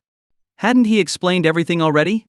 Looking at his mother, who frowned deeply and wore a serious expression, Yang Xiao gave a helpless smile. He pulled up the balance in his Huaxia Minxing bank account on his phone and showed it to her. Here, take a look for yourself. Skeptical, Lu Hongmei took the phone, and Yang Zhengjun leaned in to see the screen. The moment their eyes landed on the balance, they froze. After a long silence, Yang Zhengjun muttered, 1020 2 zeros, 3 zeros, 11 zeros. How much money is that? 100 billion yuan. How many pigs would you have to sell, or how many truckloads of coal, to make that kind of money? The couple was completely at a loss for words, utterly stunned. Yang Xiao said, Now do you believe I'm not living off a rich woman? The couple nodded in unison. Why would he need a rich woman? He was wealthier than any of them. Still, Lu Hongmei couldn't fully believe it. So much money, would an old man really give all of it to their son for no reason? Just then, there were sounds of footsteps outside the door. Turning his head, Yang Zhengjun saw several women standing in the courtyard, looking both shocked and envious as they stared at the white BMW. Zhengjun, is this car yours? Asked Wang Gehua. If it's parked in my yard, whose else could it be? Lu Hongmei replied with a smirk. If you want to snoop, just say it. Why the roundabout questions? These women, led by Wang Guhua, were known for their gossiping. Any bit of news in the village would be spread by them before the end of the day, faster than a WeChat group message. Just a few days ago, when rumors about her son being kept by a rich woman were spreading in the group, these women had been the most vocal. Now, naturally, Lu Hongmei had no intention of being friendly. Wang Guhua gave an awkward laugh. "Come on in and sit. Why stand there?" Yang Xingjun invited them in, knowing full well why they were there. But they were already at the door, and it wouldn't be polite to turn them away. The women were eager to dig for information but had been struggling to find an excuse to enter. Hearing the invitation, they didn't hesitate. Still, they pretended to have responsibilities. "I've got pig feed boiling on the stove, so I won't stay long," said Lu Guixiang, though her actions betrayed her words as she walked into the house. The others followed suit. "I'll just stay for a moment, I need to gather pigweed later." "Same here, I need to start clearing some land." "Well, since you insist, we'll just sit for a bit," they said as they filed in. Inside, the four women looked around, their eyes darting curiously. Their gaze quickly landed on the large table in the main room, laden with high-end packaging. The characters on the packaging were completely unfamiliar to them. Lu Guixiang smiled at Yang Xiao and said, "Wow, you've grown so much, nephew." "Yes, he's already in his late 20s, replied Yang Zhengjun, pouring water for the guests. The others stayed quiet as Lu Guixiang pressed on. "What kind of work do you do?" Yang Zhengjun didn't know how to respond, and Lu Hongmei's eyes were practically shooting fire. Her son had just gotten home, and these busybodies were already here prying. What were they after? She had a pretty good idea. Just as she was about to tell them off, Yang Xiao coughed lightly, signaling that he could handle it. He turned to Lu Guixiang and said, "I'm not working at the moment, I've partnered with some friends to start a business." "Is it profitable?" she asked, her tone skeptical. "It's all right," Yang Xiao replied. Seeing that Yang Xiao was being evasive, Wang Getiwa quickly jumped in, cutting off further probing. "I remember when I first married into the village, you were just learning to walk, and now you're almost ready to get married." Then, with a sudden shift, she asked, "Your girlfriend must be really beautiful, right?" "She's quite pretty," Yang Xiao nodded. "This woman asks too many questions. Where is she from?" "The main city district." "Her family must be rich then," Wang Guhua immediately guessed, asking the question she most wanted answered. The other women leaned in, their eyes filled with curiosity. "She's pretty wealthy," Yang Xiao admitted, which was true. Lu Wei's wealth had naturally increased after being with him. But Wang Guhua interpreted his answer differently. "Oh my! He really is living off a rich woman. I need to find out how much money he has. Maybe I can introduce him to my niece. No point letting such resources go to waste." Casually, Wang Guhua asked, "You've been working for years now. You must have a lot of savings. Did you buy a house in the city?" Yang Xiao raised an eyebrow. "What exactly are you trying to get at? Is there no end to your questions?" Seeing his reluctance to answer, Lu Guixiang chimed in, "We're just curious. If you don't want to say, that's fine. Using reverse psychology, huh? Fine. I'll give you what you want." Yang Xiao waved dismissively and said nonchalantly, "I bought 2 buildings last month, worth 2 to 3 billion yuan. He said it lightly, in a way that screamed arrogance. "What? 2 buildings?" Wang Gehua's eyes widened in shock. "And worth 2 or 3 billion, stammered Lu Guixiang. The women were in disbelief. Would a rich woman really spend that much on him? Not even TV dramas were this unrealistic. "Yep," Yang Xiao confirmed casually. Hearing this, the women were stunned into silence. In the village, a family with 200,000 or 300,000 yuan was considered wealthy. But Yang Xiao spent billions on buildings. What kind of concept was that? They recalled hearing from Chen Chengping that he had spent over 1 million yuan on a house in the outskirts of the city. Yet Yang Xiao had bought 2 entire buildings. Doing some quick mental math, they realized one building could have hundreds of apartments. Gasp. The women couldn't help but suck in a cold breath. Still, they comforted themselves with the thought that the money came from the rich woman. It's not that impressive. Young men should rely on their own efforts. Living off a woman isn't sustainable, Wang Guhua said sourly. She's right. A man should build his own career. Hiding behind a woman is shameful. No matter how much a woman supports you, it won't last forever. You should make your move while you're young. Otherwise, you'll regret it when you're older. The women got more fired up as they talked. Lu Hongmei wanted to throw them out several times but was stopped by Yang Zhengjun. Yang Xiao looked at them and said calmly, All the money I have, I earned myself. It didn't come from any rich woman.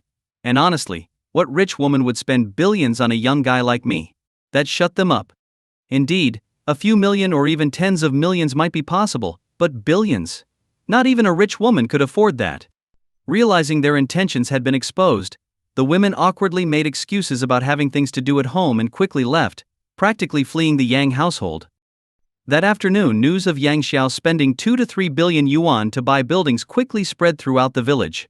Naturally, Chen Changpeng also heard about it.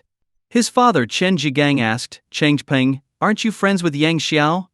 Does he really have that kind of capability? Boasting doesn't cost anything. I could say I'm the richest man in Yushi too," Chen Changpeng scoffed. "The key is AMI?" Chen Jigang immediately understood. "You're saying he's bluffing? What else? Do you really think he could afford that?" But Wang Guo swore up and down that he bought a BMW. "Can't a BMW be rented?" Chen Changpeng replied with a smug expression, as though he saw through everything. Chen Jigang nodded, as if everything suddenly made sense. Chen Changpeng found it amusing. "Yang Xiao, have you gone crazy delivering packages? Even boasting should be somewhat realistic, claiming you spent billions to buy 2 buildings. Why not just say you've gone to the moon?" Meanwhile, after dinner, Yang Xiao and his family, having nothing else to do, went for a walk through the citrus grove. Yang Xiao noticed how much his hometown had changed. It was quite significant. However, one thing puzzled him. The trees were full of ripe fruit, but why had no one come to harvest the citrus this year? In previous years, around this time, workers from the canning factory would have already been here to pick the fruit. But not this year. Though curious, Yang Xiao decided it wasn't something worth worrying about. The three of them strolled leisurely until the sky darkened before heading back home. From a distance, Yang Xiao noticed 2 people standing in the courtyard of their house. "Dad, those 2 seem to be looking for you," Yang Xiao said, nudging his father's arm. "Someone's looking for me?" Following his son's gaze, Yang Zhengjun indeed saw 2 figures standing there. It was too dark to make out who they were. "Old Yang, it's me, old Xu." The familiar voice of Zhu Qing, the accountant from the canning factory, greeted him with a broad smile.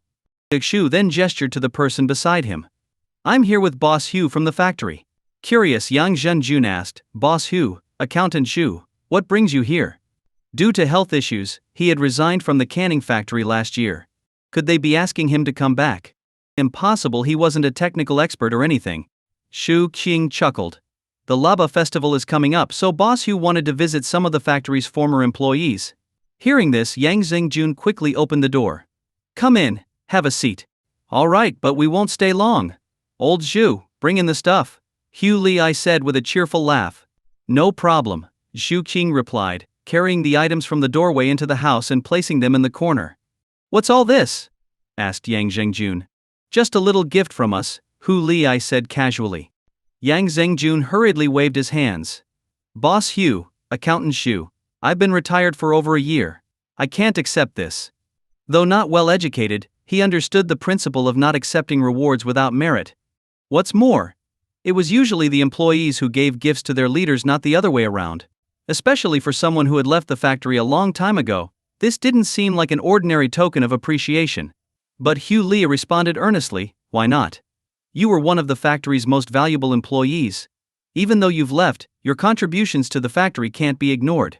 Hearing this, Lu Hongmei frowned. She knew very well that Yang Zhengjun had always been a diligent worker at the factory, but he had never even won an Employee of the Year award. When had he made any outstanding contributions? Xu Qing chimed in to persuade him. "That's right, it's just a small token from the factory. Please accept it."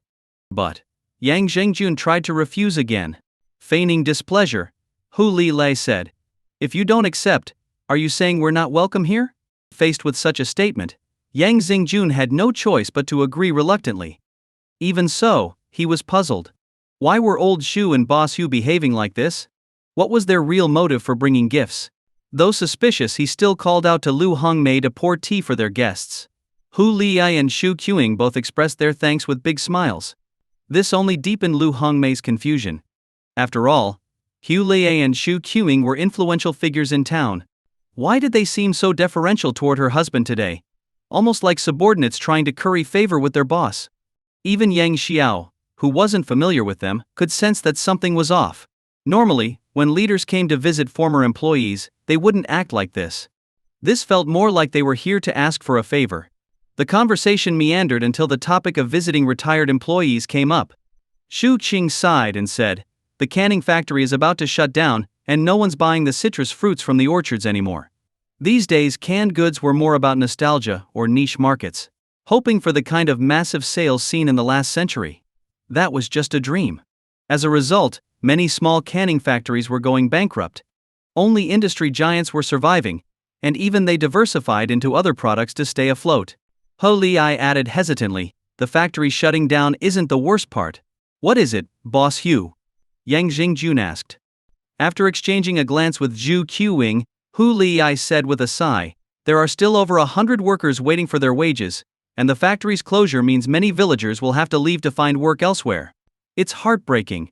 Hu Li had established the canning factory over a decade ago, creating jobs for many villagers. Now, with the factory facing closure, these workers were becoming unemployed. What about selling the fruit? Couldn't that save the factory? Yang Jingjun suggested. "We've tried. But there's no market," Zhu Qing said, shaking his head. "We approached big supermarkets in the county, but they wouldn't take them," Hu Li added. "The main city's fruit market was willing, but the prices they offered were so low that we'd lose money. Selling locally wasn't an option, and transporting the fruit to the main city wasn't cost-effective." After a moment, Zhu Qing glanced at Yang Xiao, and then back at Yang Jingjun. "No one wants to leave their hometown to find work elsewhere. Don't you agree, old Yang?" "Of course," Yang Jingjun nodded. Yang Xiao acted as though he wasn't paying attention, but he was already suspicious. Were they trying to get his father to convince him to invest in their factory? It seemed highly likely. Hu Li finally said, "Old Yang, you're the only one who can help save our factory." Zhu Qing quickly added, "Yes, we want to transform the canning factory into a beverage company, but we're lacking both technology and funds." "What does this have to do with me?" Yang Jingjun asked, feeling puzzled. "I don't have money, nor do I have the skills. How can I help? Aren't you overestimating me?" Zhu Qing replied, "Isn't your son doing business in the city? Didn't he just buy 2 buildings with the money he made?" Just as Yang Xiao had expected. "Let him help us invest a little. 5 million should be enough," Hu Li said with a big smile. 5 million? That's not a little. Are you trying to rob us? Yang Jingjun shook his head like a rattle drum. No, even though my son has money now, he can't just throw it away on random investments. Lu Hongbei added angrily, "The canning factory is on the brink of bankruptcy, and you're asking my son to invest? That's like throwing money into the water." Seeing that they couldn't persuade the couple, Zhu Qing and Hu Lei exchanged glances and decided to shift their focus. Hu Li turned to Yang Xiao and began, "Young man, you've been working hard in the city for years. Surely you understand the hardships of being away from home." He let out a heavy sigh. "The employees at the canning factory are all older now and not suited to leaving the village." "That's right. It's much better to stay at home," Zhu Qing chimed in at the right moment. Playing the emotional card was their last resort. If this didn't work, they would have no choice but to sell off the factory's equipment to pay the workers their wages. Hearing this, Yang Jingjun sighed and lit a cigarette in silence. The village was small, and everyone knew each other. If everyone left to work elsewhere, the village would lose its vitality. But with canned goods no longer selling well, even someone else couldn't turn the situation around. Ha Li spoke again, "Young man, can you help us out?" Yang Xiao didn't answer immediately. He was weighing the pros and cons. His initial plan for this trip home was to convince his parents to move to the city to enjoy a more comfortable life. However, earlier that afternoon, his parents had made it clear that they didn't want to move yet. They wanted to continue farming and contributing to the land they'd lived on for decades. He understood. For most elderly people in rural areas, leaving their hometown to live in an unfamiliar city was never their first choice unless it was to help their children raise grandchildren. Yang Xiao realized this could be an opportunity to keep the canning factory running and have it managed properly. His parents could be involved without having to toil under the sun daily. "Son, no. You can't invest in this." Lu Hongmei quickly objected. "It's all Wang Gehua and her gossiping friend's fault. If it weren't for them, word about their son's wealth wouldn't have spread like wildfire." At this moment she wished she could curse their entire families. After careful thought, Yang Xiao looked at Hu Li and said seriously, "I can help you. But there's a condition." "What condition?" Hu Li's eyes lit up. "I won't invest." "What? I want to acquire it entirely. In other words, I want to buy it. Hugh Lee was overjoyed. Really? Shu Qing rubbed his ears, thinking he had misheard. This was a hot potato. And someone actually wanted to take it? Of course, Yang Xiao replied. If you're willing, have someone assess the factory's assets. I'll also make preparations to complete the acquisition as soon as possible. Great, great. We'll go back and prepare right away, Hugh Lei said excitedly. After they left, Lu Hongmei asked in confusion, son, why are you buying a canning factory that's practically bankrupt? You're too young and reckless. Added Yang Zhengjun, shaking his head in regret. How about this, old Yang will chase them down and tell them our son was drunk and talking nonsense. Right, let's go. The couple got up to leave, but Yang Xiao stopped them. Mom, Dad, I'm not acting impulsively. Let me explain my plan, he said. Yang Xiao then laid out his idea. After hearing him out, Yang Zhengjun shook his head repeatedly. No, I'm not cut out to be a boss. He was fine with farming or working as a laborer, but being a boss? That was torture for him. Lu Hongmei agreed. Your father's right, he's barely literate. How can he be a boss? To them, a boss had to know everything. Otherwise, how could they manage a business? Yang Xiao smiled. Being a boss doesn't mean you have to do everything yourself. You just need to delegate tasks and supervise the work. He continued. Besides, I'll hire a professional manager to help you with the operations. Despite his reassurances, they still felt uneasy. Seeing this, Yang Xiao declared, whether you agree or not, I'm buying this factory. If you don't want to help, then I'll just let the money go to waste. It was a last-ditch effort. That won't do. Lu Hongmei protested immediately. Throwing money away like that, what a waste. Even Yang Zhengjun couldn't bear the thought. After some discussion, the couple finally agreed to Yang Xiao's plan. Wasting no time, Yang Xiao called Zhang Wei. As soon as the call connected, Yang Xiao said, Attorney Zhang, I need someone to come to Hongyi County. I have an acquisition deal that needs assistance. No problem. I'll have someone leave first thing in the morning, Zhang Wei replied. Great. Just as he was about to hang up, Yang Xiao remembered something. Oh, by the way, any updates on the lawsuit? Zhang Wei chuckled. Don't worry, Mr. Yang. The preliminary procedures for suing Bu Yalian have been completed, and the summons has likely been delivered. Good. Thank you for your efforts, Yang Xiao said, satisfied. If she refused to repay the money, she would end up in jail. It's my duty, Zhang Wei replied. Just as Yang Xiao hung up, another call came in from Lin Xuan. Yang Xiao answered, What's the matter? After a few seconds of silence, Lin Xuan said, Mr. Yang, the head chef for Chinese cuisine at the restaurant has suddenly resigned. Under the labor contract, a resignation had to be communicated in advance. Otherwise, it was a breach of contract. Did they give any prior notice? Yang Xiao asked. No. Luckily, they didn't take anyone else with them. Otherwise, today would have been a disaster. No sense of contract spirit at all, Yang Xiao muttered. Lin Xuan continued. I've already asked the legal team to pursue their breach of contract. Good. Anything else? The head chef for Western cuisine has also submitted a resignation request, Lin Xuan said after a pause. Yang Xiao frowned. Why were all these resignations happening at the same time? Was Yu Zhou behind this? But as far as he knew, Yu Zhou had flown to the US in late December. Or was it just a coincidence? Shaking his head, Yang Xiao said, hire replacements as soon as possible. You can double their salaries if needed. But for those who've resigned, make sure they know there's no coming back. Understood, Mr. Yang. After hanging up, Yang Xiao rubbed his temples. He had so much money, why couldn't he just live like a carefree rich young master? Instead, he kept finding ways to burden himself.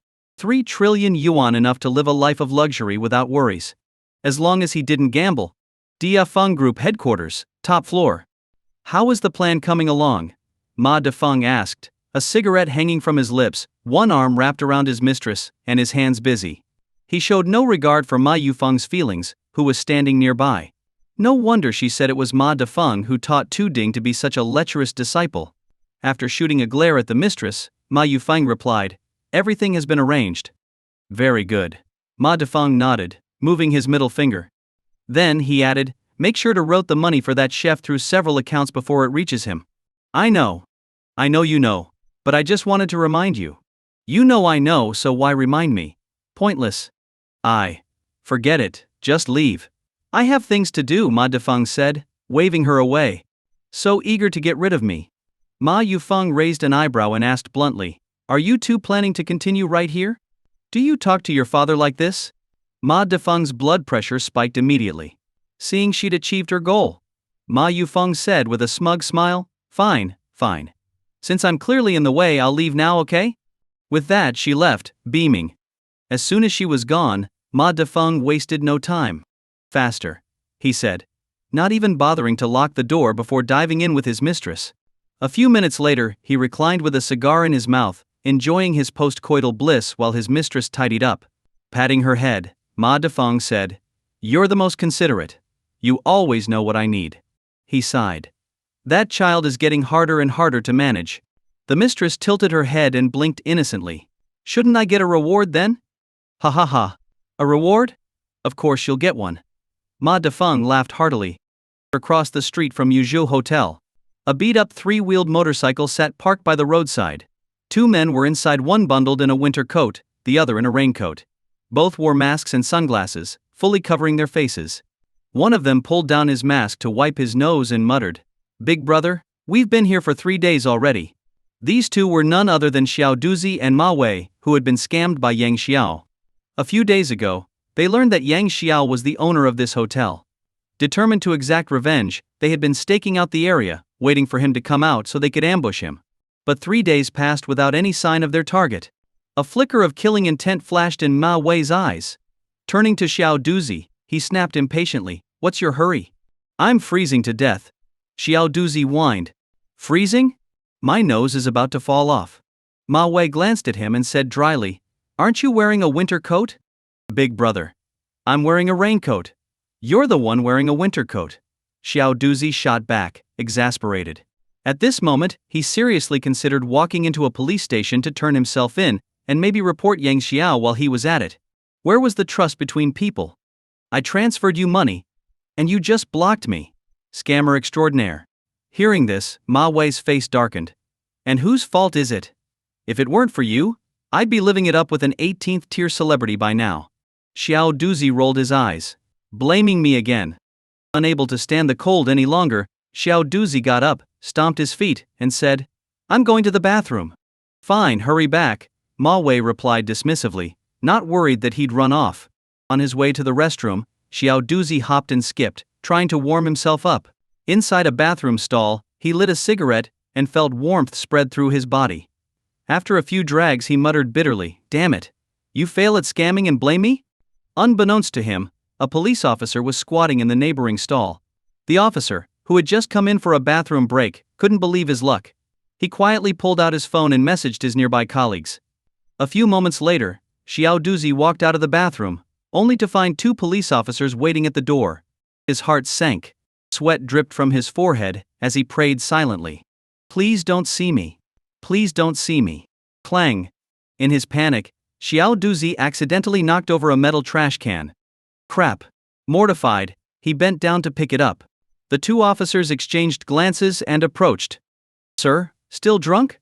Be careful, don't even think about driving under the influence. Strict penalties for that. One officer said casually, but both were already scrutinizing his face. Without his mask and sunglasses, Xiao Duzi's face was immediately recognized as that of a wanted online scammer. The officers nodded to each other and moved in simultaneously, grabbing Xiao Duzi by the arms. We suspect you are involved in several fraud cases. Please come with us to cooperate with our investigation, one officer said. What? I'm a law-abiding citizen. You can't do this to me, Xiao Duzi protested weakly. Whether you're law-abiding or not isn't up to you to decide. We'll determine that after our investigation. If you're innocent, we'll apologize, the officer replied. Fine, fine. Xiao Duzi sighed, knowing he was doomed. He had imagined many possible endings for himself, turning himself in, resisting arrest and getting shot, even suicide. But he had never thought he'd get caught while complaining in a public restroom. Was his grumbling what gave him away? Meanwhile, Ma Wei grew suspicious when Xiao Duzi didn't return. Deciding to check, he walked to the restroom and saw Xiao Duzi being pinned to the ground by 2 police officers. Terrified, he turned and ran. If he got caught, his criminal record would guarantee him a life sentence. Revving up the 3-wheeled motorcycle, he sped recklessly down the pedestrian walkway, cursing under his breath. This is Yang Xiao's doing. He must have tipped off the cops and set us up. His rage clouded his judgment as he pushed the vehicle to its limits. Suddenly bang. Pause. The motorcycle struck a figure that had darted out from the bushes, sending them flying and crashing heavily to the ground. The sudden scene startled Ma Wei. Where the hell did this idiot come from? Damn it! What bad luck! He glanced back to check. Fortunately, there were no police chasing him, and no one else was around. He exhaled in relief, though he remained tense.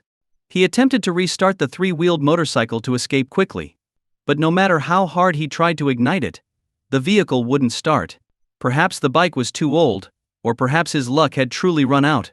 With no other choice, he decided to abandon the vehicle and flee on foot. Meanwhile, the man Ma Wei had hit, Chen Jianhui, lay on the ground, grimacing in pain. Seriously? I'm just pretending to be a beggar to make a little money. Did I deserve this kind of punishment? If he'd known this would happen, he wouldn't have chosen this street to beg. Luckily, the motorcycle wasn't going too fast, so his injuries weren't severe, just some bruised soft tissue. Still, in this situation, he couldn't possibly let this go without at least demanding compensation for medical expenses. Grimacing theatrically, he cried out, "Ah! My leg and ribs are broken. I can't move." Just then, he noticed someone running away. Turning his head, he saw it was Ma Wei trying to flee the scene. Outraged, Chen Xianyue shouted, "You hit me and think you can just run? Do you have no conscience?" Ignoring the pain in his scraped skin, he mustered all his strength to get up and chase after Ma Wei, shouting as he ran, "Hit and run! Somebody stop this guy!" Hearing the commotion, Ma Wei yelled without looking back, "Kid, I advise you not to meddle in things that don't concern you." "Meddle? You hit me, and I'm meddling." Chen Jianhui was furious. Ma Wei gritted his teeth. Damn it! He got hit and can still run like this? Stop? Not a chance. The next moment, Chen Xianhui leaped forward, tackling Ma Wei to the ground. "Help! Somebody help! There's a hit and run here," he shouted toward the sky. On this cold day, with no one else around, there was no one to help him. Ma Wei was flustered. He hadn't expected Chen Xianhui, whom he thought he had incapacitated, to chase him for hundreds of meters and tackle him. Desperate to escape, Ma Wei growled under his breath, "Let go, or I'll kill you." He had plans to seek revenge on Yang Xiao and plenty of cash waiting for him back home. He couldn't afford to get caught. "Let go after you hit me? No way." Chen Jianhui retorted. "You want to die? Fine, I'll grant your wish. Bring it on." The two began grappling and throwing punches. Amid the scuffle, a photograph slipped out of Chen Jianhui's jacket pocket and landed face up on the ground in front of Ma Wei. When Ma Wei saw the figure in the photo, rage exploded in his chest. He broke free from Chen Jianhui's hold, kicked him aside, and snatched up the photo. Holding it up, he glared at Chen Xianhui with eyes full of fury. "Kid, spill it. What's your relationship with this person? Where is he?" "None of your business." Chen Jianhui clutched his stomach, his face twisted in pain. Ma Wei pulled a box cutter from his pocket and menacingly approached Chen Jianhui. "If you don't tell me, I'll paint this place red with your blood." "He's serious." Terrified, Chen Jianhui trembled and realized Ma Wei wasn't joking. Quickly he stammered, "This guy is my enemy." "Yes, my enemy." "Enemy?" Ma Wei paused. "You sure?" "Absolutely." Chen Jianhui nodded frantically. Hearing this, Ma Wei's eyes lit up. "The enemy of my enemy is my friend." His rage dissipated as quickly as it had come. Ma Wei stowed the box cutter and laughed heartily. "So we're allies. All that before was just a misunderstanding." "Allies? Misunderstanding?" Chen Xian was confused. "Wait, are you saying he's your enemy too?" "Exactly," Ma Wei nodded. After scanning the surroundings warily, he added, "This isn't the place to talk. Let's go somewhere else." After some hesitation, Chen Xianhui agreed. Under Ma Wei's lead, they arrived at an abandoned factory. "Come in and help me grab something," Ma Wei said. Unaware of Ma Wei's true intentions, Chen Jianhui hesitated, feeling a bit fearful. What if this is a trap to silence me? Ma Wei noticed his reluctance and explained, "Not going to lie, Yang Xiao scammed me out of 30,000 yuan. I have to teach him a lesson he'll never forget." For now he decided to hide his identity as a scammer. Who knew if this guy might secretly report him to the cops? 30,000 yuan? Seriously? Chen Jianhui's jaw dropped. Ma Wei nodded, his eyes burning with hatred. Dead serious. Why else would I be staking out that hotel in the freezing cold? Hearing this, Chen Zhanhui let down his guard and followed Ma Wei into the factory. After gathering some belongings, the two left. Later that afternoon, 4 or 5 police cars arrived at the factory but found it empty. The Yunling village. By the next morning, news of Yang Xiao's plans to buy the canning factory had spread throughout the village. From one end of the village to the other, it was the hot topic of conversation. Do you think Yang Zhengjun's son is serious, or is he just bragging? Come on, obviously he's bragging. Did you see it yourself? If not, don't accuse people of bragging just to sound smart. Well, Wang Laosan cut him off. Let's get serious. I heard the factory's worth at least 5 million. What kind of rich woman would give him that much money? Who knows? Let's ask Chen Zhigang's son, he probably knows something. Good idea. Let's go ask him. To these villagers, 5 million yuan was an astronomical sum. Who would give that much money to someone unrelated? Certainly not them. So, a group of them headed to Chen Zhigang's home. Chen family courtyard. Wang Laosan and his group sat in the courtyard, staring intently at Chen Zhigang and his son, waiting for answers. Puffing on his pipe, Chen Zhigang turned to his son. De Peng, what do you think about this? Chen Changpeng scoffed. What do I think? I think I'll just sit here and watch. Seeing his lack of response, Wang Laosan tried a different approach. De Peng, could it be that he's doing better than you? Chen Changpeng was already annoyed by Yang Xiao, his old imagined rival. When he heard this, his face darkened, and he sneered, he's just a delivery guy. How can he compare to me? Everyone was stunned. A delivery guy? But that's not what Wang Gehua and the others were saying. Who should they believe? Who's telling the truth? Wang Laosan was the first to snap out of his shock. He turned to Chen Changpeng and asked for confirmation. De Peng? Are you sure he's a delivery guy? Chen Changpeng sneered, of course. Many of his classmates know it, and I even have photos to prove it. He had done his homework and found out that Yang Xiao had worked at a courier company for several years. He even had work photos. How could that be fake? Wang Laosan and the others glanced at the photos. It was indeed Yang Xiao. This only deepened their confusion. Sun Dabao frowned. But according to Boss Hu, Yang Zhengjun's family suddenly got a watch worth tens of thousands. That's not something regular people would buy. Boss Hu is a factory director. He wouldn't lie, would he? Spending tens of thousands on a watch seemed utterly insane to them. What kind of wastrel would do that? For ordinary families, how could they possibly afford to waste money like that? With that money, they could do so many other things. Hearing this, Chen Changpeng smirked knowingly. You've all just been stuck in this village for too long. Wang Laosan asked. What do you mean? There are tons of knockoffs online. They look so real you can't tell the difference. Prices range from dozens to a few thousand yuan. That's possible? Of course. Just wait and watch the show. Chen Changpeng said confidently.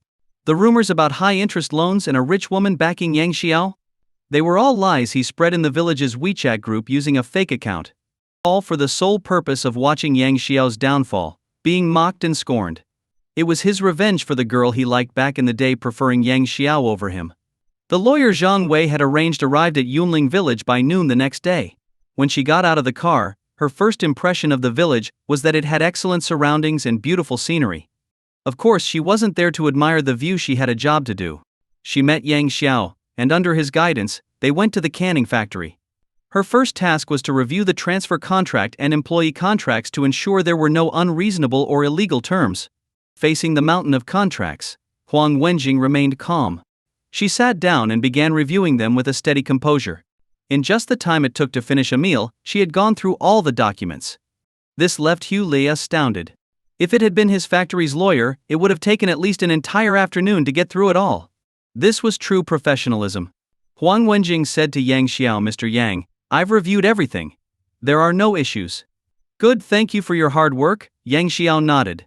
Hu Li finally breathed a sigh of relief and suggested, Mr. Yang, how about we hold a signing ceremony tomorrow morning? At this moment, even Hu Li had changed from calling him Little Yang to Mr. Yang. Sure. Yang Xiao agreed after a moment of thought. After his approval, Hu Li immediately started preparing for the signing ceremony. Word of this quickly spread throughout the village, sparking even more gossip. The next day, at 9 a.m., outside the canning factory, a crowd of around 100 to 200 people had gathered. Most were there to spectate, and some were specifically waiting to see Yang Xiao fail. Chen Changpeng was among them. He wore a smug smile, already planning how to mock Yang Xiao once the payment fell through. Someone nearby whispered, "Depeng, the ceremony is about to start, and Yang Xiao seems pretty confident. Could he really?" The question was left unfinished, but the implication was clear. Hearing this, Chen Changpeng sneered. "Don't worry. The signing ceremony will go fine." Then, with a sudden change in tone, he added, "But when it's time to pay, his true colors will show. Just wait and see." The factory had been appraised at 8.8 million yuan. That amount could buy several large homes in the city center. If Yang Xiao really had that kind of money, why would he waste it here? Was the money cursed? Everyone eagerly awaited the show. At 10 a.m., under the watchful eyes of the crowd, the two parties completed the signing. Now came the crucial moment: the payment. Fortunately, there was no need to visit the bank. Yang Xiao pulled out his laptop and initiated an online transfer. After completing the process, he pushed the laptop toward Hu Lei. "Boss Hu, please confirm the account details. If everything is correct, I'll proceed with the transfer." Hu Lei checked the screen carefully and, after verifying everything, said to Yang Xiao, "Mr. Yang, everything's fine." Yang Xiao nodded and typed away on the keyboard. "The money has been transferred. Please confirm receipt." All right. Ha Lei was grinning from ear to ear. Initially, he thought he'd suffer a huge loss. But now, not only was the factory sold, but he didn't even have to pay the overdue employee wages himself. This was like a miracle falling from the sky. Excitedly, he pulled out his phone and logged into online banking to check. The full 8.8 million yuan had been received, not a penny short. Hu Lei smiled broadly. "Thank you, Mr. Yang. The funds have been received. From this moment on, you are the owner of the factory." His words confirmed the successful payment. The area around Chen Changpeng fell into an awkward silence. Many people turned to look at him, their expressions filled with confusion. "Weren't you the one saying he couldn't afford it? What's going on?" Chen Changpeng's face turned ashen, his fists clenched tightly, and he remained silent. Just moments ago, he had been confidently waiting for Yang Xiao to embarrass himself. Now, he was the one left humiliated. He couldn't bear to stay another second.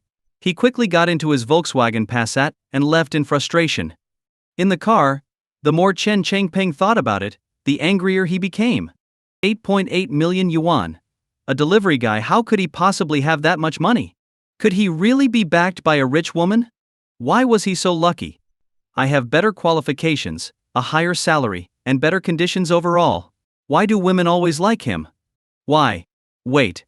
He had high-interest loans. Where did the money come from? Could it be illegal gambling?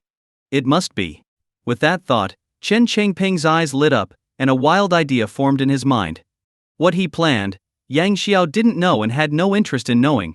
After the signing ceremony, Yang Xiao gathered the old factory employees. He told them that the oranges in the orchard would continue to be processed into canned goods as planned. The overdue wages would be paid in the coming days.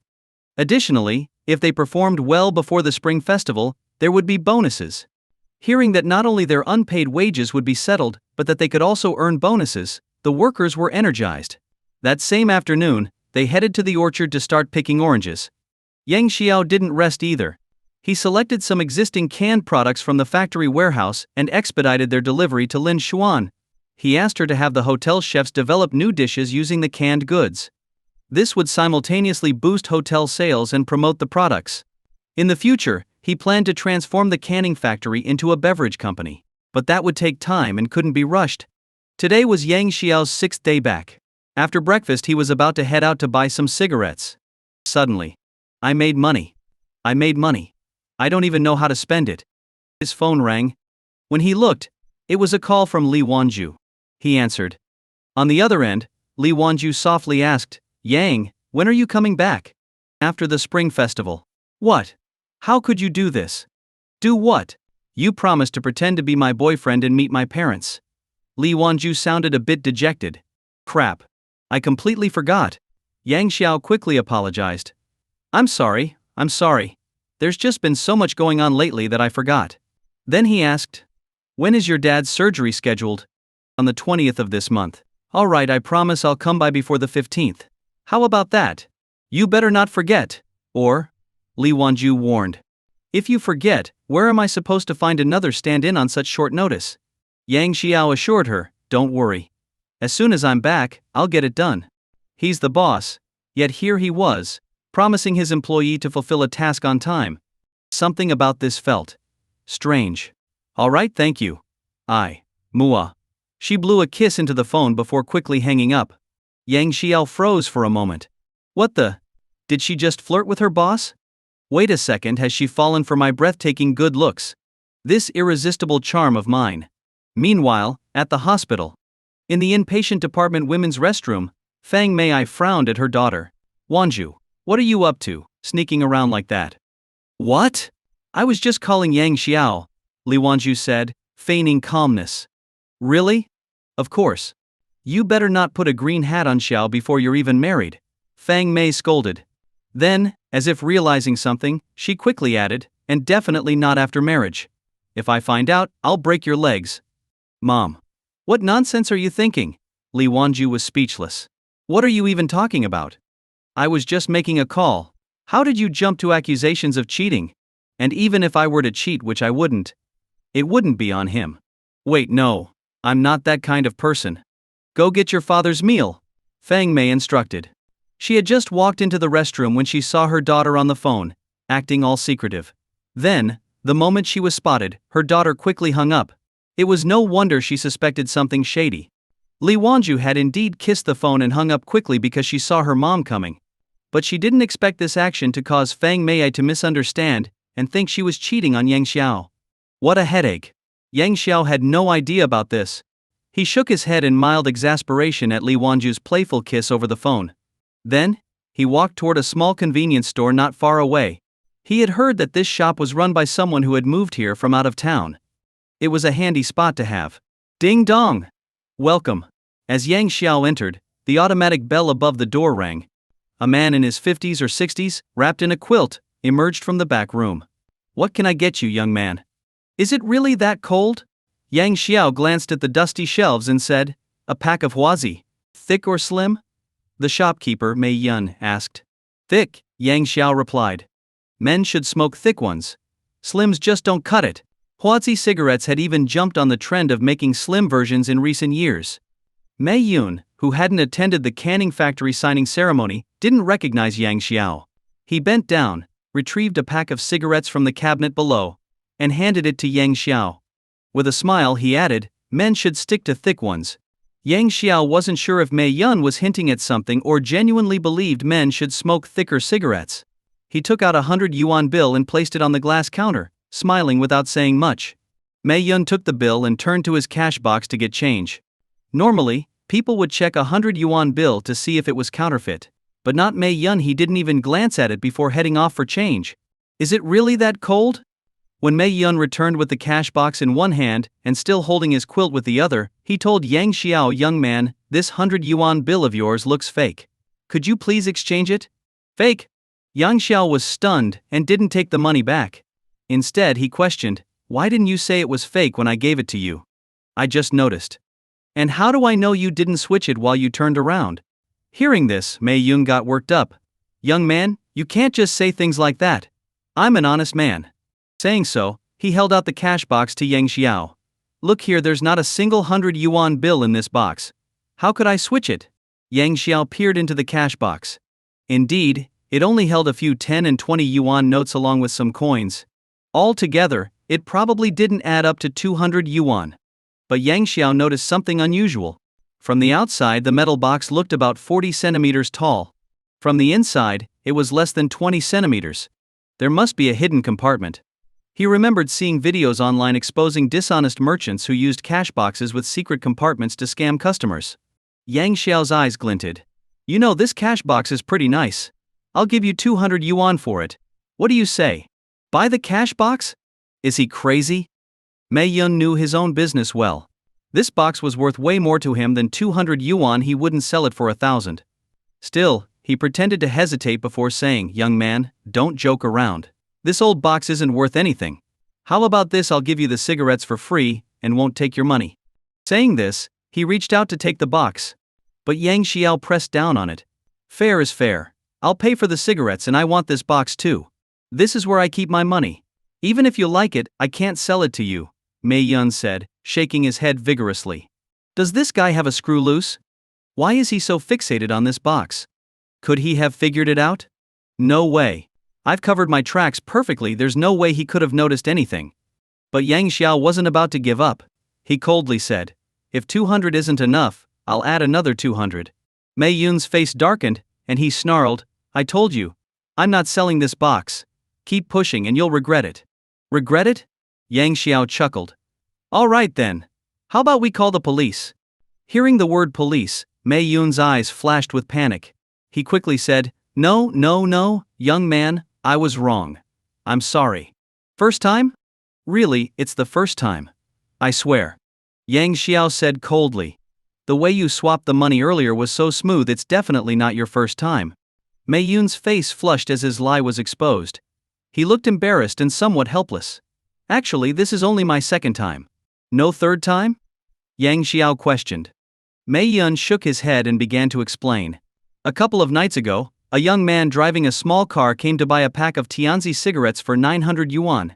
He threw down 1,000 yuan and left. He described what had happened that night. It was bad luck, really. The light bulb in his shop had burned out, and he was using a candle. It was hard to see clearly. But when he saw the man driving an expensive car and tossing money around, he assumed the guy was rich.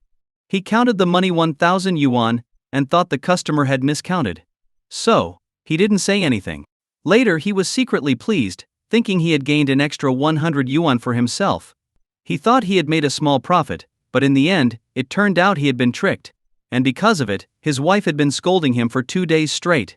Right now, he was filled with regret, wishing he could tear that man apart. Yang Xiao was speechless. You made a mistake, and you blame others? And now, you trick innocent people to make up for it. That's shameless. At that moment. Ding dong, welcome.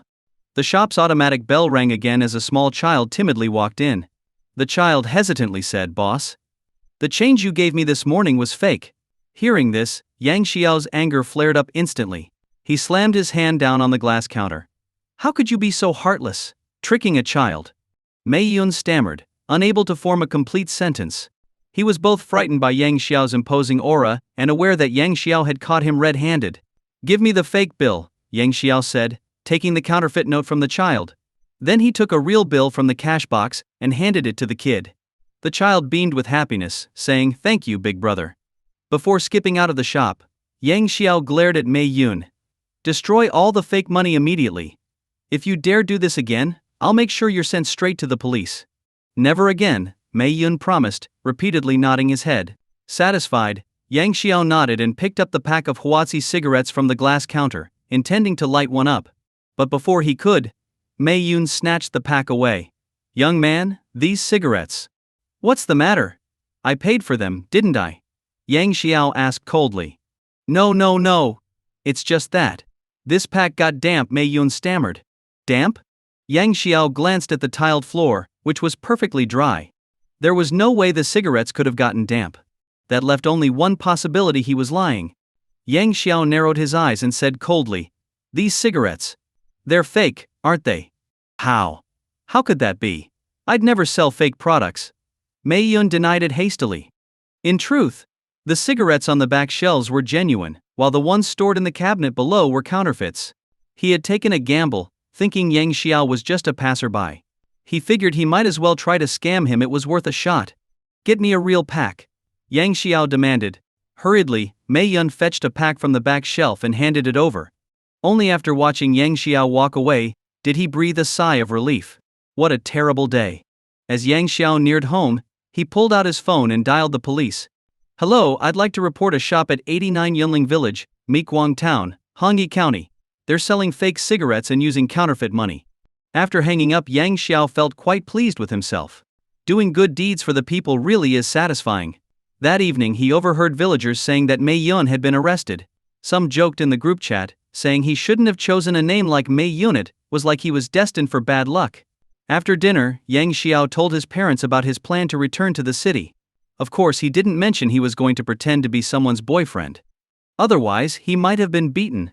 Yang Jingjun and Lu Hongmei stayed silent for a while but eventually agreed. Work comes first, they said. Yang Xiao stayed for another 2 days. He left his BMW X9 at home and took the high-speed train back to the city. Before leaving, he transferred 1 million yuan to his father. He had wanted to transfer more, but Lu Hongmei refused. She worried that if her husband suddenly had too much money, he wouldn't know how to handle it. And besides, if people found out they had 5 million yuan, there would probably be a line outside their door the next day, asking to borrow money. When Yang Xiao arrived in the city, a car arranged by Lin Xuan was already waiting outside the station. First, he stopped by a shopping mall to buy some health supplements. Then he sent a message to Li Wanju, letting her know he was on his way. Finally, he drove to Yushi People's Hospital. When Li Wanju got his message, she waited at the hospital entrance. As soon as they met, Yang Xiao suggested, "Why don't you call your parents? Let's go out for a meal together." "You? What did you just call me?" Li Wanju's eyes widened in surprise. Yang Xiao shrugged. "If I call you Li Wanju, it'll seem too formal, and your mom will definitely get suspicious." That made sense. Grateful Li Wanju said, "You've thought of everything." "Thank you, boss." "Wait a second. What?" "Don't call me boss, just use my name. Calling me boss will give us away." "Alright, Yang Xiao," she said hesitantly, still not used to it. Compared to her usual cheeky demeanor, this was a stark contrast. Yang Xiao found it hard to believe. Could she have a split personality? Maybe. Shaking off the thought, Yang Xiao urged, "Don't just stand there. Call them already." "Let's just grab something nearby," she suggested. "That won't do. Your dad's health isn't great, so we need to go somewhere with a better environment. Besides, it's our first meeting." "Next time," she said. "Next time?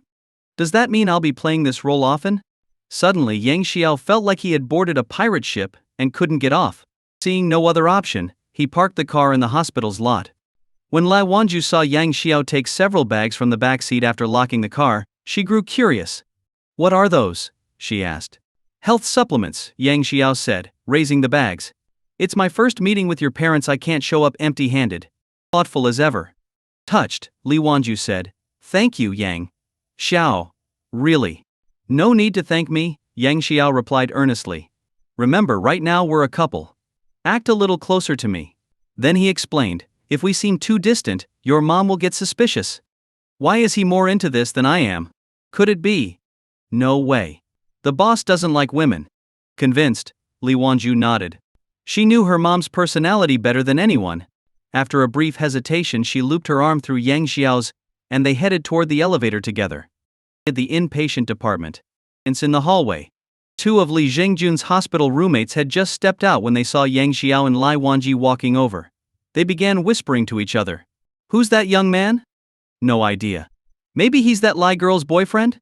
He's quite handsome and he's tall too. Oh, look at all those health supplements he's carrying. That Lai girl is beautiful and kind.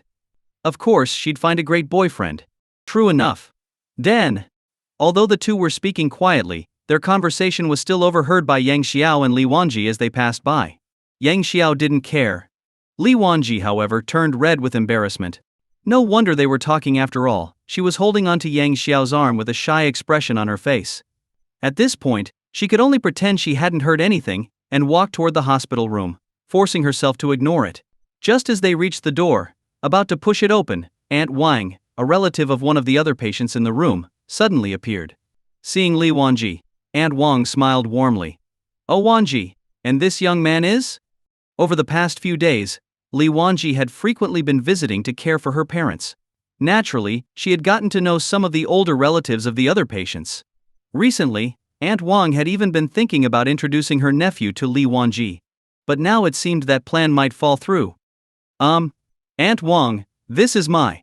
Li Wanji stammered, unable to find the words. Why were they back so soon? And why did she have to run into them right now? It was mortifying. Seeing her flustered, Yang Xiao smiled and said, "Hello, Aunt Wang. I'm Wanji's boyfriend, here to visit her father." Well, such a fine young man. Wanji has great taste," Aunt Wang said with a broad smile. "Sorry, nephew, you're out of luck." Hearing this, Li Wanji's cheeks turned even redder. "Aunt Wang, please don't tease me." "Oh, I'm just being honest." "Alright, I won't hold you up any longer. Go on in," Aunt Wang said cheerfully. Inside the hospital room, Fang Mei and Li Zhengjun had been waiting anxiously for their daughter and her boyfriend to arrive. They had been glancing out into the hallway every now and then, their anticipation growing with each passing minute. More than half an hour had passed, and they still hadn't seen anyone. "I say, old Lai. Do you think Wanji might be lying to us? Fang Mei said, her worries resurfacing. Could Wanji be making this up? Was she still playing the role of a mistress, now scrambling to find someone to act as her boyfriend? Or maybe. A whirlwind of thoughts swirled in her mind. Li Jingjun stood by the window, looking outside without saying a word. Fang Mei was furious. Li Jingjun, are you deaf? Or did you lose your voice? I've been talking to you for ages, and you're just standing there silently. I've been rambling on, and you don't say a word. Are you made of stone? Li Jingjun turned around and, looking exasperated, replied, What do you want me to say? Wanji said her boyfriend was coming, but it's been half an hour. What if something's wrong? You're not from Yushi, are you? Is that what we're talking about right now? Don't you know how bad the traffic is in Yushi? Li Jingjun said, utterly exasperated. I think the problem is with you. This is Yushi. Traffic jams here are infamous nationwide. And it's peak travel time right now. Half an hour is nothing, it could take 1 or 2 hours easily. Fang Mei was about to argue. But just then, the door opened. Standing outside was their daughter, holding the arm of a handsome young man. Fang Mei immediately brightened and hurried over with a welcoming smile. Wanji, you're finally here. Holding onto Yang Xiao's arm in front of her mother made Li Wanji feel a little shy. Yang Xiao smiled and greeted them. Hello Aunt Fang. Hello Uncle Lai. He had already learned their names from Li Wanji earlier. He found it amusing that Li Wanji's father's name was also Jingjun, just like his own father's. Was this some kind of sign from above? Good. So you're Yang Xiao? Fang Mei said, her eyes scanning him from head to toe. Not bad at all. Handsome, polite Wanji had great taste. But, was he really her boyfriend? Fang Mei was still a little skeptical. Yang Xiao smiled and confirmed, Yes, Aunt Fang. I'm Yang Xiao, Wanji's boyfriend. Then with an apologetic look he added, I'm really sorry for not coming earlier. Work at the company has been overwhelming lately. Oh, no problem. Work is important, Fang Mei replied, noting how polite and composed he was. Her impression of Yang Xiao improved significantly, though a small doubt lingered in her mind. This young man seemed so excellent, a wealthy and refined individual. How had he ended up with her daughter? Meanwhile, Fang Mei noticed the bags in her daughter's and Yang Xiao's hands. They appeared to be filled with health supplements. Fang Mei's impression of Yang Xiao improved even further, and her last shred of doubt began to fade. Yang Xiao placed the supplements on the side table and said sheepishly, It's my first time meeting you both, and I wasn't sure what to bring, so I just got some health supplements. So thoughtful of you, Fang Mei said with a wide smile. You didn't have to spend money, we're just happy to see you. The room had no chairs, so they had to sit on the small side bed. Throughout the exchange, Li Jingjun remained silent, observing the interactions between Yang Xiao and his daughter. Something felt off to him. Was this Yang Xiao really his daughter's boyfriend? The two of them didn't display the typical affection of a couple in love. Instead, there was a slight awkwardness between them. If they were truly a couple, wouldn't they be closer? While it was possible for them to not be overly affectionate, the distance between them seemed unnatural. And during all the times his daughter had visited him recently, he had never seen her take a call from a boyfriend. In fact, she rarely even used her phone. Why was that? One question after another popped into his mind. Yang Xiao said, It's no trouble at all. Fang Mei turned to her daughter and, feigning anger, said, Wanji, how many times have I told you to be considerate? Did you forget? Auntie, this was my decision. Wanji didn't know. Yang Xiao quickly explained. All right, this time I'll accept it. But next time, don't go to such trouble, or I'll be upset. Understood, Auntie. There won't be a next time. Several people were chatting when suddenly the door to the hospital room opened. 2 doctors in white coats walked in, their expressions serious. One of them looked at Li Jingjun and asked in a flat tone, You're Li Jingjun, right? Doctor. I'm Li Jingjun, he replied with a nervous smile. His cautious demeanor resembled a schoolboy facing his headmaster, both apprehensive and slightly eager. The doctor nodded before coldly announcing, I'm officially informing you that the kidney transplant surgery scheduled for the 20th of this month has been cancelled. When will it be rescheduled? Li Jingjun asked, still smiling. He was thinking about how having the surgery done on the 20th would mean he couldn't return home for the new year. If it got rescheduled, he might have the chance to spend the holiday at home before coming back for the operation. The doctor furrowed his brow. Didn't you understand what I said? The surgery is cancelled, not rescheduled. Got it? Cancelled? Why? Panic overtook Li Jingjun as he quickly asked, "Doctor, why is the surgery cancelled?" "Yeah, we've already paid the surgery fees," Fang Mei added anxiously. Not a cent was missing. Li Jingjun chimed in before hesitantly asking, "Doctor, is it because the payment wasn't enough? If that's the case, we can pay more." After all, his daughter's boyfriend was a hotel owner. Money wasn't an issue. Borrowing a bit from him shouldn't be difficult. Fang Mei turned to Yang Xiao urgently. "Xiao Yang, could we borrow a bit more? We'd sell everything we own to pay you back." Before she could finish, the doctor impatiently interrupted, "Enough.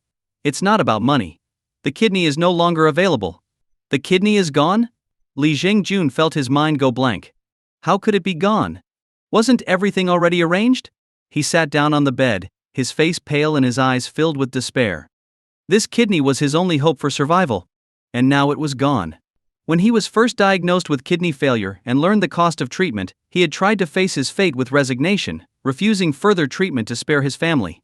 But when he found out that his daughter had managed to pay the surgery fees, he had dared to hope again. Now, less than a month later, he was being told the surgery was cancelled. Anyone would struggle with the emotional whiplash of being lifted to heaven, only to be dropped back into hell. Fang Mei grabbed the doctor's arm, demanding, "Why? Why is the kidney gone? Why? We've already paid for everything. The kidney is gone." "There's no need to overthink it," the doctor said curtly, shaking off her hand before walking away. "Doctor, wait!" Li Wanji called out as she rushed after him. Yang Xiao quickly followed. If it was a money issue, he could handle it. But if the kidney itself was unavailable, there was little he could do. What puzzled him, however, was why the refund had to wait until the 21st. Catching up to the doctor, Li Wanji grabbed his sleeve. "Doctor, when will the next kidney become available?" "I don't know," the doctor replied without turning around. "But we," Li Wanji began. The doctor turned sharply, his tone growing harsher. "I've already explained everything. Stop following me." His cold demeanor left Li Wanji at a loss for words. Her eyes filled with tears, which she fought to hold back. Was this what despair felt like? Why give us hope only to shatter it? Why? The younger doctor beside him, unable to bear the scene, waited until the senior doctor walked away before softly saying, "You should probably consider switching hospitals. This isn't about the money, it's because..." Just as he was about to reveal the truth, the senior doctor's voice rang out. "Xiao Zhao, hurry up. We need to check the rooms on the 4th floor." Coming. The younger doctor quickly followed. Yang Xiao glanced at the pale-faced Li Wanji, unsure how to comfort her. The blow had come so suddenly that the Li family was utterly unprepared. The joy from moments before had now completely dissolved into despair. Back in the hospital room, sadness and helplessness hung heavily in the air. Outside, voices drifted in from the hallway. "Old Zhang next door has only been here for a month, and he's scheduled for a kidney transplant next week." "Seriously?" "Absolutely. I even heard that his son bribed the nephrology department head with 500,000 yuan to snatch the kidney from someone else." "What? That's outrageous." "Of course. Money talks." "Who told you that?" "Old Zhang himself." "Why would he lie?" "Damn. This is so corrupt." Every word of their conversation drifted clearly into room 302. Hearing this, Li Jingjun trembled with anger. Why? The kidney meant for him had been taken through bribery? How could anyone tolerate this? Fang Mei immediately stood up. "No. I'm going to demand an explanation." She couldn't swallow this injustice. "Wait, Mom. Let me go instead," Li Wanji said softly, pulling her mother back. She understood her mother's temper causing a scene wouldn't help their situation. Yang Xiao quickly chimed in. "I'll go with Wanji." If the rumor was true, the corruption was worse than he had imagined. "All right. We have the truth on our side. Don't be afraid," Fang Mei said firmly. Together Yang Xiao and Li Wanji headed toward the nephrology department. On the way, Yang Xiao made a call to verify something. He learned that the hospital had indeed scheduled several kidney transplants this month. He then took Li Wanji to the billing office to ask some questions. What they found out confirmed their fears. If they requested a refund, it would mean they were voluntarily giving up the surgery scheduled for the 20th. But if they didn't, the surgery was still technically on the schedule. This proved that the conversation outside the room was true. Yang Xiao was furious. If everyone operated this way, what was the point of having laws? He vowed to help Li Jingjun reclaim the kidney that rightfully belonged to him. As they left the billing office and headed back to nephrology, Li Wanji grew increasingly agitated. How can they do this? How? For the sake of profit, Yang Xiao replied grimly. If they don't fix this, I'll report them. But we need solid evidence first. How are we supposed to get that evidence? Leave it to me. Just follow my lead, Yang Xiao said after thinking for a moment. No evidence? Then he would create it himself. Arriving at the nephrology office, Yang Xiao discreetly began recording on his phone. Li Wanji knocked on the door. Inside, her father's attending physician, Ma Dihao, quickly turned off his computer screen before slowly raising his head and asking, "What can I do for you?" Yang Xiao smiled. "Hello, doctor. Could you tell me if the kidney transplant surgery for Li Jingjun in room 302 is scheduled for the morning or afternoon on the 20th? He asked this to test the doctor, to see if he was aware of the surgery being cancelled. Sure enough, Ma Dihao's brows furrowed instantly. Hasn't anyone informed you? Informed us of what? Yang Xiao feigned confusion. The kidney transplant for Li Jingjun has been cancelled. But we've already paid the fees, Yang Xiao responded. Paying doesn't help if the kidney is no longer available. There's nothing we can do about it, Ma Dihao replied, shaking his head, wearing an expression of helplessness. If Yang Xiao hadn't done his homework consulting people and verifying the situation at the billing office, he might have believed the doctor's words. But based on what he'd learned, it was clear to Yang Xiao that Ma Dihao was exploiting his position, accepting bribes, and reallocating kidneys from patients who couldn't pay bribes to those who could. This was not a simple case of patients expressing gratitude with a post-surgery gift, it was likely illegal. From the way Ma Dihao spoke, Yang Xiao could tell that he and his colleagues had coordinated their story to brush off the Li family. Yang Xiao's smile faded as he asked, "Is the kidney really unavailable, or are you just saying that?" At this, Ma Dihao's face darkened. Gone means gone. There's no such thing as real or fake about it. Do they suspect something? Impossible. Everything had been done discreetly. Even if they knew, so what? Why worry over money? Yang Xiao's voice turned cold. I've already found out that the kidney originally assigned for Li Jingjun has been reassigned to Zhang Yukai. Care to explain? Still trying to cover it up? Ridiculous. I don't know what you're talking about, Ma Dihao said, feigning ignorance, though his eye twitched slightly. Yang Xiao smirked. Some things, when exposed, could have serious consequences for your career. Exposed? Go ahead. What can you possibly reveal? Ma Dihao scoffed, leaning back in his chair with an air of arrogance. Exploiting your position to accept bribes is illegal. Are you threatening me? No, not a threat, just a friendly reminder. I know the hospital's policies better than you. I don't need your reminders, Ma Dihao said dismissively, lounging comfortably, as though he were untouchable. Yang Xiao's eyes narrowed. If you're so confident, then we'll have to report this and see what happens. He turned to leave with Li Wanji. Behind him, Ma Dihao's voice came lazily, Kid, don't meddle in things that don't concern you. And without evidence, how can you accuse me of taking bribes? Then, with a sneer, he added, even if you had evidence, you still couldn't do anything to me. Yang Xiao glanced back. Want to bet? Consider it a challenge issued, and I accept. Leaving the nephrology department, Yang Xiao saved the video recording he had just taken, preparing to use it as evidence.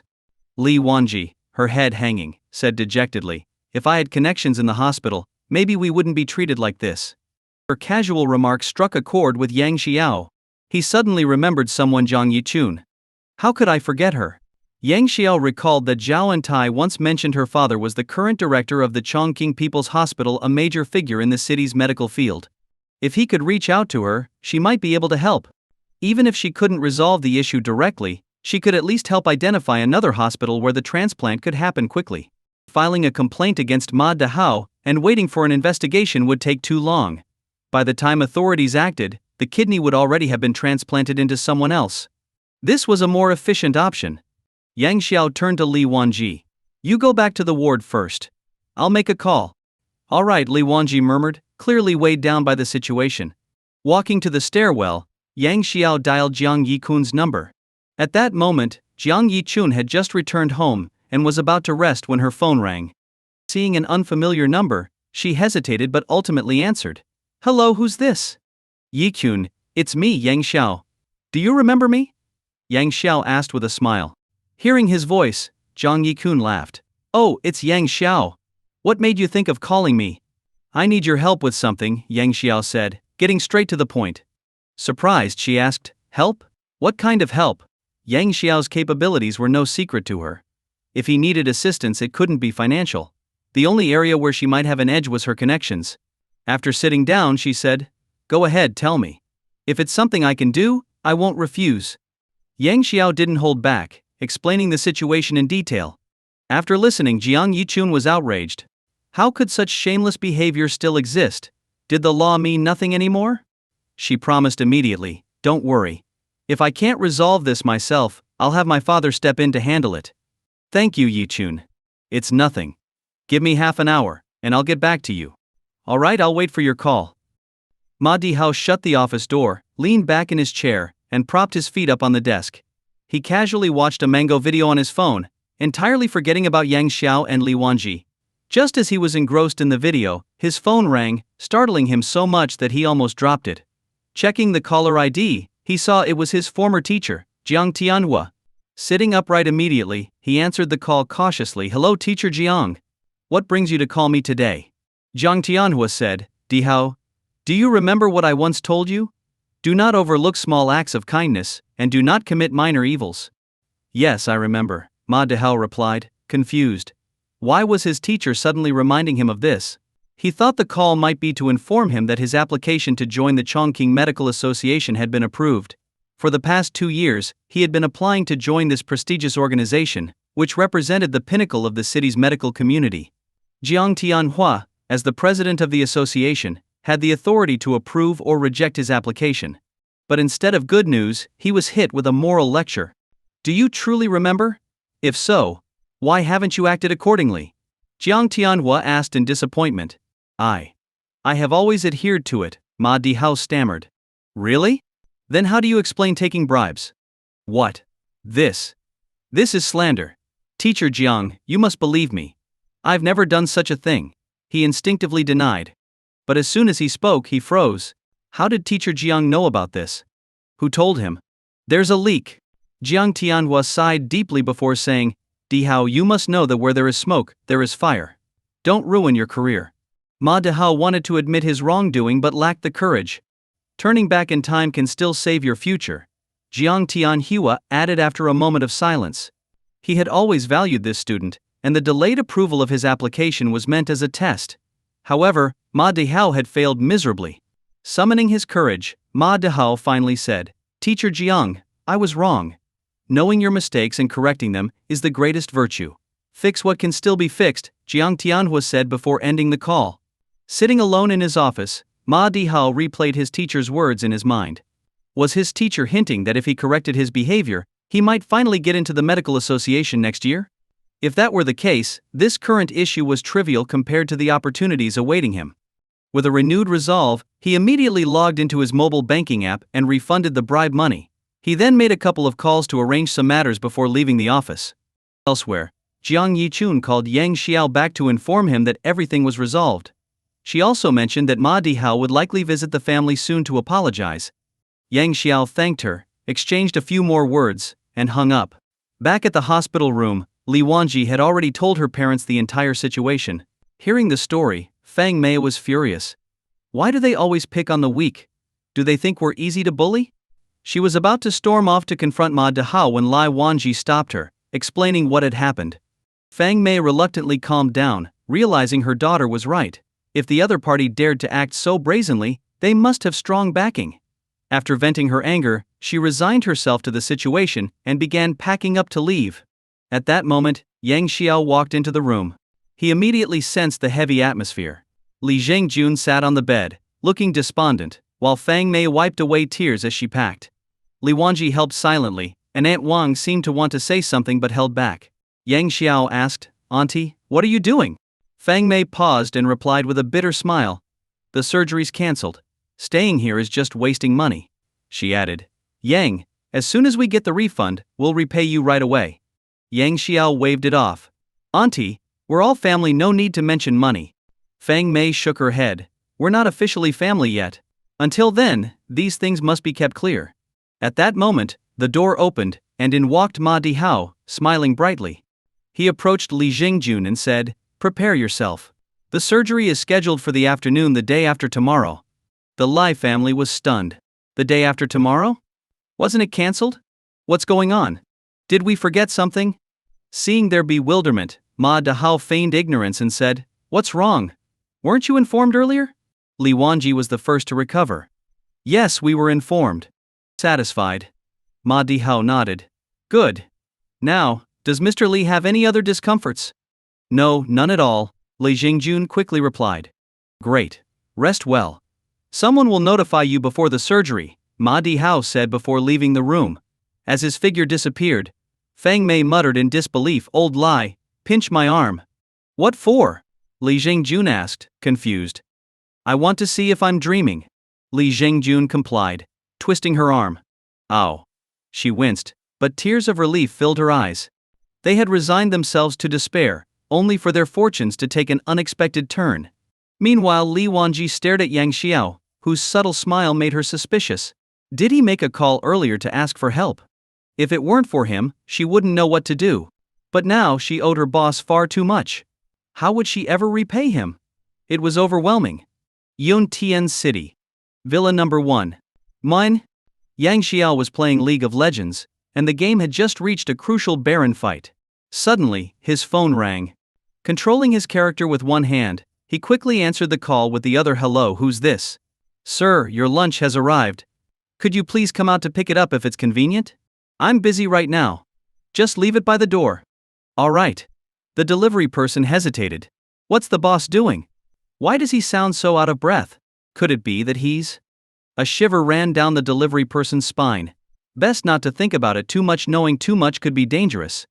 After hanging up, Yang Xiao finished his game before leisurely heading downstairs to pick up his lunch. Since Li Wanji's father was about to undergo surgery, Yang Xiao had given her a month-long leave to focus on her family. She wouldn't be back at work until after the Lunar New Year.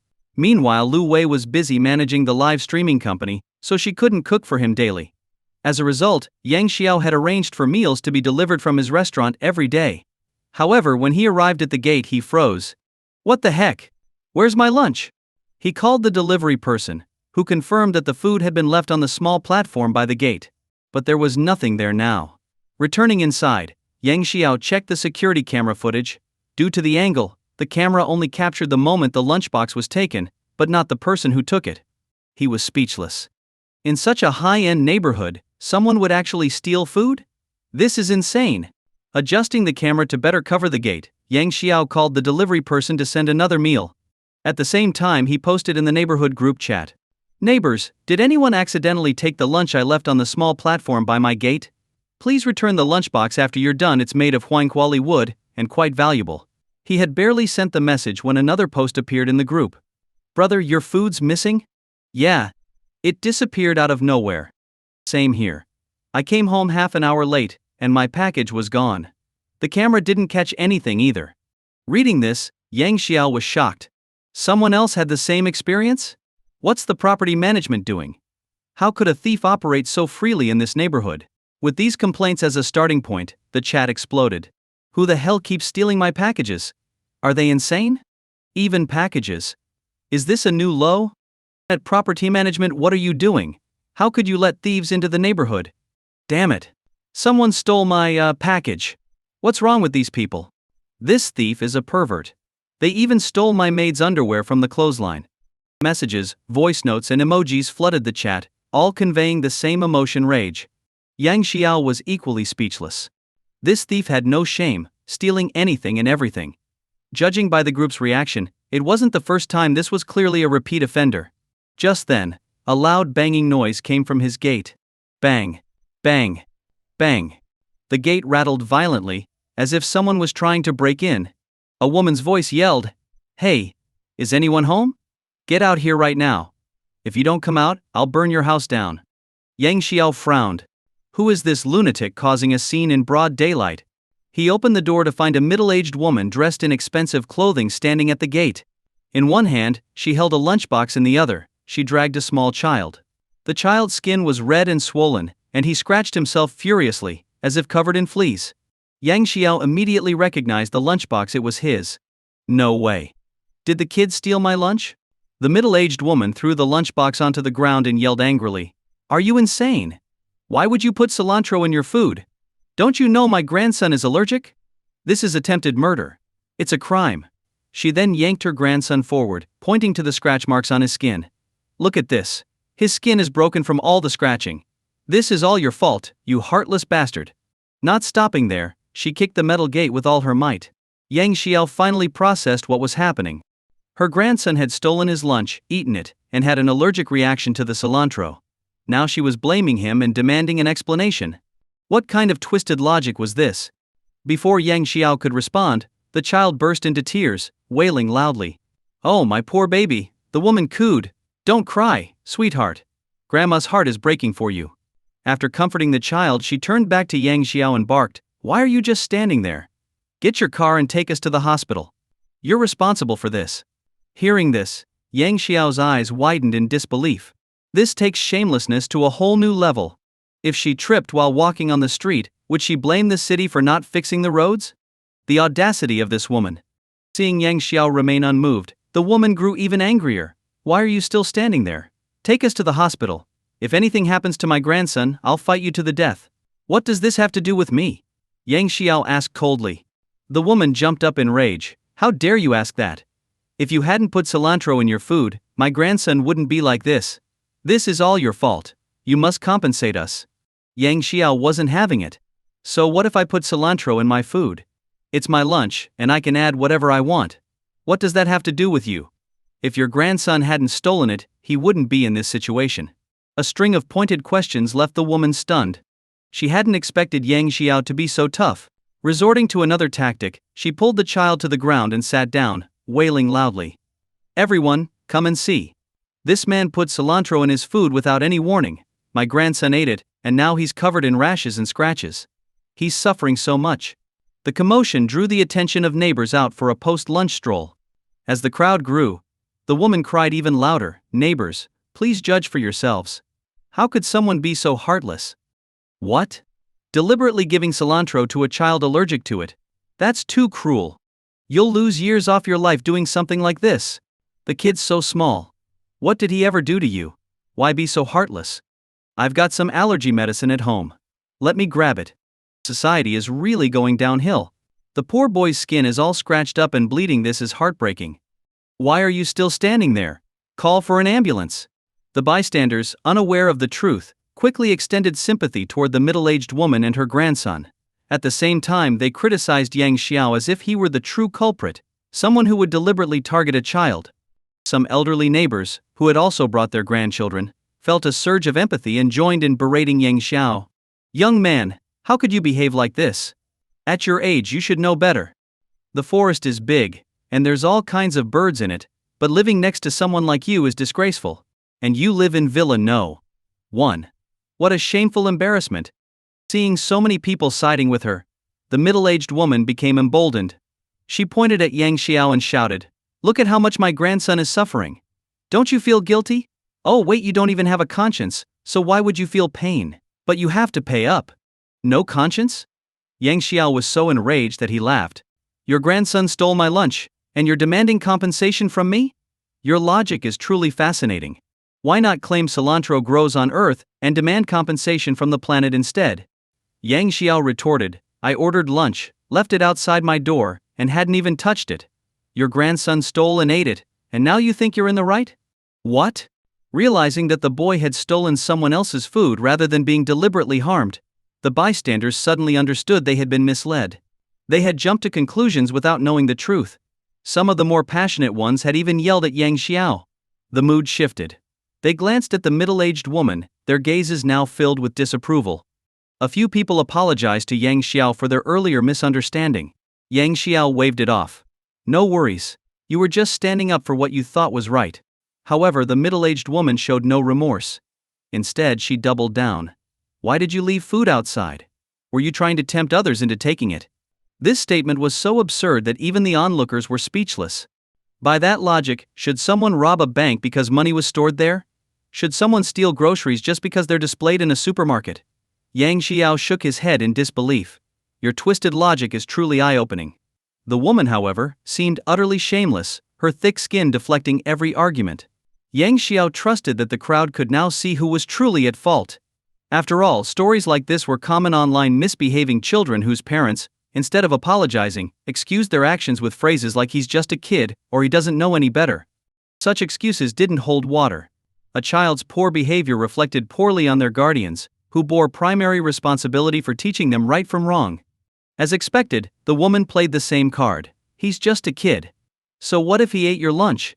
Do you really have to be so petty? Petty? Yang Xiao wanted to unleash a torrent of curses but restrained himself. Before he could respond, the woman continued, I don't care. If you want to resolve this, you'll have to pay us 50,000 no, 100,000 yuan. And what if I don't? Yang Xiao asked coldly. Then I'll come to your house every day and make your life miserable. Are you threatening me? So what if I am? And if you don't pay up, I'll call the police and report you for attempted murder. It was clear that the woman would stop at nothing to achieve her goal. Yang Xiao chuckled. Please call the police. After all, your grandson stole my lunch worth thousands of yuan. That's robbery. Nonsense. My grandson didn't rob anyone, the woman argued. He just did what anyone would do. Hearing this, not only was Yang Xiao speechless, but the onlookers were also stunned. Her logic was truly baffling. Yang Xiao shrugged. Whether it's robbery or not, that's not for you to decide. The police will sort it out, he added. Oh, and let's not forget you destroyed my property. That's also a crime. The woman panicked. I didn't destroy anything. When did I damage your property? Yang Xiao pointed to the shattered lunchbox on the ground. See that? The lunchbox you threw. It's made of huangquali wood and worth over 100,000 yuan. Ridiculous. A wooden box worth that much? Who's going to believe that? You're welcome to have it appraised by any professional agency. Forget it. You haven't given me money yet, and now you're dreaming of making me pay you? Keep dreaming? Yang Xiao smirked. Ah, you just reminded me of something. Earlier you demanded 100,000 yuan from me. That constitutes extortion. I was asking for medical expenses, the woman retorted. Yang Xiao shook his head. Clearly you don't understand the law. Let me explain what extortion is. Thanks to his recent legal research during the Bo Yalian fraud incident, Yang Xiao was well versed in the law. The woman's earlier threats to harass him daily unless he paid up were a textbook example of extortion under Chinese law. According to Article 274 of the Chinese Criminal Code, extortion involving a significant amount or repeated offenses can result in imprisonment for up to 3 years, detention, or a fine. For cases involving large sums or severe circumstances, sentences range from 3 to 10 years of imprisonment, plus fines. For especially large amounts, or exceptionally severe circumstances, sentences start at 10 years of imprisonment, plus fines. Moreover, destroying someone's property carried a penalty of 3 to 7 years in prison. With both crimes combined, the woman was looking at a minimum of 6 years behind bars. After hearing Yang Xiao's impromptu legal lecture, the middle-aged woman turned pale at the thought of prison time. But she quickly regained her composure. Trying to scare me? Do you think I'm a 3-year-old? She sneered at Yang Xiao. I'm just reasonably asking for medical expenses. You have no evidence to claim I'm committing extortion. Me? A criminal? Going to prison? Who do you think you are? You think the surveillance footage and witnesses don't exist? Yang Xiao almost laughed out loud at her attempt to deny it. With both evidence and witnesses present, she still claimed there was no proof? Where's your common sense? How does your brain work? At this moment, the child continued to cry loudly. Grandma, my body itches. It itches so much. My poor grandson. He's suffering so much. The woman's voice was filled with exaggerated heartbreak. She turned back to Yang Xiao, her tone sharp and accusing. How could such a cold-hearted person like you even exist in this world? Grandma, it hurts. The child's cries of discomfort echoed around, pulling at the heartstrings of those present. Some bystanders couldn't take it anymore and spoke up.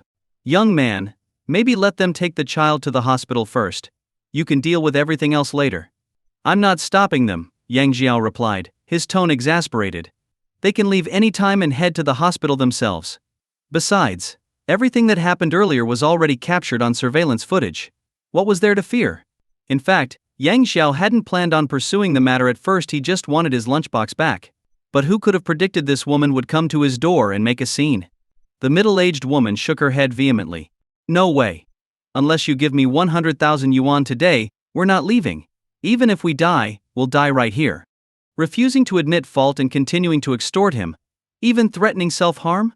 Yang Xiao gave her a thumbs up. You're truly something else. In less than 10 minutes, you've tried to extort me multiple times. The onlookers started whispering among themselves. Is this behavior actually considered extortion? It seems like it meets the criteria for extortion. Really? But isn't she just asking for medical expenses? No, I recently studied law. This absolutely qualifies as extortion, and demanding 100,000 yuan counts as a large amount.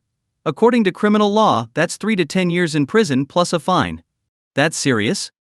Yep. Given her case, I'd say at least 5 years. Prison? 5 years? Hearing the bystanders' discussion, the middle-aged woman finally started to feel scared. She quickly pulled out her phone and began taking pictures of Yang Xiao. After taking a few photos, she stuffed her phone back into her pocket and spat out a threat. Just you wait. My son is the general manager of a big company. You're finished. With that, she grabbed her grandson and hurried away. Watching her retreating figure, Yang Xiao couldn't help but feel exasperated. I'm finished? Do you even understand who's actually in control here? And so what if your son's a general manager? Even the emperor is subject to the law.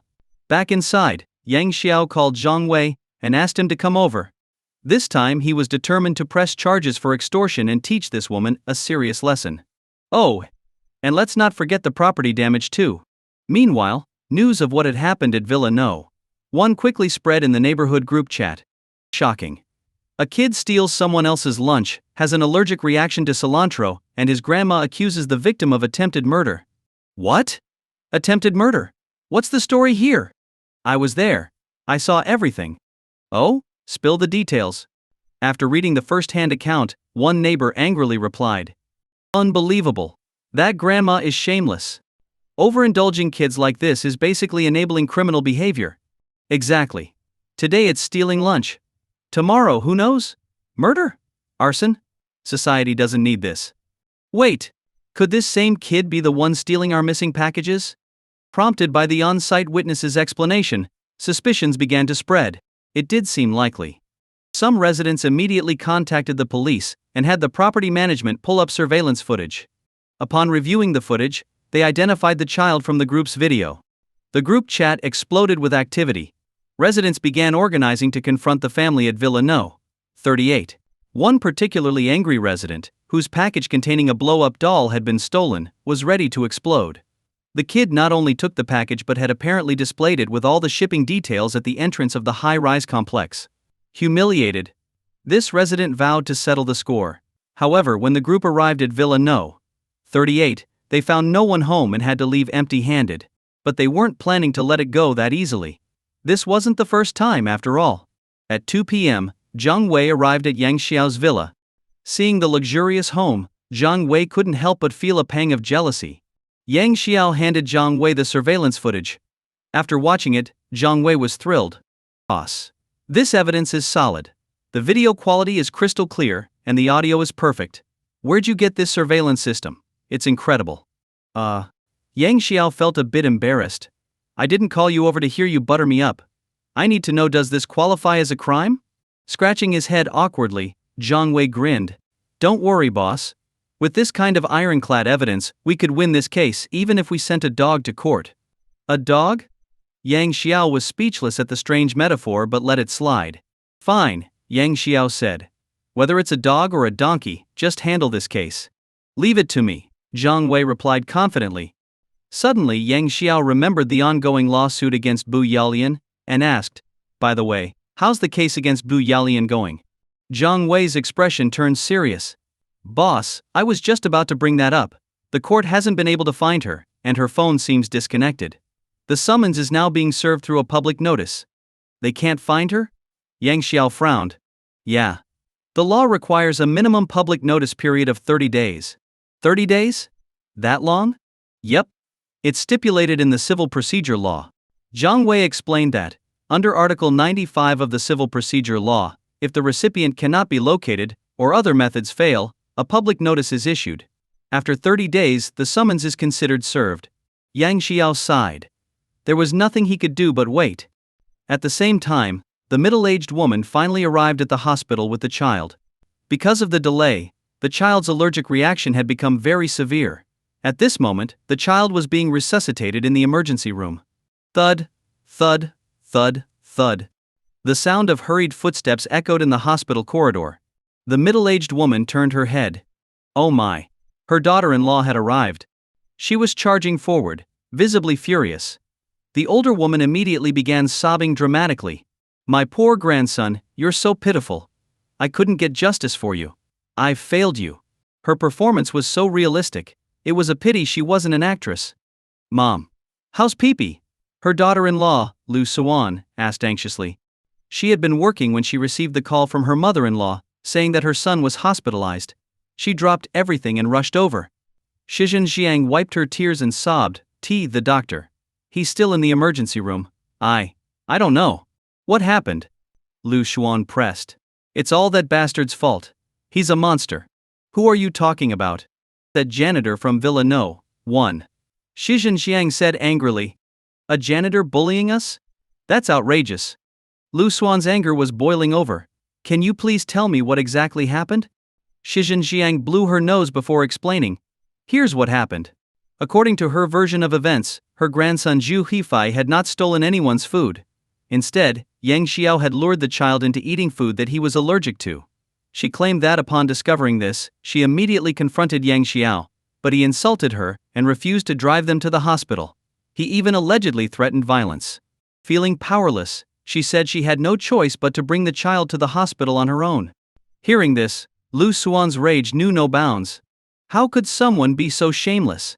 Not only did this man allegedly trick her child into eating food he was allergic to, but he also bullied an elderly woman. This isn't human behavior, it's monstrous. She immediately called her husband, Zhu Hingzhuang, to inform him of the situation. He promised to investigate the man and get to the hospital as soon as possible. Meanwhile, Shizhen Xiang sent the photos she had taken of Yang Xiao to her daughter-in-law. In the photos, Yang Xiao was dressed casually in clothes his mother had bought him, which looked inexpensive. This only reinforced Lu Xuan's belief that he was a janitor for Villa No. 1. If the company won't handle this, and the residents won't intervene, then fine. I'll expose this to the public, and let everyone see this disgusting behavior. She selected a few clear photos of Yang Xiao's face, and some of the emergency room. Then she began drafting a message on WeChat. Message. Friends, I am furious. Today, while playing in the neighborhood, my son was lured by the man in the photo to eat cilantro, which he's severely allergic to. This led to a life-threatening allergic reaction, and now my son is in the hospital fighting for his life. What's even worse is that the culprit showed no remorse and refused to take responsibility. He acted like it had nothing to do with him. Before coming to the hospital, my mother-in-law confronted him at his home. Not only did he deny everything, but he also threatened to hit her. Are janitors this arrogant nowadays? This is nothing short of barbaric. Where is the law? Where is humanity? The cleaning company he works for hasn't stepped up to address this. Are they condoning this behavior? This is outrageous. I implore everyone to help us seek justice.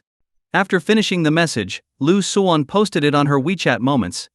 Not stopping there, she copied and pasted the message to several social news forums. It didn't take long for her post to go viral. Her WeChat notifications were exploding with responses, while online forums were flooded with comments condemning Yang Xiao. The post even became a pinned topic on one forum, ensuring that everyone who visited saw it first. Within just an hour, the post had garnered over 100,000 comments and shares, not including activity on other platforms. On the forums, countless netizens jumped in to criticize Yang Xiao. This guy looks human, but he acts like an animal. How could someone do such a thing? Isn't this attempted murder? He deserves to be a janitor for life. Disgusting. I curse him to stay single forever. The child is so young, what did he do to deserve this? I know a hacker friend. Let's dox him. Seeing the flood of insults against Yang Xiao, Lu Suan finally felt some satisfaction. Looking at her son lying in bed, now asleep, she recalled the doctor's words. If they had been even later, the consequences would have been unimaginable. This thought only reignited her hatred toward Yang Xiao. If I could, I'd tear him apart right now. At that moment, Zhu Hingzhuang finally arrived, his dark face filled with rage, veins bulging on his forehead. That damn janitor hasn't shown up yet. No, Lu Xuan replied, shaking her head. Zhu Hingzhuang punched the wall. Damn it! How dare he mess with my son? He's asking for it. Don't worry. The netizens are on our side, Lu Xuan reassured him. Do we know his name? No, she replied. The online search efforts hadn't yielded results yet. She had even asked the property management, but they claimed ignorance and refused to provide any of Yang Xiao's information. But this only fueled her frustration. Since they weren't actual residents of Villa No. 1, they couldn't force the management to comply. I won't let him get away with this. Zhu Hingzhuang growled through gritted teeth. Meanwhile, the online posts accusing Yang Xiao had made their way onto the trending lists of several platforms. These posts caught the attention of Bu Yalian, who had recently moved to Tianfu New City and was resting at home during her pregnancy. She sat up in shock, staring at the photos. Wait, is that Yang Xiao? She couldn't believe her eyes. Is he working as a janitor again? Seeing her reaction, Zhang Kuiyua asked curiously, Yao, what are you looking at? Why the big reaction? It's Yang Xiao. He's all over the news, Bu Yalian replied. Zhang Kuiyua pouted. What good could he possibly be in the news for? You guessed it right this time. He's being accused of putting a child in the hospital. What? Hurting a child? And they ended up in the hospital. Zhang Kuiyua's eyes widened in shock. Is he crazy? If he's not crazy, he's close, Bu Yalian said with a smirk. Good thing you broke up with him. Otherwise, how would you show your face in public? Exactly. It was a wise decision on my part, Bu Yalian nodded, fully agreeing. Subsequently, Bu Yalian joined the wave of attacks on Yang Xiao, hurling harsh words without restraint. She seemed to enjoy it, posting one comment after another tirelessly, with no regard for decency. As she scrolled through the posts, something unexpected caught her attention. A post with her name in the title. Curiosity piqued, she clicked on it. The moment the page loaded, she froze. A court summons? That couldn't be right. She downloaded the image and zoomed in. The defendant's name was indeed hers, and the summons even stated the date and time to appear in court. What is going on? She kept scrolling down the post and quickly found the plaintiff's name. It was Yang Xiao. In an instant, Bu Yalian jumped up from the couch. That bastard actually sued me. Who sued you? Zhang Kuihua, her mother asked. Yang Xiao. Hearing it was Yang Xiao, Zhang Kuihua immediately understood the reason for the lawsuit. She exploded with rage. That heartless scoundrel. Didn't we just take 400,000 yuan from him? What's the big deal? Why won't he let it go? To them, the money was something they felt entitled to. To Zhang Kuihua, Yang Xiao's actions were nothing more than petty vengeance, a small-minded act. He's just an ungrateful scumbag. He's not even human. Bu Yalian spat venomously. It was as if Yang Xiao, the victim of the theft, was somehow at fault. She displayed no sense of guilt, only righteous indignation. What should we do now? Zhang Kuihua asked anxiously. The summons was publicized online. Ignoring it wasn't an option. I don't know. I'll ask Pianren, he should know what to do. Bu Yalian didn't have a better plan. She believed that this kind of petty matter could be easily resolved by the lawyers at his company without her involvement. Lying back on the couch, she picked up her phone and dialed AI Pianren's number. Sorry, the number you have dialed is no longer in service. Please check and try again. A disconnected number? Bu Yalian was stunned. She hung up and double-checked the number. No mistake. So why was it disconnected? She called again. Sorry, the number you have dialed is no longer in service. Please check and try again. The same message. Frowning deeply, Bu Yalian sat up straight. If it were a signal issue, wouldn't it say something like out of service area or temporarily unavailable? Disconnected? What does that mean? Could it be? Holding her breath, she opened WeChat and sent AI Pianren a message. Did you change your number? But the moment she hit send, a red exclamation mark popped up with the message. Message sent, but rejected by the recipient. Seeing this, panic began to set in. Turning to Zhang Kuihua, she said, Mom, let me borrow your phone. Before Zhang Kuihua could respond, Bu Yalian grabbed it and logged into her mother's WeChat. She sent another message to AI Pianren. The result was the same. Bu Yalian was completely dumbfounded. Why? Why is this happening? Had she been scammed? No. That's impossible. In a frenzy, she began sending messages one after another, only to be met with repeated rejections. The living room was silent, except for the frantic sound of her tapping on the phone screen. Noticing her daughter's strange behavior, Zhang Kuihua grew concerned. Yao, what's wrong? Wasn't she just making a call? How did this suddenly turn into a breakdown? Bu Yalian didn't respond. She kept alternating between the two phones, furiously sending messages to AI Pianren. Zhang Kuihua, seeing her daughter's increasingly erratic state, was reminded of something from years ago. A neighbor's daughter had been possessed and repeatedly banged her head against a door, eventually losing her sanity. The community shaman later blamed the family for not snapping her out of it in time. With that in mind, Zhang Qiuyue grabbed Bu Yalian's shoulders and shook her violently. "Yao Yao, snap out of it. Don't scare me." After a long moment, Bu Yalian finally muttered, "I can't reach him anymore." "Can't reach who?" "Ai Pianren." "Ah, isn't he at sea?" "Maybe the signal is bad," Zhang Qiuyue suggested. "No? That's not it." Bu Yalian shook her head frantically. "Then what is it? Explain it to me," Zhang Qiuyue demanded. It took nearly 10 minutes for Bu Yalian to calm down. With tears streaming down her face, she looked up at Zhang Qiuyue and said, He cancelled his old phone number. And you're this upset over that?" Zhang Qiuyue thought. Could she really be possessed? Zhang Qiuyue scrutinized her daughter but saw no signs of that. Perhaps she was delusional from overthinking? Either way, Zhang Qiuyue decided to comfort her daughter first. "Maybe he just got a new number. If he changed his number, he would have told me right away. Maybe he's just too busy and hasn't had the chance." Bu Yalian picked up her phone and said, "Look, I've been blocked on WeChat too." Zhang Qiuyue leaned in to check. Sure enough, the chat log was filled with red exclamation marks and rejection notices.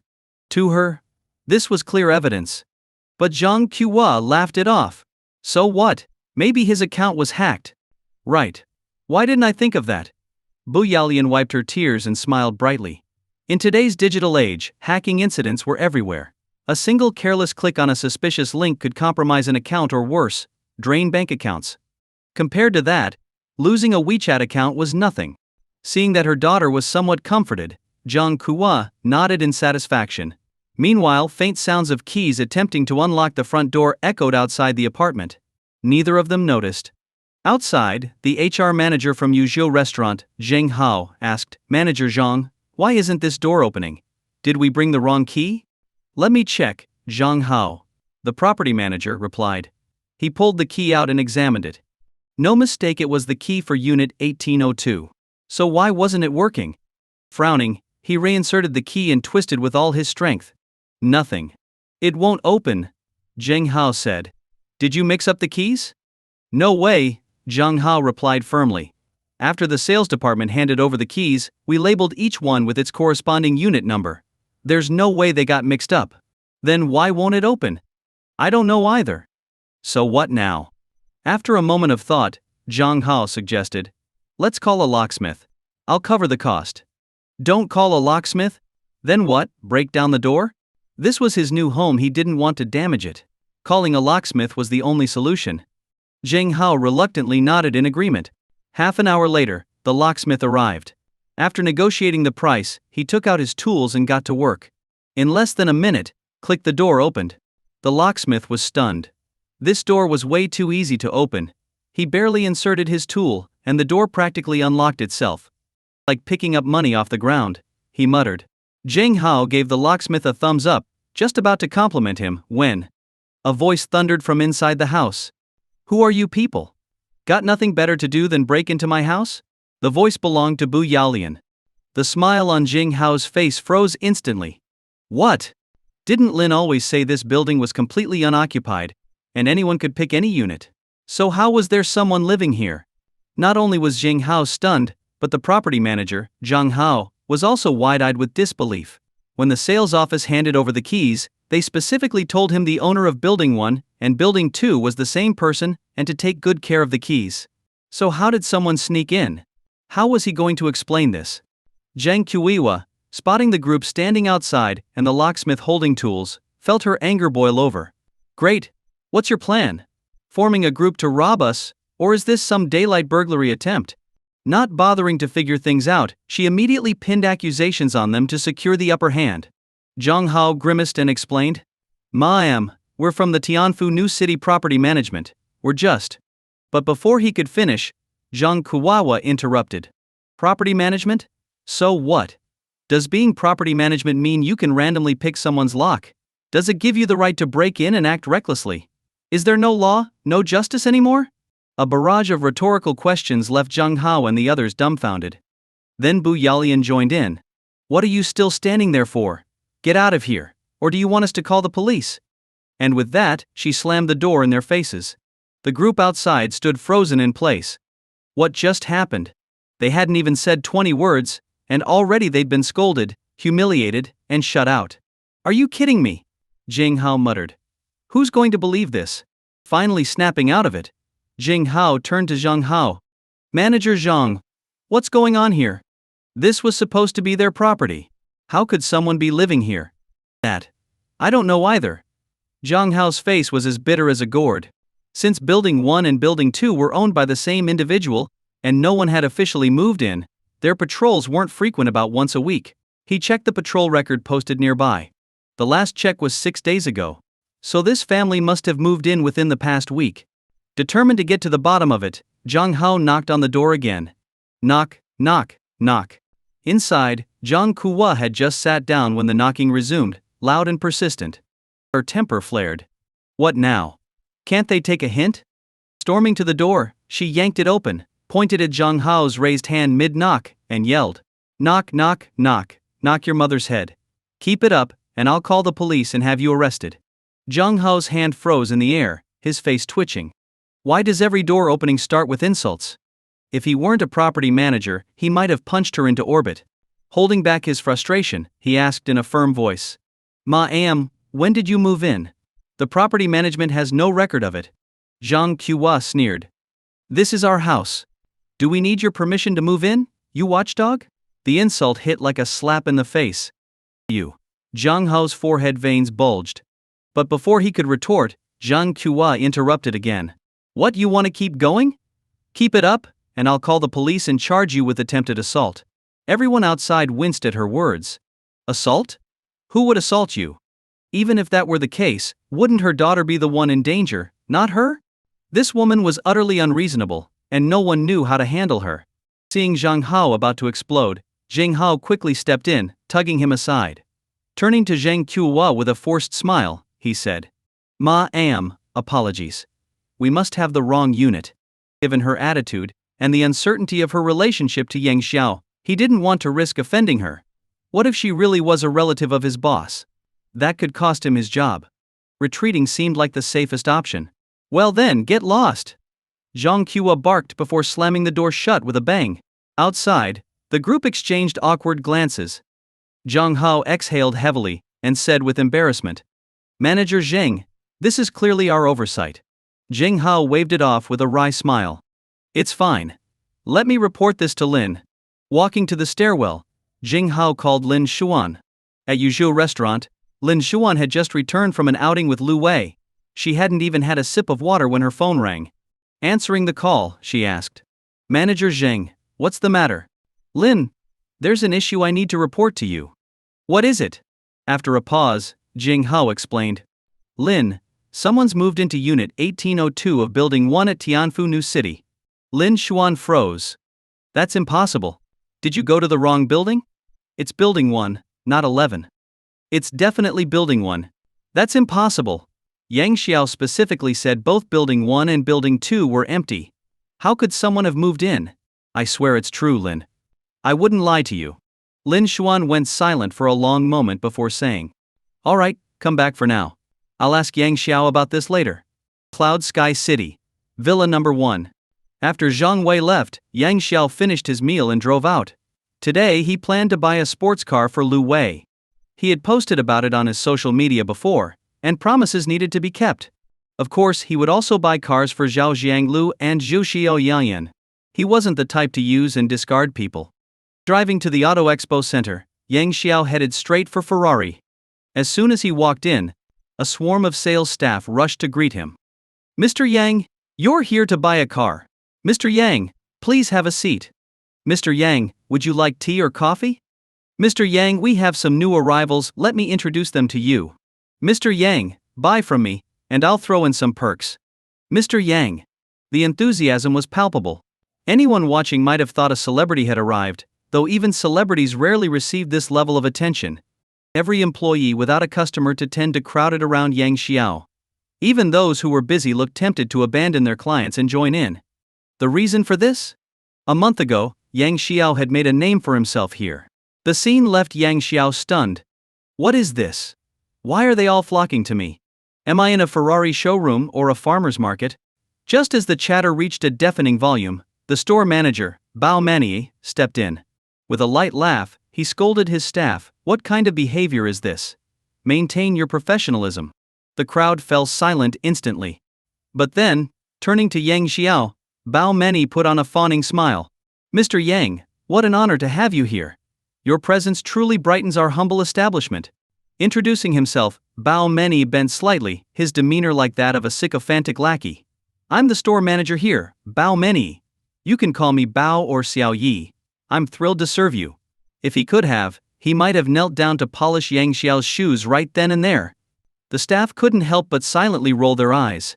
"You're calling us shameless? You're the biggest bootlicker here." Yang Xiao, slightly embarrassed, said, "I plan to buy a few cars. Please assign me a competent salesperson."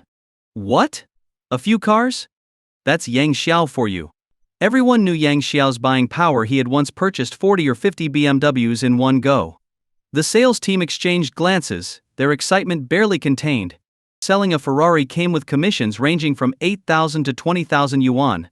Without commissions, their monthly income hovered around 5,000 to 6,000 yuan, with rare opportunities to exceed 10,000. Despite the showroom's traffic, genuine buyers were scarce. And sometimes, after investing hours with a customer, they'd find out the sale went to another salesperson. In a high-end showroom like Ferrari, only a handful of cars sold each year. A customer like Yang Xiao, who bought several cars at once, might come around once in a decade. Every salesperson present had one thought: "If I can get this sale, my month is made." Bao Mani immediately offered, "How about me? I guarantee professionalism." Yang Xiao gave him a polite yet awkward smile. "No thanks. Having a man follow me around would be weird. Better to pick a woman." "This is a small matter, Manager Bao. No need to trouble yourself." Yang Xiao turned to the female sales team. Instantly, prayers began. "Pick me! Pick me! Pick me!" Yang Xiao's gaze settled on a pretty salesperson. Pointing to her, he said, "I'll go with her. A beauty is always better company. Kiki, Mr. Yang is one of our most valued clients. Ensure he's completely satisfied," Bao Mani instructed. Though slightly disappointed not to be chosen, Bao Mani didn't mind much. As the manager, he still earned a bonus whenever a sale was made under his watch. KK, thrilled, quickly responded, "I won't let you down." Those who weren't chosen couldn't hide their envy, jealousy, and frustration. Kiki approached Yang Xiao with a sweet smile. "Mr. Yang, do you have a specific car in mind, or would you like me to introduce some options?" Scanning the showroom, Yang Xiao asked, "Which car here is the most expensive and available for immediate delivery?" Kiki was momentarily stunned but quickly caught on. Excited, she answered, "Mr. Yang, currently we have a 5.2 million yuan SF900 Spider, a 5.3 million yuan Ferrari 812 Superfast, and a 5 million yuan SF90 Stradale. These three." Before she could delve into features and specifications, Yang Xiao waved her off. "Just swipe the card." "Ah," I said, "swipe the card. Oh, right. Please wait in the lounge while I inform the manager to process the paperwork," Kiki said, hurriedly taking the card with both hands. What does it mean to be rich? This is it. Kiki escorted Yang Xiao to the lounge, served him refreshments, and then rushed off to report the news. 30 seconds later, Bao Mani and the finance staff arrived. In under 5 minutes, all purchase formalities were completed. They promised to handle registration and licensing by the end of the next business day and deliver the cars to Yang Xiao's specified location. Yang Xiao was very satisfied but reminded them to keep his purchases confidential. His household wasn't exactly harmonious. If the backyard caught fire, things could get messy. Understanding Yang Xiao's intentions, Bao Mani assured him, "Not a word will leak." As Yang Xiao drove off in his BMW, the Ferrari showroom staff lined up at the entrance to see him off. "Mr. Yang, have a safe trip. We look forward to your next visit." The grand farewell left an impression. Watching Yang Xiao's car fade into the distance, Bao Mani sighed. He came and went so quickly, dropping millions as if he were buying groceries, just a swipe of the card and done. People like this really make you question life. Meanwhile, the female sales team looked at Kiki with stars in their eyes, filled with envy. Kiki's commission for this sale would be at least 50,000 yuan, enough to make anyone jealous. At the same time, the content Lu Suan posted online continued to spread. Many of Yang Xiao's high school classmates had learned about it, and the group chat had exploded. Playing tricks on a child? That's inhuman. I never realized Yang Xiao was such a person. You really don't know someone's true nature until something like this happens. He's just a janitor, pretending to be rich a few days ago, even claiming he'd buy his girlfriend a sports car. I almost believed him. There's always all sorts in this world. Why expect anything different? The real victim here is the villa owner. Yang Xiao messes up, and they get dragged into it too. What can they do? They're the ones who hired him as a janitor. The chat was livelier than ever, with everyone freely expressing their opinions. Yang Xiao, having left the group a few days ago, had no idea this was happening. He wasn't even aware that he had become a trending topic online. Peng Sen, who had been quietly observing, couldn't help but offer a warning. What if Yang Xiao is actually rich, and isn't just pretending? However, those who enjoyed mocking Yang Xiao didn't appreciate the comment. Instead, they ramped up their ridicule, with some even accusing Peng Sen of being scared to speak his mind. It wasn't that Peng Sen was afraid he had personally witnessed Yang Xiao spend 3 million yuan of Acheron Constantine watch. Why would someone that wealthy need to fake it? Similarly, He Shihyong, seeing the heated discussions in the chat, remained silent. She, too, had witnessed Yang Xiao's financial capability firsthand. She couldn't help but wonder how these classmates, who spent all their time fawning over Jian Shuai and belittling Yang Xiao, would react if they discovered that Yang Xiao was wealthy enough to buy 50 BMWs worth tens of millions. Would they abandon Jian Shuai and start worshipping Yang Xiao instead? Would they turn on Jian Shuai and criticize him? It seemed possible. After all, these people mocked Yang Xiao to gain favor with Jian Shuai. She herself had been one of them. Now, all she felt was regret. But it was too late. Just then, Jian Shuai, who rarely spoke in the chat, broke his silence. Classmates, everyone seems so lively. How about we pick a date for a reunion? The moment the message was sent, replies flooded in. Welcome, Boss Shuai. A chorus of Boss Shuai filled the chat. Jian Shuai followed up. Last time I had to cancel our gathering due to a last-minute issue. This time I'll host it at the Yuzhu Hotel. Everyone, don't miss it. Seeing Yang Xiao trending for all the wrong reasons made Jian Shuai ecstatic. Naturally, he wanted to celebrate, strengthen his connections, and make his dominance clear. Boss Shuai is so generous. Boss Shuai is awesome. Boss Shuai is the best. Jian Shuai reveled in the flattery. After briefly finalizing the gathering date, he left the chat. Meanwhile, far away in an abandoned building, Ma Wei had also come across the trending topic. At the moment he was conspiring with Chen Xianhui, trying to track down the original poster to collaborate and take revenge on Yang Xiao. However, Ma Wei hadn't revealed his true identity to Chen Xianhui yet. Whenever they needed something, Ma Wei provided the money while Chen Xianhui handled the errands. When asked why he couldn't go himself, Ma Wei always had a ready excuse. Over time, Chen Xianhui stopped questioning him. To Chen Xianhui, as long as someone else was paying, why not do a bit of work to exact revenge on Yang Xiao?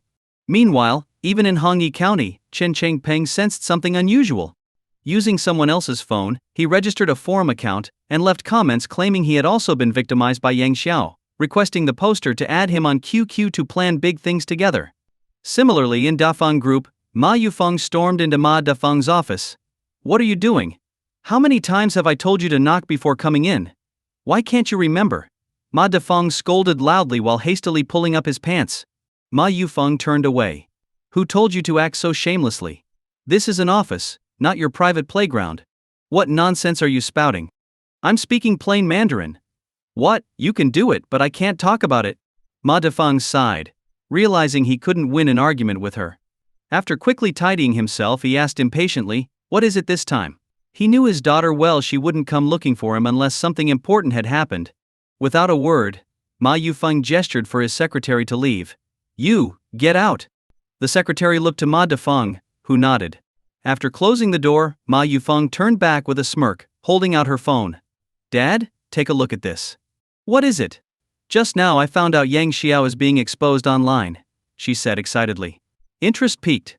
Ma Dafeng took the phone and carefully read the forum post. Afterward he felt there was more to the story. Looking at his daughter he asked, what are you suggesting? Ma Yufeng grinned mischievously. Everyone hates him now. Why don't we take this chance to get rid of him? Nobody would suspect us in this situation. Stroking his chin, Ma Dafeng considered the idea before shaking his head. Not yet. It's too early to act. Why? She asked, confused. Because we don't know enough about him. We have no idea what kind of power might be backing him. Unlike in his younger days, Ma Defeng now valued his reputation and carefully considered the consequences of his actions. But I've already investigated. He used to just be a delivery driver. It's not that simple, he replied firmly. What if what you've uncovered is exactly what he wanted you to see? That's impossible, she insisted. I've seen all kinds of schemes. Trust me on this one. Though unconvinced, Ma Yufeng fell silent as her father patted her shoulder. Listen to me. You won't regret it. Top floor of Yushu Hotel General Manager's office. Lin Xuan called Lu Wei to her office. Curious, Lu Wei asked, "What's going on, darling? Why'd you call me here?" Lin Xuan unlocked her phone, showing Lu Wei a screenshot. Take a look at this. What is it? Why the mystery? Lu Wei laughed as she took the phone. But as she read, her smile froze. Yang Xiao bullying a child? The child hospitalized? How could that be possible? In her memory, even during high school, when Yang Xiao's grades had plummeted, and he was hanging out with questionable people, he never did anything morally reprehensible. How could he, now a successful man, stoop to picking on children? No way. She refused to believe it. Lin Xuan didn't believe it either, which was why she called Lu Wei over. What do you think? Lin Xuan asked. This is clearly fake. He'd never do something like this. I believe him too. These netizens are just brainless. There's no helping it. The online buzz is intense. If this isn't clarified, things could spiral out of control. I'll call him to find out what's going on, Lu Wei said, pulling out her phone. But just as she was about to make the call, the office door opened. It was Yang Xiao. With a grin, he joked, "Wow, two beautiful ladies waiting for me? I'm honored." His eyes glanced over them briefly. Office attire? The thought of some action here is interesting. Of course, with Lu Wei, he could only fantasize. For now, his options lay with Zhao Jianglu and Zhuxiu Xiaoyan, who'd gladly entertain him. He had actually come to tell Lu Wei about the Ferrari he'd bought for her. But before he could speak, Lu Wei frowned and said, "How can you still smile at a time like this? Fire's practically at your doorstep, and you're this carefree? What happened?" Yang Xiao asked, confused. He glanced at Lin Xuan, sensing an odd atmosphere. Did they find out about something? Lu Wei rubbed her temples in frustration. You're trending on all the major online platforms. Lin Xuan was also watching him intently. Yang Xiao joked, "Me? Trending? I'm not Wang Feng. What's this about?" See for yourself. Lu Wei handed him the phone. She knew words alone wouldn't work, he needed to see the evidence. Yang Xiao took the phone, still smiling. But as he read, his expression darkened. The headlines read, "Ochiush. Shocking. A young man bullies a child in broad daylight. Man's misconduct leaves child hospitalized, where's his conscience? Frequent package thefts, and missing nanny's clothes, the truth uncovered. Bullying a child, a twisted mind or moral decay?" The articles twisted the story in every imaginable way. Yang Xiao nearly coughed up blood. The kid stole my lunch. How did this turn into me bullying him? Who flipped the script? Step forward, I won't kill you, I promise. Seeing his grim expression, Lu Wei pressed, "What's the real story here?" Lin Xuan added, "The online backlash is serious and not in your favor." Yang Xiao explained the incident from start to finish. Both women were furious after hearing the story. This is like a thief crying stop. Thief, how could people stoop so low? Lu Wei exclaimed. Absolutely shameless, Lin Xuan agreed. They understood that the first step was addressing the online narrative. Netizens are often keyboard warriors, Lin Xuan said. They take one side of the story, stand on a moral high ground, and attack without knowing the truth. Then they call themselves righteous. They're nothing but internet trolls. Lu Wei propped her chin on her hand. We need a way to cool down this controversy. I have a solution, Yang Xiao said confidently. Both women leaned in and asked, what's the plan? I'll release the surveillance footage from my front door, Yang Xiao replied. The video, showing his exchange with Shi Jingxiang, would clear everything up. Right and wrong would speak for themselves. Lu Wei's eyes lit up. Then what are we waiting for? Go get the footage. The sooner it's released, the better, she added. Yang Xiao nodded but said seriously, first I need to do one thing. What's that? I need some sharp people to help gather evidence online. The two women exchanged confused looks. What kind of evidence can you find online? Yang Xiao sighed inwardly. Are they really this clueless? He explained, we're going to collect evidence of everyone who's been slandering me. Huh? Are they just pretty faces? He thought, before elaborating. I'm not only suing the person who posted this but also every single troll who's been spreading lies and suggesting extreme actions, like burning down houses or breaking legs. They'll learn what it means to live in a lawful society. This idea wasn't entirely his own. He'd learned it from a novel he recently read, which expanded his understanding of the law. Lu Wei supported his decision wholeheartedly. However, for safety reasons, she insisted that Yang Xiao stay in a hotel instead of returning to his villa. Yang Xiao considered her advice and agreed it was safer and more convenient for coordinating efforts. Before long, the team Lin Xuan arranged arrived. Yang Xiao briefed them, and they began scouring the internet for comments and posts targeting him. They focused on high-engagement posts, especially those endorsing violent suggestions. Given the sheer volume of data, it took nearly 8 to 9 hours to complete the task. With the help of a tech expert, they also traced the IP addresses behind the most inflammatory comments. The next step? Filing a police report and launching his counterattack. Outside Villa Number 1, Yunqian City. Zhu Hingzhuang waited outside until nightfall, but Yang Xiao never returned. He was furious. He even stormed into the property management office, accusing them of enabling violence. When the property manager explained the actual situation, Zhu lashed out at him instead, accusing the property staff and the villa's owner of conspiring against him, a non-true owner. The property staff were left speechless. Classic victim complex. He was the one at fault, yet he twisted the narrative to make himself the victim. After accomplishing nothing at the property office, Zhu went home and vented his frustration on the forum under Lu Yusuan's post. He began posting the most vile comments he could think of. This scumbag doesn't deserve to live. I hope he never has a son. Give me a knife, and I'll make sure he never recovers. Who's ready to deliver justice? Count me in. Each of his comments quickly gained replies, and within just a few hours, his posts had over 10,000 likes and comments. The next morning, Zhu returned to Yang Xiao's villa to bang on the gate, but there was still no response. Damn it!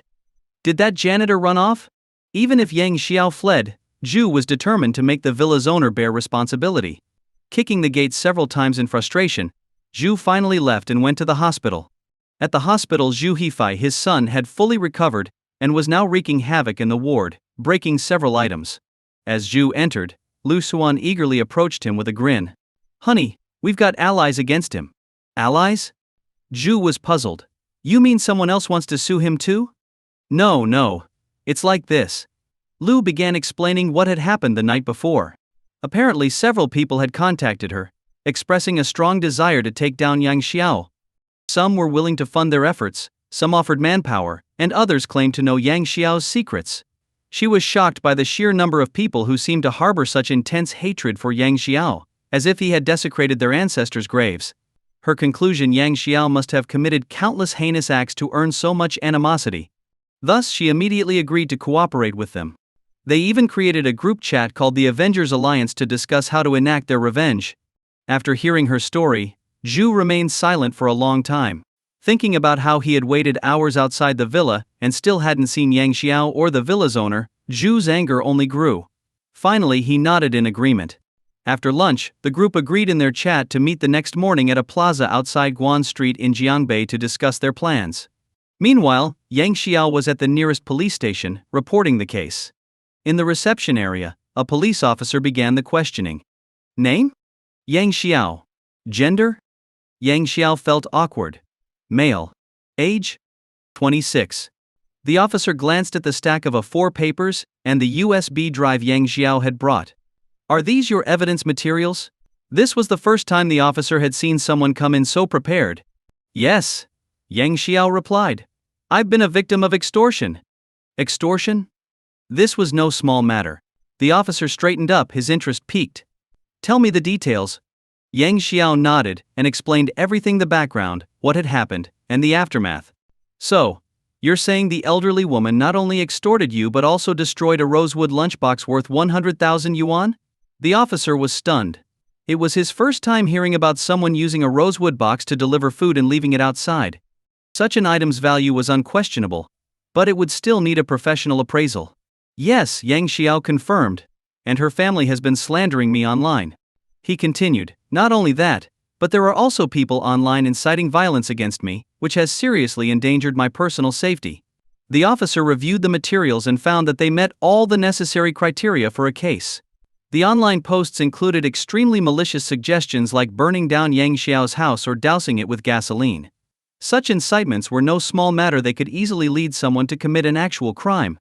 After confirming the validity of the posts and the evidence Yang Xiao had provided complete with IDs, IP addresses, and engagement data, the officer realized this would save the department a lot of time. However, since the online offenders were spread across the country, apprehending everyone involved would take time. The officer instructed his team to send the broken rosewood box for appraisal before solemnly turning back to Yang Xiao. We'll escalate this as soon as possible, but it might take a few days due to the number of individuals involved. No problem. I can wait, Yang Xiao replied with a smile. His evidence was solid. The police just needed to verify it online. Meanwhile, at Villa No. 38 in Yunqian City. We've already won this time, Lu Suan exclaimed excitedly to Zhu Hingzhuang. But they hadn't even finalized their plans yet. How could she be so confident? Raising an eyebrow, Zhu asked, did the plan change? Before Lu could reply, the doorbell rang. Ding dong. Ding dong. Zhu went to answer the door, only to freeze in surprise. We didn't call the police, so why are they here? Did my mother report something? As Zhu puzzled over the situation, the lead officer saluted him and showed his badge. Good evening. We're from the police station. Are Lu Suan, Shi Zhengxiang, and Zhu Hingzhuang living here? Knowing the family's reputation for being unreasonable, the officers had brought extra personnel. Trembling, Liu replied, why yes, that's us. You're suspected of defamation and intentional destruction of property. Please come with us to assist in the investigation. What? There must be some mistake. Please cooperate. Realizing the police wouldn't have come without evidence, Zhu reluctantly agreed. Beiyu District, Northern Police Station, Yushi. Interrogation room.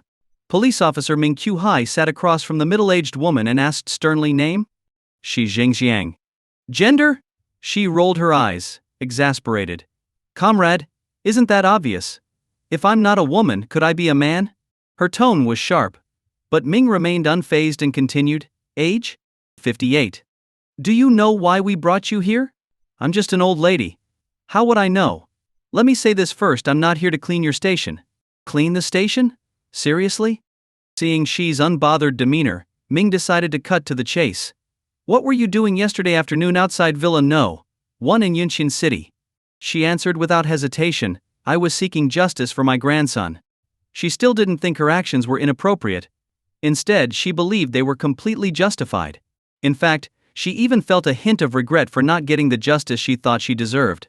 What kind of justice? Ming pressed. That janitor at Villa No. 1 deliberately tried to harm my grandson. Harm your grandson? That's right. He knew my grandson was allergic to cilantro and still forced him to eat it.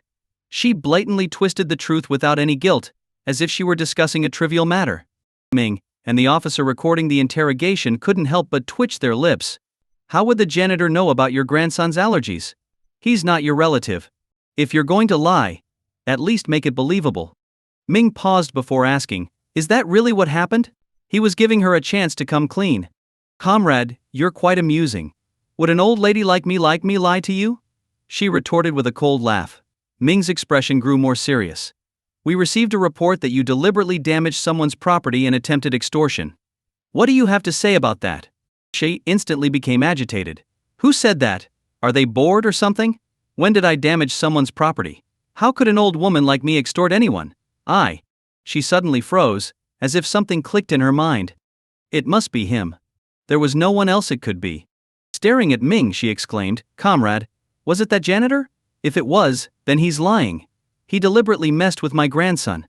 How dare he turn the tables on me? We're giving you one more chance. Tell the truth now, Ming warned. I am telling the truth. If you don't believe me, ask my grandson. Ming leaned forward, speaking slowly.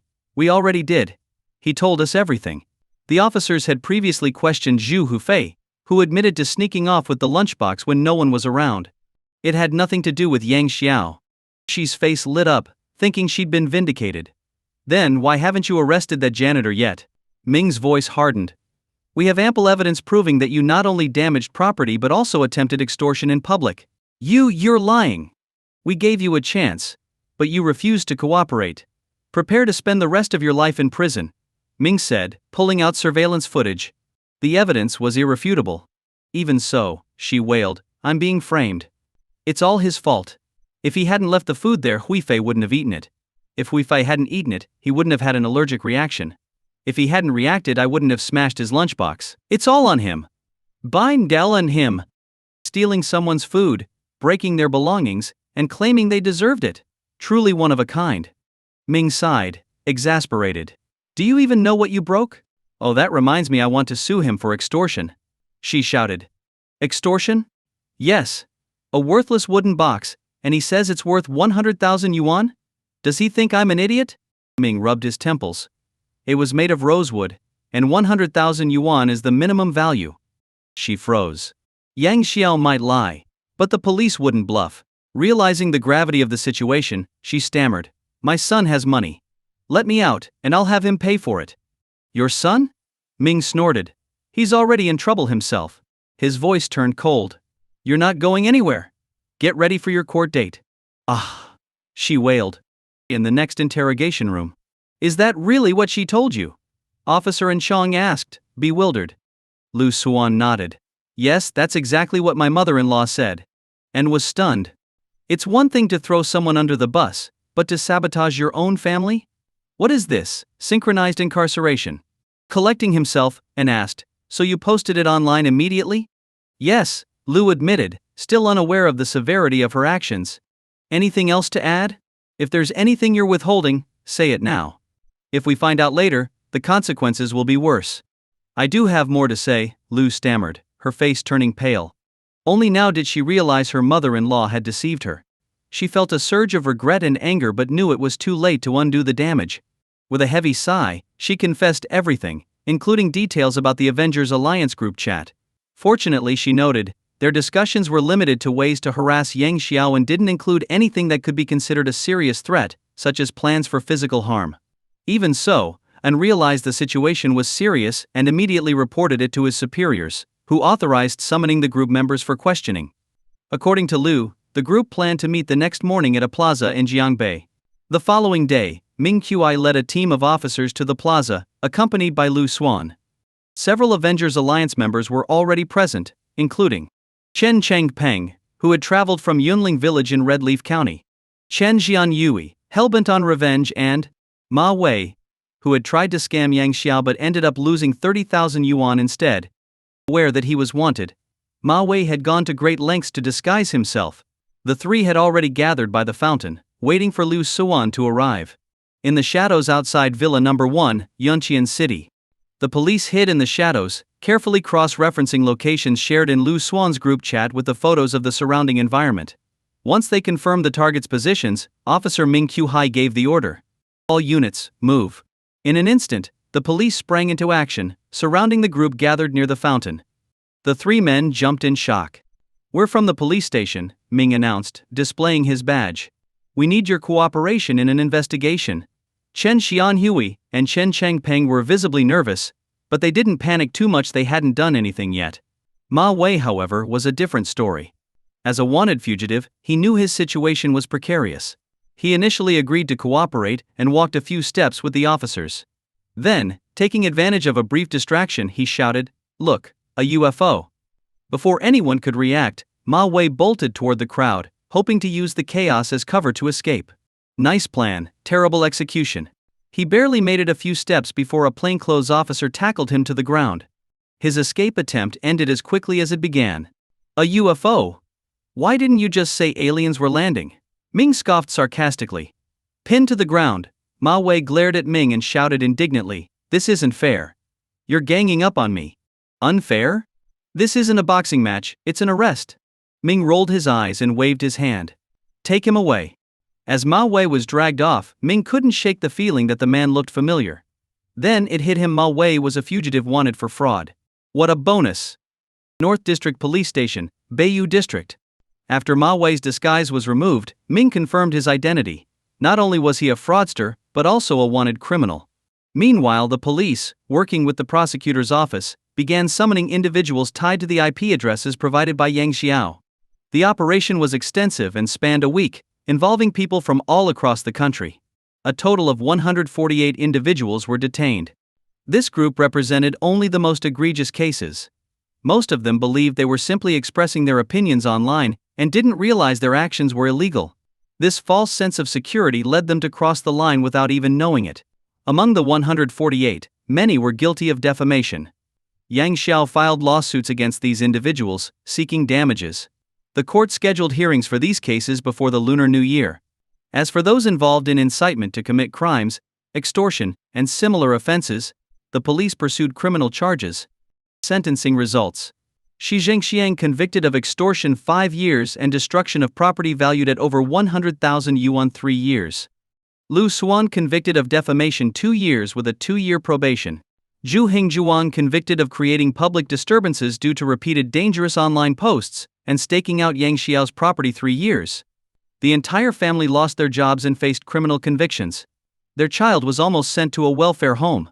For others guilty of incitement and creating disturbances, most received sentences of 1 to 3 years, with a few facing over 3 years. Every individual guilty of defamation was brought to justice, resulting in a clean sweep that shocked the public. At the same time, all the misleading and fabricated news stories vanished overnight. Yunqian City. High-rise apartments, 28th floor. Why didn't you tell us about all this? Zhao Xianglu pouted, looking at Yang Xiao with a mix of annoyance and concern. Yang Xiao playfully tapped her nose. No need to trouble everyone. 1 person losing sleep is better than 3. He smiled, but his carefree demeanor didn't match the chaos he had been navigating. If this happens again, we won't care about you. Zhao huffed, shooting him a glare. All right, it won't happen again. Swear it. I swear with both hands raised. Yang Xiao held his hands up solemnly. Zhao nodded, satisfied. That's more like it. She didn't fully trust his words but appreciated the gesture. Turning to Xu Xiaoyan, Yang Xiao asked, What about you? Still upset? We're just casual partners. Why would I be upset? Xiaoyan replied nonchalantly, spreading her hands. Though her tone was indifferent, her expression said otherwise. She was clearly waiting for Yang Xiao to coax her. Who says you're just casual? You're all mine, Yang Xiao declared confidently. And the main girlfriend agrees? Xiaoyan asked, raising an eyebrow with a teasing smile. Ah, right into the lion's den. Yang Xiao laughed nervously but quickly recovered. If she doesn't agree, I'll make sure she does. Xiaoyan smiled, deciding to drop the subject. We may not be able to solve your outside problems, but... She trailed off, letting her fingers glide seductively across his arm.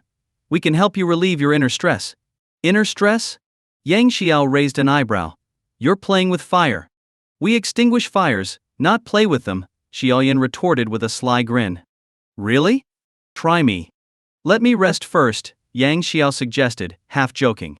He's giving up already, Zhao chimed in mischievously. Yang Xiao bristled. Who said I'm giving up? I can keep going forever. Prove it. I will. Yang Xiao smirked, pulling both women close. Time to re-establish order. Dia Feng Group headquarters, top floor. Dad, why have all the negative news about Yang Xiao disappeared from the internet? Ma Yufeng asked, puzzled. That morning, as part of her routine, she checked the news about Yang Xiao to see how much it had escalated. However, when she opened her phone, she was shocked to find that all the posts and articles against him had vanished without a trace. Ma Defeng didn't respond immediately. Instead, he took a puff from his cigar, exhaled a smoke ring, and said calmly, It's likely because he filed lawsuits. When the media found out, they probably deleted everything preemptively. He had done his research. Yang Xiao had sued over 100 people, and many had already been sentenced. Who would dare let the news continue to spread, risking it backfiring on them? What about our revenge? When are we going to act? Ma Yufeng frowned. Patience. Revenge is a dish best served cold, Ma Defeng replied. Dad.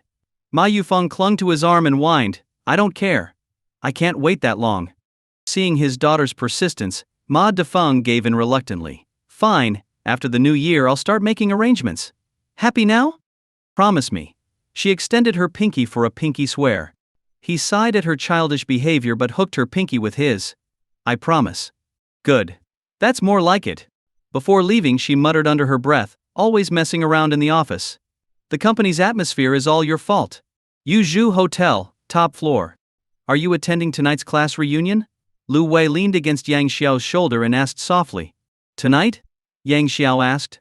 Yes, It's being held here at our hotel, she replied. Yang Xiao was silent for a moment before sighing. Class reunions. They've completely lost their meaning. Reunions were no longer just about catching up with old classmates.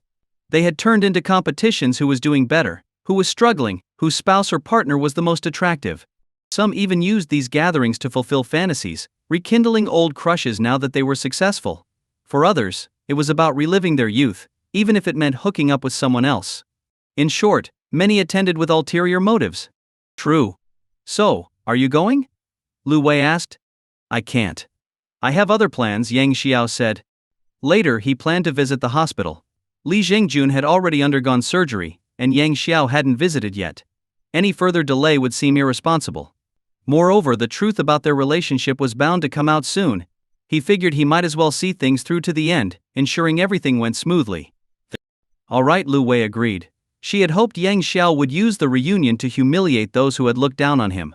But since he wasn't attending, she resigned herself to the missed opportunity. The two shared some quiet moments together before Lu Wei left for work. Between managing the hotel and overseeing a newly acquired live streaming company, she had her hands full. Lu Wei believed the live streaming industry had great potential. With the right approach, it could generate significant profits. Even though Yang Xiao wasn't short on money, she wanted to prove her worth and not just be a decorative trophy by his side. Yuzhou Hotel lobby. After lunch, Yang Xiao took the elevator down, ready to head out. As he reached the lobby, a familiar voice called out, Yang Xiao. Turning around, he saw none other than Park Go-chang, accompanied by Pang Sen. Park approached with a smug grin, sizing up Yang Xiao's attire. Clicking his tongue, he remarked sarcastically, wow, even the security uniforms at a 5-star hotel are this fancy. Impressive. Security? Him? Pang Sen was taken aback. He vividly remembered Yang Xiao spending millions on a luxury watch. How could someone like that be just a security guard? Suspecting it was an act, Pang Sen decided to play along. Park, misinterpreting Pang's reaction, boasted, that's right. Yang Xiao wouldn't have this job if it weren't for me. Really? Pang feigned surprise. Park fell for it and puffed up. Of course. I'm the one who recommended him for the security position. Turning to Yang Xiao, Park asked smugly, isn't that right? Feigning gratitude, Yang Xiao replied enthusiastically, absolutely. If it weren't for you, I wouldn't have such a great job. Thrilled by the acknowledgement, Park patted Yang Xiao on the shoulder. Keep up the good work. When my friend retires, I'll recommend you for the head of security position. Yang Xiao nodded. Thanks a lot, Park. I'll count on you to put in a good word. Leave it to me. Park beamed with pride. Yang Xiao excused himself, saying, all right, you guys chat.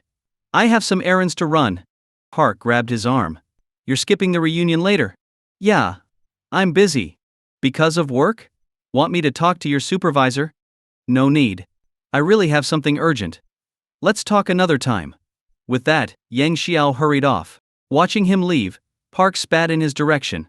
Just a lowly security guard. If it weren't for me, he'd probably be picking up trash somewhere. Ungrateful. Pang Sen tried to calm him. Forget it, Park. No need to get upset over a security guard. You're right. Let's head upstairs. With that, the two walked off, laughing and chatting as if nothing had happened. 6 p.m. Yuzhou Hotel, 6th floor, room 8. Over 20 people were already gathered in the large private dining room. 4 tables were nearly full. When Park Go-chang and Pang Sen entered, they scanned the familiar faces in the room, although they couldn't recall the names of a few individuals. Park Go-chang? Someone called out, intentionally omitting the middle character of his name to create an inappropriate innuendo. The entire room turned toward the door with puzzled expressions, only to understand the joke a moment later. Oh, it's just Park Go-chang, someone muttered with mock relief. Park joked, this is a proper establishment, there's no such service here, careful, or you might get sued for defamation. His remark caused a burst of laughter. Park strode confidently to a table, pulled out a chair, and placed his BMW car key conspicuously on the table. Sure enough, the key caught everyone's attention. Fang Jun's eyes widened. Wow, going abroad really changes people. You come back driving a BMW. Huang Zhongqing nodded in agreement. Right. Not like us. Getting a Passat is already a big deal for us. Tian Xion chimed in, by that standard, only Park and Shuai are successful in our class. Out of their 50 or so classmates, only a handful earned over 10,000 yuan per month. Most hovered around 5,000, with even fewer making 8,000 or 9,000. That's true. We're all just scraping by, saving for houses and wedding expenses. At this point, Huang Zhongqing shook his head and remarked, Wait, you're forgetting someone. Yang Xiao. Didn't he claim to be a billionaire? Oh right. How could we forget our class tycoon? Maybe he's busy worrying about how to spend all his money? Ha ha. The group's conversation turned to Yang Xiao, not to praise him but to mock him. Their words were dripping with sarcasm and ridicule. Of course, not everyone joined in. Most chose to stay neutral and observe. Park feigned surprise. When did Yang Xiao become a billionaire? Did being a 5-star hotel security guard suddenly become that lucrative? He added mockingly. Tian Xian laughed and said, Come on, Park, you didn't actually believe that, did you? Relieved, Park said. I knew it. There's no way a security guard could be that rich. Security guard? The others perked up at the revelation. Fang Jun quickly followed up. Park, are you saying he's a security guard? That's right, here at this very hotel, Park confirmed. Really? Park shrugged. If you don't believe me, ask Pang Sen. He just saw him. After a moment of hesitation, Pang Sen replied, Yeah, we did run into him in the lobby.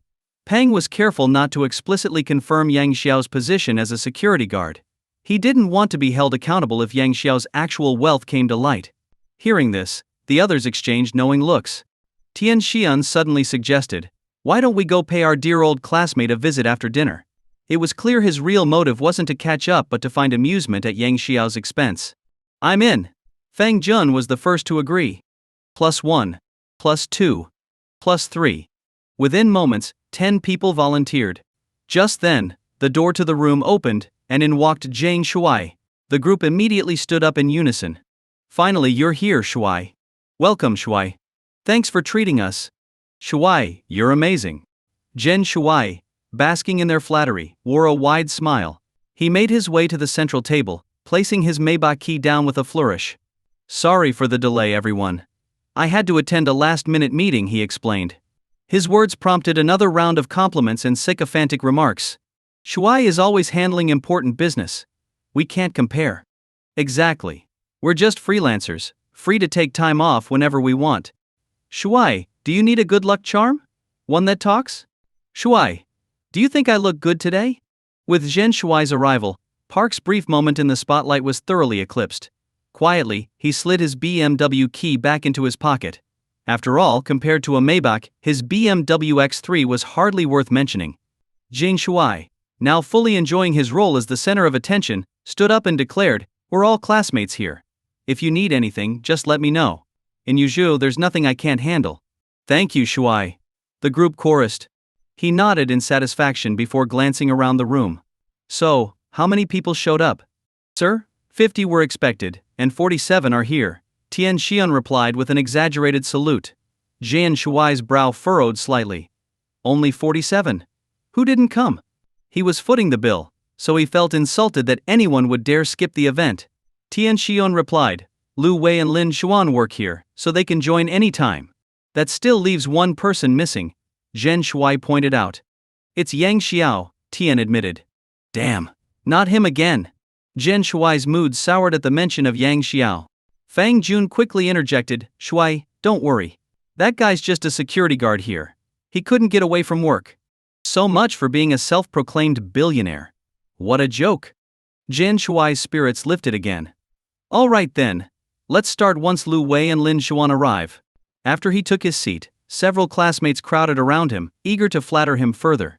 Moments later, the door opened again, and Lin Xuan and Lu Wei entered, one after the other, both dressed in professional attire.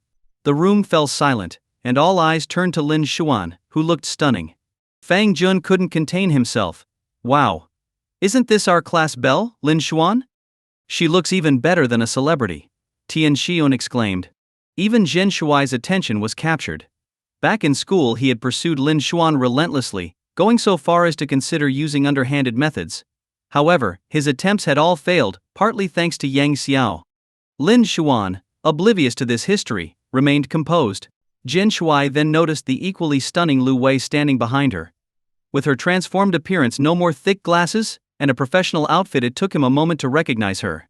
Approaching Lin Xuan, Zhen Shuai flashed a charming smile and asked, Miss Lin, care to introduce your friend? This is Lu Wei, Lin Xuan said with a hint of confusion. How could you not recognize an old classmate? Lu Wei? Everyone was stunned at first. It didn't seem possible. Zhen Shuai looked at Lin Xuan in disbelief.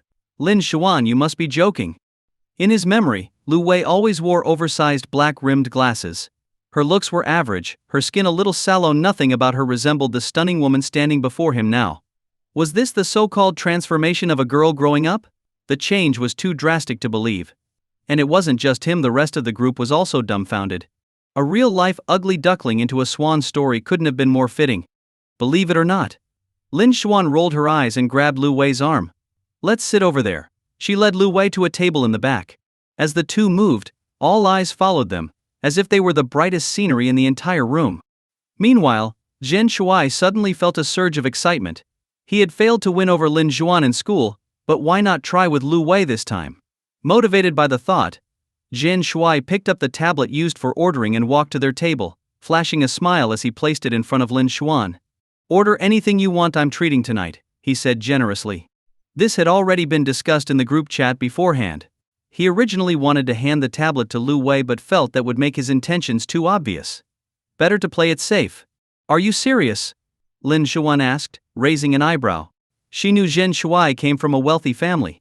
After graduating from college, he had used family connections to start a company, becoming a millionaire in the process. Zhen Shuai had been born a winner in life. Of course I'm serious, Zhen Shuai said firmly. Consider it an apology to Lu Wei. His gaze kept darting toward Lu Wei, but she maintained her polite smile without saying a word. Lu Wei hadn't even wanted to come to the gathering, but Lin Xuan's persistent persuasion left her with no choice. Lin Xuan smiled brightly. Well, if you insist. I've worked here for years and never had the chance to enjoy the fun of ordering. Order freely, one dish per table, Zhen Shuai said with flair. Lin Xuan glanced at the menu briefly but quickly exited it, shaking her head. Zhen Shuai, maybe we shouldn't. A la carte is really expensive. Let me recommend a set menu instead, it's cheaper and more practical. Do I look like someone who cares about money? Zhen Shuai responded with a laugh. This was a golden opportunity to show off. If his performance impressed them, who knew? He might win over not one but two beauties. Spending tens of thousands on dinner would be a small price to pay. Catching his signal, Tian Xian jumped in. Lin Xuan, don't worry. Shuai's got this. Exactly. Shuai is so rich he's practically broke, Fang Jun added, sucking up to him. Zhen Shuai burst into laughter. You're right. Order the best dishes, it's like robbing the rich to help the poor. Robbing the rich to help the poor? Lu Wei found it amusing. Yang Xiao is way richer than you. He wouldn't need any help. But Zhen Shuai mistook her chuckle as a reaction to his ostentatious display, and his confidence soared. Lin Xuan, go ahead and order. If there's even one empty spot on the table, I'll hold you responsible. Zhen Shuai prided himself on his impressive ability to woo women. His motto, endless bragging and flaunting wealth, 9 out of 10 women would fall for it. Seeing Lin Xuan start selecting dishes on the tablet, Zhen Shuai decided to keep the momentum going. He needed to seize this moment to leave a lasting impression.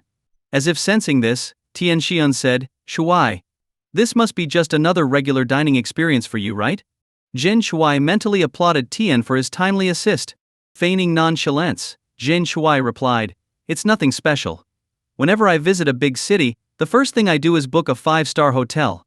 He glanced at Lu Wei and Lin Xuan, noticing that both occasionally looked in his direction.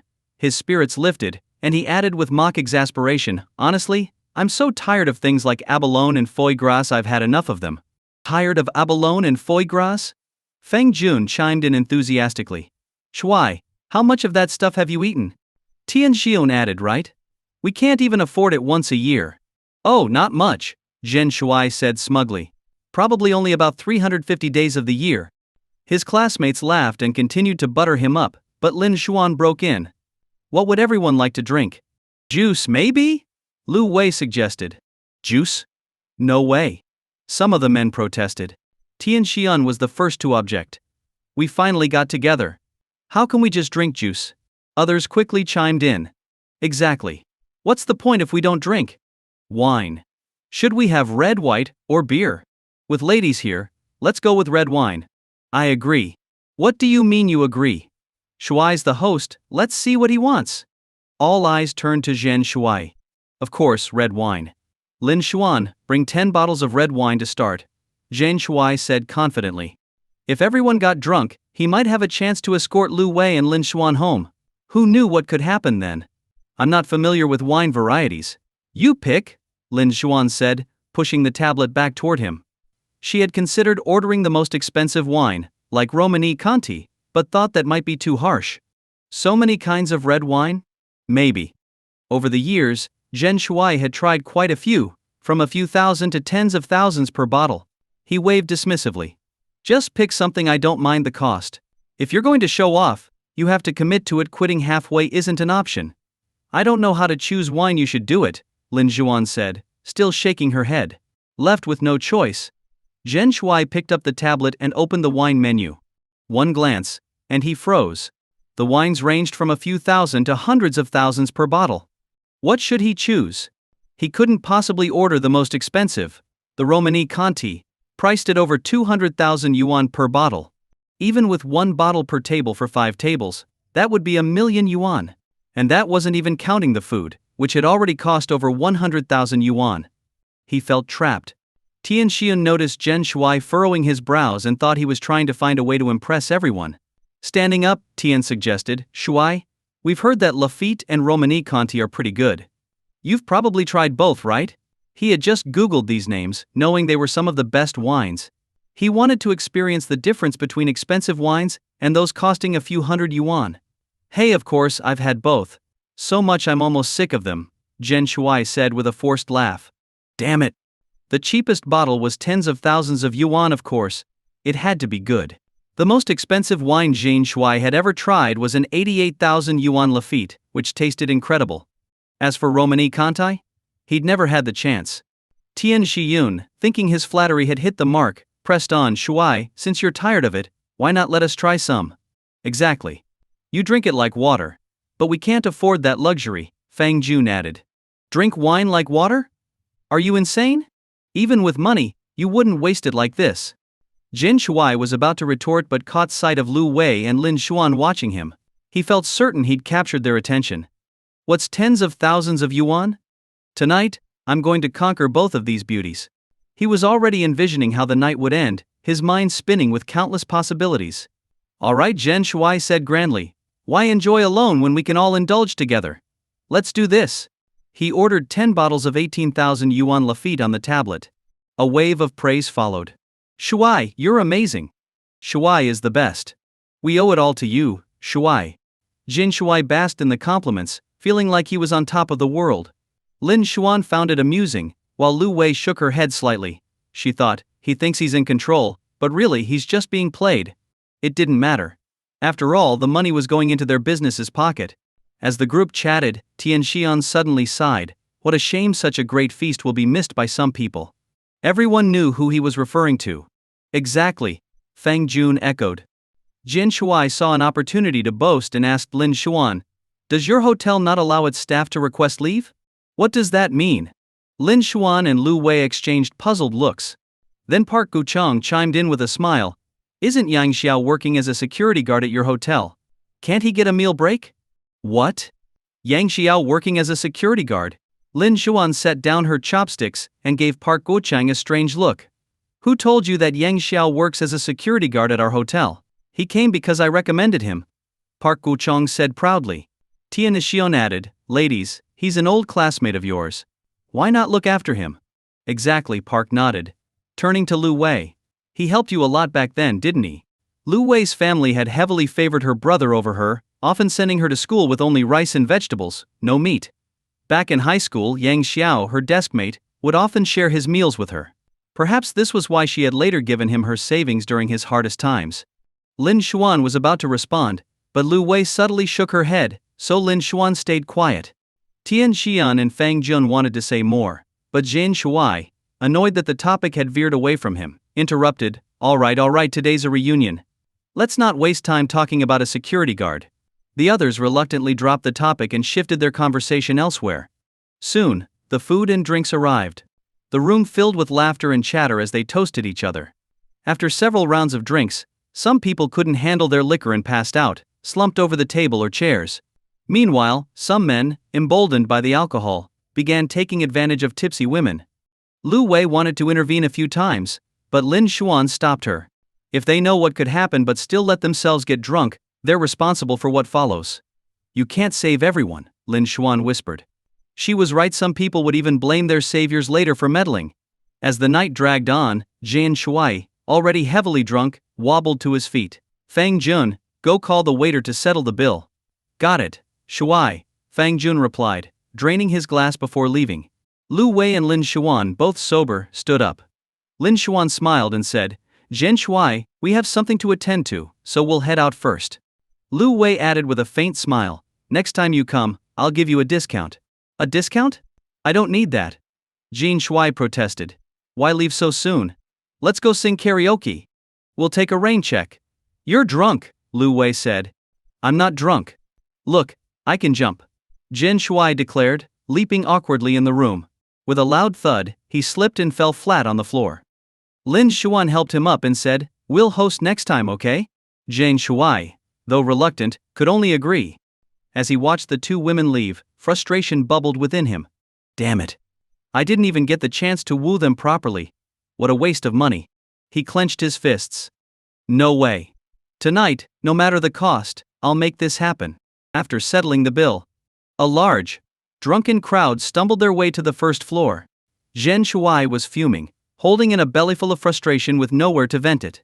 Not only had he failed to win over any beauties, but he had also burned through tens of thousands of yuan. If he'd known it would end like this, he would have held back and not shown off so recklessly. As he was about to curse under his breath, Park Guochang's voice rang in his ear. Whoa! Look, Yang Xiao's here. Still somewhat sober, Jian Shuai immediately looked in the direction Park was pointing. Sure enough, he saw Yang Xiao entering the hotel. Perfect. A punching bag just arrived. Jian Shuai's interest was piqued. Park Guochang walked up first, waving at Yang Xiao. Yang Xiao, over here. Yang Xiao had just received a call from Lu Wei and Lin Xuan about an urgent matter that required his input. As soon as he walked in, he spotted Park Guochang. Not wanting to waste time, Yang Xiao asked, Old Park, what do you need? Hearing himself called Old Park in public, Park Guochang felt a bit offended. His tone turned sharp. What, I can't call you unless I need something? If there's nothing urgent, I'll be on my way. I have something important to deal with, Yang Xiao said, not wanting to waste time. But perhaps because of the alcohol, Park Guochang immediately blocked his path. What could a security guard like you possibly have to do? Right now your most important task is to escort us safely to our cars. Escort you? Yang Xiao smiled faintly. If that's all, you can ask the servers or security staff. I'm busy. Busy? Who does he think he is? Park Guochang's anger flared. If it weren't for me, you'd still be begging under some bridge. And now you're acting all high and mighty with me? He pointed to Jian Shuai behind him. Even Jian Shuai doesn't act this arrogant with me. Who do you think you are? Jian Shuai, watching silently, hesitated briefly but didn't step in to back Park.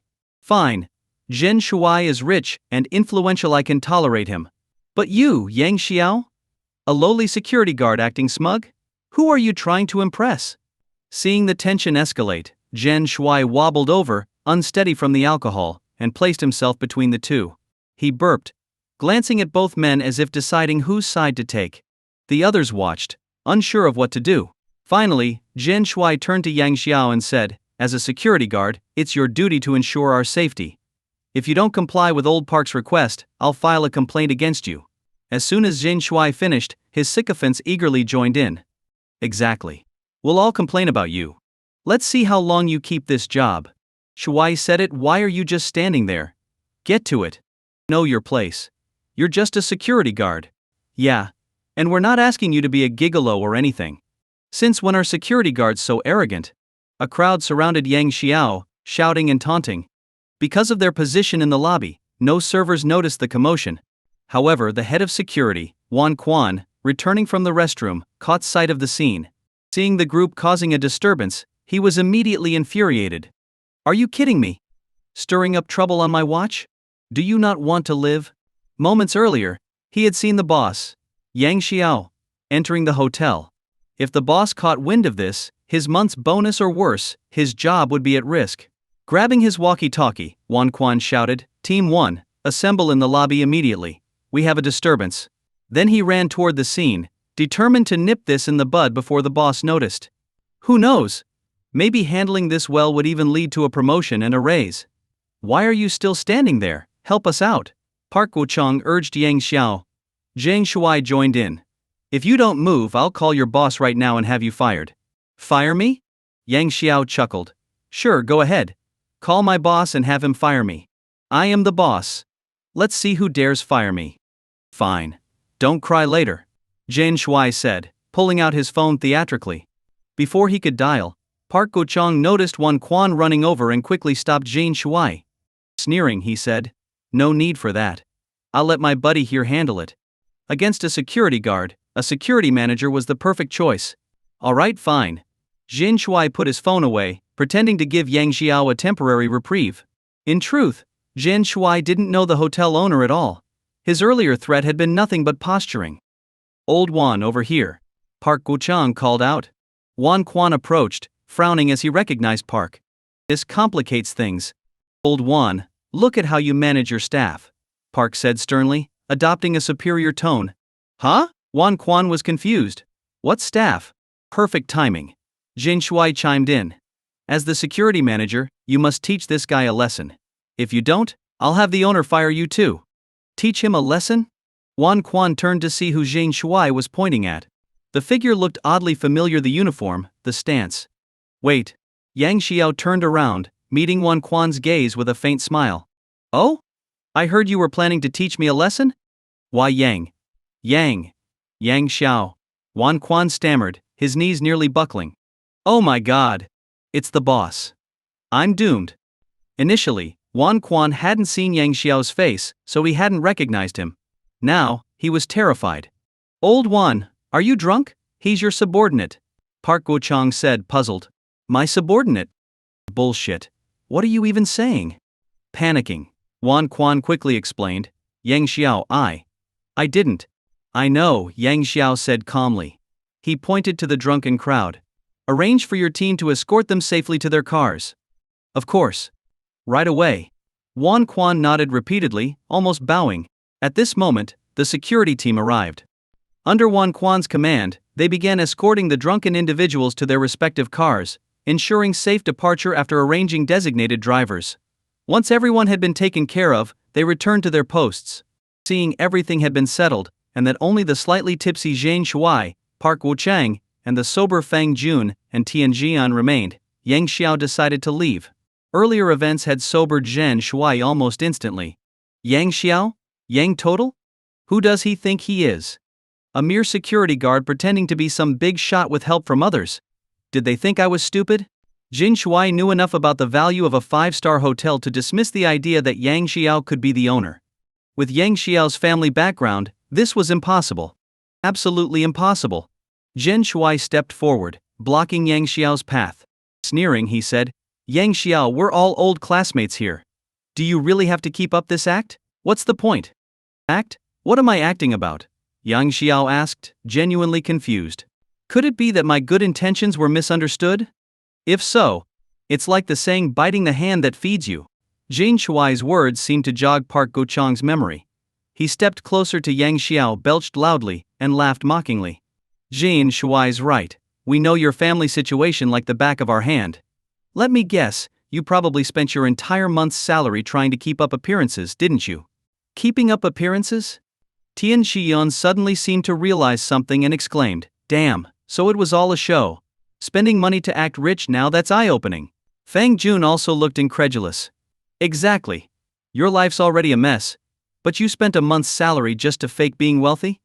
Incredible. Respect. Tian Xian said, clasping his hands in mock admiration. Everyone's a classmate here. Nobody would look down on you for being a security guard. So why go through all this trouble just to save face? Fang Jun added sarcastically. Right, saving face but suffering inside. That's you to a T, Tian Xian said with disdain. The three of them took turns mocking Yang Xiao, not holding back at all. Hearing their words, Yang Xiao finally understood. So this is what they think happened. They assumed I blew my salary hiring the security manager to stage a scene, just to pretend I owned the hotel. Seriously? Do I look that stupid? How do you even come up with something like this? What a waste of creativity, you should be writing novels. Seeing Yang Xiao's silence, Jin Shui grew even more smug. What's the matter? Cat got your tongue? Did we hit the nail on the head? Yang Xiao, Park Guochang chimed in. Status and face aren't bought, they're earned. Jin Shui sneered. Some people are so scared of being poor that they think spending a bit of money can let them live the high life for a moment. But that's just self-deception. He emphasized the last few words heavily. Yang Xiao shook his head. Initially, he had followed the principle of not engaging with their provocations. But now their taunts had crossed the line. Calmly, Yang Xiao took out his phone and opened the Yuzhou Hotel Management Group chat. Holding down the voice function, he spoke clearly. Anyone still on duty, please meet me at the elevator near the lobby within 5 minutes. To Zhen Shui, this looked like another desperate attempt to maintain his act. Sneering, Zhen Shui said, Yang Xiao, I'm not looking down on you, but if you can get even the lobby manager here, I'll kneel and call you daddy on the spot. I'll join in. Park Guochang added eagerly. Count me in. Me too. Tian Xiun and Feng Jun raised their hands enthusiastically. The four of them stood there, smug and confident. Yang Xiao wondered where they got such misplaced confidence. Before long, a few hotel executives from lower floors arrived. Mr. Yang! Mr. Yang! Mr. Yang! Every staff member exiting the elevator greeted Yang Xiao with respect. Tian Xian and Fang Jun exchanged uneasy glances, but relaxed when they saw Zhen Shui's unwavering composure. As the minutes ticked by, more and more staff arrived at the elevator, creating a growing crowd. Jing Shui began to panic. He recognized several faces in the crowd. These weren't just staff, they were management-level employees. Could Yang Xiao really be the hotel owner? Park Guochang noticed Zhen Shui's unease and felt his own heart sink. Could it be true? No way, this was absolutely impossible. What kind of luck or skill would Yang Xiao need to own such a luxurious 5-star hotel? Someone like me, a returned overseas graduate, is much more suited for that. At that moment, the elevator dinged, and the doors opened. Lu Wei and Lin Xuan stepped out. Initially, they were confused about why Yang Xiao had summoned the management team. Was there an issue with the elevator? But as soon as they exited and saw Park Guochang and Zhen Shui, everything clicked. The two women exchanged knowing smiles and greeted Yang Xiao in unison. Mr. Yang. That greeting shattered any last shred of hope the four men had. While Fang Jun and Tian Xian were used to currying favor and didn't mind the embarrassment, Zhen Shui felt utterly humiliated. Kneel and bow? Call him daddy? Not a chance. Those were just boastful words, spoken with misplaced confidence. There's no way he'd follow through. If his father found out, he'd get beaten for sure. With everyone watching, what should he do? As he stood there, frozen, there was a loud thud. He turned to see Park Guochang sprawled on the floor. What's going on? The remaining three were stunned. What was he up to? Wasn't he just mocking Yang Xiao moments ago? Suddenly, Zhen Shui realized what was happening. Without missing a beat, he staggered forward and theatrically collapsed to the ground, pretending to be drunk. Even Tian Xiun and Fang Jun weren't dense enough to miss what was happening. They exchanged glances, ready to follow suit. Enough, Yang Xiao said, waving his hand. You two carry them out. Relieved, they quickly helped Zhen Shui and Park Guochang to their feet and hurried away. Once they were gone, Lu Wei asked teasingly, Mr. Yang, why'd you summon us here at this hour? Yes, I was just about to clock out, Lin Xuan added. Several other managers, who had been about to meet friends or head out for dinner, had also rushed over at Yang Xiao's call. Yang Xiao smiled. I was just thinking we should add some chairs here in case anyone gets drunk like those two and needs a place to rest. Though Lu Wei and Lin Xuan knew the real reason, the others didn't. He couldn't very well admit that he'd called them here just to prove a point. That would have been too petty. Chairman's office. Yang Xiao leaned back in his executive chair and asked, what's the urgent matter that called me back? He had just finished playing his part in Lai Wanji's drama, and was preparing to relax at home when Lin Xuan's call forced him to return to the office. Lin Xuan asked, I want to confirm something. Does anyone from your family live in Unit 1802, Building 1, Tianfu New City? What do you mean? Yang Xiao looked puzzled. All of his relatives lived in Hongyi County. None had come to Yuzhou, let alone moved into the apartments he had bought. Wait a minute, could it be? Lin Xuan continued. A few days ago, the results for last month's employee awards were announced, and HR manager Zheng Hao was selected. She paused before adding, according to the agreement, the apartments in Building 1 can be given as rewards. That's right. I personally promised that, Yang Xiao confirmed with a nod. This had been a sudden idea after acquiring the hotel, and it had worked well. According to financial statistics, last month's revenue had increased by 2% compared to the previous month. While it didn't seem like much, it was a significant improvement, thanks to the collective efforts of the hotel staff. Rewards and punishments needed to be clearly defined to keep the team motivated. Lin Xuan added, "The strange thing is, when Jing Hao went to claim the apartment, someone was already living there." "What? Who had moved in?" Yang Xiao's expression darkened. "Have you investigated who's living there? We thought they might be your relatives, so we didn't look into it." "They're not my relatives," Yang Xiao said firmly before adding, "Let's handle this politely first. Inform them that the apartment isn't theirs and ask them to move out. If they refuse, call the police." "Got it. But what if they refuse to open the door? The police can't just break in," Lin Zhuan expressed her concern. Jing Hao had described the occupants a fierce, uncooperative older woman and a younger companion. Evicting them seemed harder than climbing a mountain. Yang Xiao thought for a moment before responding. "If they still don't comply, file charges for robbery and illegal trespass, and call the police again. Such charges would ensure the authorities launched an investigation. If the occupants still refuse to open the door, the police could legally break in under safe conditions." "Will that really work?" Lu Wei sounded skeptical. Lin Xuan also doubted. "I don't think it'll be that simple." "Trust me, it'll work," Yang Xiao said confidently. He wasn't making baseless claims. He had read about similar situations in a legal novel and found the approach highly applicable to the current circumstances. Still, the two women remained unconvinced. Yang Xiao explained further. According to Article 245 of the Huaxia Criminal Code, forcibly entering another person's residence without their consent, or refusing to leave when asked, can constitute the crime of illegal trespass. Raising three fingers, he added, illegal trespass can result in up to 3 years of imprisonment or detention.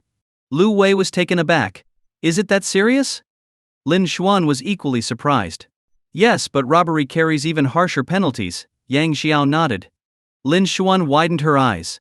"This counts as robbery?" "Of course," Yang Xiao replied.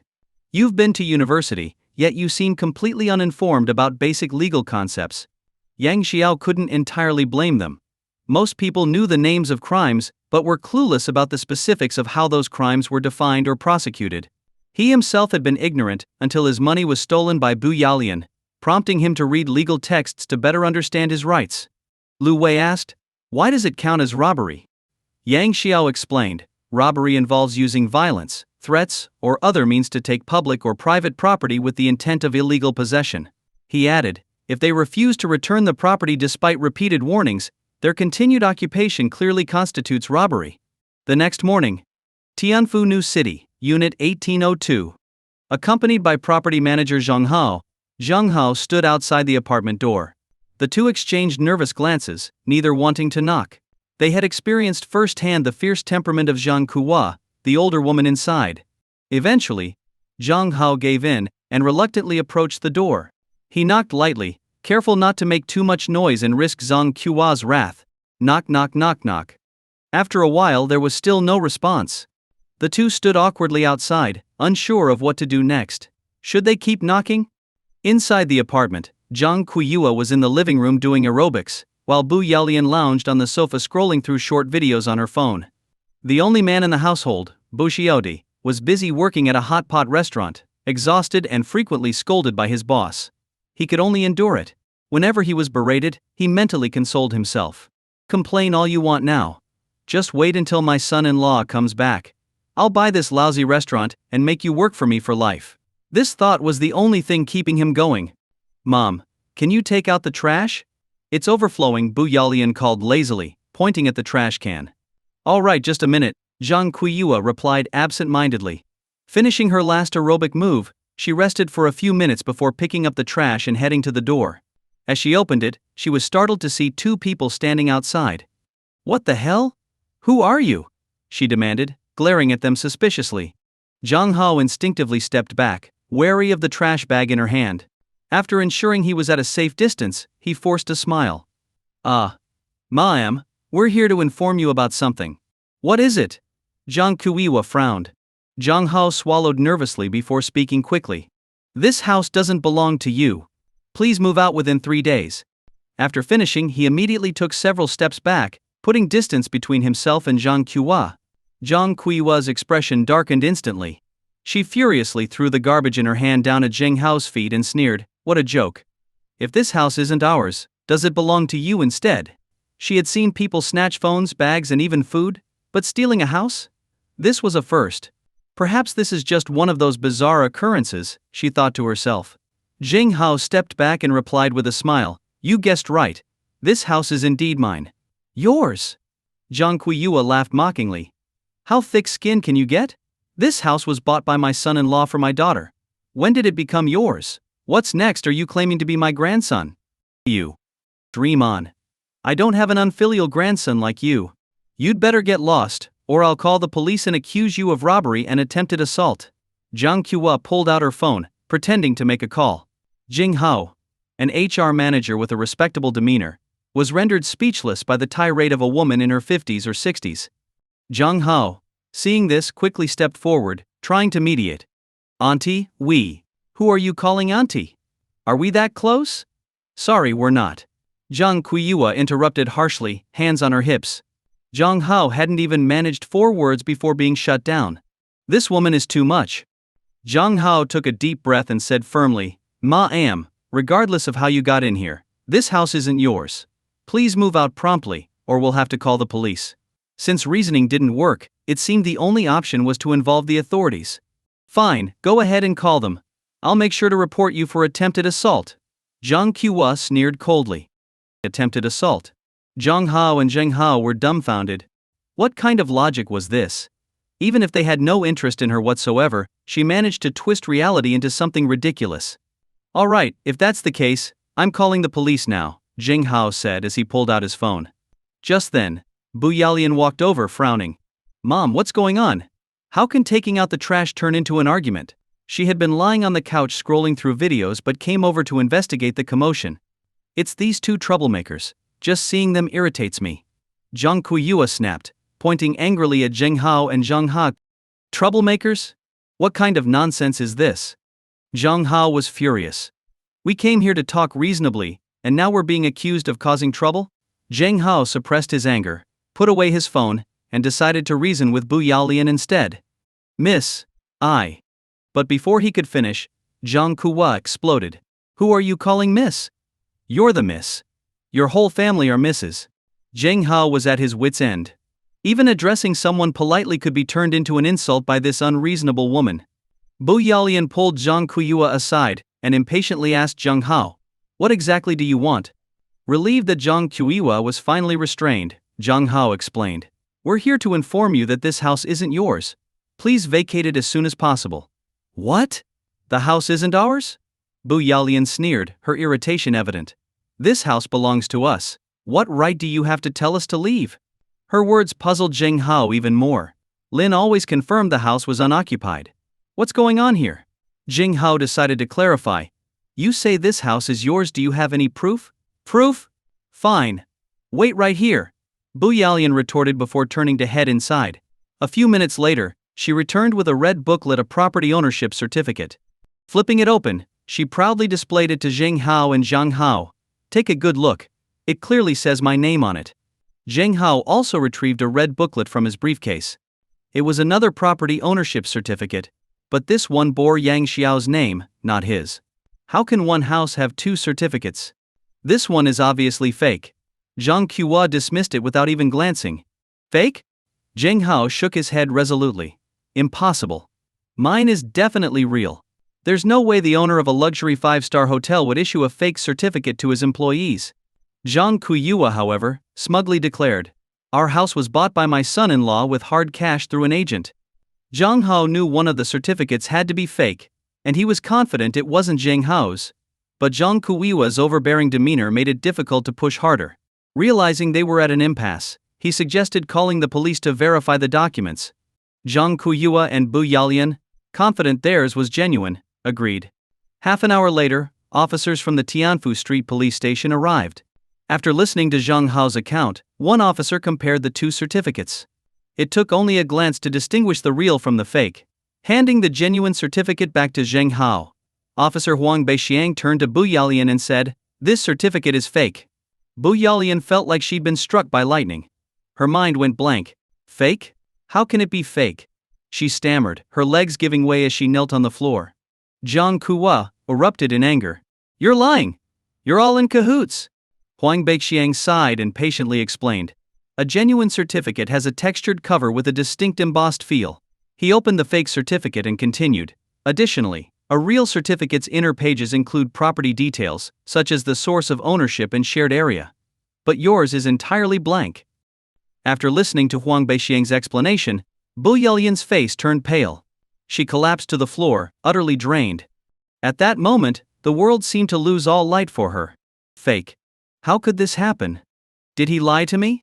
Zhang Kuiyua, holding her seemingly soulless daughter, panicked. Yao, what's wrong? Don't scare me, Yao. Could it be that I've been deceived? Bu Yalian stared blankly at her mother and asked. Impossible. I saw him pay with my own eyes. How could it be fake? Zhang Kuiyua shook her head vehemently. She had heard the confirmation sound of the payment herself. How could the property certificate be fake? If there were any issue, Zhang Kuiyua could only believe it was with the intermediary agent, never doubting Ai Pianren for a moment. She even thought Ai Pianren might also be in the dark, unaware of the truth. If Ai Pianren knew about this, he would undoubtedly laugh and call Zhang Kuiyua a fool. She's been sold out, and is still counting money for the scammer. Huang Beixiang said firmly, this house indeed isn't yours. You need to vacate it. He could sense that there was more to this story than met the eye, but further investigation was required to uncover the full truth. That's right. Zheng Hao added. It doesn't matter who deceived you, this house is mine. You have 3 days to move out. As for how they had been deceived, that wasn't his concern. He just wanted his house back. However, Zhang Kuiyua stood up abruptly and declared, I don't care. We paid for this house, so it's ours. No one can make us leave. The two police officers exchanged glances, sensing that something unusual was afoot. Huang Beixiang asked, Are you sure you paid for it? Yes. After we viewed the house, my son-in-law transferred 3 million yuan in full via WeChat to the intermediary right here in this room. Zhang Kuiyua exclaimed. She added quickly, we even heard the confirmation sound. It couldn't possibly be fake. 3 million in cash, transferred via WeChat, directly to the intermediary. Zheng Hao and Zhang Hao exchanged incredulous looks. What kind of person would do something so foolish? Huang Beixiang paused and asked, Do you have any agreements or contracts? Yes, I'll get it right away. Bu Yalian hurried to retrieve the document. A minute later she returned with a contract and handed it to Huang Beixiang. Here, this is the purchase agreement we signed with the intermediary company. In her heart, she prayed that everything they feared was untrue and just speculation. Taking the contract, Huang Beixiang flipped through it briefly and immediately recognized it as fake. Even Zhang Hao and Zheng Hao could tell. A legitimate real estate contract would never be just a few pages long. They typically spanned dozens of pages. Moreover, the stamp on this contract was smudged, as if it had been applied with a potato instead of an official seal. Zhang Kuiyua asked, Well? Officer, didn't we tell you the truth? This house was bought by my son-in-law. Their property certificate must be the fake one. This purchase agreement is fake, Huang Beixiang replied. What? I said this agreement is fake. No. That's impossible. Look at the stamp, the signature, and here there isn't even a specified square footage for the house. If this isn't fake, then what is? Huang Beixiang pointed out the flaws one by one. And those were just a few of the many glaring issues. No, that's impossible. He would never deceive me. Zhang Kuiyua shook her head furiously, refusing to believe it. Suddenly, as if recalling something, she blurted out, Officer, it must be that intermediary. Yes, it must be the intermediary who tricked us. You're the police, you have to get justice for us. Realizing this might be a major case, Huang Beixiang turned to his trainee, Shang Shengpan, who whispered, Master, what should we do? This seems to be a big case. Huang Beixiang nodded, then addressed Zhang Kuiyua and her daughter. We'll investigate this as soon as possible, but this house isn't yours. You still need to vacate it promptly. Zhang Kuiyua reassured her devastated daughter while verbally agreeing to leave, though she had no real intention of doing so. We paid for this house. Why should we leave? The police investigated the address listed in the contract but found it to be fake. The company name on the contract was also illegible, cutting off that lead. At their wits' end, they decided to check surveillance footage at the property management office. Using facial recognition technology, they identified the intermediary involved in the scam, Xiao Li. When the police approached Xiao Li, he remained calm and admitted to assisting AI Pianren in orchestrating the scam. Xiao Li claimed he had simply acted for financial gain, cooperating in a performance, and committing no crime himself. However, his confession revealed the shocking truth: the real mastermind behind the fraud was AI Pianren, Zhang Qiwa's supposed son-in-law. Zhang Qiwa and her daughter were devastated by the news. Eventually, Xiao Li was arrested for participating in the fraud, and his fate would be decided in court. Later, when the police returned to Zhang Qiwa's residence to deliver the findings, she eagerly asked, "Officers, have you figured it out?" "It's all clear now," Huang Beixiang replied. "Was it the intermediary who kept the money and failed to process the real property certificate for us?" Bu Yalian asked anxiously, looking hopeful. Huang Beixiang hesitated for a moment before saying, "You were indeed scammed, but..." "See? I told you it was the intermediary," Zhang Qiwa interrupted, angrily denouncing the scumbag intermediary. "But what?" Bu Yalian pressed, her heart racing. "But the one who scammed you was AI Pianren. The intermediary just cooperated with him," Huang Beixiang said truthfully. "What? Him?" Bu Yalian's face turned ashen. The world seemed to spin, the sky collapsing around her, leaving no hope in sight. Why would he deceive me? Why? As memories of her time with AI Pianren flooded back, tears streamed down her face. "I treated you with all my heart, cherished you deeply, yet you discarded me like trash. AI Pianren, how could your conscience not hurt?" Hi guys, your opinion means a lot to me. I'm working on improving the stories to make them more interesting for you. Please leave a comment and let me know what you liked about this story. Your feedback helps me get better and create content that you'll enjoy. Your feedback is very important to me. Thank you for your support and attention. If you enjoyed this story, I can't wait to share its continuation with you.